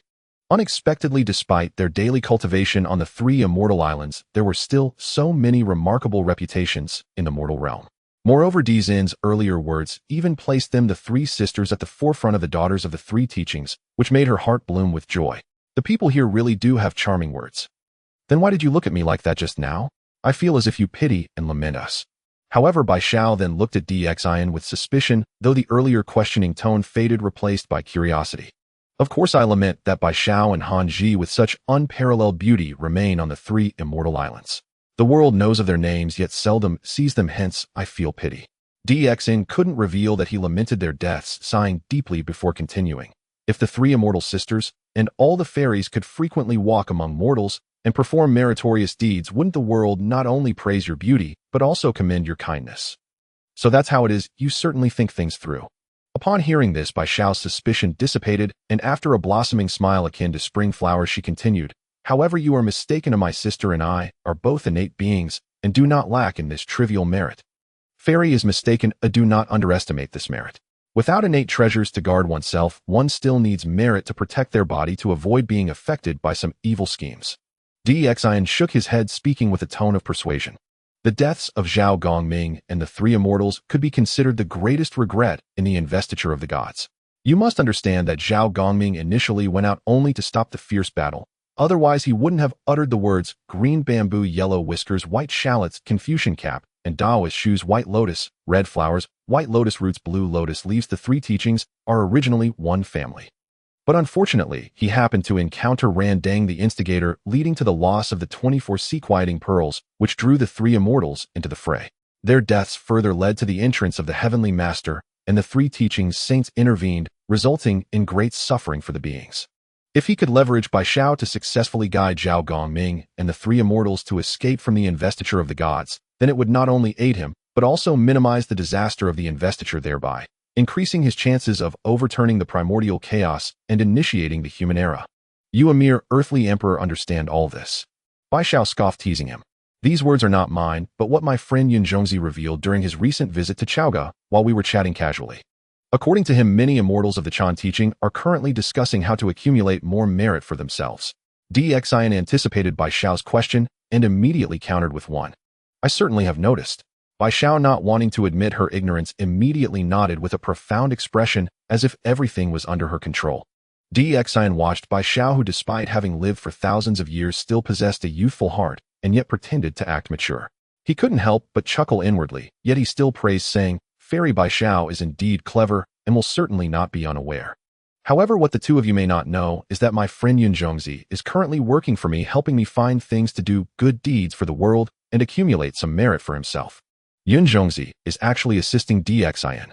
Upon hearing this, Bai Xiao's expression changed slightly. This situation was something they hadn't anticipated, but it further confirmed Xian's earlier statement that the Chan teaching appeared to really be trying to accumulate merit. The Chan teaching is so proactive, although we GS sect do not know why, we certainly cannot fall behind and must accumulate more merit than they do to surpass them. Yes, our GS sect must absolutely not fall behind. We must be more numerous and stronger. But how do we accumulate merit? I've never done such a thing. Hanji, do you have any experience? Upon thinking of this, Bai Xiao immediately began to communicate with Hanji telepathically. However, the more they chatted, the more they discovered that while the term merit sounded familiar, accumulating merit was something utterly foreign to them, the carefree GS sect fairies, as if trying to sell shrimp without a scale. It was baffling. With both of you fairies being so intelligent, you must have thought of a better way to accumulate merit than my friend Yun Zhongzi, right? Xian observed their expressions, knowing they were confused yet feigned ignorance, smiling earnestly as he asked. The negative emotion value from Hanji surged to 99. The negative emotion value from Bai Xiao surged to 99. Ahem. I have indeed thought of something. Is there any place here where the heavens are leaking? Upon hearing Xian's unrelated question, Bai Xiao immediately directed a negative emotion value towards him. Yet she maintained her composure, coughing lightly twice with her hands behind her back, her delicate cheeks raised, trying her best to appear less guilty, as she inquired. Fairy is indeed a fairy, what you see is all great merit, akin to the mother of all. Xian, hearing this, praised Bai Xiao, who was boasting shamelessly, giving her a thumbs up. After lamenting a bit, he said, Unfortunately, the heavens have already been mended tightly, and there are no leaks. If fairy wishes for such great merit, it may be somewhat difficult. However, I do have some methods to earn small merits. I wonder, are you interested to learn about them? Small merits. Please tell me about them. Bai Xiao, though somewhat dismissive of such trivial merits, couldn't think of any better ways to accumulate merit, so she nodded. It's getting late. You fairies haven't had lunch, yet why not join me in the palace for a meal, and we can talk while eating. Though the two fairies were beings of divinity accustomed to feasting on celestial food, the meals in my palace have their own unique appeal. Though they may not compare to the celestial delicacies on Geneo Island or the three immortal islands, they will definitely be something you two have never seen or tasted. Xian, feeling a stir in his heart, smiled at Bai Xiao and Hanji. Bai Xiao and Hanji exchanged glances, originally coming to the mortal realm out of curiosity, and immediately felt a strong curiosity toward the food of this earthly emperor, nodding in agreement. Soon Xian brought a retinue leading Bai Xiao and Hanji towards the imperial palace. However, observing Bai Xiao, who was looking around in amazement at everything new, Xian couldn't help but find it somewhat peculiar.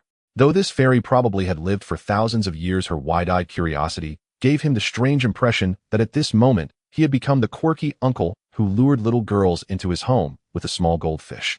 What is this? What is this? What is this? It smells so good. Delicious. You mortals really know how to enjoy yourselves. Fairy Bai Xiao and Fairy Han Ji, both second-generation disciples of the Jie Jiao, accustomed to celestial delicacies and spiritual foods, were momentarily stunned when a pot of braised pig trotters was served accompanied by stir-fried eggs with scallions and a red braised fish. They were at a loss for which dish to eat first. Eat more of this braised pig trotter, it's great, full of collagen, good for your beauty. Oh, but you two fairies need not worry, your skin is already fair as snow, tender and exquisite. However, a little extra won't hurt. Emperor Xian rolled up his sleeves, serving dishes for Fairy Bai Xiao and Fairy Han Ji, while cheerfully introducing the food and its benefits, not lacking in flattering words. With delicious food in their mouths and sweet words in their ears, the dishes were intoxicating, almost making them feel tipsy. You, the mortal emperor, really know how to enjoy life. It's quite impressive. The food you serve is almost on par with ours. After a satisfying meal, Fairy Bai Xiao leaned against the table and, unable to hold back a burp, glanced at Emperor Xian with a hint of embarrassment, her cheeks slightly flushed as she praised him. This meal could be said to be the most delicious she had ever had in her long life during the primordial times. Accustomed to the blandness of spiritual fruits and vegetables, their occasional indulgences were limited to roasting a couple of pieces of spiritual beast meat with the three flames true fire. They never imagined that food could be prepared in such an exquisite manner. This made them feel that their thousands of years of celestial lives seemed wasted. The two fairies usually eat spiritual food, so enjoying my meals is akin to someone who is used to delicacies, sampling my simple porridge and side dishes. Emperor Xian chuckled. From Fairy Bai Xiao's negative emotion value 99. From Fairy Han Ji's negative emotion value 99. As Emperor Xian finished speaking, the system backend immediately received a string of data. Fairy Bai Xiao and Fairy Han Ji exchanged glances, seeing a deep sense of desolation and melancholy reflected in each other's eyes. Honestly speaking, the food they had eaten here with Emperor Xian was indeed the real delicacies, while what they had on Sanxian Island before was merely tasteless porridge and side dishes. Even when they went to listen to teachings on Golden Ao Island, their fellow disciples would just roast a couple of spiritual beasts, nothing compared to this. Now that we've eaten, can we talk about that little merit matter? Following that, Fairy Bai Xiao cleared her throat a couple of times, quickly changing the subject. She was worried that if she continued to reminisce about the past, she might end up in tears. The two fairies may not know, but I previously crafted a batch of plows for farming, and recently I came up with a small device that could be used for irrigation and grinding grains, which would save a lot of effort. Unfortunately, I have too many administrative duties, and this device requires wind power to operate, which I lack the ability to provide. It truly troubles me. Emperor Xian sighed deeply, showing a face full of difficulty, as if he were facing a great challenge. Controlling the wind is our specialty. Hearing this, Fairy Han Ji's eyes lit up, immediately filled with anticipation. Time is something I have plenty of. Fairy Bai Xiao also looked eager, rubbing her hands together and smiling. In the primordial world, with such a long celestial life, especially for a great Luo golden immortal like herself, sometimes closing her eyes for a moment could mean decades passing. Thank you, fairies, for solving my great dilemma. With kind-hearted fairies like you, if this method succeeds and spreads, it will relieve the urgent needs of the common people across the world. I thank you both, fairies, more beautiful than flowers and kind-hearted. Upon hearing this, Emperor Xian was instantly moved, standing up to deeply bow to Fairy Bai Xiao and Fairy Han Ji. No need, no need. You speak as if we are repairing the heavens. You mortals really know how to flatter. Fairy Bai Xiao waved her hands repeatedly, but her crescent-shaped eyes showed that she was enjoying this praise immensely. Taoist friend Emperor Xian, you don't seem to be one of the wicked. How could you recite such poetry before the Holy Mother? Fairy Bai Xiao looked at Emperor Xian with curiosity, inquiring. Although Fairy Han Ji did not speak, her eyes sparkled with curiosity, a fire of gossip burning brightly. The matter of Emperor Xian writing lewd poetry in the palace of the goddess Nuwa had actually spread to Sanxian Island. Hearing this, Emperor Xian couldn't help but shiver slightly. At this moment, he finally understood the reason why Fairy Bai Xiao and Fairy Han Ji had come here. It seemed that they were not here by coincidence, but rather driven by a burning curiosity, wanting to see what kind of man dared to harbor lustful thoughts toward the Holy Mother. Alas, you fairies may not know, but I truly admire the Holy Mother. The poem I wrote was merely to express my deep feelings. Love arises without reason and deepens unconditionally. Asking the world what is love, that it binds mortals and immortals. After pondering for a long time, Emperor Xian gently sighed, a mix of defiance, melancholy, and sincerity in his gaze as he spoke slowly. He considered many ways to explain himself. Either he could deny everything and say he was bewitched, but that would confirm his reputation as a foolish king. Or he could say, Goddess Nuwa, you are too beautiful, your statue is too alluring, I have sinned by admiring you.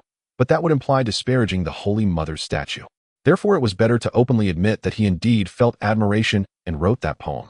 The challenge was how to frame it so that it wouldn't deepen the Holy Mother's negative perception of him, while also not making Fairy Bai Xiao and Fairy Han Ji see him as too lecherous. Thus, there was only one phrase to encapsulate its pure intentions. The moment Emperor Xian finished speaking, he suddenly felt the previously lively atmosphere in the hall turn quiet, and a chill crept over him, as if two small cold winds were blowing towards him without him realizing it. These two are moved by spring feelings.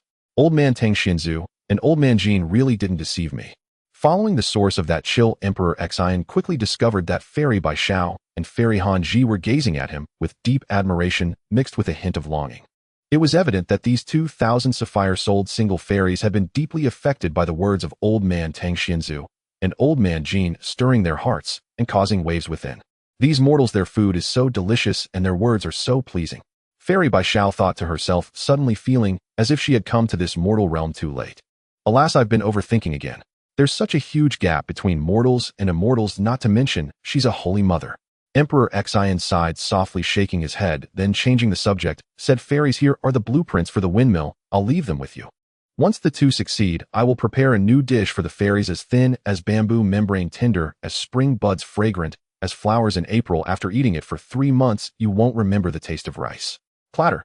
With every word, tears streamed uncontrollably from the corners of Fairy Bai Xiao and Fairy Han Ji's eyes, soaking their clothes. Their obliviousness made Emperor Xian hesitate to look too long, fearing he might ruin his ideal image of the 3 clouds. All right, we will definitely do our best. Fairy Bai Xiao nodded vigorously, determined to strive for this dish that sounded so delightful. Sister Bai Xiao, Sister Yun Xiao, will be out of seclusion soon. Are you sure you don't want to return to Sanxian Island? If she catches you, you might be punished to close your doors again, or even kneel. Fairy Han Ji was about to nod, but suddenly remembered something, whispering to Bai Xiao. This emperor is quite talented, his words are lovely, and the food is delicious. I really like it here. Fairy Bai Xiao hesitated for a moment, but remembering Emperor Xian's previous words, she immediately shook her head firmly, declaring, returning to Sanxian Island is impossible unless sister comes to drag me back. It seems that Bai Xiao has truly grown fond of staying in Chaga City. Han Ji Xian heard this and shook her head with a bitter smile.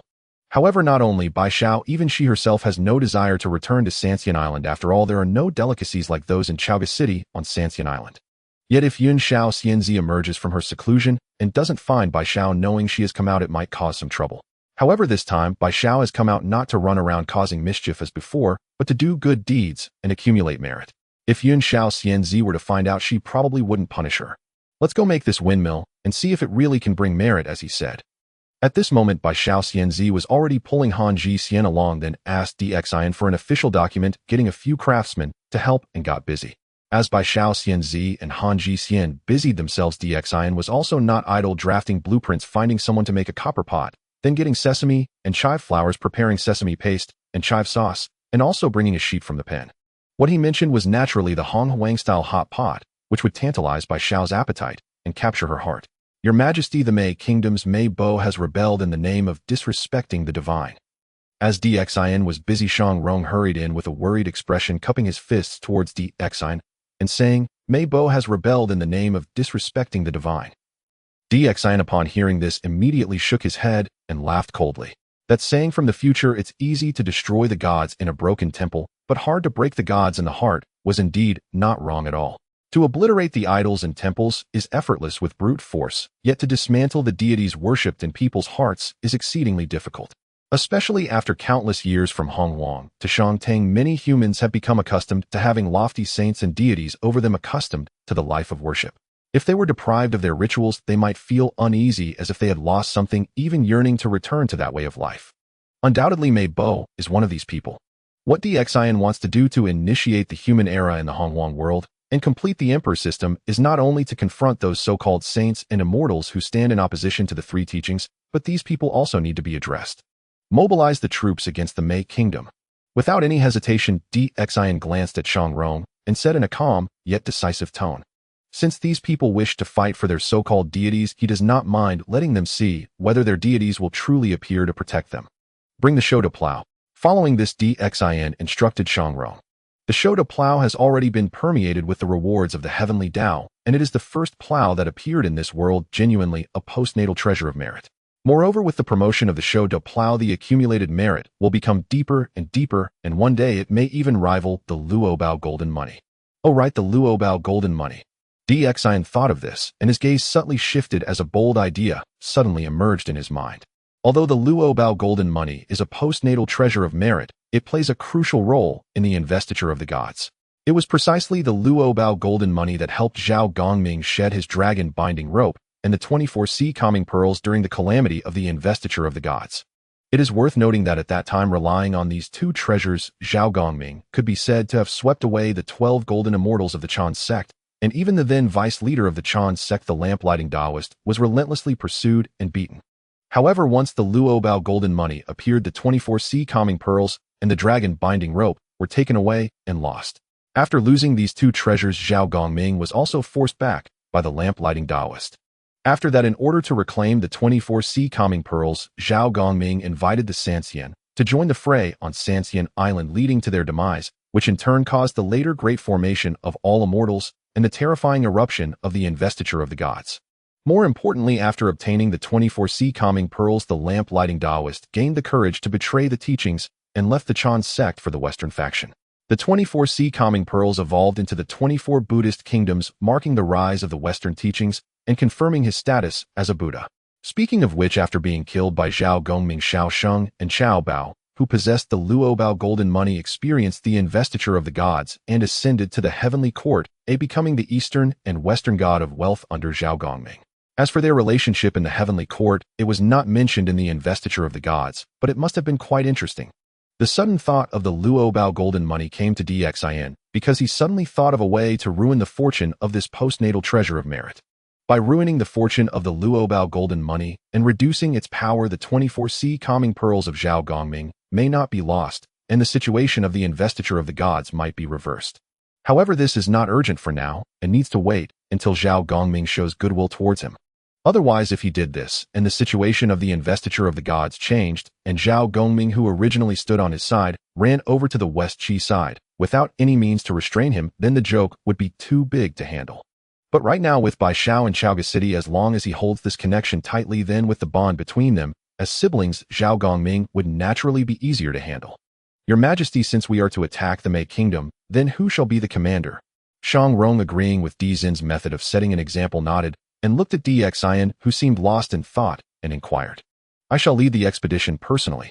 I want to see whether the deities in their hearts are more steadfast, or if my mighty army is sharper. DXIN responded with a cold laugh, speaking slowly and emphatically. Now he has already reached the realm of Qi refinement and spirit transformation, and even in the event of a fierce battle, he has the strength to protect himself. At least he need not fear blades and spears. If he goes personally, it will also greatly diminish the opponent's morale.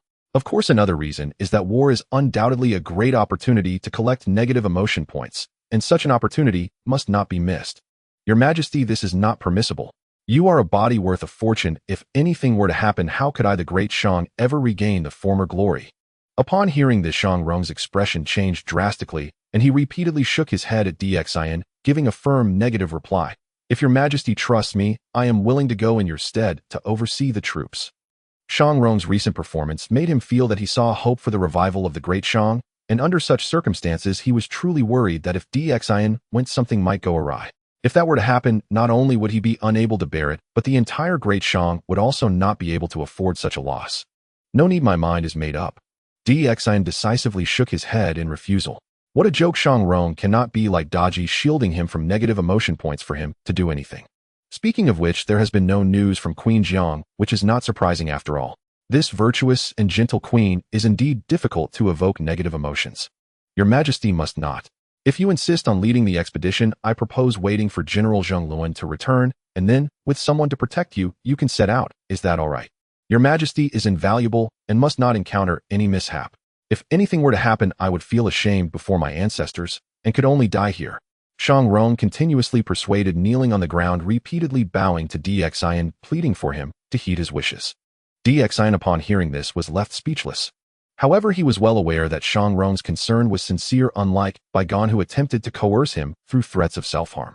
The two were fundamentally different. But it was precisely this sincerity that made the situation difficult. He certainly couldn't allow Shang Rong to truly harm himself here. Call. Just as DXIN was feeling a bit torn, a clear and melodious cry, like the sound of jade stones colliding, suddenly echoed through the sky above Chaoga City. Following that, countless colorful lights manifested in the sky, resembling myriad colorful clouds, dazzling and brilliant. Ha ha ha! Chancellor Rise. Upon hearing this, Zin's eyes instantly lit up with joy, lightly laughing. Those coming to escort me on my expedition have arrived. The five-colored radiance shone brightly, and the cry echoed like a precious stone. This extraordinary phenomenon, aside from the strikingly crowned red peacock, Kong Xian, could it be anyone else? Almost at the same moment, Emperor Xian saw a flash of brilliance before him, and instantly a tall figure appeared. Dressed in a resplendent feather robe with long black hair cascading down to his waist, though he did not exude any pressure, there was an aura that made him feel unattainable. Of course, the most captivating aspect was not his aura, but his appearance.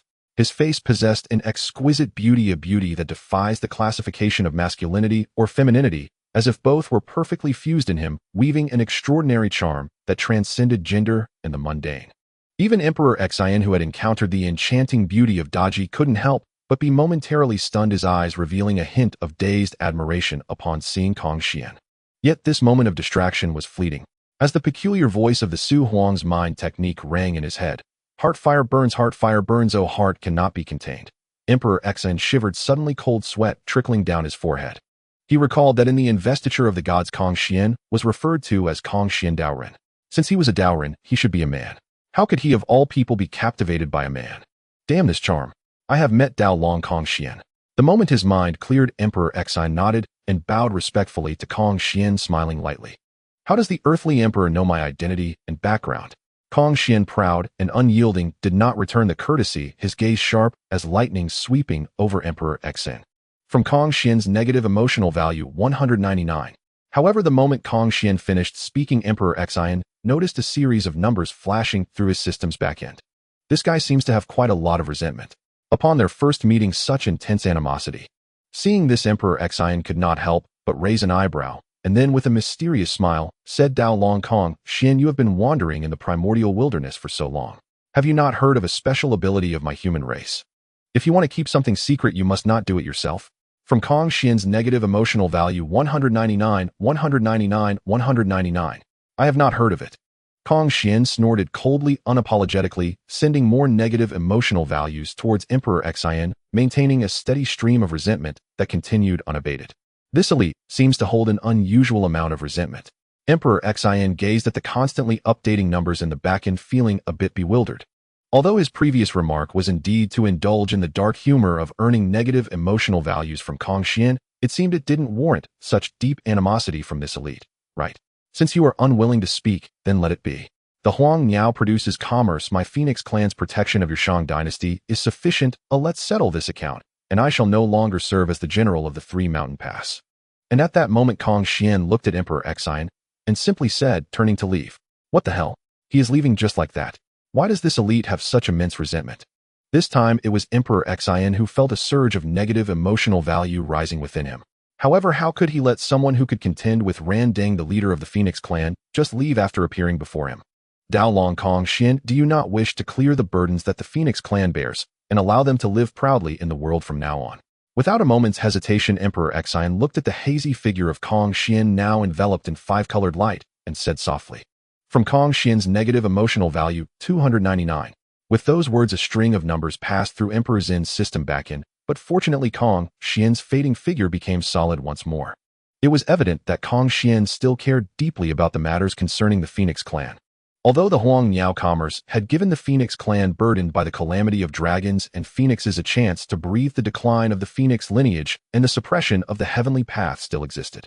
Otherwise, the Phoenix clan wouldn't have only one strong figure like Kong Xian, and their population would not be so sparse. It is worth noting that the Phoenix lineage was once the ruler of the world, a powerful existence that could rival saints. Yet now their situation is even worse than that of the Dragon clan. At the very least, the Dragon clan possesses the four seas, and their population remains large. They may not be as powerful, but as long as their numbers are sufficient, there is hope. Just based on you. Immediately, Kong Xian looked at Emperor Xian, speaking with a hint of disdain. Oh, Dao Long Kong Xian, weren't you going to leave? Why have you stayed? Emperor Xian sneered, feigning surprise as he teased Kong Xian. From Kong Xian's negative emotional value 299. The moment those words fell, a cold glint appeared in Kong Xian's eyes, and a frost settled over his handsome face, the murderous intent palpable, causing Emperor Xian to tremble uncontrollably, feeling as if every bone in his body was grinding together, the pain almost rendering him breathless. Yet even amidst such pain, Emperor Exine gritted his teeth, enduring with all his might, striving to remain steadfast and unmoving. A mere earthly emperor dares to criticize my clan. Do you not know how to write the word death? Kong Xian looked at Emperor Exine, whose demeanor was faltering, sneering repeatedly, his bright Dan Feng eyes filled with mockery. The Phoenix clan is truly bizarre. Even when mocking others, they are so captivating. Emperor Exine gazed at the 3 parts coolness, 3 parts mockery, and 4 parts nonchalance on Kong Xian's face, unable to help but feel a slight stir in his heart. Following that, as the heart fire rang, he cleared this enchanting thought, and enduring the intense pain, replied with a smile, I certainly know how to write the word death. However, Daolong Kong Xian, can you bear the responsibility of killing me? The Huang Niao commerce symbolizes life and not death. If you were to kill me, the ruler of the Shang dynasty, what do you think would happen to your Phoenix clan? In that moment, Emperor Exine finally understood why Kong Xian would take on the role of a general at the 3 Mountain Pass, and why he chose to stand with the Shang dynasty. The reason is simple: the Huang Niao commerce. The Huang Niao represents the Phoenix. The Huang Niao commerce signifies the Phoenix clan aiding the human race to establish the Shang dynasty, using this merit to cleanse the burden of calamity from the Phoenix lineage. During the calamity of the investiture of the gods, Kong Xian chose to stand with the Shang dynasty to utilize the power of the Phoenix clan to desperately reverse the decline. However, it was evident that according to the original trajectory of the primordial wilderness, his attempt ultimately ended in failure. In such a situation, Kong Xian cannot kill Emperor Exine, or rather he does not dare to kill him, because he, or rather the Phoenix clan behind him, cannot bear the karmic burden that comes from exterminating the ruler of the Shang dynasty. From Kong Xian's negative emotional value, 599. I cannot kill you, but do you think I cannot torment you? Indeed, upon hearing Emperor Zin's words, Kong Xian's expression instantly darkened, the frost on his handsome face thickening. Suddenly behind him, a 5-colored brilliance appeared, followed by an ethereal yellow light gently cascading down upon Emperor Exine. Boom. Although Kong Xian clearly did not exert his full power, using only a fraction of the 5-colored divine light's strength, the power of a quasi-saint was beyond what Emperor Exine in the Qi refining and spirit transformation stage could endure. In an instant, it felt as if a towering mountain pressed down on him, causing his bones to nearly shatter, flesh to explode, and blood to seep from his eyes, ears, mouth, and nose. Now what more do you have to say? Is this feeling of being unable to seek life or death more unbearable than death itself? Kong Xian looked at Emperor Exine indifferently, a cold smile on his lips, but deep in his eyes there seemed to be a sense of relief. Caw! Just as he finished speaking, a cry suddenly echoed from within Emperor Zin's body. Following that, flames of aura suddenly surged, manifesting a blazing phoenix in the void, slowly descending and gazing at Kong Xian. The true Phoenix of Yuan. Impossible. How could the bloodline aura of my clan exist on a mere mortal emperor like you? As the shadow of the blazing phoenix suddenly appeared, Kong Xian's expression dramatically changed, disbelief etched on his handsome face, full of astonishment. The scene before him completely surpassed his expectations, something he could not comprehend. It must be understood that although the Xian bird gave rise to the Shang, this does not mean that the royal lineage of the Shang truly possesses the bloodline of the true Phoenix of Yuan, but rather that the Phoenix clan safeguards the Shang. Yet now a trace of the bloodline aura of the true Phoenix of Yuan unexpectedly emerged from Emperor Exine, which was utterly incomprehensible to him. However, he could be certain that this aura of the true Phoenix of Yuan emanating from Emperor Exine, though faint, was incredibly pure. Without a doubt, it was a bloodline directly inherited from the true Phoenix of Yuan. The more this was the case, the deeper Kong Xian's confusion and shock grew. It should be noted that this was not the first time he had seen Emperor Exine. He had observed him from afar, when Emperor Exine ascended the throne as the guardian of the Xian bird Shang, and he could affirm that at that time, there was absolutely no aura of the true Phoenix of Yuan on Emperor Exine. How could an aura that did not exist then suddenly appear now? This was indeed perplexing. Tell me what is going on here. Where did the aura of the true Phoenix of Yuan on you come from? Without any hesitation, Kong Xian withdrew his pressure, gazing intently into Emperor Zin's eyes as he spoke slowly and firmly. Kong Xian Daoist, do you really still not understand? The only reason my clan can possess the aura of the true Phoenix of Yuan within us is that the true Phoenix of Yuan has a spirit destined to send me to save the current plight of the Phoenix clan. After a few coughs, Emperor Exine steadied himself and looked unflinchingly into Kong Xian's eyes, speaking in a profound and mysterious manner. From Kong Xian's negative emotional value, 199. 199. Why is there negative emotional value again? As Emperor Exine observed the data from the system backend, he couldn't help but feel puzzled. Although he was just trying to fool Kong Xian with those words, there was absolutely no way to provoke negative emotional value in Kong Xian. How could this guy still be continuously providing him with a steady stream of negative emotional value? Wait. After recalling what he had just said, Emperor Xian suddenly realized the peculiar situation regarding when these negative emotional values from Kong Xian appeared. This situation was that whenever Kong Xian's negative emotional values appeared, it was always when he called Kong Xian Taoist Kong Xian. Could it be that Kong Xian is not a Taoist? Emperor Zin's heart skipped a beat as he scrutinized Kong Xian's appearance, trying to discern some clues. No Adam's apple. Furthermore, this fair little face showed no traces of stubble. But how come there is no curvature to this chest? Could it be that this Taoist Kong Xian is a miserably flat-chested villain? If that's the case, wouldn't that make things quite amusing? Taoist Kong Xian. Thinking of this, Emperor Xian couldn't help but probe Kong Xian again. From Kong Xian's negative emotional value, 199. 199. Just as expected. Oh no, the investiture of the gods is a huge pit. Kong Xian is actually not a Taoist, but a Taoist nun. The general of the Three Mountains Pass, that would be the legendary Hua Mulan. Fortunately, the Xian bird Shang restrained Kong Xian, otherwise with him calling her Taoist all the time, she might have already chopped him up. No wonder there's so much resentment. What do you have in mind to revive my Phoenix clan? Speak. At this moment, after a long silence, Kong Xian looked at Emperor Xian and spoke slowly. Ha, Taoist Kong Xian, speak plainly. Since that's the case, I won't hide anything. My idea is quite simple and short. It can be summarized in 2 words. Emperor Xian responded with a mysterious smile, and then slowly said, Human Phoenix. I have already tried the Xian bird Shang, but the results were not ideal, and it has burdened me with a lot of karma. Kong Xian shook her head, immediately rejecting Emperor Zin's suggestion. The Xian bird Shang was a suggestion given to him by a high being of the past. Although it initially yielded good results, he increasingly found that this method was like drinking poison to quench thirst, entrusting the rise and fall of the Phoenix clan to the changes of a dynasty. When the dynasty flourishes, the merits the Phoenix clan can obtain increase. When the dynasty declines, the merits decrease, making it even more difficult to cleanse the karmic debt.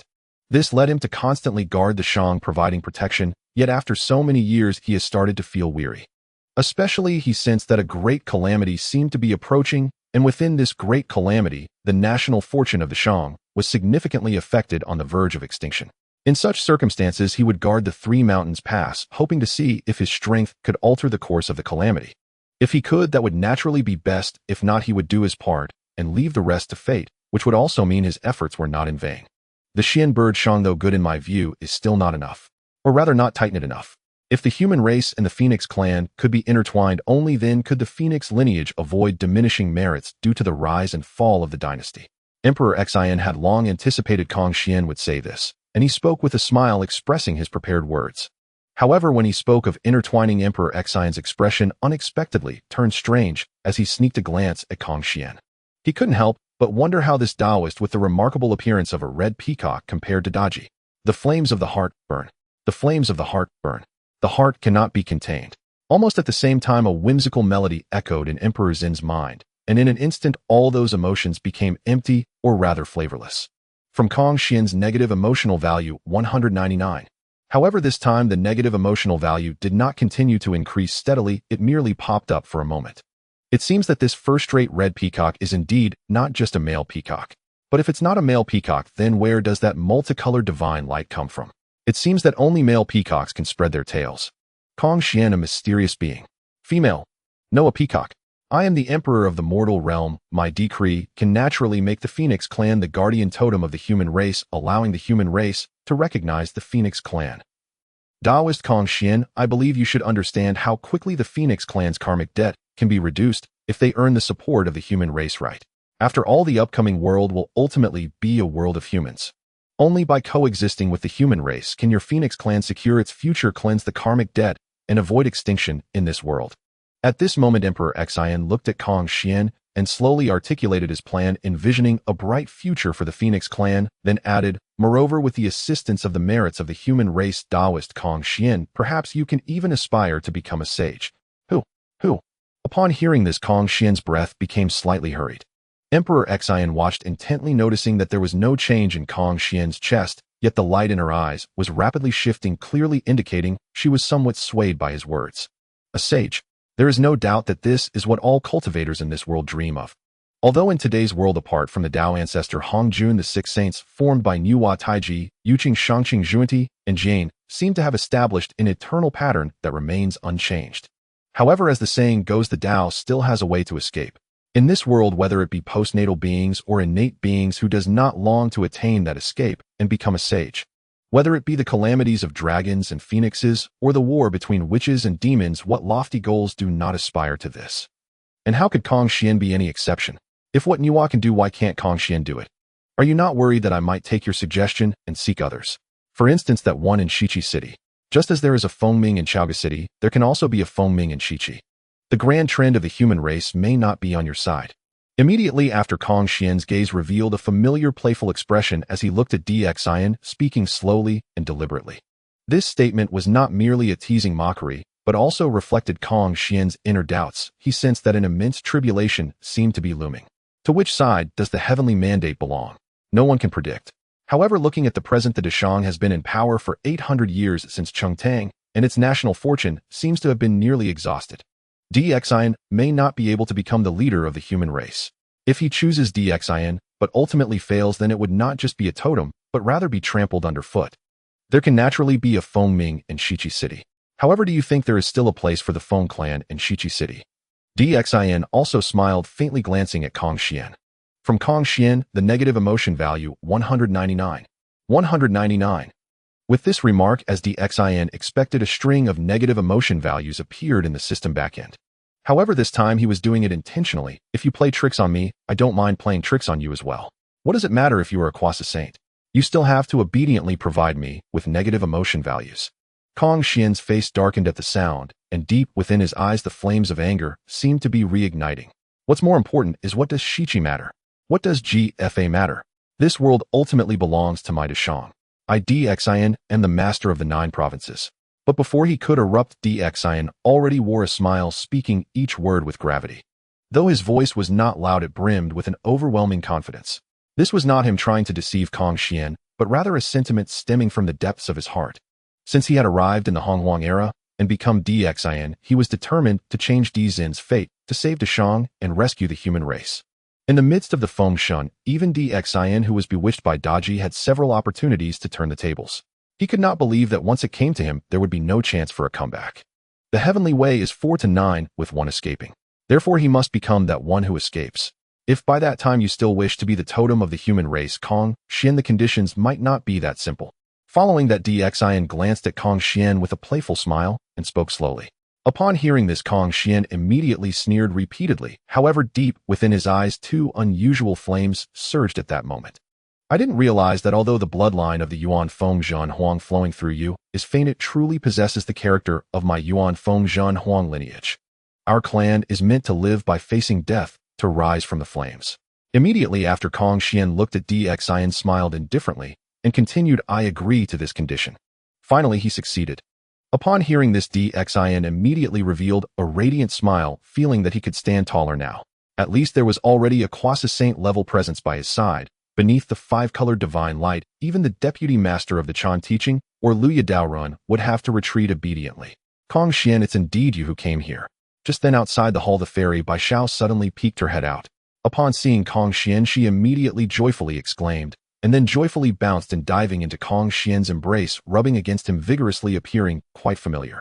DXIN watched intently, but unfortunately he still did not see any ripples and couldn't help but feel it was strange. Bai Xiao, why are you also in Chaoga City? Running here like this, are you not afraid your sister will spank you? Kong Xian clearly had an unusual relationship with the 3 Immortals Island. Upon seeing Bai Xiao rush over, he too revealed a smile, raised his hand to ruffle her hair, then teased her. However, as he spoke, he couldn't help but glance at DXIN with some surprise from the corner of his eye. He truly did not expect that the fairy Bai Xiao would appear in Chaoga City. It must be known that this fairy is a core disciple of the Jiejiao. Especially with her backing from the fairy Yun Xiao and Zhao Gongming, they are amongst the top existences in Honghuang, their cultivation not inferior to his. Moreover, their possession of the 24 sea calming pearls and the Hunyuan golden dipper makes them unrivaled beneath the saints. The appearance of Bai Xiao in Chaoga City doesn't mean that this earthly emperor DXIN has, unbeknownst to him, already established a connection with the Jiejiao. If that is truly the case, having the Jiejiao as support, even if a great tribulation genuinely arises in the future, who knows what the outcome will be. Could it be that this seemingly muddled half-clan with the Yuan Fengzhan Huang bloodline truly has the confidence to survive the Great Tribulation? We are not afraid of our sister. Bai Xiao's eyes flickered with panic, but she feigned a bold demeanor, raising her delicate chin in a flaunting manner as she exclaimed, "Fairy Yin, shall we meet again?" Kong Xian looked at her and chuckled softly, performing a Dao salute to the void, smiling cheerfully. "Good sister, don't hit me, I'll admit my punishment." As the words fell, Bai Xiao's expression changed dramatically. She immediately pinched her dainty earlobes with both hands, squatting down with a thud, closing her eyes and pleading pitifully. "Ha ha!" Kong Xian laughed heartily, his eyes filled with playful interest. DXN too was speechless. If it were not for seeing it with his own eyes, who would believe that the dignified fairy Bai Xiao would actually fear Fairy Yun Xiao to such an extent? However, speaking of which, the might of Fairy Yun Xiao indeed seems quite formidable. Even Zhao Gongming, a disciple of the Jie Jiao, shows a hint of fear toward her. Otherwise, when Zhao Gongming went to borrow the golden Jiao scissors, Fairy Yun Xiao wouldn't have refused to lend it and scolded him thoroughly. This also made DXIN feel a bit worried if in the future Fairy Yun Xiao came to seek Fairy Bai Xiao, thinking he was trying to abduct her into a tribulation without explanation, she might just kill him. What should he do then? Thinking of this, he must cling tightly to the great thick leg of the great Kong Xian. But is he a great figure or a great grandmother? "Good you, Kong Xian, you are playing tricks on me." Bai Xiao heard the laughter and realized she had been played by Kong Xian, staring at him with a face full of frustration and embarrassment. "Didn't we say we are not afraid of Fairy Yun Xiao? Kong Xian, you were indeed wrong this time. Even if my sister comes this time, she will not punish me. Because this time I am doing a great deed of great merit." Having said this, Bai Xiao feigned a fierce glare at Kong Xian, then revealed a proud expression, smiling sweetly, but suddenly got stuck looking at DXIN for help. What was that saying again? To benefit the people. Yes, a great deed that benefits the people. Great merit. My sister is praising me, how could she possibly blame me? Bai Xiao proudly placed her two delicate hands on her waist, her expression even more triumphant. Kong Xian, upon hearing, cast a strange glance at DXIN. He was quite suspicious of what kind of potion DXIN had given Bai Xiao to make this seemingly childish girl who had lived for thousands of years exhibit such blind confidence. "Little one, I advise you, Bai Xiao may be naive and innocent, but the people behind her are not easy to deceive.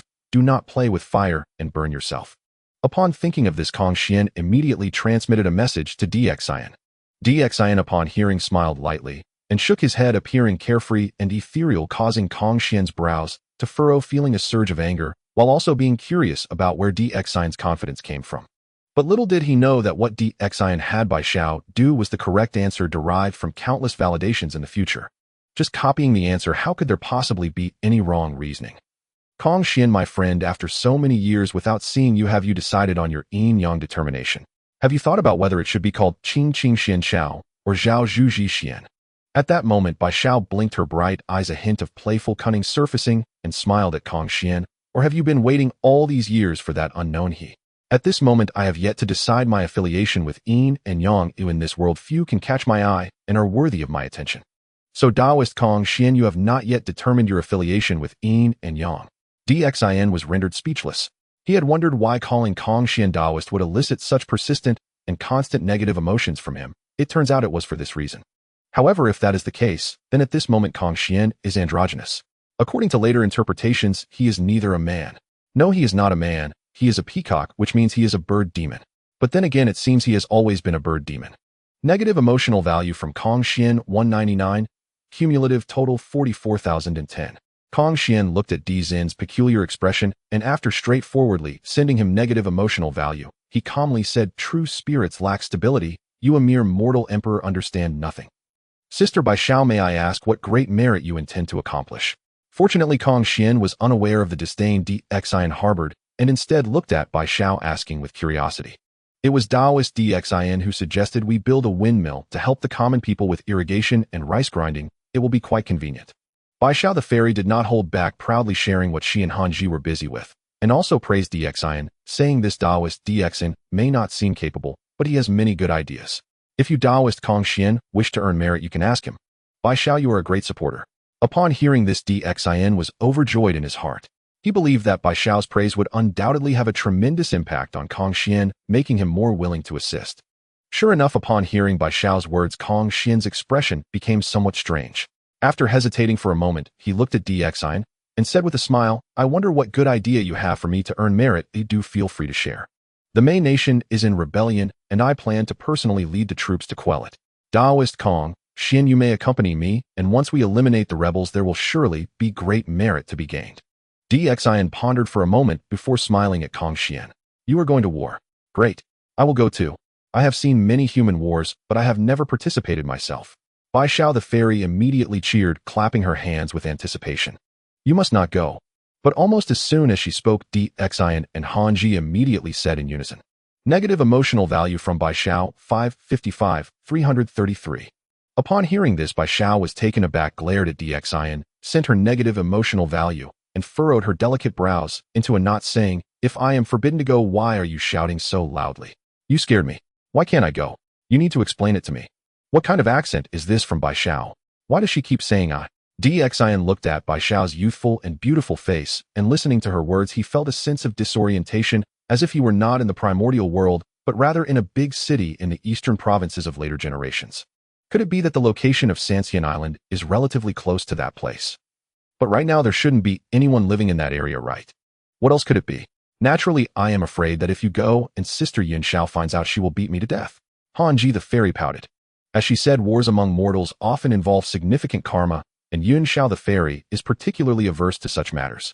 If she were to find out that she had brought Bai Xiao out and involved her in mortal warfare, thus accruing great karma, she would not only beat him to death, but would also skin him alive. This sin she could not afford. What about you? Are you also afraid my sister will hit me? Upon hearing Hanji's words, Bai Xiao's eyes involuntarily twitched, feeling a bit scared. However, seeing Kong Xian looking at her with a teasing smile, she was unwilling to give in easily, and looked at Dian, saying, What about you? Why are you afraid? As she spoke, she deliberately winked at Dian, hoping he would say something nice. The majesty of Yunxiao the fairy is naturally feared by all. Dian smiled, initially praising Yunxiao the fairy without hesitation. Upon seeing a frown appear on Bai Xiao's face, he quickly changed his tone. However, the most important reason is still that war involves killing, while windmills save lives. Killing is important, but saving lives is equally important. By choosing to save lives, it shows that you fairy have a kind heart. However, the most undesirable thing on the battlefield is compassion. Therefore, I believe you should engage in what you are more skilled at. The people are still waiting for your help. You make a valid point. I have always been kind-hearted. Well, then I will not go and will continue to save lives. Upon hearing these words, Bai Xiao the fairy smiled broadly, unable to contain her joy, and tried to appear casual, nodding seriously. However, her affection for Dian in her heart increased a few notches. This mortal emperor speaks so sweetly. Why haven't I encountered anyone with such a charming way of speaking on Sanxian Island or Jinao Island? Negative emotional value from Kong Xian, 199. As Dian let out a sigh of relief, he noticed a string of negative emotional values flashing by in his system backend. Looking over, he immediately saw Kong Xian staring at him in a daze, his face filled with astonishment, clearly not expecting that he could so easily smooth things over, giving Bai Xiao the fairy enough respect and a way out, making the situation quite stable. So you mean to say I am only suited for these violent tasks? Kong Xian raised his eyebrows and looked at Dian, speaking lightly. The phoenix lineage is born from fire, roaring flames engulf the heavens, and they are the masters of slaughter. Dian smiled and brought out the words he had long prepared. Negative emotional value from Kong Xian, 199.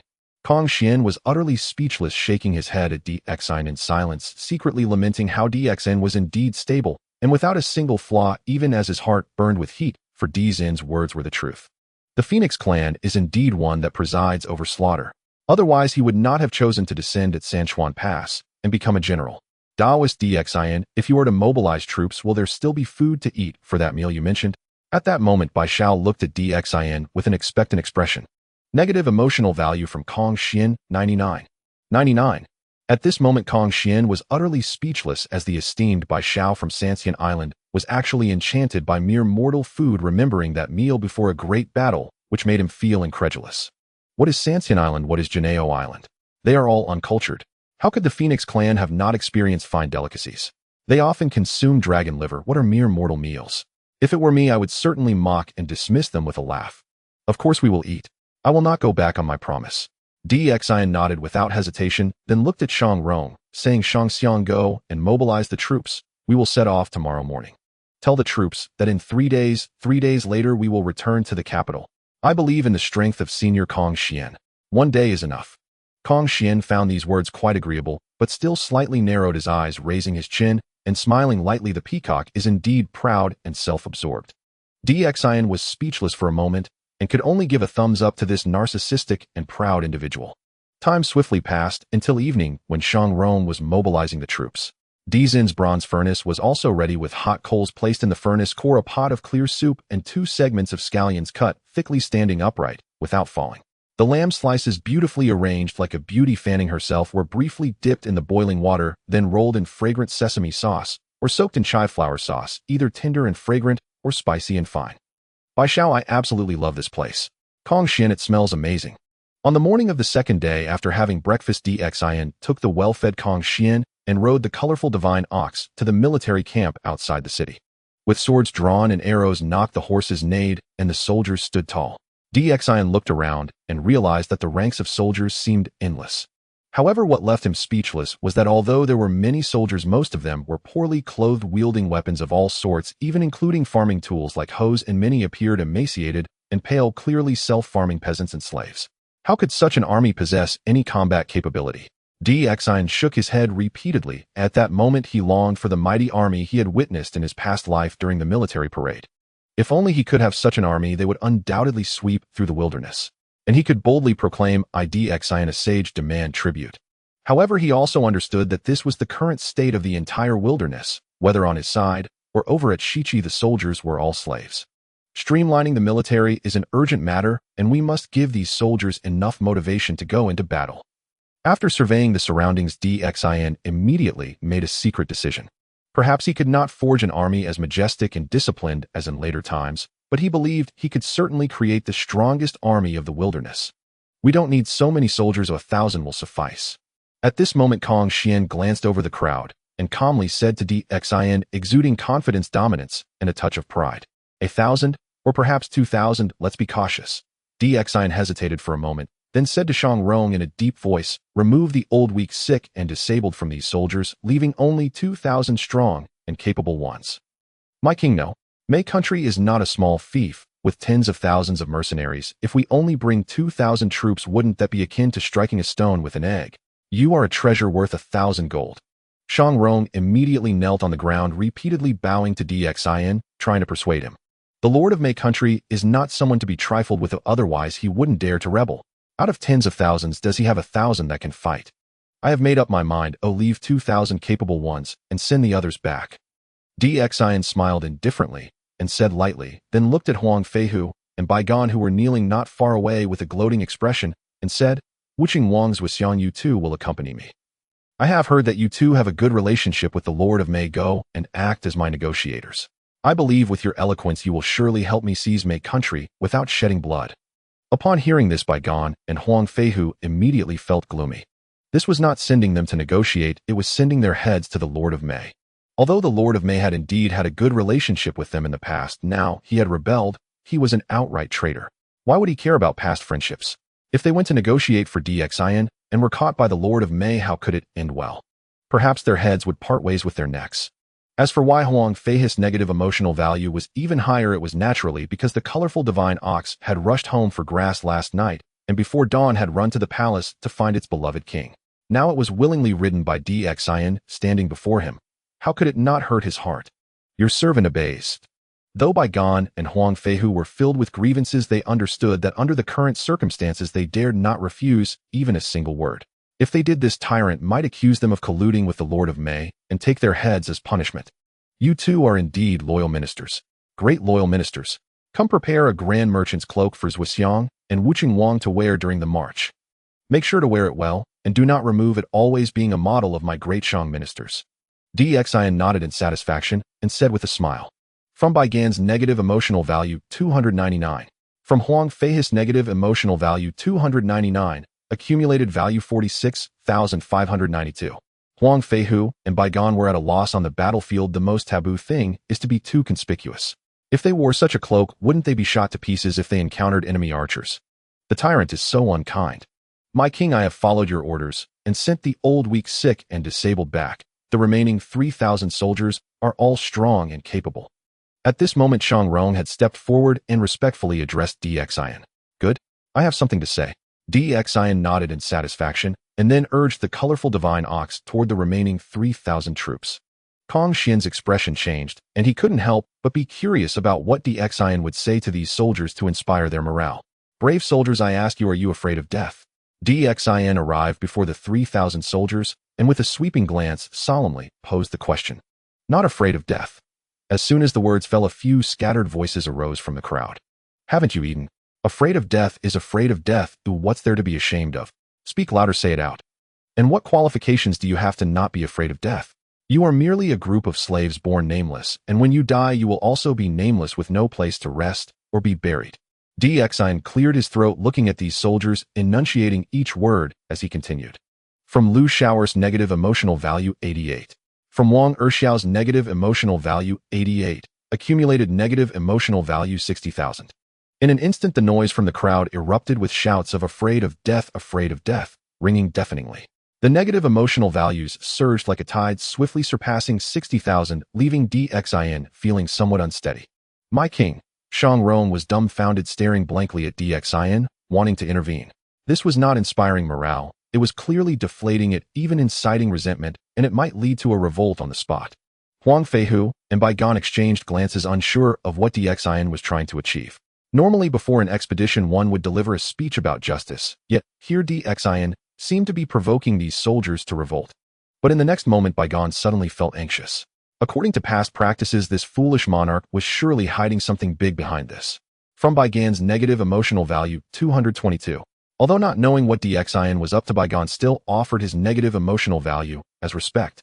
Even I am afraid of death, how much more so are you? It is common to be afraid of death, let alone for a war where you gain nothing. However, today, I will change a rule. After this battle, all soldiers who participate will be freed from slavery, and each participating soldier will receive a piece of land and make country as their own. Not only for today, but from now on this will be a permanent policy of my great Shang. Fallen soldiers can pass on their merits to their families. After this battle, you may choose to return to farming or continue serving in the army. The ranks will be set in 12 levels with rewards every 10 days. As for the land obtained from victories, you may hire people to farm it, and you will receive rent. Moreover, from now on no one is allowed to keep slaves.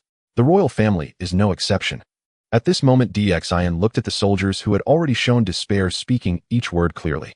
Boom. As soon as the words fell, the 3,000 soldiers erupted in excitement. Not just them, but all the subjects trembled with shock. No one expected that Dxin would make such a decision.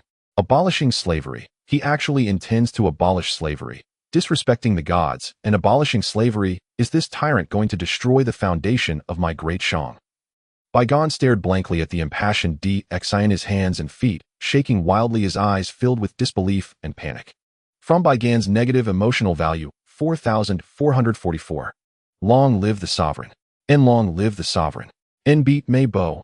Redistribute the land. And at that moment the slaves were nearly delirious with frenzy, their faces once etched with desolation and despair now blazed with fervent exhilaration. To fight in battle meant freedom, if one survived, and a plot of land. And should one fall, one's merit would extend to one's family. Those who wished to remain soldiers could ascend to official rank through extraordinary merit, and even lease out their granted lands to tenants.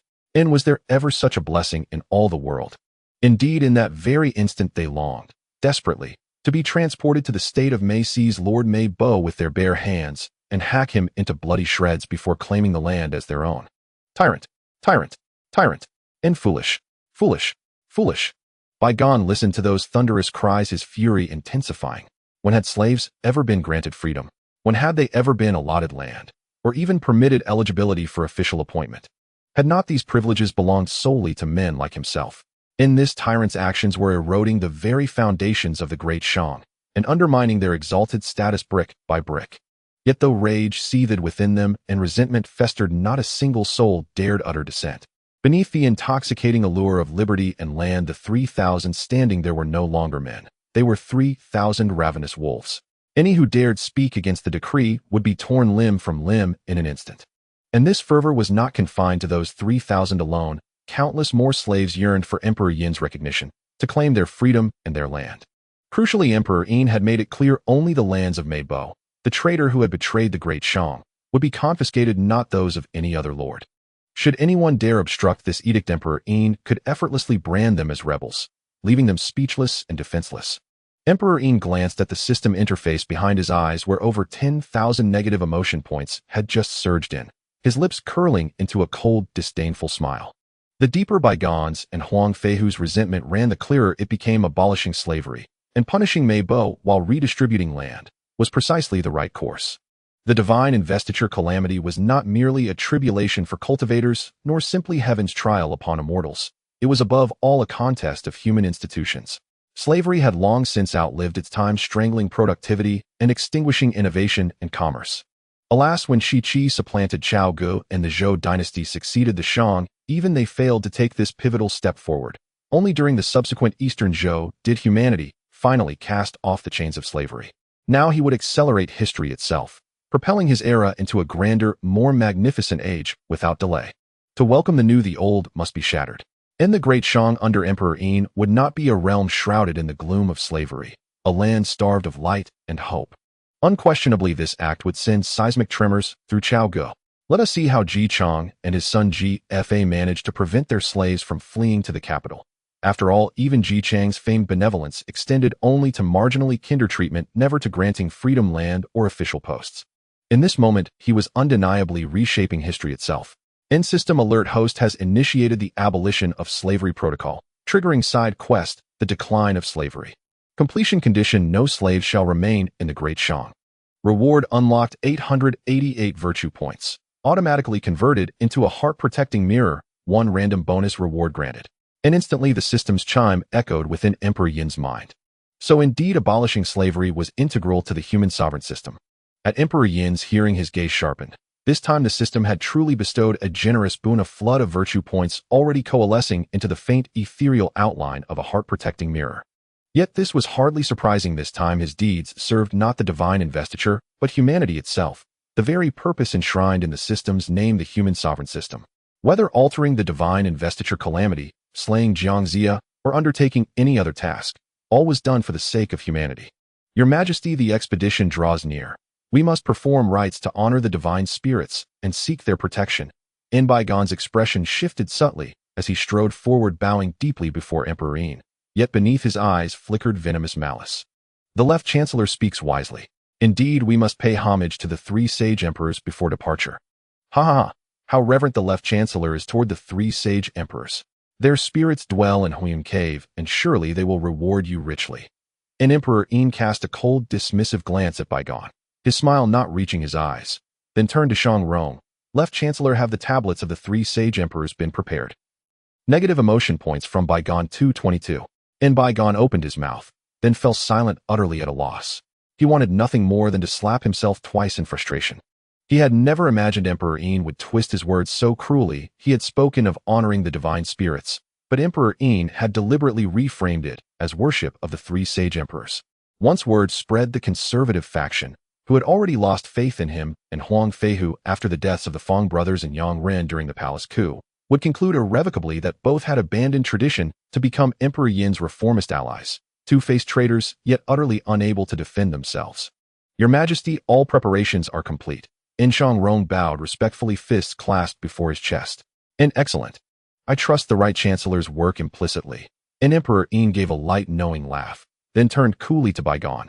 I have long heard that the left chancellor is a master of ritual propriety. Today, therefore, you shall lead the sacrifice to the 3 sage emperors. Negative emotion points from Baigon 333. Baigon's face darkened completely. This tyrant was openly engineering his political suicide among the conservatives. Your servant obeys. Yet meeting Emperor Yin's mocking gaze, he understood refusal would brand him a rebel aligned with Mei Bo. He had no choice but to nod assent.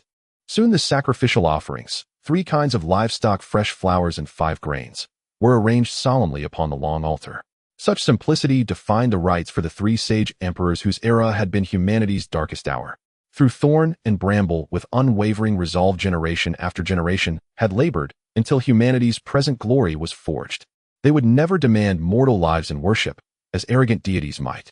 And then Baigon stepped before the incense altar and recited a lengthy ode extolling the virtues of the 3 sage emperors and countless ancestral heroes of humanity. The army of our great Shang shall bear a standard. As the ode concluded, Emperor Yin moved toward the altar, but paused after 2 steps, his gaze shifting to Kong Xian behind him. A subtle change crossed his features, then a sudden knowing smile. He bowed respectfully. Taoist friend Kong Xian, pray craft for me a banner. Blackfield Crimson Phoenix emblem. Emperor Yin intended the phoenix to serve as the great Shang's martial standard, emblem of slaughter and sovereignty. At his words, Kong Xian's eyes flared. then shimmered with radiant, otherworldly brilliance. Without hesitation he nodded and raised his hand. Instantly, a great banner unfurled across the heavens, black as midnight, adorned with scarlet phoenix motifs, like a blood-drenched crimson bird ascending from darkness, radiating sovereign majesty. From this day forth our army shall be known as the profound Phoenix Army, its colors black and crimson. And Emperor Yin seized the banner and strode toward the altar, his cultivation realm of spirit refinement manifesting as his voice boomed like temple bells, deep, resonant, commanding. Hum. The moment his words rang out, Kong Xian sensed a profound resonance awakening between himself and the assembled soldiers. Simultaneously, a streak of crimson-black killing chi erupted from his brow, a phantom black phoenix, only to be instantly struck down and dissolved by celestial virtue light descending from the heavens. In that instant his body and spirit felt lighter, unburdened, as if cradled by a gentle sun-warmed breeze. Shri. An overjoyed Kong Xian soared skyward, activating his ancestral return technique. The five-colored peacock transformed into the primordial phoenix, soaring above the clouds and releasing a crystalline, piercing cry. The primordial phoenix descends to the mortal realm. The profound Phoenix Army emerges. Emperor Yin watched, utterly certain Kong Xian was now irrevocably bound to the Great Shang's destiny. Turning to the ranks of soldiers, he raised his voice in a resounding proclamation: humanity's martial fortune shall flourish. Humanity, may martial fortune flourish. Humanity, victory eternal. Trample the Mei state. Eradicate Lord Mei. Divide the lands among the people. As Xian's words fell, 3,000 slave soldiers standing below the dais, the first free human army to emerge upon the primordial world, immediately raised their right arms and roared in unison. This time their battles bore no hollow futility, their deaths would not be borne with bitter resignation. They now possessed a purpose worth fighting for, a reason worth living and dying, for fertile land flowing with honeyed promise, and above all that most precious long-denied gift, freedom. Those who betray the Great Shang shall be punished however distant they flee. March forth against the Mei state. At that moment DXN drew the Son of Heaven's sword from his waist, raised it high, and proclaimed in a voice both clear and commanding: those who betray the Great Shang shall be punished however distant they flee. However distant, they shall be punished. Instantly triumphant cries erupted across the field, wave upon wave soaring skyward, until even the heavens trembled, clouds shattered and scattered, revealing the vast luminous expanse of heaven and earth. Mu. The five-colored divine ox likewise lifted its head and bellowed. Then it approached DXIN, knelt upon its forelimbs, and settled into a posture of humble submission, offering itself as his mount. Seeing this, DXIN laughed heartily and strode forward, mounting the broad, powerful back of the five-colored divine ox. Mu. With another deep, resonant bellow, the five-colored divine ox summoned clouds beneath its hooves, then ascended into the azure sky, bearing DXIN forward. Negative emotional resonance from Huang Feihu 999. Huang Feihu watched the spectacle unfold, two silent streams of tears tracing paths down his cheeks and falling to the earth. His ox had knelt, his heart shattered. Humanity, may martial fortune flourish. Those who betray the Great Shang shall be punished however distant they flee. At that moment, each soldier of the Xianfeng army gazed upon DXN riding the five-colored divine ox through the heavens, and instantly chanted the unified battle cry, following in his wake, like a mighty, undulating dragon advancing toward the Mei state. Kong Xian marched among them, his five-colored divine radiance spilling across heaven and earth, strengthening the soldiers' strides and hastening their advance. Hanji, suddenly I feel regret. Meanwhile, atop the walls of Chaoga City, Bai Xiao Xianzi gazed upon the scene before her. Her fair cheeks flushed with excitement, her delicate fists clenched tightly as she murmured softly. In that instant, she burned with an overwhelming desire to follow DXIN into the campaign against the Mei state. Even if she did nothing but watch, the mere thought sent heat surging through her veins and quickened her pulse. Alas, such a wish remained impossible. Hanji. Yet to her surprise, when she spoke, no reply came. Turning her head, she found Hanji utterly entranced, her gaze fixed upon DXN leading his troops, lost in reverie. A true man should be just so. At last Hanji Xian recovered from her daze. With a shy, wistful smile, she looked up, her eyes shimmering with profound admiration. Her nature was one of unbridled righteousness, of swift justice and fervent compassion. She revered decisive, unflinching resolve above all else. And today DXIN's actions had stirred within her a revelation. Though she had walked the primordial world for millennia, she had never before beheld a man so truly heroic. Hanji, you've fallen in love. Bai Xiao Xianzi's eyes widened in astonishment as she turned to Hanji Xian. After all beings like them, Primordially born immortals, rarely stirred with emotion, their sole pursuit was the Tao. Thus, even Kong Xian to this day had yet to discern the balance of yin and yang within himself. Countless gifted male disciples had graced Janeo Island across eons, yet Han Jixian had never once felt her heart quicken. Who could have imagined, on this very day, she would utter such words were such an expression for a mortal sovereign? No, this is not love. It is pure admiration. You simply do not understand. Han Jixian shook her head gently, then met Bai Xiao Xianzi's gaze. Sister Bai Xiao, I have decided from this day forth I shall remain in Chaoga City, to serve him in whatever way I may and to witness just how far he will rise. You intend to stay? The food here is exquisite and the words spoken are kind.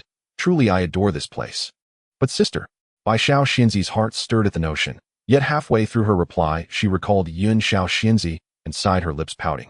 A moment later her eyes brightened. Perhaps, Sister Yun Xiao might also grow fond of this place. Whoosh. But no sooner had the words left her lips than both Bai Xiao Xianzi and Han Jixian stiffened. A sharp piercing sound rent the air, and their gazes snapped toward the horizon, where a stream of white cloud-like light streaked after DXIN's marching host. Demon Aura. The Fox clan of Qingqiu. Han Jixian's keen eyes instantly identified the origin of the misty radiance. Could this demonic energy pose a threat to him? Shall we go investigate? Bai Xiao Xianzi's breath caught as she turned to Han Jixian, voice hushed with concern. This demon aura emanates from the Imperial Palace. With his brilliance, he could not possibly have missed it. Surely it bears no ill intent. Han Jixian shook her head, then paused, before breaking into a quiet, knowing smile. The Fox clan of Qingqiu, the ancient Phoenix clan, disciples of the Chan sect, disciples of the Jie sect. Chaoga City now hosts every major sect. Only the Dragon clan, the human sect, and the Western sect remain absent. Only 3 sects remain, and then all sects shall gather in Chaoga. Bai Xiao Xianzi's heart stirred anew as she recalled Yun Xiao Xianzi's words before entering seclusion. I perceive a cataclysmic tribulation dawning upon the primordial world, a calamity so vast that those entangled within it remain unaware, their minds veiled, chaos erupting without cause. Now emissaries from countless powers have converged upon Chaoga City. Could the terrifying tribulation my sister foresaw truly be unfolding at last? Daji, what brings you here? At that moment DXIN had already commanded the 5-colored divine ox to descend and walk alongside his soldiers. He engaged them in warm conversation, asking after their families, drawing tears of gratitude and vows of unwavering loyalty. Suddenly a wisp of white mist descended, coalescing into Daji, and DXIN looked up, genuinely surprised. When your majesty marches to war, your consort must accompany you. Daji smiled, a soft, enchanting smile, her eyes brimming with devotion and reverence. Clearly she could not bear prolonged separation from DXIN, and feared for his safety. Thus she chose to accompany him on campaign. Your majesty, military encampments are sanctuaries of pure yang energy. Yin influences must be excluded, lest they imperil the campaign. Baigon stepped forward, swiftly eyeing Daji with suspicion before bowing deeply to DXIN, and speaking gravely. Moreover, her ability to fly here suggests she is no ordinary being. Indeed, he remained baffled. Daji was supposedly the daughter of Su Hu, yet she flew unaided through the skies. Furthermore, since Zheng Luan severed ties with Su Hu had spiraled into despair, drinking daily in Chaoga City, weeping and laughing in madness, yet Daji had never once visited her own father. Harmony between yin and yang is the fundamental principle of the Tao. Solitary yang cannot generate life, solitary yin cannot sustain growth. To claim military camps must exclude yin energy is sheer fallacy. DXIN scoffed coldly, then addressed the Xianfeng army. Tell me, does Consort Daji deserve to accompany us? Do you fear her yin aura will disrupt your ranks? We fear nothing. Her devotion to His Majesty is so profound that she journeys with the army. Even as a woman, she possesses such courage. How then can we falter? Nonsense about yin-yang disruption, utter drivel. Pure nonsense. We reject it entirely. The Xianfeng soldiers roared with laughter, dismissing Baigon's words with open contempt. These soldiers were slaves. Freedom granted by victory under DXIN's banner was their sole aspiration. Whether he brought 1 woman or 10 mattered not at all. Negative emotional resonance from Baigon 444. Foolish sovereign. Foolish sovereign. Foolish sovereign. Depraved and corrupt. He brings women to war. Utter shame. Baigon's face darkened inwardly. He cursed relentlessly. Yet he knew well DXIN was now these soldiers' very heaven. Were he to declare snow black, they would affirm it without hesitation. Even the common soldiers understand victory lies in men, not omens. How is it, left chancellor, that you fail to grasp so simple a truth? At that moment Daji offered a beguiling smile. and her gaze drifted slowly to Baigon's chest. They say Baigon is a true sage, his heart adorned with 7 radiant orifices.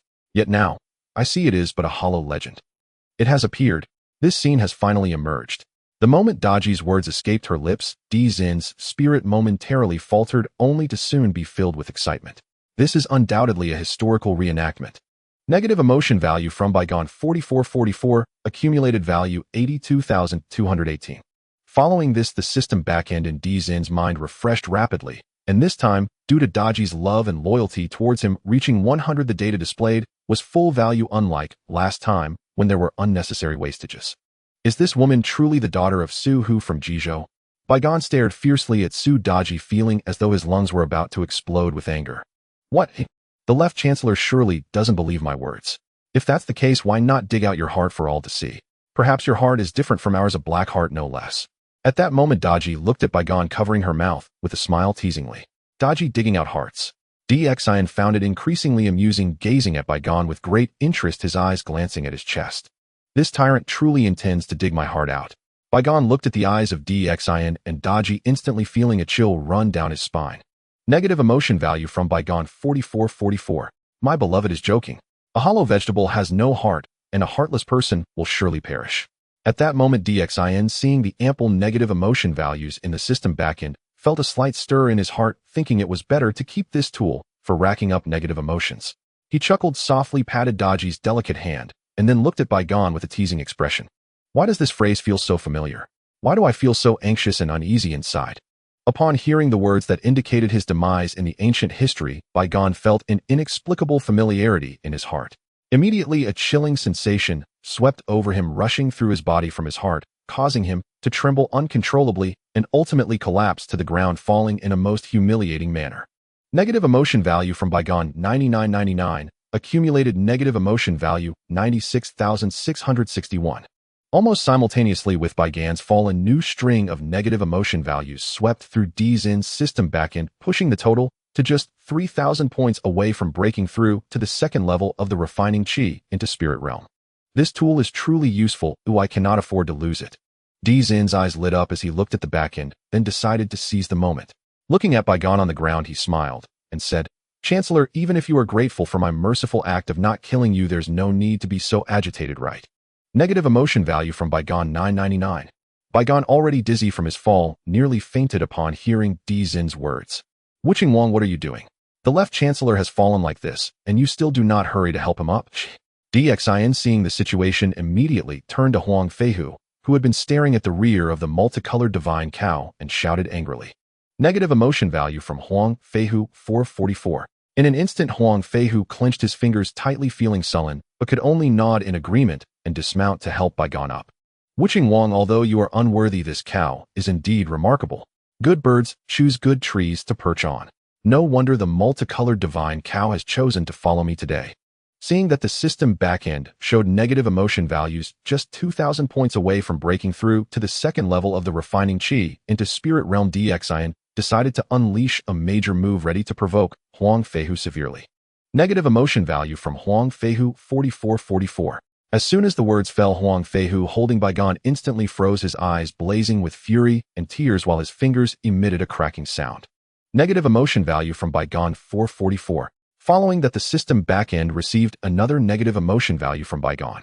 Just when Xian was puzzled, wondering if Baigon was also a hidden riding cow warrior, upon closer inspection, he discovered that the source of the cracking sound was none other than Baigon's arm tightly held in Huang Feihu's hand. This could be considered a misfortune for Baigon. Monitoring indicates that the host's accumulated negative emotion value has reached 102,992. Conditions to break through the second level of the refining chi into spirit realm are met. The host may choose whether to break through. If I can break through, why hesitate? Without a second thought, Xian chose yes, and suddenly a mysterious rhythm appeared along his body, followed by a feeling of lightness throughout, filling him with an unprecedented sense of strength. He has broken through his cultivation. The emergence of this aura immediately attracted Kong Xian's attention. As a quasi-saint level expert, he naturally looked down upon a mere refining chi into spirit realm cultivator. However, Zin's situation at this moment left him somewhat perplexed, as he had never observed any prior cultivation on Zin's part, yet he had naturally broken through. Such a situation was unprecedented for him. Even among several saints, those who did not rely on cutting their 3 corpses or relying on merits or having great aspirations to become saints all underwent arduous cultivation without faltering. No, to be precise, Dizin's case was not unique. It seemed that Hong Jun Daozu also had a similar experience breaking through naturally without any cultivation. However, what merits does a mere mortal emperor possess to be compared with the venerable Daozu, successfully breaking through remaining negative emotion value 2,992. Conditions for the next realm breakthrough required negative emotion value 150,000. At the same time, a system prompt sounded in Dizin's mind. Upon hearing this, Dizin's face immediately filled with bitterness, and he felt an immense pain in his heart. The required negative emotion value for this breakthrough is exceedingly high. Where on earth can I gather 15,000 negative emotion values? I advise you not to cultivate any further, as it would not be good for you. Just then Kong Xian appeared beside Dxian, speaking to him in a solemn tone. Why, oi? Dxian asked Kong Xian with confusion. As the ruler of the mortal realm, your time is limited. If you cultivate and achieve immortality while sitting on the throne, it would defy the heavens. In this world, there can only be one emperor who exists for eternity, and that is the Jade Emperor. If a mortal emperor could achieve immortality, do you think that the common people would worship the exalted deities and sages, or would they worship a mortal emperor like you who has not ascended to the celestial realm? Forcing your way up would only provoke divine retribution. Kong Xian smiled faintly, explaining to Dxian slowly. I see, so mortal emperors are not allowed to cultivate, especially not to become immortals. How frustrating. Upon hearing this, Dxian felt somewhat hoarse. He had initially planned to quietly rack up negative emotion values, waiting for his cultivation to break through to the immortal realm, stunning everyone. However, now Kong Xian's words felt like a bucket of cold water splashed over him, and it was that kind with ice cubes. He knew very well that Kong Xian was not joking about such matters. It must be true. System, what will happen if I continue to break through? Will I really face the heavenly tribulation? Dxian asked the system without hesitation. The system refused to answer any questions about events that have not occurred. Unfortunately, the response he received was the cold voice of the system. Damn it, this is frustrating. So does this mean that on this journey through the primordial chaos, I must face not only the saints and Hong Jun Daozu, but also sudden calamities that come out of nowhere? Living in the primordial chaos is truly not easy. How did the 3 holy emperors evade this calamity and proceed to the fire cloud cave? Following that, Dxian could not help but curiously inquire of Kong Xian, a figure undoubtedly a true giant of the primordial era, a being of the quasi-saint level who must be privy to numerous secrets. The 3 holy emperors were able to evade this calamity precisely because they had performed great deeds, creating unprecedented circumstances for the human race, their merits offsetting the calamity lightning. Kong Xian slowly explained. Great merit, then there is no need to fear. Upon hearing this, Dxian immediately breathed a sigh of relief, a smile of liberation appearing on his face. As a person from the later generations, what he lacked the least was the means to accrue merit. The curved plow and iron pot were merely appetizers. The main show was yet to come. With so much merit combined, becoming a 4th holy emperor was more than sufficient to offset the minor calamity lightning. What could that be considered?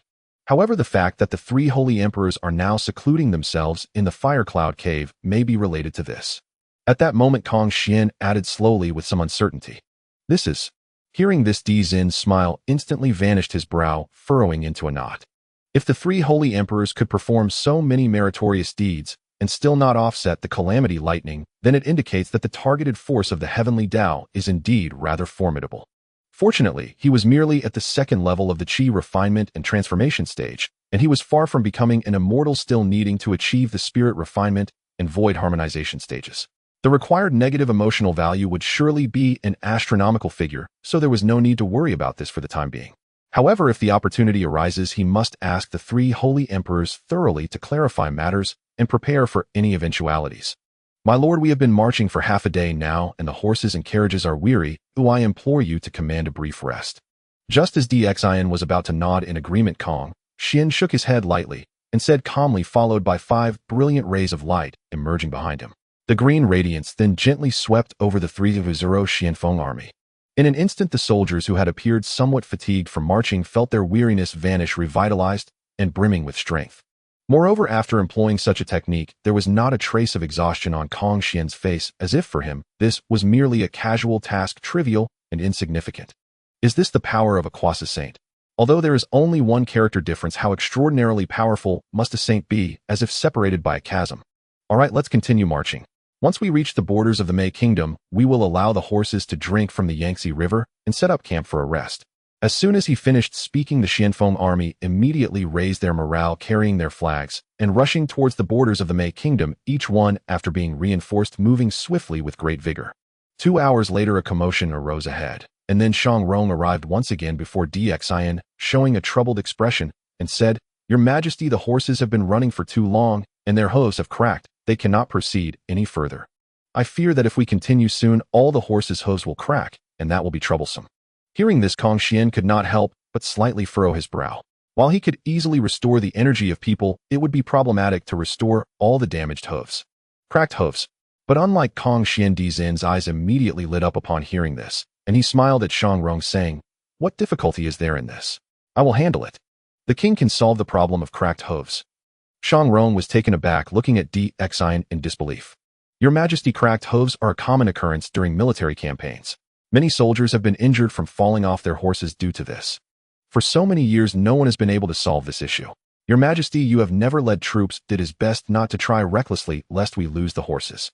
Huang Feihu, upon hearing this, also brightened his eyes, then looked at Dxian, feigning loyalty, while speaking sarcastically. "What Wuqing Wang says makes sense. Throughout history, so many capable generals have failed to find a solution. I advise your Majesty not to try if it fails, won't that affect morale and waste time. It would be better to rest for a few days and then continue. I see you are just trying to buy time," to mock Dxian. "If you can't come up with a plan, what qualification do you have to criticize the king? The king hasn't even tried yet, you already think he can't succeed. How can one know if it will work without trying? Everything that has been accomplished was achieved through trials. And who says that just because others in the past could not succeed that the king cannot? The plow, the iron pot, and that hot pot. Has anyone made them before? Aren't they all inventions of the king? I see you truly have 7 openings, but only understand 6. This is what Daji was waiting for."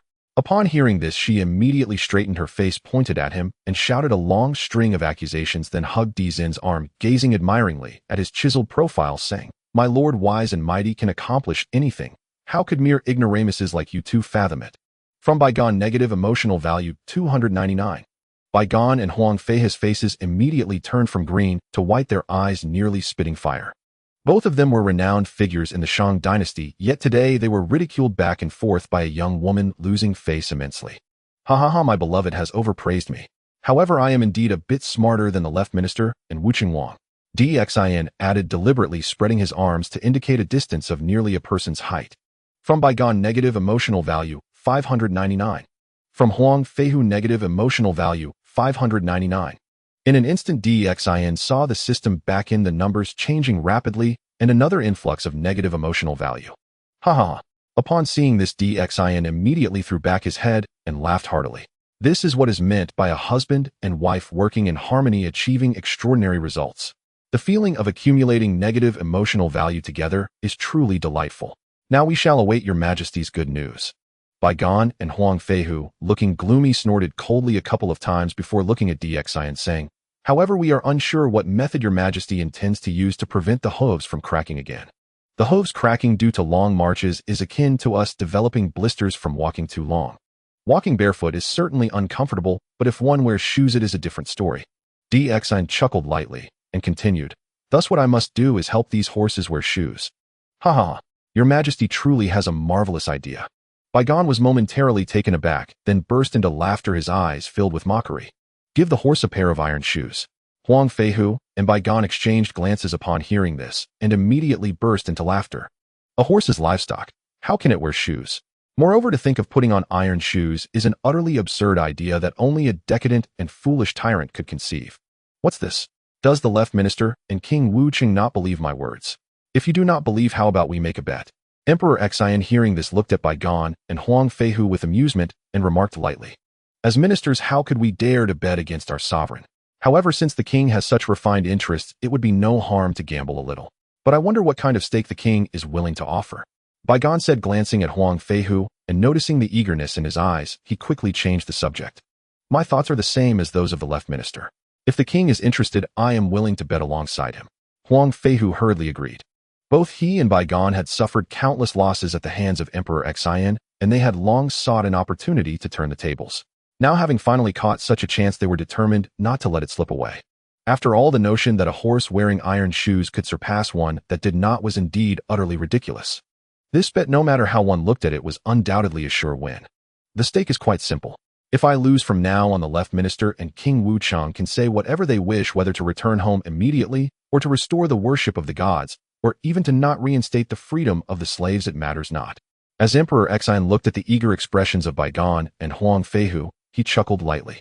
Seeing their eyes brighten and their breaths quicken, he then changed his tone, saying, "However, if I win, you two must hand over your respective fiefs to me, and I will redistribute them. Furthermore, all the slaves accumulated in your households must be released, restoring their freedom. So what do you say? I wonder if you dare to gamble." Baigan and Huang Feihu were not only of high status, but also the biggest slave owners and landholders in Chaoga City. Whether it was Emperor Zin's emancipation of the slaves or the distribution of land, both touched the fundamental interests of these two men. Without taking their land and slaves, it would be difficult to push forward with the matter. Thus, he intended to seize the slaves and land from Baigan and Huang Feihu in this gamble, making them not only traitors in the eyes of the conservatives, but also stripping them of their substantial financial and human resources, leaving them as mere figureheads who would either obey him or fade from the stage of history.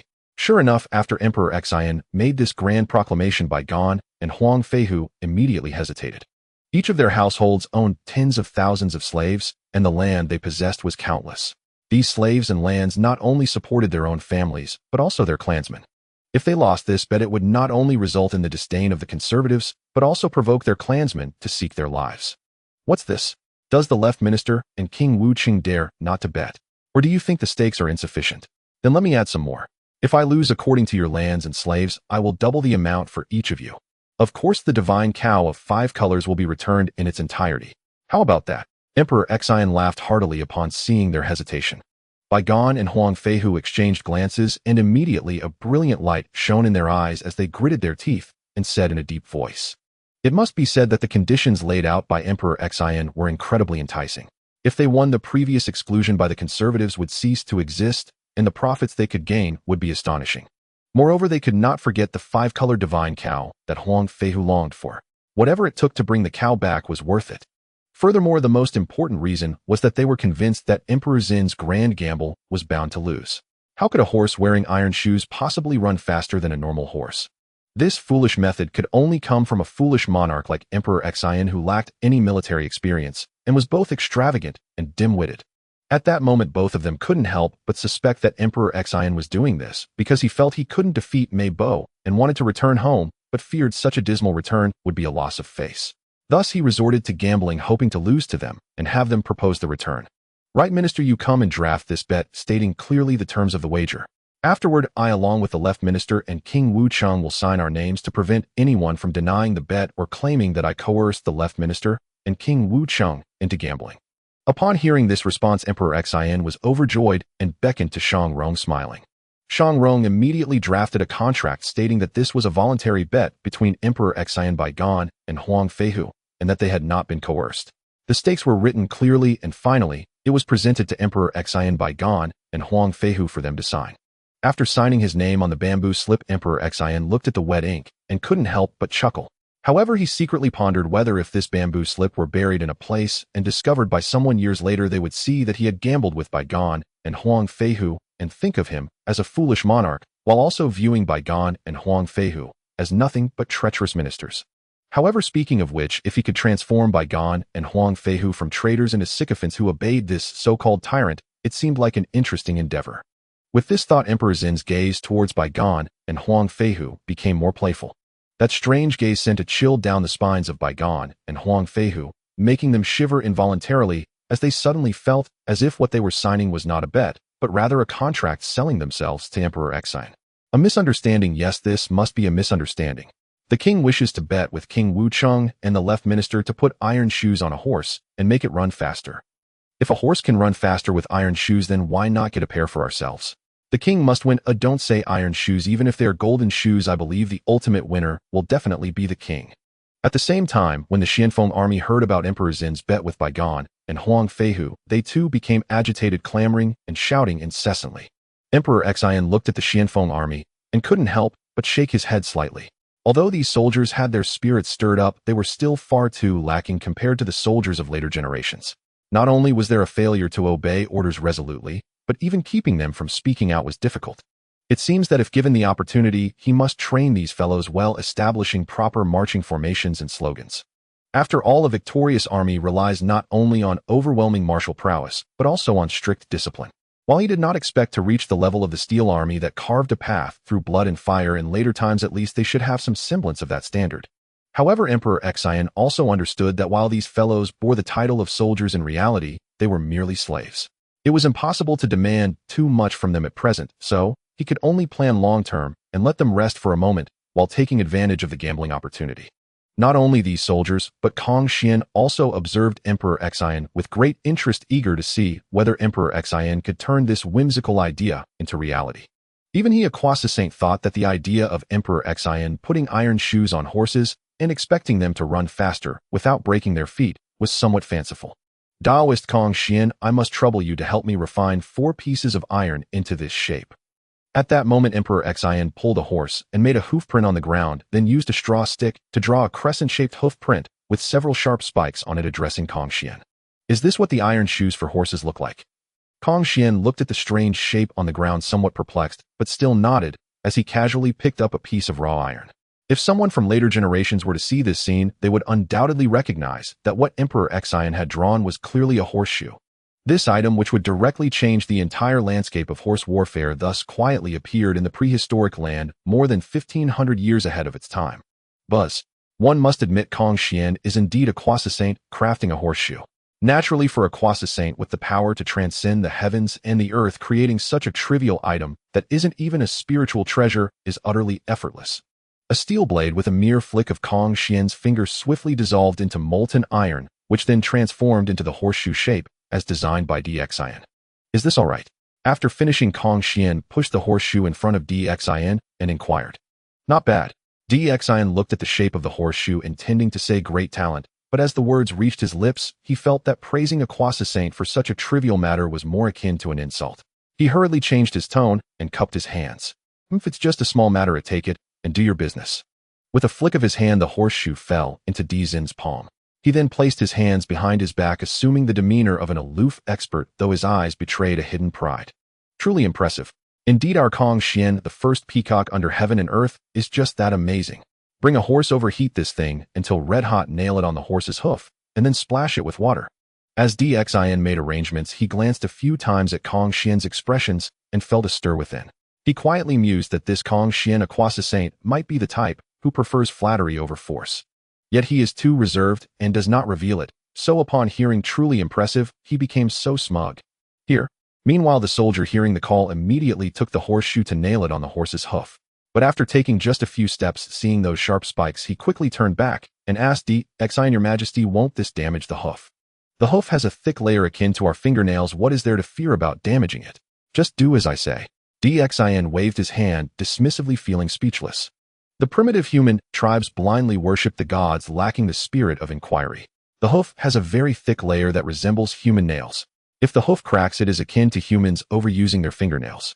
Nailing the horseshoe on the hoof is equivalent to adding a protective layer of grease, making things much easier.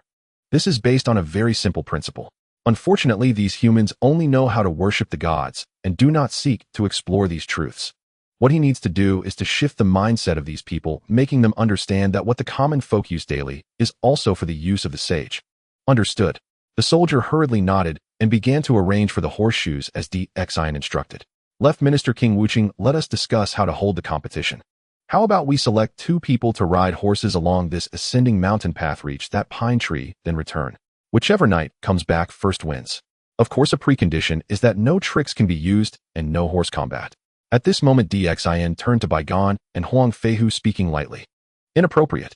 Baigan immediately shook his head and said, This Xianfeng army consists entirely of your loyal subordinates, Your Majesty, they might cheat. I propose that King Wuching personally compete against that soldier to see who is faster. Isn't it a concern for the reputation of the royal family to compete against a soldier? Huang Feihu also nodded in agreement with Baigan's suggestion. Xian pretended to ponder and replied, Naturally not. This is a wager, and during a wager status does not matter. Huang Feihu waved his hands repeatedly.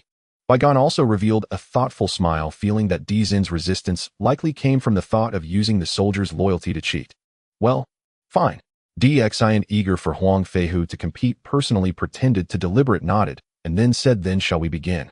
"As you command, your majesty." Bai Gan and Huang Feihu exchanged glances, both showing expressions of delight. They were certain they would win this bet. "Then let's start." But at that moment, DXIN suddenly waved his large sleeves, hands behind his back, eyes filled with disdain as he looked down at Bai Gan and Huang Feihu, calmly stating, "Left Minister King Wuqing, are you prepared to lose?" Though the voice was not loud, the dominating aura was unparalleled, making hearts shudder. "Your Majesty is truly magnificent." Daji gazed at DXIN's towering figure with eyes filled with admiration, her gaze sparkling like a myriad of stars. "Lose. Your Majesty, you may have forgotten I, King Wuqing, am of a lineage that has excelled in archery for generations, and I am the top hunter of the great Shang, skilled in both bow and horse. This time I will undoubtedly win." Huang Feihu chuckled lightly, leaping onto the horse's back with precision, his clean and nimble maneuver earning him a wave of low cheers. Huang Feihu straightened his back, puffed out his chest, and assumed a valiant posture, stealing glances at the position of the multicolored divine cow, hoping it would notice his heroic appearance and change its mind. Unfortunately, all he saw was the divine cow lying on the ground, not even casting a glance at him, its big watery eyes filled with admiration for DXIN. "For the sake of Nyonyo, DXIN, you must lose today." Huang Feihu felt a deep pang in his heart at this sight and clenched his teeth, silently vowing. Meanwhile, the soldier also mounted his warhorse, standing shoulder to shoulder with Huang Feihu. "Begin!" DXIN shouted immediately. In an instant, the two horses dashed out in succession. One must say Huang Feihu had some skill. He leaned low on the horse's back like an arrow released from a bow, charging forward rapidly, soon leaving the Xianfeng army soldier far behind. "King Wuqing, victory is assured." Bai Gan raised his fist in excitement for Huang Feihu, his tone enthusiastic, already imagining DXIN's dejected expression after the bet concluded. DXIN watched the scene with a light smile. This was a mountain path, where the latter part of the race was key, not the first half. The faster Huang Feihu went now, the quicker he would lose later. Sure enough, soon the two horses reached the mountain path section. Huang Feihu's horse was clearly struggling at this moment, its speed slowing noticeably, especially when its hooves landed on the gravel. It slowed down significantly. In contrast, the soldier's horse from the Xianfeng army moved as if on level ground. The horseshoe-equipped hooves landed on the gravel, causing stones to shatter or scatter in all directions without the slightest delay. Moments later, as they descended the mountain, the soldier of the Xianfeng army had already surpassed Huang Feihu by a considerable margin, leaving him behind by a horse's length. Huang Feihu, seeing this, grew anxious and urged his horse to catch up. Crack! Boom! The more anxious he became, the harder it was for the horse. Soon, with a dull thud, the horse's hoof broke in half, blood gushing forth, and Huang Feihu fell to the ground, disoriented and covered in dirt. Following that, upon seeing the Xianfeng army soldier's horse racing further away, his sadness and anger were beyond words. He raised his fist and slammed it heavily onto the ground, blood spilling and soaking the earth. Yet in his eyes, alongside anger, there was confusion. How could he have lost? That soldier's riding skills were clearly inferior to his. Was it merely because that tyrant DXIN had nailed an iron shoe beneath the horse's hoof? Meanwhile, the horse of the Xianfeng army was racing back, unstoppable. As it approached, it neighed and leaped, its iron-shod hooves gleaming with cold brilliance. "I lost. I actually lost again. King Wuqing, I couldn't even compare to a mere slave." Bai Gan stared blankly at the scene, disbelief reflected in his eyes, almost tangible.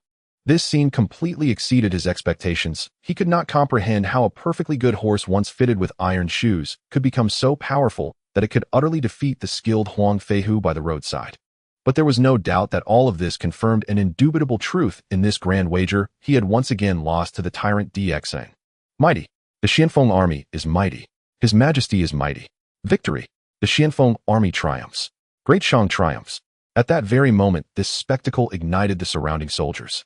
After a brief hush, they raised their arms in thunderous cheers, every face alight with exhilaration, every pair of eyes shimmering with dazzling brilliance. Ah, yes, but also unshakable confidence.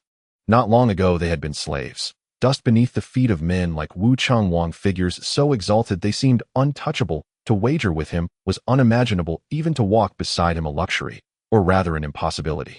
Yet now they had regained their freedom, and in that very wager helped His Majesty defeat Wu Changwang. It struck them suddenly, perhaps they were no less worthy than he. And those once distant, seemingly divine figures, they were in truth no different, merely human like themselves. As for the gods who dwelled above, perhaps they too were but mortals, only vastly more powerful ones. He won. He truly won. Not only Bai Gan and the soldiers stood stunned, Kong Xian himself wore an expression of utter disbelief as he gazed upon Dxian. Just moments earlier, Dxian had instructed him to forge 4 horseshoes, claiming that fitting horses with iron shoes would enhance their speed, a notion Kong Xian dismissed as sheer fantasy, utterly impossible. Yet reality twisted with astonishing irony. A single horse shod in iron enabled a Xianfeng soldier, once a slave newly forged into a warrior and possessing only modest equestrian skill, to best Wu Chengwang, a master archer and rider. It was nothing short of miraculous. What kind of mind could conceive such brilliance? Kong Xian's gaze lingered on Dxian, then shifted subtly. Instantly, his cultivation energy surged, converging at his brow, which split open with a flash of golden light that soared forth and settled upon Dxian. In that instant, Dxian transformed before Kong Xian's eyes. Thick clouds of black-brown mist swirled about him, streaked with flickers of crimson, like smoke laced with wildfire. Such dense tribulation fate. Tribulation energy coils around him. Could he be the pivotal thread in that looming indistinct calamity? This eerie vision prompted Kong Xian to furrow his brow slightly. For these smoky flame-flecked clouds were none other than tribulation fate, the very essence that even a quasi-sage like himself held in profound dread. To enter tribulation was to become dust unless one attained sagehood. More terrifying still, many entered tribulation unknowingly. And even Kong Xian, as a quasi-sage, could perceive tribulation fate only in cultivators below the golden immortal realm. Beyond that threshold, only the sages could discern its emergence. The sheer density of tribulation fate clinging to Dxian confirmed it. He was not merely entangled in the coming calamity, but central to it. Worse still, even those near him risked being tainted, drawn inexorably into the maelstrom. This revelation made Kong Xian hesitate, almost recoil, wondering whether tribulation fate had already begun to gather around himself. And now at last he understood why the heavenly mandate of Great Shang had recently dimmed the great calamity had descended upon Shang itself. Otherwise, Dxian's tribulation fate would never have thickened to such an extraordinary degree. Such abundant celestial Dao merit. At that very moment, Kong Xian noticed something else deep within Dxian's body. Radiant specks of golden light shimmered. These were unmistakably celestial Dao merit, pure, dense, and of the highest grade. Moreover, though the quantity was modest, it was already interweaving with the tribulation fate, merging yet also resisting it. A variable. This sight tightened Kong Xian's brow once more. Though mortals believed tribulation fate immutable, unyielding, irreversible, there existed exceptions, just as the Tao itself concealed the one that vanishes. And Dxian embodied precisely that one that vanishes, the first sign of tribulation fate's potential transformation. Perhaps there was no need to retreat hastily, no need to flee the tribulation fate coiling about him. Perhaps he should remain watched closely. One day Dxian might indeed become that vanishing one within the Tao itself. How could such an astute man compose verses so reckless at the palace of Nuwa? Could there be hidden circumstances? Had he fallen victim to someone's machinations? A haze of doubt clouded Kong Xian's thoughts, and instinctively he wished to question Dxian, directly seeking the truth. No, I refuse to believe it. You must have cheated. How could Wu Chengwang, a paragon among nobles, be bested by a mere slave? At that instant, Baigan suddenly surged upright from the ground, eyes bloodshot, glaring at Kong Xian and screaming hoarsely. Such defeat was unbearable. Worse still, this loss meant far more than wounded pride. It cost him 10,000 hectares of land and countless slaves, the very foundation of his family's power. To lose them was to invite being torn limb from limb by his own kin. Thus he refused to accept the outcome, convinced Kong Xian had tampered with the horseshoes. I cheated. Kong Xian's face hardened instantly into icy disdain as he fixed Baigan with a glacial stare and spoke each word with chilling precision. Thud. In that instant, the crushing aura of a quasi-sage descended. Baigan's knees buckled, and he collapsed to the earth, trembling violently, as if every fiber of his flesh and bone were about to crumble into powder. Who was Baigan to slander Kong Xian, a figure of supreme pride and dignity? Master Kong Xian, please calm yourself, Dxian interjected swiftly, bowing respectfully and offering a gentle smile. He speaks in blind fury. Punish him as he deserves, but spare his life. Oomph. At Dxian's words, Kong Xian let out a cold snort. With a flick of his hand, Baigan shot skyward. Then with a downward sweep, slammed back down, carving a human-shaped crater into the ground, his form grotesquely mangled. Right, Chancellor, you swore upon your honor. Surely a sage like yourself possesses enough magnanimity to accept defeat. Is it truly so grievous? A few slaves, a modest parcel of land. Dxian gazed down at Baigan sprawled and convulsing within the crater and shook his head with quiet contempt. Such weakness shames the sons of Great Shang. Upon hearing this, Baigon spat blood, his face bleaching white as his limbs jerked with renewed spasms. Those were no few slaves nor modest lands. They were the vast fortune he had painstakingly amassed across decades, from heir apparent to royal brother to royal uncle.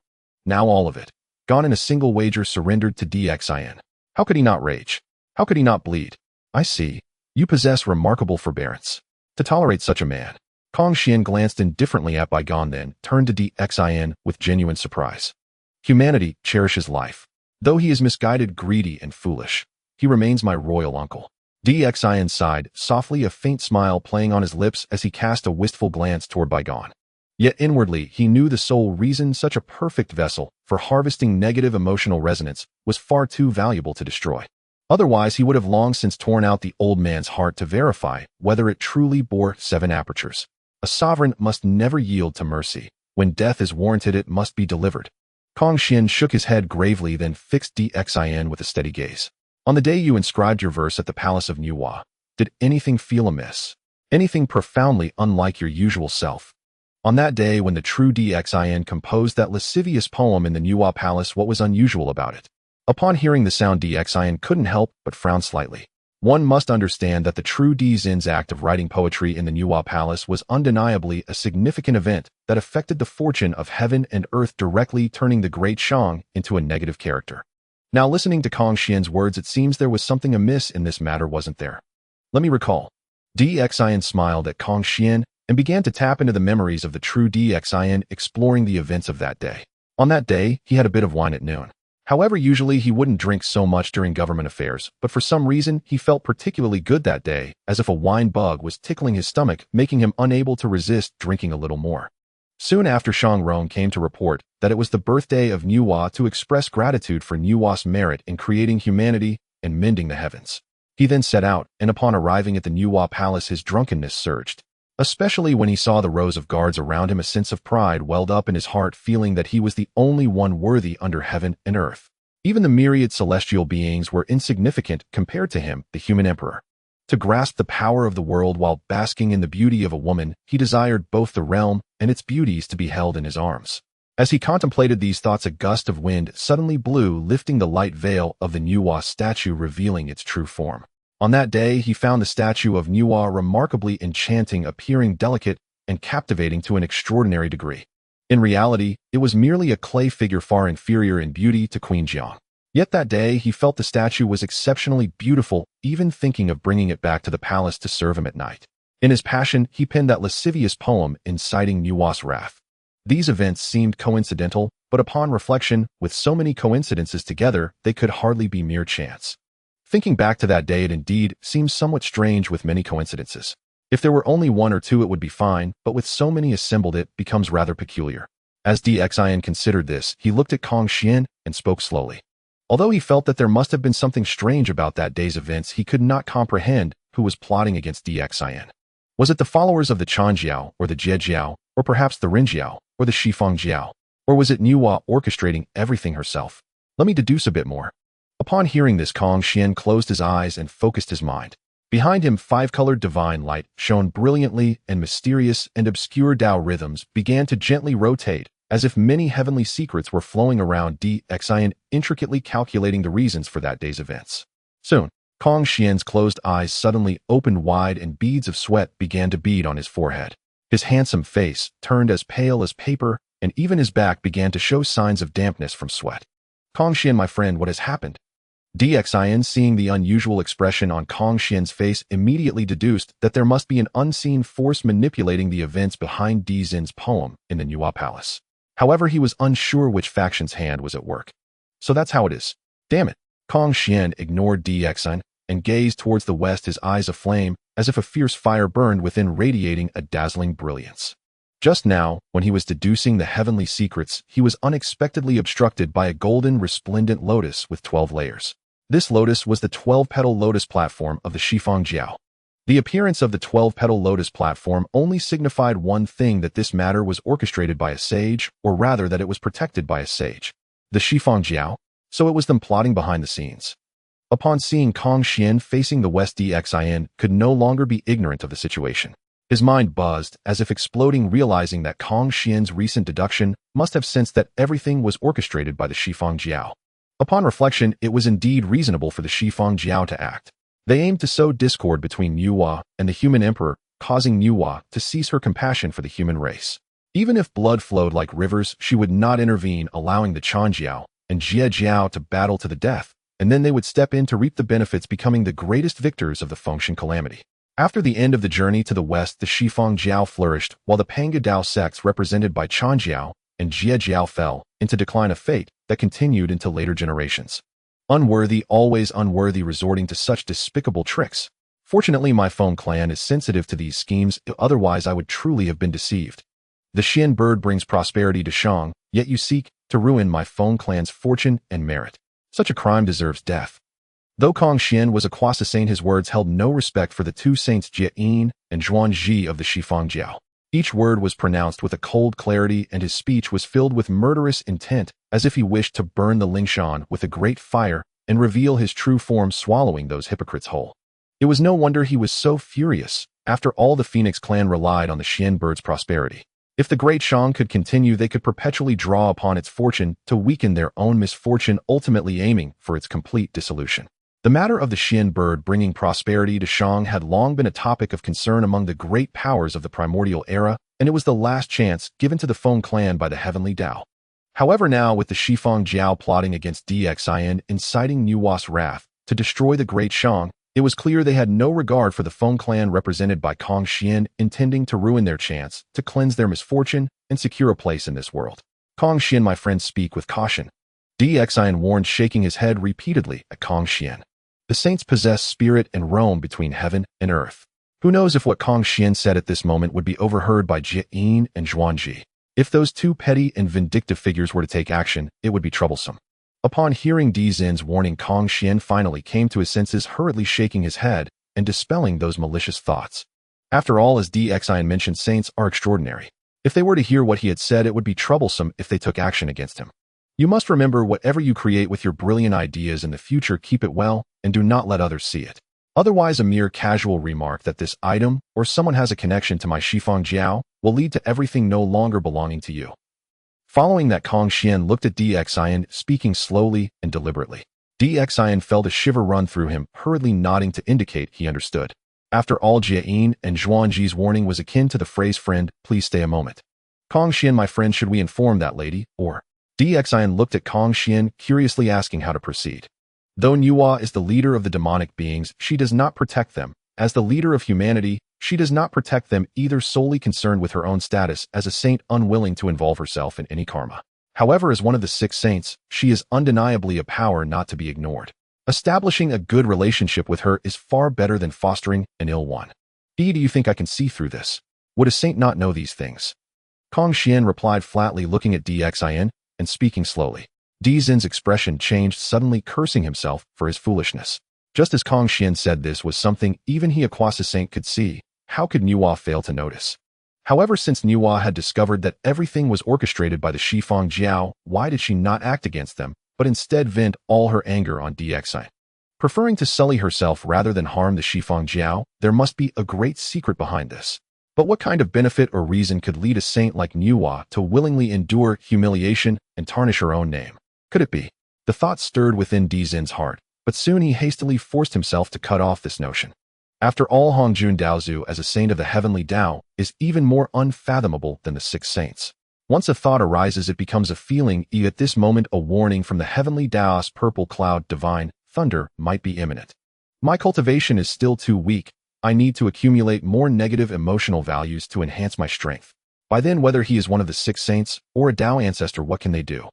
With this thought in mind, Dxin clenched his fists and silently made a vow in his heart. Saints do not speak, nor can we, so we must endure. You too. Kong Xian sighed softly, glancing at Dxin with a hint of sympathy, wishing to comfort him with a few words. This fellow caught in a calamity has even become the catalyst for it. Perhaps everything is not as he desires, yet he is helpless to resist. Let us move forward, first eliminate Mei Bo, and we will discuss the rest later. However, contrary to Kong Xian's expectations, Dxin did not wait for him to finish his words of consolation. He waved his hand and laughed lightly, showing no sign of discouragement on his face. Negative emotional value from Kong Xian 299. One must know, had this been an ordinary person learning that they were burdened with such a heavy blame and schemed against by a saint, they would have been scared out of their wits long ago. Yet Dxian remarkably seemed unfazed by it all. Such resilience could only be achieved by someone of great ambition. Little did he know Dzin's soul hails from the future, and he is well versed in this history of the function. He is acutely aware of his own circumstances. Ultimately, there is no turning back. What does it matter if a saint or a Dao ancestor stands in his way? To take a gamble, at worst, it would merely mean dying a human death. Even then, he could brag to the 10 halls of Yanluo in the underworld that he once wrestled with the saints. Kong Xian's face changes like the weather in June, unpredictably shifting to reveal some negative emotional value. Dxian looked at the system's backend, feeling both delighted and speechless. Given Kong Xian's current situation, he feared that the future might hold a greater chance of becoming Kong Xian's counterpart. All horses put on their shoes, and help Wang Wuqing and the left prime minister onto their horses. Let us continue our journey. Negative emotional value from Bygone 199. Negative emotional value from Huang Feihu 299. Along the way, the already heavily injured Huang Feihu and Bygone, who wished to ride in a carriage, were labeled as Wang Wuqing and the left prime minister, loyal ministers. If they were to ride in a carriage, it would be an insult to their identities as loyal subjects. Hence the soldiers tied their bodies to the horses, jostling them about, causing them to feel as if they were about to fall apart, continuously providing him with negative emotional values. Moreover, along the way, Dxian also suggested to Daji that she gather willow branches, wrap them in soft cloth, and weave them into a simple version of a saddle. Once the saddle was introduced, those soldiers who previously found riding difficult or had never ridden before suddenly felt that it became 100 times easier and more manageable.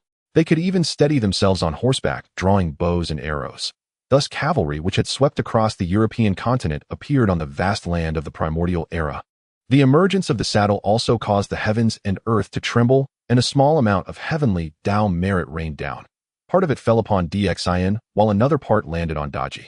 Long live the king! Long live Lady Daji! The scene of golden light radiating down caused all the soldiers of the Xianfeng army to shout and cheer with inexplicable excitement. Why are these people shouting like this? Long live the king! How old must he be? Why do they call me Long Live, making me sound younger than them? Daji listened to the shouts, knowing they were praising words, yet she still muttered softly. My love, what are you saying? Long live sounds like being younger. Dxian, upon hearing this, looked at Daji in astonishment and inquired. Ha, did I say that? Daji blinked and smiled, deftly changing the subject, her expression one of playful shyness. As for the fact that there are countless ancient beings over 10,000 years old in the Qingtian Fox clan, she certainly wouldn't divulge that to the king. My love. Dxian grunted slightly. He suddenly felt a sense of an old cow eating tender grass. No, it should be the feeling of old grass eating tender beef. Negative emotional value from Dxian 555. Shortly after, upon seeing the data appear in the system backend, he rolled his eyes and became even more speechless. Negative emotional value from Dxian 233. He never would have imagined that one day he would actually accumulate his own negative emotional value, and it happened consecutively twice. Meanwhile, in the Mei State, Mei City. 3,000 men. Dxian, as foolish as a pig. Does he think he is someone of importance, leading 3,000 slave troops to attack my Mei State? It seems the heavens are taking this tyrant's life. Mei Bo laughed heartily upon hearing the news from his subordinates, his eyes filled with derision. He had never heard of anything more absurd than this. 3,000 against 10,000. Apart from the foolish tyrant, who else could think of such a ridiculous plan? Doesn't this act clearly indicate that the heavens wish to transfer the mandate to our Lord? No, to you, my king. As long as you remove that tyrant with a single call, who in today's world would dare to defy?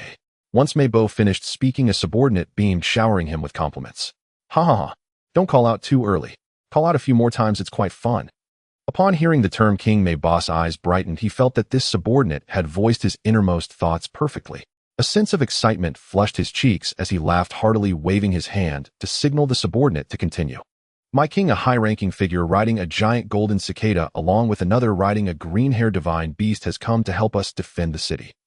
The subordinate exclaimed, promptly repeating it while flattering. Since a high-ranking figure has come to Mei City, should we not invite them in? Mei Bo, upon hearing this, immediately looked at the subordinate and said in a deep voice, indeed. The subordinate hurriedly nodded and walked toward the door, but at the moment he turned, a flash of golden light suddenly flickered in his eyes, faintly resembling an eerie swastika mark. Master, we have succeeded. However, this Mei Bo is truly laughable. So ordinary, with no fortune to speak of, yet he wishes to become the emperor. It is truly ridiculous. Haha. I can hear his innermost thoughts at this moment. He is actually wondering if he might one day, like the Xianyuan clan, have 3,000 women and ascend to the Fire Cloud Cave. My belly is about to burst from laughter. Jin Shanzi. Dizong. If DXIN were here at this very moment upon hearing the conversation between these two, he would undoubtedly exclaim, "What the hell?" As for the reason, it is quite simple. These two are well-known figures from the future, their names resonating like thunder. Jin Shanzi, without a doubt, is the reincarnation of Tang Sung, the future protagonist of the journey to the west, while Dizong is the bodhisattva who swore, "I will not attain Buddhahood until hell is empty," ruling over the underworld.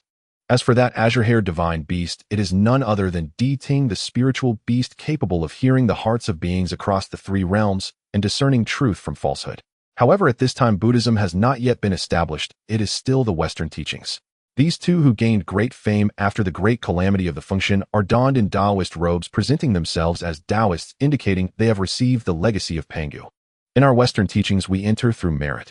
Both of you as sect leaders have achieved holiness through great vows and merits. Thus, compared to Chan Jie and the human and Nuer representing demon, which clans we need the incense power of the human world even more. The power of the human world is our source. Naturally, the imperial struggle of humanity concerns us.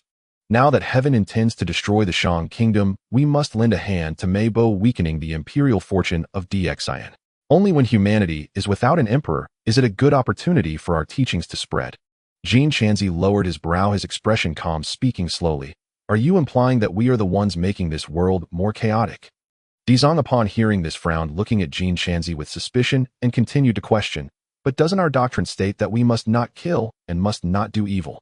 No, it is not us causing chaos in the world. It is the heavenly Tao that has thrown the world into disorder. What we do is merely to take advantage of the heavenly momentum. Jin Shanzi shook his head and continued slowly.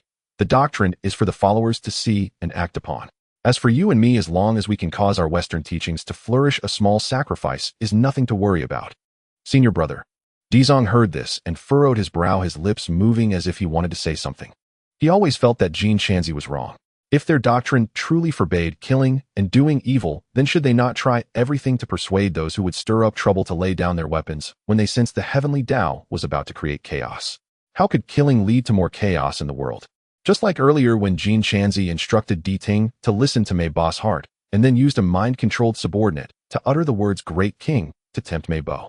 Such actions are entirely contrary to their teachings. If this were to spread, these sinister methods might bring unfavorable reputations to the Western teachings, even tarnishing the virtuous names of the two saints. Although, the two saints might still have a slight reputation. Right?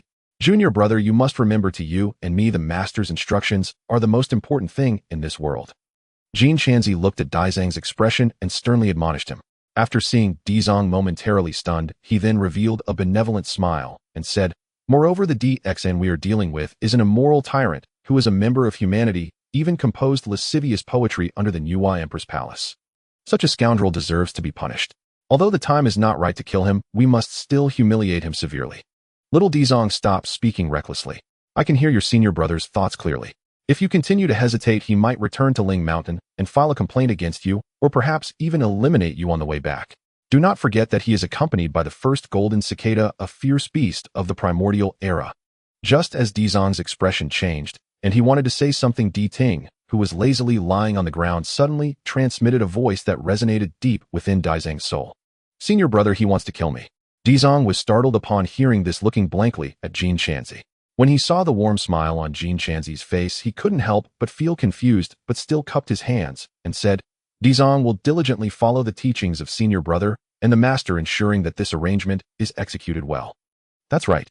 Whatever the master arranges for us, we must do it without questioning too much." Jin Shanzi nodded with a peaceful smile, but inside he was sneering repeatedly. This Dizong junior brother really misunderstood the teachings. The doctrine is merely for others to see how things are done, must follow another set of rules. The two sect leaders are the best examples. If they hadn't been enduring humiliation and traveling everywhere during the early years of the primordial era, they wouldn't have had a chance to encounter any spiritual treasures or mighty beings. Claiming esteemed guest, this treasure is destined to be with our Western teachings. Where would the Western teachings have originated from? Speaking of it, when I was drifting above the sea of blood, it was precisely because the guiding Taoist said you are destined to be with our Western teachings that I was brought to Ling Mountain. Looking back now, I truly miss the tender experiences with those Azuro women above the Blood Sea. TSK. This Jin Chanzi is indeed filthy. But isn't this what the Western gentleman like most a legacy passed down? Little Dizong, oh little Dizong, you such a naive little fool living in a place where everyone is as cunning as a demon, how should you fare? However, I have chosen to follow you exactly because of this, so I must help you find a good home, lest one day you get sold by others while counting money for them. Meanwhile, Ting, lazily lying on the ground, glanced at Jin Chanzi, flicking its fluffy tail towards Jin Chanzi's rear. "To Taoist, the great king requests your presence." At that moment, one of Mei Boss' subordinates rushed over, bowing to the two. Jin Chanzi glanced at Dizong, and then the two followed the man into the grand hall. "Two esteemed ones, I have just received military news that the tyrant Xin is leading 3,000 cavalry to attack Mei City. I wonder what insights you have to help me break this situation." Meibo cupped his hands and asked with a smile. "That's simple. Great king, you can scatter sharp stones all around the city. Horses dislike such terrain the most. With sharp stones on the ground, it will surely cause their hooves to break, sending men and horses stumbling. We will wait for them to tire and strike cleanly." Jin Chanzi responded, blinking, twice a smile forming at the corner of his mouth. "Ha, the Taoist is indeed a master. What a good idea, a splendid idea. Quickly follow the Taoist's suggestion. Scatter sharp stones all around Mei City. This time, I want Xin, that tyrant, to bleed profusely and meet his end in Mei City." Meibo laughed heartily, his face filled with admiration. Jin Chanzi smiled, faintly feeling unfazed. To him this was nothing. In truth, what he preferred to do was to reveal his true form as a golden cicada, utilize the golden cicada's speed, and use his sharp beak to turn Xin and his followers into blood, absorbing them within. Soon after Mei Boss orders were given, the slaves of Mei City began to busily scatter sharp stones all over the ground outside the city, creating a fearsome sight. 3 days later, Xin led his 3,000 Xianfeng army to the foot of Mei City. Before the troops arrived, 3 enormous flags already caught the eye. What is written on those flags? Meibo, seeing the 3 unusually large flags, felt curious. However, in the past few days he had indulged in his kingly pleasures and taken several concubines, exhausting himself in the process. Now he felt a bit dizzy and couldn't clearly see what was written on the flag. "Defeat Meibo, liberate the slaves, divide the land." Soon one of Mei Boss' subordinates reported to him. "Defeat Meibo, free the slaves, distribute the land." Xin, what does this mean? His meaning is quite simple. Dizong, upon hearing Mei Boss' words, immediately explained with a grin, "It means to defeat this man, called Meibo, then release his slaves and distribute his land to those slaves." Humph. Upon hearing the words of the Earth Store Taoist, Meibo immediately snorted, coldly glaring at him. The Earth Store Taoist looked at Mei Boss' expression, feeling puzzled, not understanding why his good intentions to explain to Meibo were met with such hostility. Ting lay nearby, shaking his head repeatedly, unable to help but wonder how his master had managed to survive for so long in the primordial chaos. Xin, damn him. After a cold snort, Meibo glared at the 3 large flags, gritting his teeth in immense anger. Especially when he saw the slaves on the city wall, their eyes shimmering with brilliant colors after hearing the Earth-stored Taoist's explanation. Their gazes towards him were filled with an unsettling intensity reminiscent of a hunter eyeing its prey. From Mei Boss, negative emotional value, 599. Senior Jinshan, what should we do? Meibo turned to Jinshan, a hint of anxiety in his voice. Freedom and land. There was no doubt these were the most coveted desires of the slaves around him. Yet these were the very things he could not grant them. The land belonged to him, and the slaves should belong to him too. Moreover, in the current situation, even if he promised the slaves freedom, it would be a losing proposition. Since they could obtain freedom regardless of winning or losing, how could these slaves muster their full strength to fight against Xin? Rest assured, my lord, this is but a trivial matter. I will handle it. Jinshan smiled gently upon hearing this, and immediately the great golden cicada beneath him began to emit strange buzzing sounds. The sound was incredibly eerie, and in an instant it swept across the city wall, carrying a hypnotic power that dimmed the brilliance in the slaves' eyes, replacing it with a sense of numbness and emptiness, making them appear like soulless puppets. Senior brother. The Earth Store Taoist was momentarily stunned upon witnessing this scene, then frowned and looked toward Jinshan. They could participate in the war, but how could they use such evil methods to manipulate mortals into slaughtering each other? Moreover, he actually felt that Dzin's slogan of freeing the slaves, dividing the land was quite good, allowing these slaves to gain freedom and land, thus preserving their lives and ensuring their safety. Over the years, to comprehend the teachings and perceive his own Tao, he had walked among mortals with Ting for many years and discovered that the current primordial world was like a pit of muddy swamps. Those with wealth indulged in decadence, while slaves suffered in hunger and cold. The disparity between them was akin to that between celestial beings and mortals. Undoubtedly, such a world was unjust, yet no one had ever thought of changing it. But now he finally saw someone wishing to change all of this, yet that person was a foolish monarch standing against him to be obstructed by Jin Chan. Junior brother, do not forget the master's instructions. Jin Chan interrupted the Earth Store Taoist before he could finish, glaring at him with a hint of impatience. Little Earth Store, be honest and say nothing. Your senior brother is already feeling impatient. I tell you, if you think this is wrong, then do nothing, do not get involved, and do not attempt to obstruct, otherwise be careful of the great trouble your senior brother will bring upon you. At the same time, Di Ting also conveyed a warning to the Earth Store Taoist, reminding him solemnly. Junior brother acknowledges his error. The Earth Store sighed inwardly and could only bow respectfully to Jin Chan. My lord, everything has been resolved. These slaves will obey your commands unconditionally. Now just wait for the tyrant's horses to have their hooves blown apart and surrender willingly. Seeing this, Jin Chan sneered and then turned to Mei Bo with a light smile. Senior Jin Chan is indeed talented. If one day I unify the 9 provinces, I will definitely confer the title of National Master upon you. Mei Bo's face lit up with joy, and after cupping his fists toward Jin Chan, he turned to the slave army on the city wall and coldly said, string the arrows and prepare. As soon as their horses fall and come within range, shoot the arrows. I want the tyrant Dxin to die beneath a rain of arrows. This was Mei City. Meanwhile, Dxin looked at the distant Mei City and let out a slight sigh of relief. After so long, he finally arrived at this place. Without cars, trains, or planes, he relied solely on riding a cow. Even a flying cow was still too slow. According to my previous instructions, advance, and let the rebels of Mei City see our spirit, then stop outside the range of their bows and arrows. With that, Dxin raised the human emperor's sword in his hand and declared loudly, Great Shang victory to you. As soon as he finished speaking, the Xianfeng army immediately unfurled their banners, mounted on horses equipped with saddles and horseshoes, whistling forward and charging ahead. Damn it, why are these slaves so different from what I usually see? What are those things on their horses' backs? Seeing this scene, Mei Bo furrowed his brow and cursed repeatedly. He was used to the timid and submissive slaves, but the slaves beneath the city wall possessed a spirit he had never seen before. Not only the slaves, but even the horses were unlike any he had encountered before, leaving him truly frustrated. From Mei Bo's negative emotional value, 799. Dxin observed the fluctuating values in the system's backend, instantly sneering with excitement. War was finally about to commence, and it would be a war under his rule, something that would have been utterly impossible to experience in later times. Tyrant, I wonder what you will use to approach Mei City. At the same time, Mei Bo looked at the charging Xianfeng army, then glanced at the sharp stones strewn on the ground, sneering repeatedly. What's going on? But just a moment later, Mei Bo's brow instantly furrowed. He saw the Xianfeng army continuously advancing, their hooves trampling over the sharp stones, yet after a long time, there was no sign of the scenario. He had imagined the horses unable to bear the pain of the sharp stones breaking their hooves and collapsing to the ground with blood flowing like rivers. Instead, these horses stepped on the sharp stones as if they were walking on level ground, showing no sign of delay. How could this scene not astonish Mei Bo?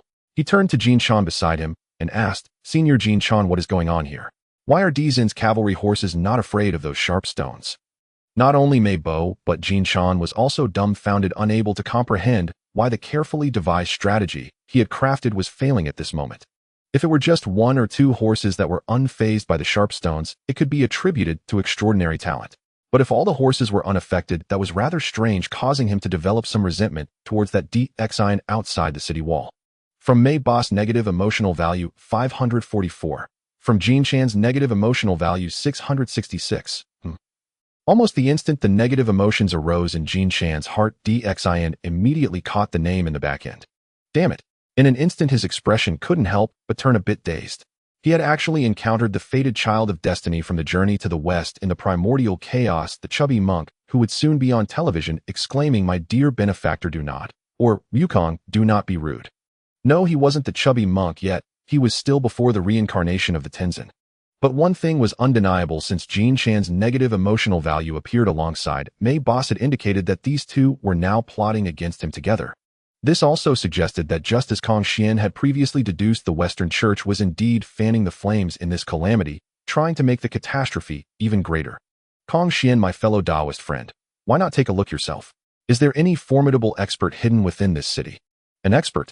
A mere insignificant town. Surely nothing of note resides here. Let me see. With a dismissive smile, Kong Xian nevertheless complied with DXIN's suggestion, activating the vertical eye upon his forehead to scrutinize the auspicious energy of Meiqing. His gaze swept across it, and instantly his expression stiffened, his brows furrowed, and he emitted a soft, thoughtful hum before breaking into wry laughter. How unexpected! Even the six-winged golden cicada, a primordial beast of chaos from the ancient Hongwang era, has emerged. The six-winged golden cicada was a legendary terror of the early Hongwang age, a monstrous entity that once reigned over the Blood Sea. Its 6 wings, thin as blades razor-sharp beyond measure, had carved rivers of blood across the realm. Yet after the Great War of the Wu and the Yi clans, it vanished without a trace. Kong Xian had long presumed it perished, only to discover now that it still lived. That such a primordial beast of chaos has resurfaced signals one inescapable truth: the great calamity is truly imminent. Otherwise, a creature long vanished for eons would never stir again, let alone awaken with restless intent. Ah, strange. This monstrous beast is even mingling with disciples of the Western teaching. It appears it was once subdued and converted by 2 fated ones of the Western teaching. TSK. Truly the Western teaching spares no being, be it demon, fiend, or monster, so long as it serves their purpose. Yet this particular disciple, I do not recognize him. Kong Xian soon detected further anomalies, and a cold, mocking smirk curled upon his lips. Besides the golden cicada, there is yet another disciple of the Western teaching. Upon hearing this, DXIN's gaze sharpened, instinctively, a subtle alarm stirring within his heart. Yet curiosity surged just as strongly. Who, he wondered, was this Western teaching disciple standing beside Jin Shanzi? Was he too destined to become a familiar figure in the coming Taoist contention of the Western journey? Merely a few scattered stones. Even if useless, they are of no consequence. Prepare for battle. Should more be needed, I shall intervene myself. Jin Shanzi let out 2 sharp, disdainful snorts before addressing Mei Bo with icy nonchalance. At that moment, DXIN rode forward atop his 5-color divine ox, leisurely, unhurried, as though strolling through the imperial garden of his own palace. Yet inexplicably, his calm advance pressed down upon Mei Bo and the others atop the city wall like an invisible mountain. The reason was simple: to shield himself, DXIN had fully activated his Cultivationto Spirit Realm 2nd-tier power and summoned his meritorious golden body. In each hand, he gripped counterfeit artifacts gifted by Yun Zhongzi, precautions against unforeseen peril. Mei Bo, you dare rebel against the great Shang dynasty. Today your head shall fall, without mercy. Slaves and conscripts upon these walls, listen well. Whosoever severs Mei Bo's head shall be ennobled and granted high office. And those who lay down arms now and surrender, I shall grant you freedom once Meiqing falls, and allot land to each of you. DXIN then raised his head toward the slave soldiers lining the ramparts and spoke, each word deliberate and resonant. Yet contrary to DXIN's expectation, his words, designed to incite rebellion, elicited not a single response. The slaves stood motionless, faces blank and indifferent, as though his voice had never reached their ears, an utterly baffling silence. After all, when he had granted them freedom in Chaoga City, their jubilation had been overwhelming. There was no rational reason why the slaves of Meiqing should not yearn equally for liberty and for the lands promised to them. The sole plausible explanation was that something unnatural afflicted these slaves, perhaps the doing of Jin Shanzi himself. DXIN, you tyrannical, benighted despot. You disrespect the gods, defy heaven itself, flout ancestral law, indulge in debauchery, rule with cruelty, and squander resources recklessly. Such a tyrant deserves death at the hands of any righteous soul. Today I, Mei Bo, shall execute heaven's justice upon this unjust reign, and pierce your heart with 1,000 arrows. Hearing DXIN's address, Mei Bo could contain himself no longer. He inwardly thanked the heavens that Jin Shanzi stood beside him, capable of controlling the slave soldiers. Had he not been present, DXIN's speech would have shattered morale and thrown the ranks into chaos. Without hesitation, Mei Bo barked a command, loose the arrows. Shoo, shoo, shoo. In an instant, the twang of bowstrings filled the air, arrow after arrow, black as storm clouds, descending upon DXIN like a deluge. Break. In that very instant, DXIN spoke calmly and hurled the counterfeit Fan Tian Yin toward the onrushing storm of arrows. Though counterfeit, the Fan Tian Yin had been forged by Yun Zhongzi, the virtuous golden immortal of the Chan sect, and thus retained formidable might. Against mundane arrows, its power was overwhelming. Light erupted from its surface, and in a flash every shaft shattered into dust, scattering outward like ash. His Majesty's divine might is unparalleled. The great Shang shall triumph forever. The spectacle ignited the Xian Feng army. Soldiers roared, fists raised, spirits soaring, battle fervor blazing. Mei Bo, you shall die today. Meiqing shall fall today. Simultaneously, DXIN lifted the counterfeit Fan Tian in high, channeling spiritual energy until it swelled to the size of a mountain, and slammed it down upon the city gate, seeking to shatter it open. Damn it! Meibo stared up at the descending Fan Tian in his body, trembling violently, knees knocking in sheer terror. He whirled toward Jin Chanzi and pleaded, "Venerable Master, please intervene. Trivial trickery. Rest assured, the city shall not fall while I stand guard." Jin Chanzi sneered, and beneath him the six-winged golden cicada quivered faintly. From its wings streamed a ghastly white radiance, coalescing midair into a colossal skull, hurtling straight toward the Fan Tian with crushing force. Boom! At the moment of impact, a deafening detonation shook the heavens. Then, the Fan Tian blazed fiercely before recoiling violently, thrown backward. Jin Chanzi was a primordial beast of chaos. His cultivation already reached the great Luo golden immortal realm. DXIN, by contrast, remained only at the cultivationto spirit realm, and wielded but a counterfeit Fan Tian. Naturally, he lacked the strength to contend with such a being. The sky trembled. The Fan Tian, propelled by immense backlash, veered wildly, hurtling directly toward the Xianfeng soldiers behind DXIN. To slay the human sovereign was a karmic calamity of staggering magnitude, though ferocious Jin Chanzi dared not accrue such sin-laden karma. Moreover, the twin sages of the West had assigned him only to ensure Meibo's victory over DXIN, to humiliate him publicly, thereby emboldening other regional lords to rise in rebellion and ignite the great calamity, not to kill him outright. Shua? But just as the Fan Tian neared the Xianfeng ranks, a crimson beam shot forth from among them, striking the artifact. With but the faintest shimmer of light, the Fan Tian's devastating momentum dissolved entirely. Then, cradled within that scarlet radiance, the Fan Tian reversed course, hurtling once more toward the city gate with renewed force.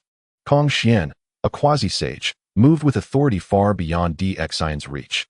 Before Jin Chanzi atop the wall could react, the Fan Tian, wreathed in light, crashed into the gate with cataclysmic force. Krung. In that instant, everyone upon the ramparts felt the earth convulse beneath them. The massive gate exploded, splintering into fine powder, scattering in all directions, and a gaping breach yawned open before the Xianfeng army. The sight stunned all who witnessed it. Meibo, gazing upon the enormous breach, trembled uncontrollably, his legs buckling, his mind flashing a single primal word: flee. Kong Xian, truly a peerless warrior. No, not quite warrior, nor warrioress, truly a paragon of martial transcendence. DXIN exhaled in awe. A quasi-sage was indeed a quasi-sage, like a bullet from a future age, unstoppable, invincible. A master. DXIN himself commanded a master. Jin Chanzi's face darkened instantly, his brow knotted tight. This outcome had been utterly unforeseen. And if his intervention had been foreordained by the twin sages themselves, then their celestial calculations must have deemed victory absolute. How then had an unforeseen variable shattered their prophecy? Junior brother, command your T-Ting to listen to the heart minds. Discover who that cultivator standing beside DXIN truly is. Jin Chan Zi frowned deeply, turning to face Dizong Daoist. Each word fell with grave weight as he flipped his palm open, revealing a golden alms bowl. With a gentle toss, it descended upon the city gate, shattered by the Fan Tian seal, sealing the breach and halting the advance of the Xianfeng army. Very well. And though Dizong Daoist privately disapproved of Jin Chan Zi's action, filial duty left no room for dissent. He gave a curt nod, then glanced toward T-Ting beside him. Upon seeing the signal, T-Ting shook its massive lion-like head, then lowered it to the ground.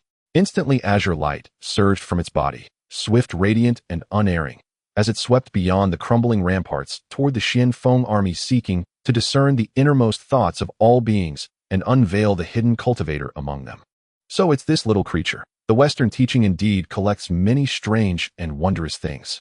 In the blink of an eye, T-Ting's probing force struck Kong Xian, but Kong Xian, a half-sage whose spiritual sensitivity was peerless, sensed the intrusion the moment it touched him. Without hesitation, a flash of yellow light severed the invasive energy utterly, leaving no trace of insight into his true nature. Feeling its power abruptly blocked, T-Ting let out a stifled grunt. Recognizing the adversary's extraordinary strength, it swiftly redirected its focus, turning instead to DXIN's heart-mind, hoping to uncover the identity of the mysterious cultivator through the sovereign's own thoughts. Monitoring T-Ting's auditory probe, Sui Huang calming art automatically activated. Heartfire burns, the heart's gate can no longer hold. In the instant T-Ting's energy brushed against DXIN's body, the sovereign emperor system within his mind flared with warning. Then the Sui Huang calming art ignited, its absurdly catchy, haunting melody surging forth to overwhelm Ting's probing force. What ghastly thing is this, so unbearably grating? And as the demonic melody flooded its ears, Ting felt its eardrums shatter inwardly. Its body, previously crouched low, jolted upright, as if struck by lightning. Ting, and the other figure from the Western teaching, is Dizong. At the system's alert, Xian's expression shifted subtly. He had not anticipated that Jin Shanzi would appear alongside Dizong, the bodhisattva who vowed, "Until hell is emptied, I shall not attain Buddhahood," and Ting, the divine beast famed for distinguishing the true and false Sun Wukong during the journey to the West Contention. This revelation crystallized his understanding. The journey to the West Contention was but a continuation of the Fengshen heavenly tribulation. Many figures destined to rise in that cosmic struggle would already be emerging here, drawing the gaze of the six sages and thus becoming catalysts and architects of the next great calamity. Ting, what ails you? In from atop the wall, Jin Shanzi watched Ting's convulsive recoil and furrowed his brow in concern. I attempted to read the High Cultivator's heart-mind, but he severed my probe outright. When I turned to the Sovereign Emperor, his mind brimmed with chaotic thoughts, and, most disturbingly, a bizarre looping melody still echoes inside my skull. Ting violently shook its great head as though trying to expel some foul residue from its ear canals. Seeing Jin Shanzi's growing displeasure, it hurried on, yet when probing that cultivator I sensed, faintly distantly, a colossal five-colored peacock. A five-colored peacock. The Phoenix clan, Kong Xian. So it is he. The Xian bird gave birth to Shang. Has he finally stirred, defending the Phoenix lineage? Jin Shanzi's face hardened instantly, his brows knotted into a tight, grim knot. Having dwelled once upon the Blood Sea and endured the ancient Liao heavenly tribulation, he knew well Kong Xian, the last surviving scion of the Phoenix clan. Moreover, now that Kong Xian's identity was confirmed, the entire web of causality snapped into clarity. Undoubtedly, it was Kong Xian, guided by some ineffable nameless entity, who had orchestrated the Xian bird gives birth to Shang's stratagem, founding the Great Shang dynasty. Sensing the dynasty's waning celestial mandate, he had chosen to intervene, to stand beside Xian and reverse fate's tide, restoring Shang's imperial fortune. Yet even Kong Xian, bearing the pure bloodline of Yuan Feng and Zhen Huang, being so mighty he ranked among the strongest below the sages, a quasi-sage himself. How could his power possibly defy the fathomless calculations of a sage and forge such a profound deviation? More crucially, Jin Shanzi understood this truth. Should Kong Xian truly be present, even combined efforts with Dizong Daoist would not shift the battle's outcome. Xian would triumph. Mei City would fall. Mei Bo would be defeated. And the two sages' grand design would crumble to dust. After all, the gulf between quasi-sage and sage was vast beyond measure, and the chasm between them, and even a quasi-sage, remained formidable. Especially Kong Xian's famed five-colored divine light, an art of unfathomable profundity and eerie unpredictability, capable of sweeping away or absorbing anything it touched. None could withstand it unless a sage intervened in person. Had it been otherwise, history would not speak of the Xian bird giving birth to Shang, but of another clan birthing the dynasty instead. At that very moment, deep within the Xian Feng army, Kong Xian gazed upon the immense golden alms bowl sealing the gate. Five-colored divine light shimmered behind him, and a brilliant white radiance like a silken ribbon shot forth, descending upon the bowl. The moment the light touched the bowl, Jin Shanzi felt his spiritual link to it severed, as cleanly as if cut by a sword of wisdom. No matter how he strained his perception, the connection dissolved entirely. Helplessly, he watched the golden bowl shrink and drift slowly back toward the Xian Feng army. Damn it! Jin Shanzi clenched his teeth in fury, yet could do nothing as the golden bowl receded further and further from his grasp. Kill! Kong Xian caught the bowl midair, weighed it lightly in his palm, then tossed it toward Xian nearby. Immediately, he raised his arms and roared. Xian Feng army, follow the sovereign into the charge. Xian responded instantly, pressing his thighs against the flanks of his five-colored divine ox, and surged forward, spearheading the assault on Mei City. Kill! Kill! Kill! Nat Xian's and Kong Xian's cry, the 3,000 warriors of the Xian Feng army erupted in thunderous battle, cries charging en masse toward the city walls. Loose arrows! Loose arrows! Loose arrows! Stop them! Mei Bo stared dumbfounded, then frantically bellowed orders. Shoo! Shoo! Shoo! In an instant, arrows rained down like a storm, aimed to engulf Xian, Kong Xian, and the entire Xian Feng host. But before they could strike, Kong Xian's five-colored divine light flickered softly behind him. A wave of yellow radiance spread outward, enveloping the arrows, whereupon they reversed course and streaked upward, striking the defenders upon the ramparts. Thud! Thud! In brilliant blossoms of crimson erupted across the soldiers' bodies. One by one, they tumbled headfirst from the battlements, lifeless, to the earth below. How can we possibly fight this? Mei Bo stood frozen, staring blankly at the carnage, his entire frame trembling violently. He had believed this battle would be a decisive victory, wresting his forces, luring DXN into a trap, letting the tyrant perish beneath a hail of arrows. Instead, DXIN arrived with a transcendent ally, unstoppable. How can this war even continue? Elder sir, save me. Save Mei City. I swear. If you slay DXIN, I shall appoint you imperial preceptor. No, I shall crown you king. With those words, Mei Bo whirled about, seized Jin Shanzi's hands, and both of his dropped to his knees and begged desperately, tears and snot streaming down his face. Save you. You are beyond saving. Cling to your dream of kingship and die with it. Jin Shanzi snorted coldly, flicked his sleeve, and sent Mei Bo sprawling backward. Then with a single effortless step, he glided forward, his gaze falling upon the rows of civilian dwellings behind the wall. In the depths of his eyes, eerie predatory light flickered as he addressed Dizong Daoist. Brother, prepare to enact the contingency plan. Contingency plan. Dizong Daoist blinked, bewildered, utterly unaware any such plan had ever been conceived. Our purpose has always been to tarnish DXIN's reputation, to brand him before the world as a cruel, deluded tyrant inciting rebellion across the land and shattering the Great Shang's celestial mandate. Jin Shanzi cast a glance at Dizong Daoist, his eyes gleaming with mounting feverish excitement. War inevitably claims lives.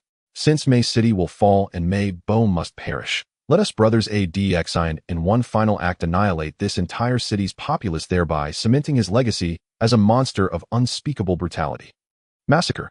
Upon hearing the murderous words of Jin Shanzi, the Dizong Daoist couldn't help but shiver in fear. You must understand, Meiqing is not a small city. Its population has reached several 100,000. To slaughter so many mortals is an enormous karmic debt, one that would surely disturb the heavens. Moreover, this method is completely contrary to the teachings of their Western faith, which speaks of benevolence and compassion. How could it turn into slaughter? And to slaughter these unarmed mortals who have no means to defend themselves? Senior brother, you must not. This act would disturb the heavens. Once done, if the heavenly Tao perceives it, it will not only taint us with karma, but such ruthless methods, if revealed, will also bring disgrace upon our Western faith and shame to our master. Instead, let us return to Lingshan and report what has transpired here to our master. I believe he will understand our predicament and not punish us. The Dizong Daoist, feeling a shiver run through his body, looked at Jin Shanzi and sincerely tried to dissuade him. You need not worry about these matters, junior brother. I am well prepared. Jin Shanzi replied with a calm smile, raising his hand to reveal a golden lotus petal that suddenly appeared in his palm. This is... Upon seeing the lotus petal intertwined with a profound Tao rhythm, the Dizong Daoist's expression darkened immediately, feeling as though the sky was falling and the earth was collapsing. He was all too familiar with this lotus petal. It was an old petal shed from the 12th-grade mystic lotus platform of their master. This petal contained the power of a supreme innate spiritual treasure and the Tao rhythm of a saint capable of sealing the heavenly secrets of a place and briefly obscuring the heavenly Tao. Moreover, he knew very well that the petals shed from the 12th-grade mystic lotus platform were incredibly precious. In the entire Western faith, the few dozen petals accumulated over several yuan meetings were hardly accessible to disciples. They could only be granted during significant missions by their master. Now, the appearance of this lotus petal in Jin Shanzi's hands meant that what he intended to do was permitted by their master. Impossible. This absolutely cannot be. Our master is compassionate and cares for all beings. He would not do such a thing. The Dizong Daoist shook his head repeatedly, denying it all. At that moment, his Tao heart was in turmoil and his energy was in disarray. If you are unwilling to act, then I will do it myself. When we return to Lingshan, I will naturally clear my name before our master. Jin Shanzi looked at the Dizong Daoist with displeasure, snorting coldly. Then the six-winged golden cicada beneath him gently flapped its wings and flew towards the numerous houses in Meiqing. At the same time, he coldly sneered, inwardly feeling that the Dizong Daoist had truly lost his mind during his secluded cultivation. No wonder when he took the Dizong away from Lingshan, Su Bodi and Kei had been laughing in amusement, or perhaps these two had already guessed the current situation. However, this could not be blamed entirely on the Dizong Daoist. If blame were to be assigned, it would be to those two saints. When they first guided the Dizong, they saw his great fortune and used their teachings to attract him to Lingshan. Now it was amusing how unexpectedly the woman they had helped to rise had truly produced a saintess. After arriving at Lingshan, the Dizong pointed out the actions of the Western faith, offering numerous criticisms that caused discontent among everyone. Ultimately, the two saints, reluctant to part with this fortune, had the Dizong enter seclusion to cultivate. Though it was called seclusion, it was no different from house arrest. Who would have thought that after so many years the Dizong had not changed one bit? Boom. With his thoughts in turmoil, Jin Shanzi had already reached the rooftops.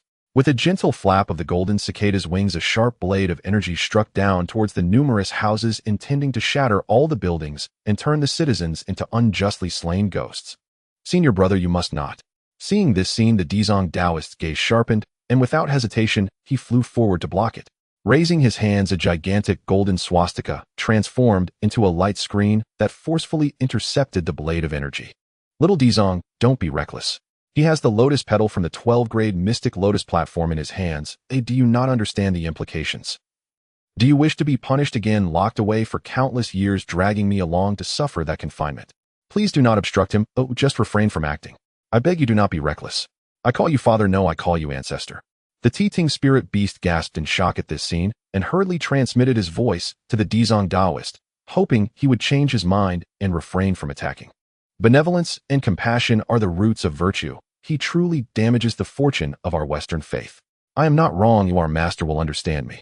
The Dizong Taoist shook his head repeatedly while responding to Titing, then turned to Jin Shanzi, who was glaring with fury after being obstructed, and bowed with one hand. Senior brother, for the reputation of our Western faith, please hold back. Once the act of slaughtering the city is committed, our Western faith will find it hard to find a place to stand. If you do not speak, I shall not speak. The heavenly secrets will be obscured. Who will know of this matter? Dizong, if you continue to obstruct me, do you believe I will show you no mercy? Once we reach Lingshan, I will inform our master about this matter and ensure that you are confined for another 1,000 years. Jin Shanzi's eyes glinted with a ruthless light as he stared at the Dizong Taoist, murderous intent surging like a tidal wave locking onto him.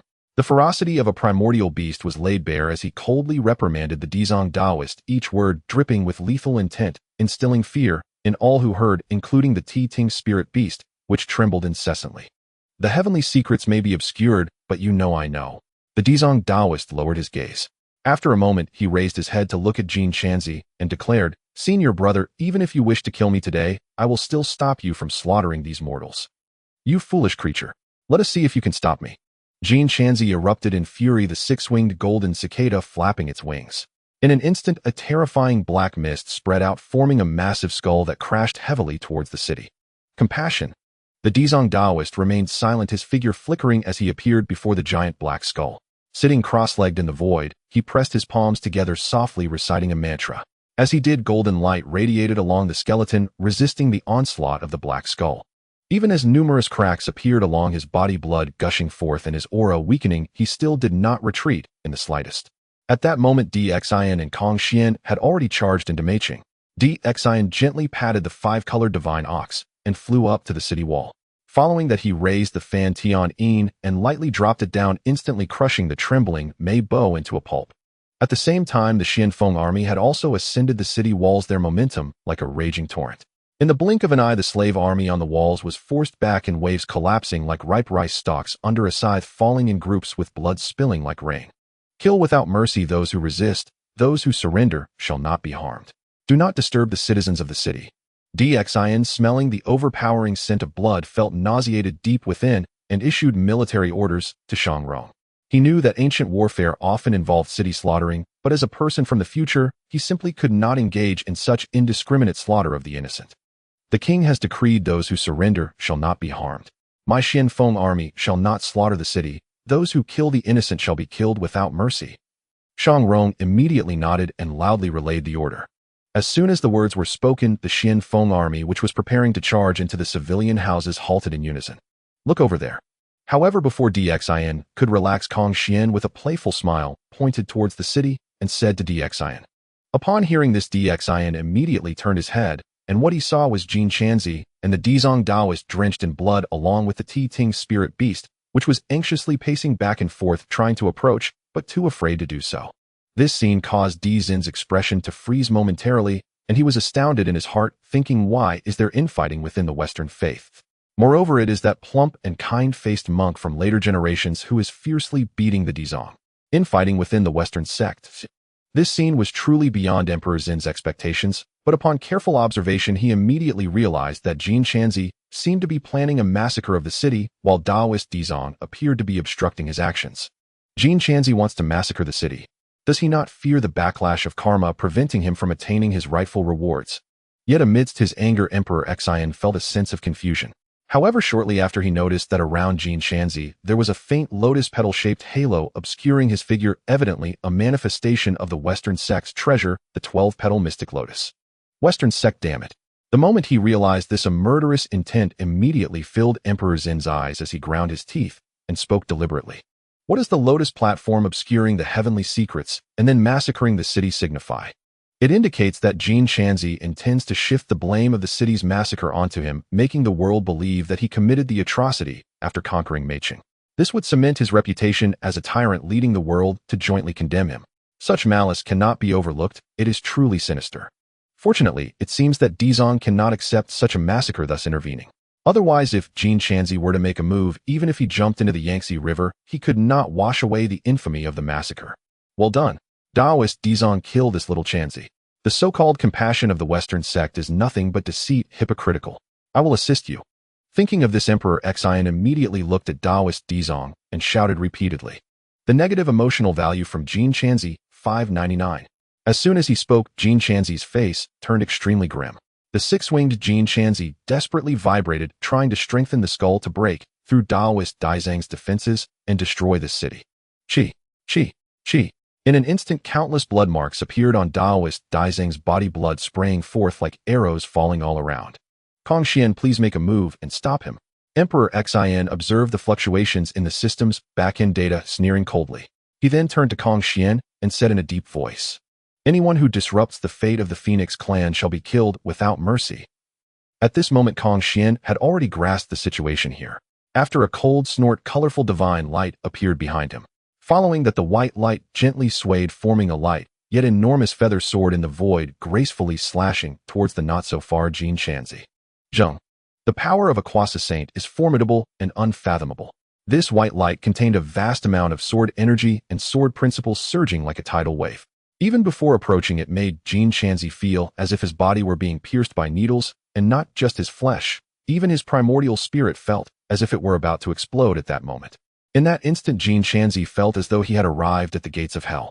If he continued to linger, the moment the white light descended would be when he was captured alive, bringing his life of dominance to an end, his cultivation reduced to nothing. Damn it. Dizong, when I return to Ling Mountain and face the master, I will settle this with you. Jin Shanzi's expression changed, and he quickly made his decision. Looking at Daoist Dizong, he shouted angrily, and with a loud bang he merged with the six-winged Jin Shanzi he rode upon. The six wings vibrated, and they cut open a rift in the void, rushing into it, disappearing without a trace. Roar! At the same time, the spirit beast, Diding, leapt up, its large mouth biting down on the blood-soaked Daoist Dizong. The fur sparkled with a greenish light, and each step it took covered an immense distance, pushing its speed to the limit. Trying to escape. Dream on. Seeing this, Kong Xian's expression changed. Without a second thought, he enveloped himself in yellow light and prepared to pursue. Senior, do not pursue a desperate foe. I just saw that Jin Shanzi seems to have a lotus petal-shaped halo protecting him. Even if you catch up, you might not achieve much. Seeing this, Emperor Xian quickly intervened to stop Kong Xian, urging him not to pursue. However, aside from the lotus petal reason, there was another reason that Kong Xian was unaware of. According to Emperor Zin's knowledge during the journey to the west, Jin Shanzi was the calamity seed of that conflict, the child of destiny, while Dizong had taken over the underworld, establishing a reincarnation comparable to it. Undoubtedly, both of these individuals carried great fortunes within them, and it was absolutely impossible for them to be easily killed. Even if Kong Xian pursued them at this moment, he would likely face obstacles. There was even a possibility of Kong Xian being injured, and if that were to happen, the trouble would be immense. Let them keep their 2 lives for now. The Western sect has disrupted the fate of my Phoenix clan. I, Kong Xian, will remember this. Upon hearing this, Kong Xian coldly snorted, but still refrained from further pursuit. He had also sensed the presence of the 12-petal mystic lotus on Jin Shanzi, and if there were to be a life-and-death struggle, he might not necessarily come out unscathed. Emperor Xian observed Kong Xian's furious expression and chuckled lightly. This time, the relationship between the Western sect and Kong Xian had thoroughly soured, which might change Kong Xian's destined future of becoming the Peacock King of the Western sect. Minister Shang cleanse Meiqing. Kill anyone who resists without exception. Furthermore, my Xianfeng army shall in the future engage in battle without harming the common folk, without looting, without killing, and without humiliation. This shall be a lasting decree. My Xianfeng army is the force of justice and also the force of benevolence. Following this, Emperor Xian looked at Shang Rong and issued a solemn order. Your Majesty is wise. Shang Rong, upon hearing this, looked at Emperor Xian with admiration, bowing in continuous praise, his eyes filled with reverence. He realized that the emperor was truly different from before. Such wise thoughts emerged endlessly. Take this time of abolishing slavery and ordering the army not to harm the common folk as an example. With the precedent set in Meiqing, in the future, regardless of which city the Xianfeng army attacked, the common folk would know the army would not harm them, thus their resistance would naturally not be so intense. Moreover, this approach would also enable the Xianfeng army to occupy a righteous banner. This may sound somewhat empty at first, but in reality it holds great significance, because with righteousness one can justify their actions and be invincible. With strict orders in place, and after eliminating those who seized the opportunity to create chaos, the turmoil in Meiqing quickly stabilized. Next came the long-anticipated redistribution of land by the Xianfeng army. With the death of Mei Bo, those family members who did not resist were all demoted to commoners. Those who resisted were killed without exception. Vast tracts of land were freed up, and after Shang Rong registered them, they were allocated to the soldiers of the Xianfeng army according to a certain ratio. Moreover, Emperor Xian also provided these Xianfeng soldiers with two options. One was to remain in Meiqing, cultivate the land, and become local military settlers, half farming and half soldiers. The other option was to hand over their land to Shang Rong, concentrate it, recruit civilian tenant farmers, and unify the farming, receiving a corresponding share of the harvest each year. After the decree was issued, almost all the soldiers chose the second option. After all, they were still young, and if they continued to fight, they would certainly gain more land. As for those who chose the first option, Emperor Xian did not force them, allowing them to keep some weapons to defend the land while farming. In the end, the Xianfeng soldiers who followed Emperor Xian back to Chaoga numbered around 2,600. Aside from 380 who stayed behind in Meiqing, 20 others had fallen in battle. The fallen soldiers were cremated under Emperor Zin's decree. Their ashes were brought back to Chaoga and handed over to their families. Furthermore, Emperor Xian summoned all soldiers to hold a memorial ceremony for the fallen, explaining the significance of their sacrifice, stating that they died for the great Shang and fought for the destiny of the nation. He also ordered that a merit shrine be built outside the Fire Cloud Palace to engrave their names, with public sacrifices held during every festival henceforth. Long live the king! Long live the great Shang! We are willing to die for the king. None of the Xianfeng soldiers expected that their fallen comrades could enjoy the same honors as those in the Fire Cloud Palace alongside the human emperor receiving sacrifices. One by one they were moved to tears, raising their arms and shouting endlessly, reaching a peak of excitement. In fact, among the 380 who initially chose to stay in Meiqing, 300 returned to the Xianfeng army. Unfortunately, the system only collects negative emotional values. If it could collect positive emotional values, Emperor Xian felt that the emotional values he had accumulated should be sufficient to help him break through to the Void Realm. This child indeed possesses the semblance of an emperor. Xian was aware that his abilities stemmed from a future era, yet Kong Xian remained oblivious. At this moment, he found himself somewhat admiring Xian. The more he interacted with Xian, the more he sensed the uniqueness that resided deep within him. Perhaps one could say it was part of his soul. At least apart from Xian, he had not witnessed anyone in the wilderness over the countless years who truly regarded slaves as humans, let alone inscribing the names of these cannon fodder soldiers in the esteemed Fire Cloud Palace dedicated to the three holy emperors.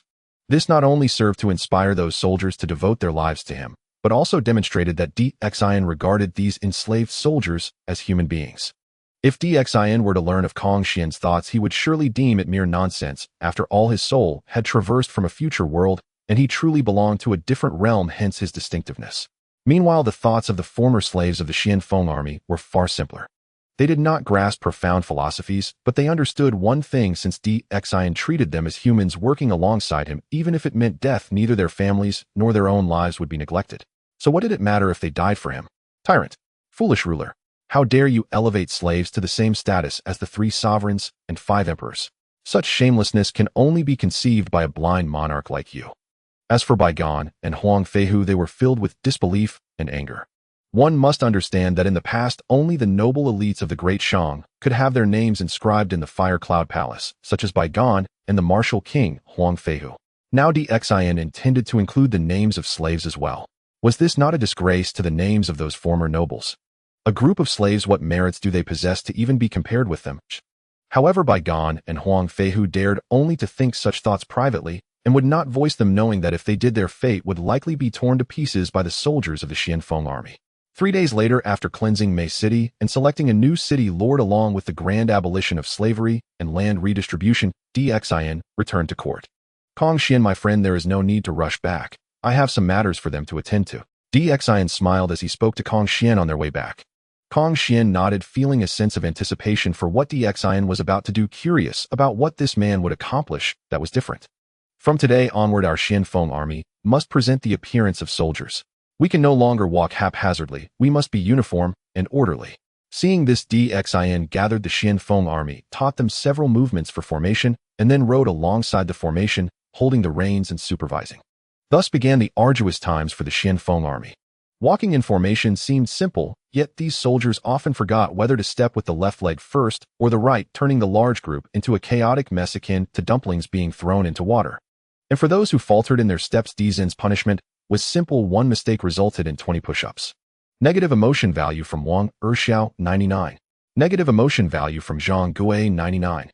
Push-ups were not a punishment per se, but after numerous repetitions the soldiers felt as if their arms would turn to jelly, and without thinking they sent a wave of negative emotion values to Dxin. Fortunately, what Dxin had them do was not something that invoked the wrath of the heavens. It was merely walking in formation.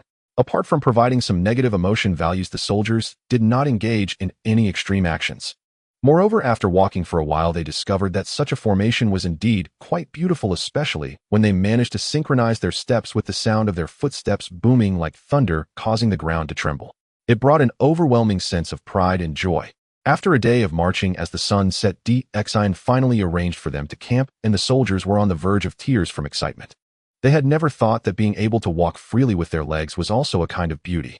At that moment, Daji, who had stepped away for a bit, returned carrying a large bundle of willow branches and a small cloth pouch.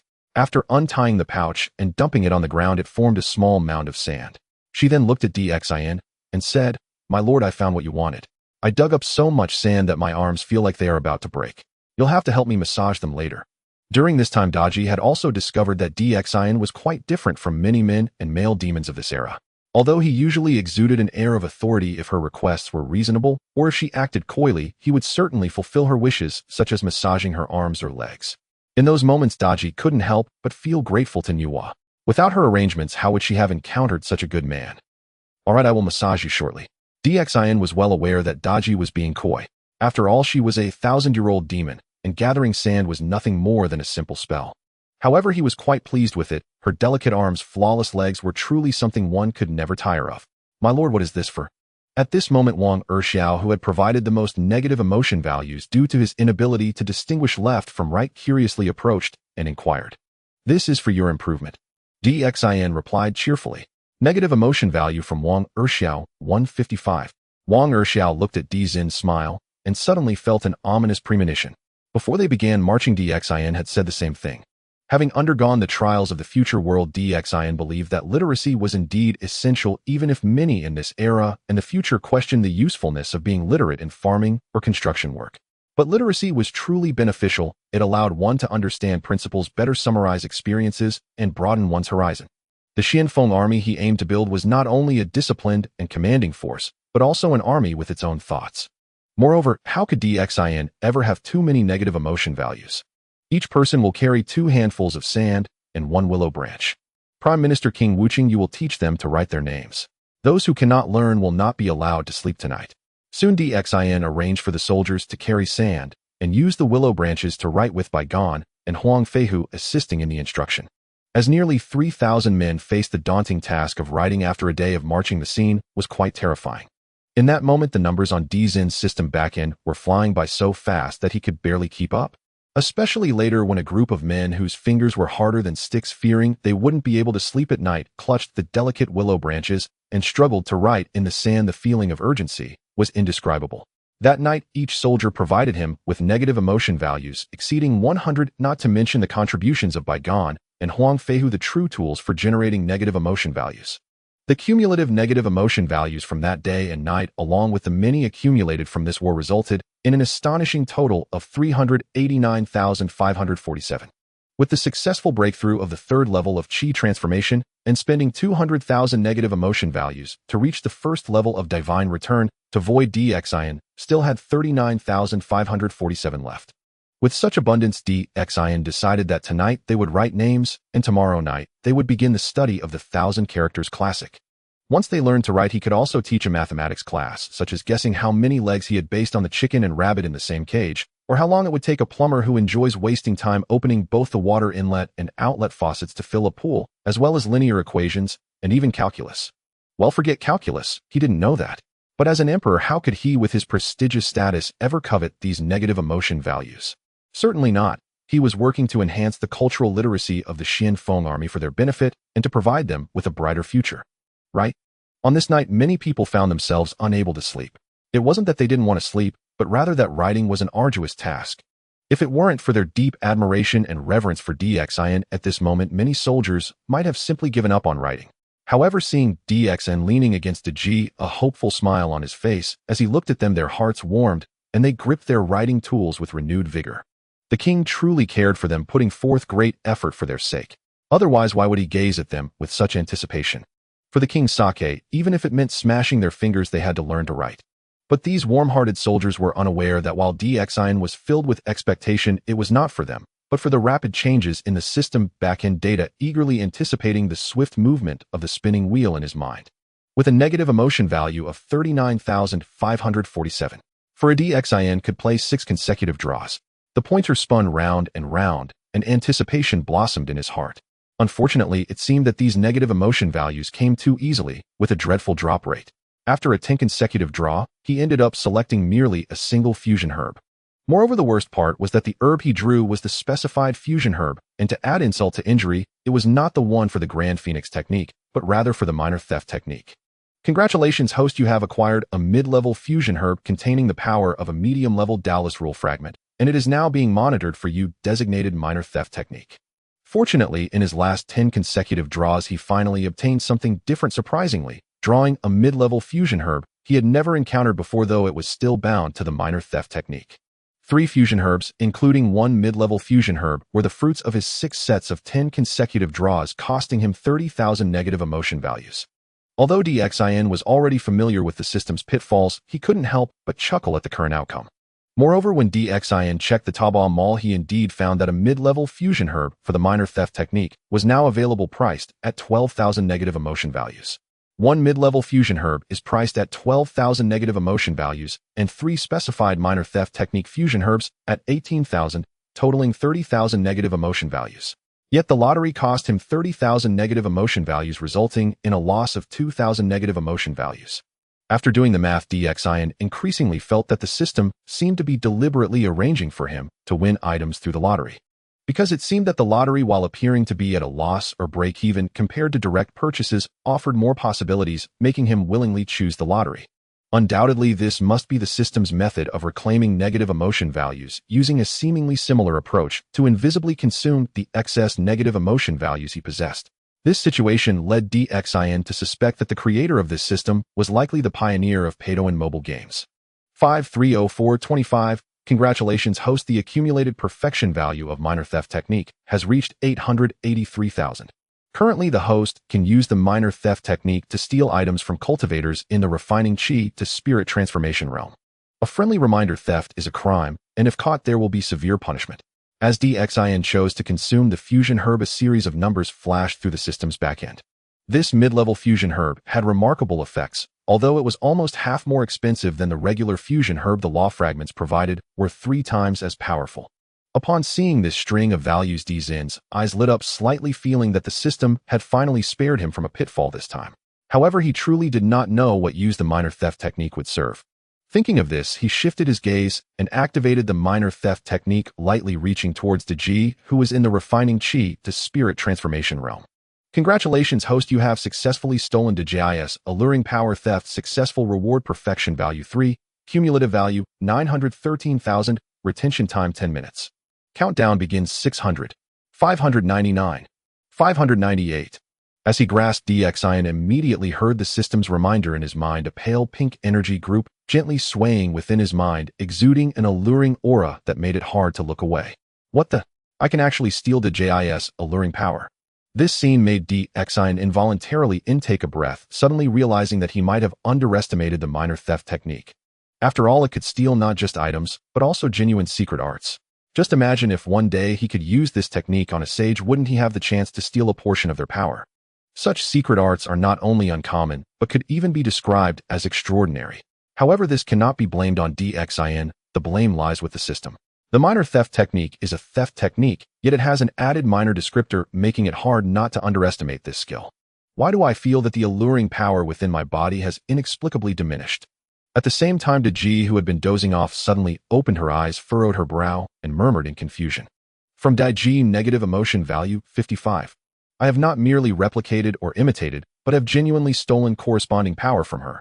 Seeing this, DXIN could not help but take a sharp breath, his eyes revealing a look of astonishment, and then his brilliance shone even brighter.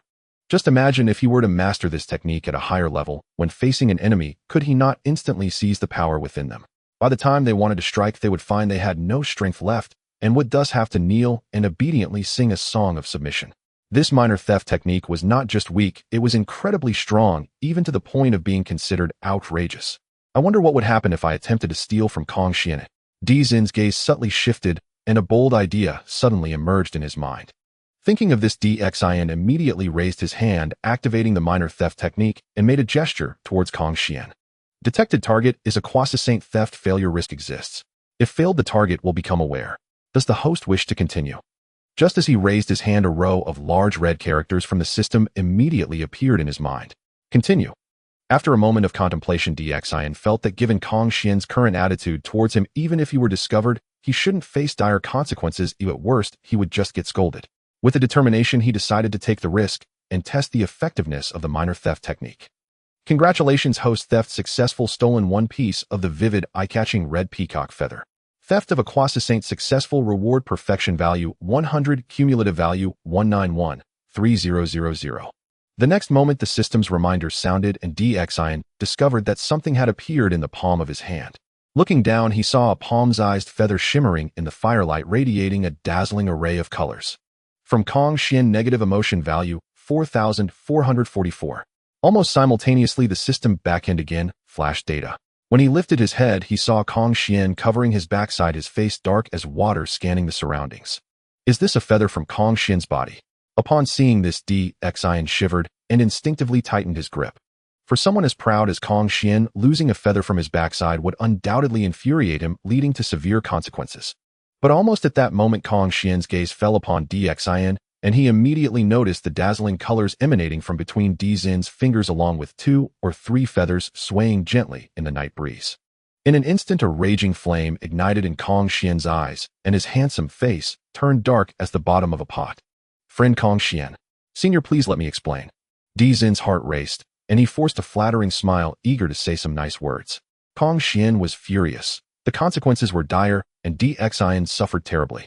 Moments later, sitting beside the crackling fire with his head buried in Daji's embrace, DXIN felt excruciating pain coursing through his body, as though every bone and sinew were on the verge of shattering. At that very instant, his bowels twisted with bitter regret. He had finally grasped, bitterly and belatedly, why the minor theft art always issued its solemn warning: theft carries grave risks, wield it only with utmost caution. Though this technique defied heaven itself, discovery meant a merciless, blood-drawing beating. Fortunately, he had stolen only a single feather. Had he dared to pilfer something stranger or more profound, Kong Xian might well have deposed him this very year and installed a new sovereign in his stead. Naturally, that iridescent crimson peacock feather, its fine downy crown shimmering with uncanny brilliance, was seized by Kong Xian and reduced instantly to ash, scattering into oblivion across heaven and earth. Kong Xian brooded in silence.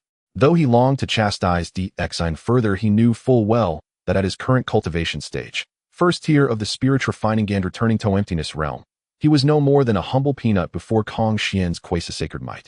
Had his prior conduct not earned Kong Xian's rare approval and prompted a fleeting favorable reassessment, DXIN would already be dead, his Tao extinguished, his grand vision for humanity's flourishing abruptly severed.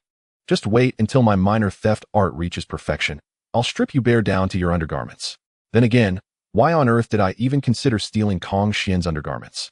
Begin cultivating the minor theft art, starting now. Instantly, a flawless plan crystallized in DXIN's mind. He would commence implementation at dawn tomorrow.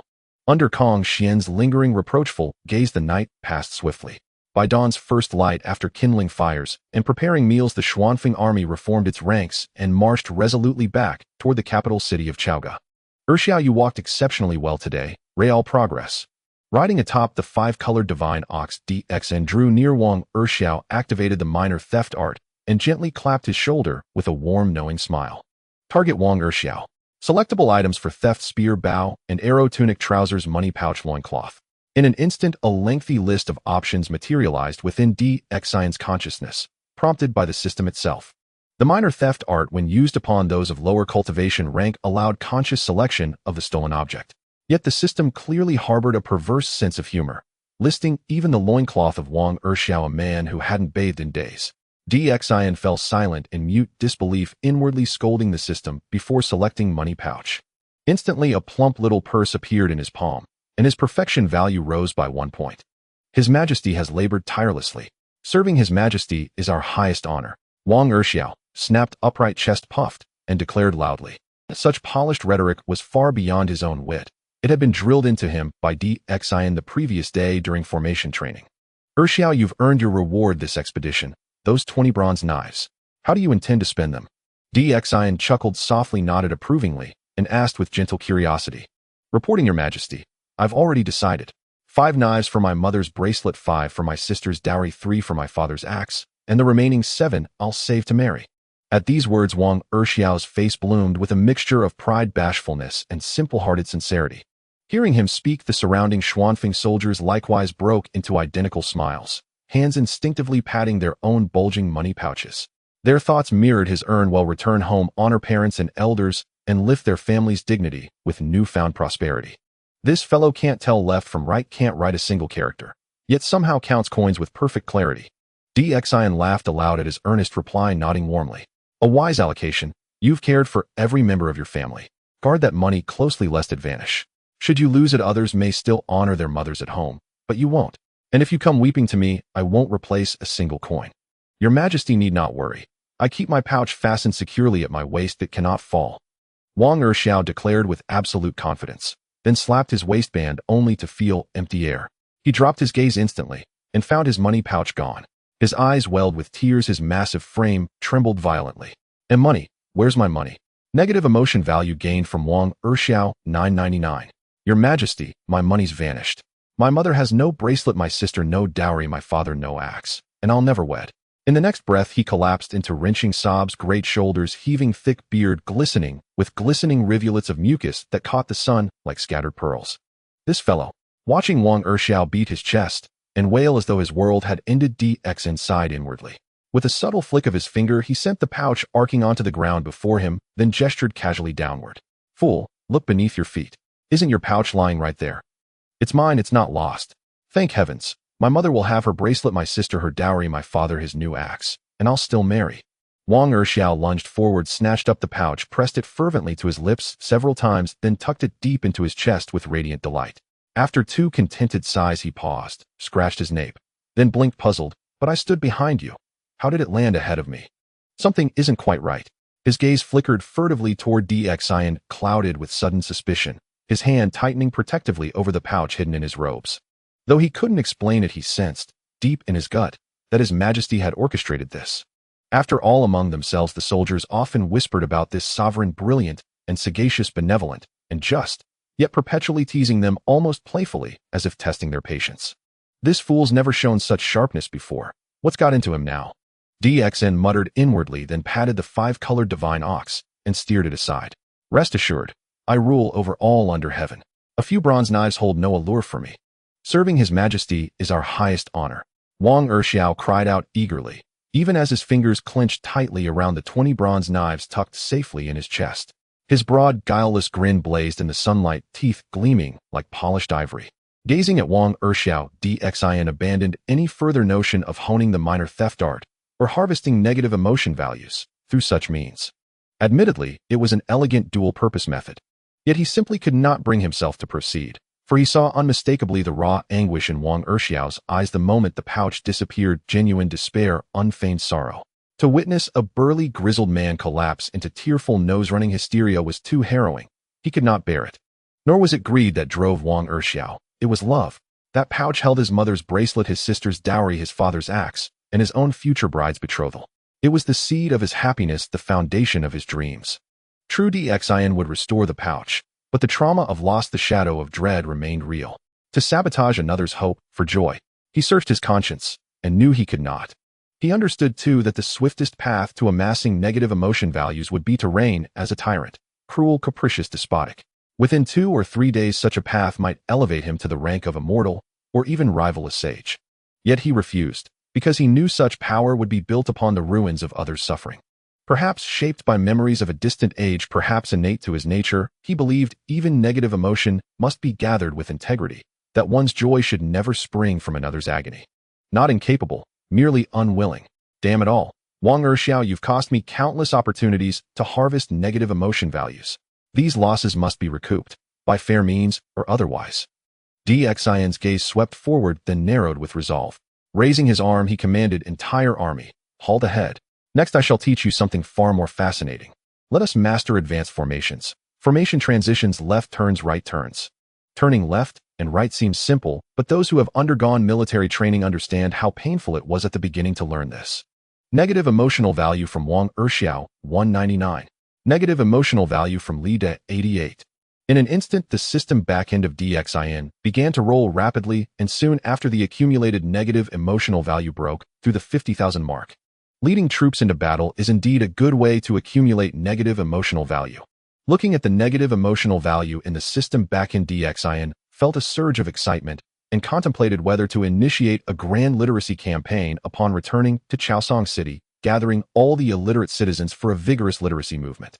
By then, Chaosong City might become the city with the highest literacy rate on this planet, and he wondered if the negative emotional value he accumulated could propel him to become an immortal. Thus, while thinking of various ways to accumulate negative emotional value, he turned back. 3 days later, the army returned to Chaosong City.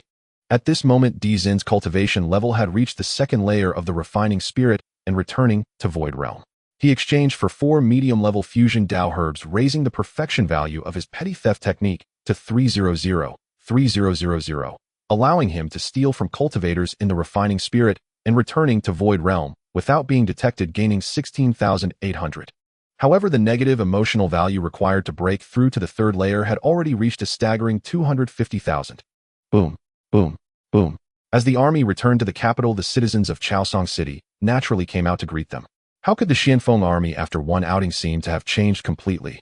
Are these really the same slaves we once knew? Why do they emanate such a chilling aura? Do you see this? This is the demeanor of my great Shang heavenly army.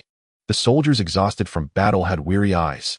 However, upon seeing the Xianfeng army, the faces of the citizens of Chaosong City immediately displayed expressions of astonishment and disbelief. A massive army, moving with such grandeur, now produced not a single sound aside from the sound of their footsteps. Moreover, their steps and gestures were synchronized, creating a thunderous sound as they struck the ground, an imposing army unlike anything they had ever witnessed before. Who among them could still believe that these people were once the pitiful ants they had looked down upon? In such circumstances, they naturally thought that the weariness in the soldiers' eyes was due to the slaughter and their arduous journey. Not only that, under this shock, the citizens of Chaosong City couldn't help but pick flowers from the roadside, tearing them into petals to shower upon the soldiers. Some even ran home to fetch food and drink to reward them. The Xianfeng army cannot accept food. Seeing this, Shang Rong quickly bowed to the crowd. As he spoke, especially seeing that the Xianfeng army truly refused the items offered to them, the crowd of Chaosong City became even more fervent. They had only ever seen soldiers plundering, but they had never witnessed soldiers who refused to accept offerings. Undoubtedly, these soldiers were the ones truly deserving of admiration and respect. However, little did these excited citizens know that while the slaughter and fatigue were tiring, what truly exhausted their king was the mental strain. No one understood how he managed to come up with so many ways to torment them, from learning formations to turning in place, and then to marching in step, not to mention counting off. And every night, he even insisted on burning the midnight oil to learn to write, and when they finally learned to write, they had to learn numbers.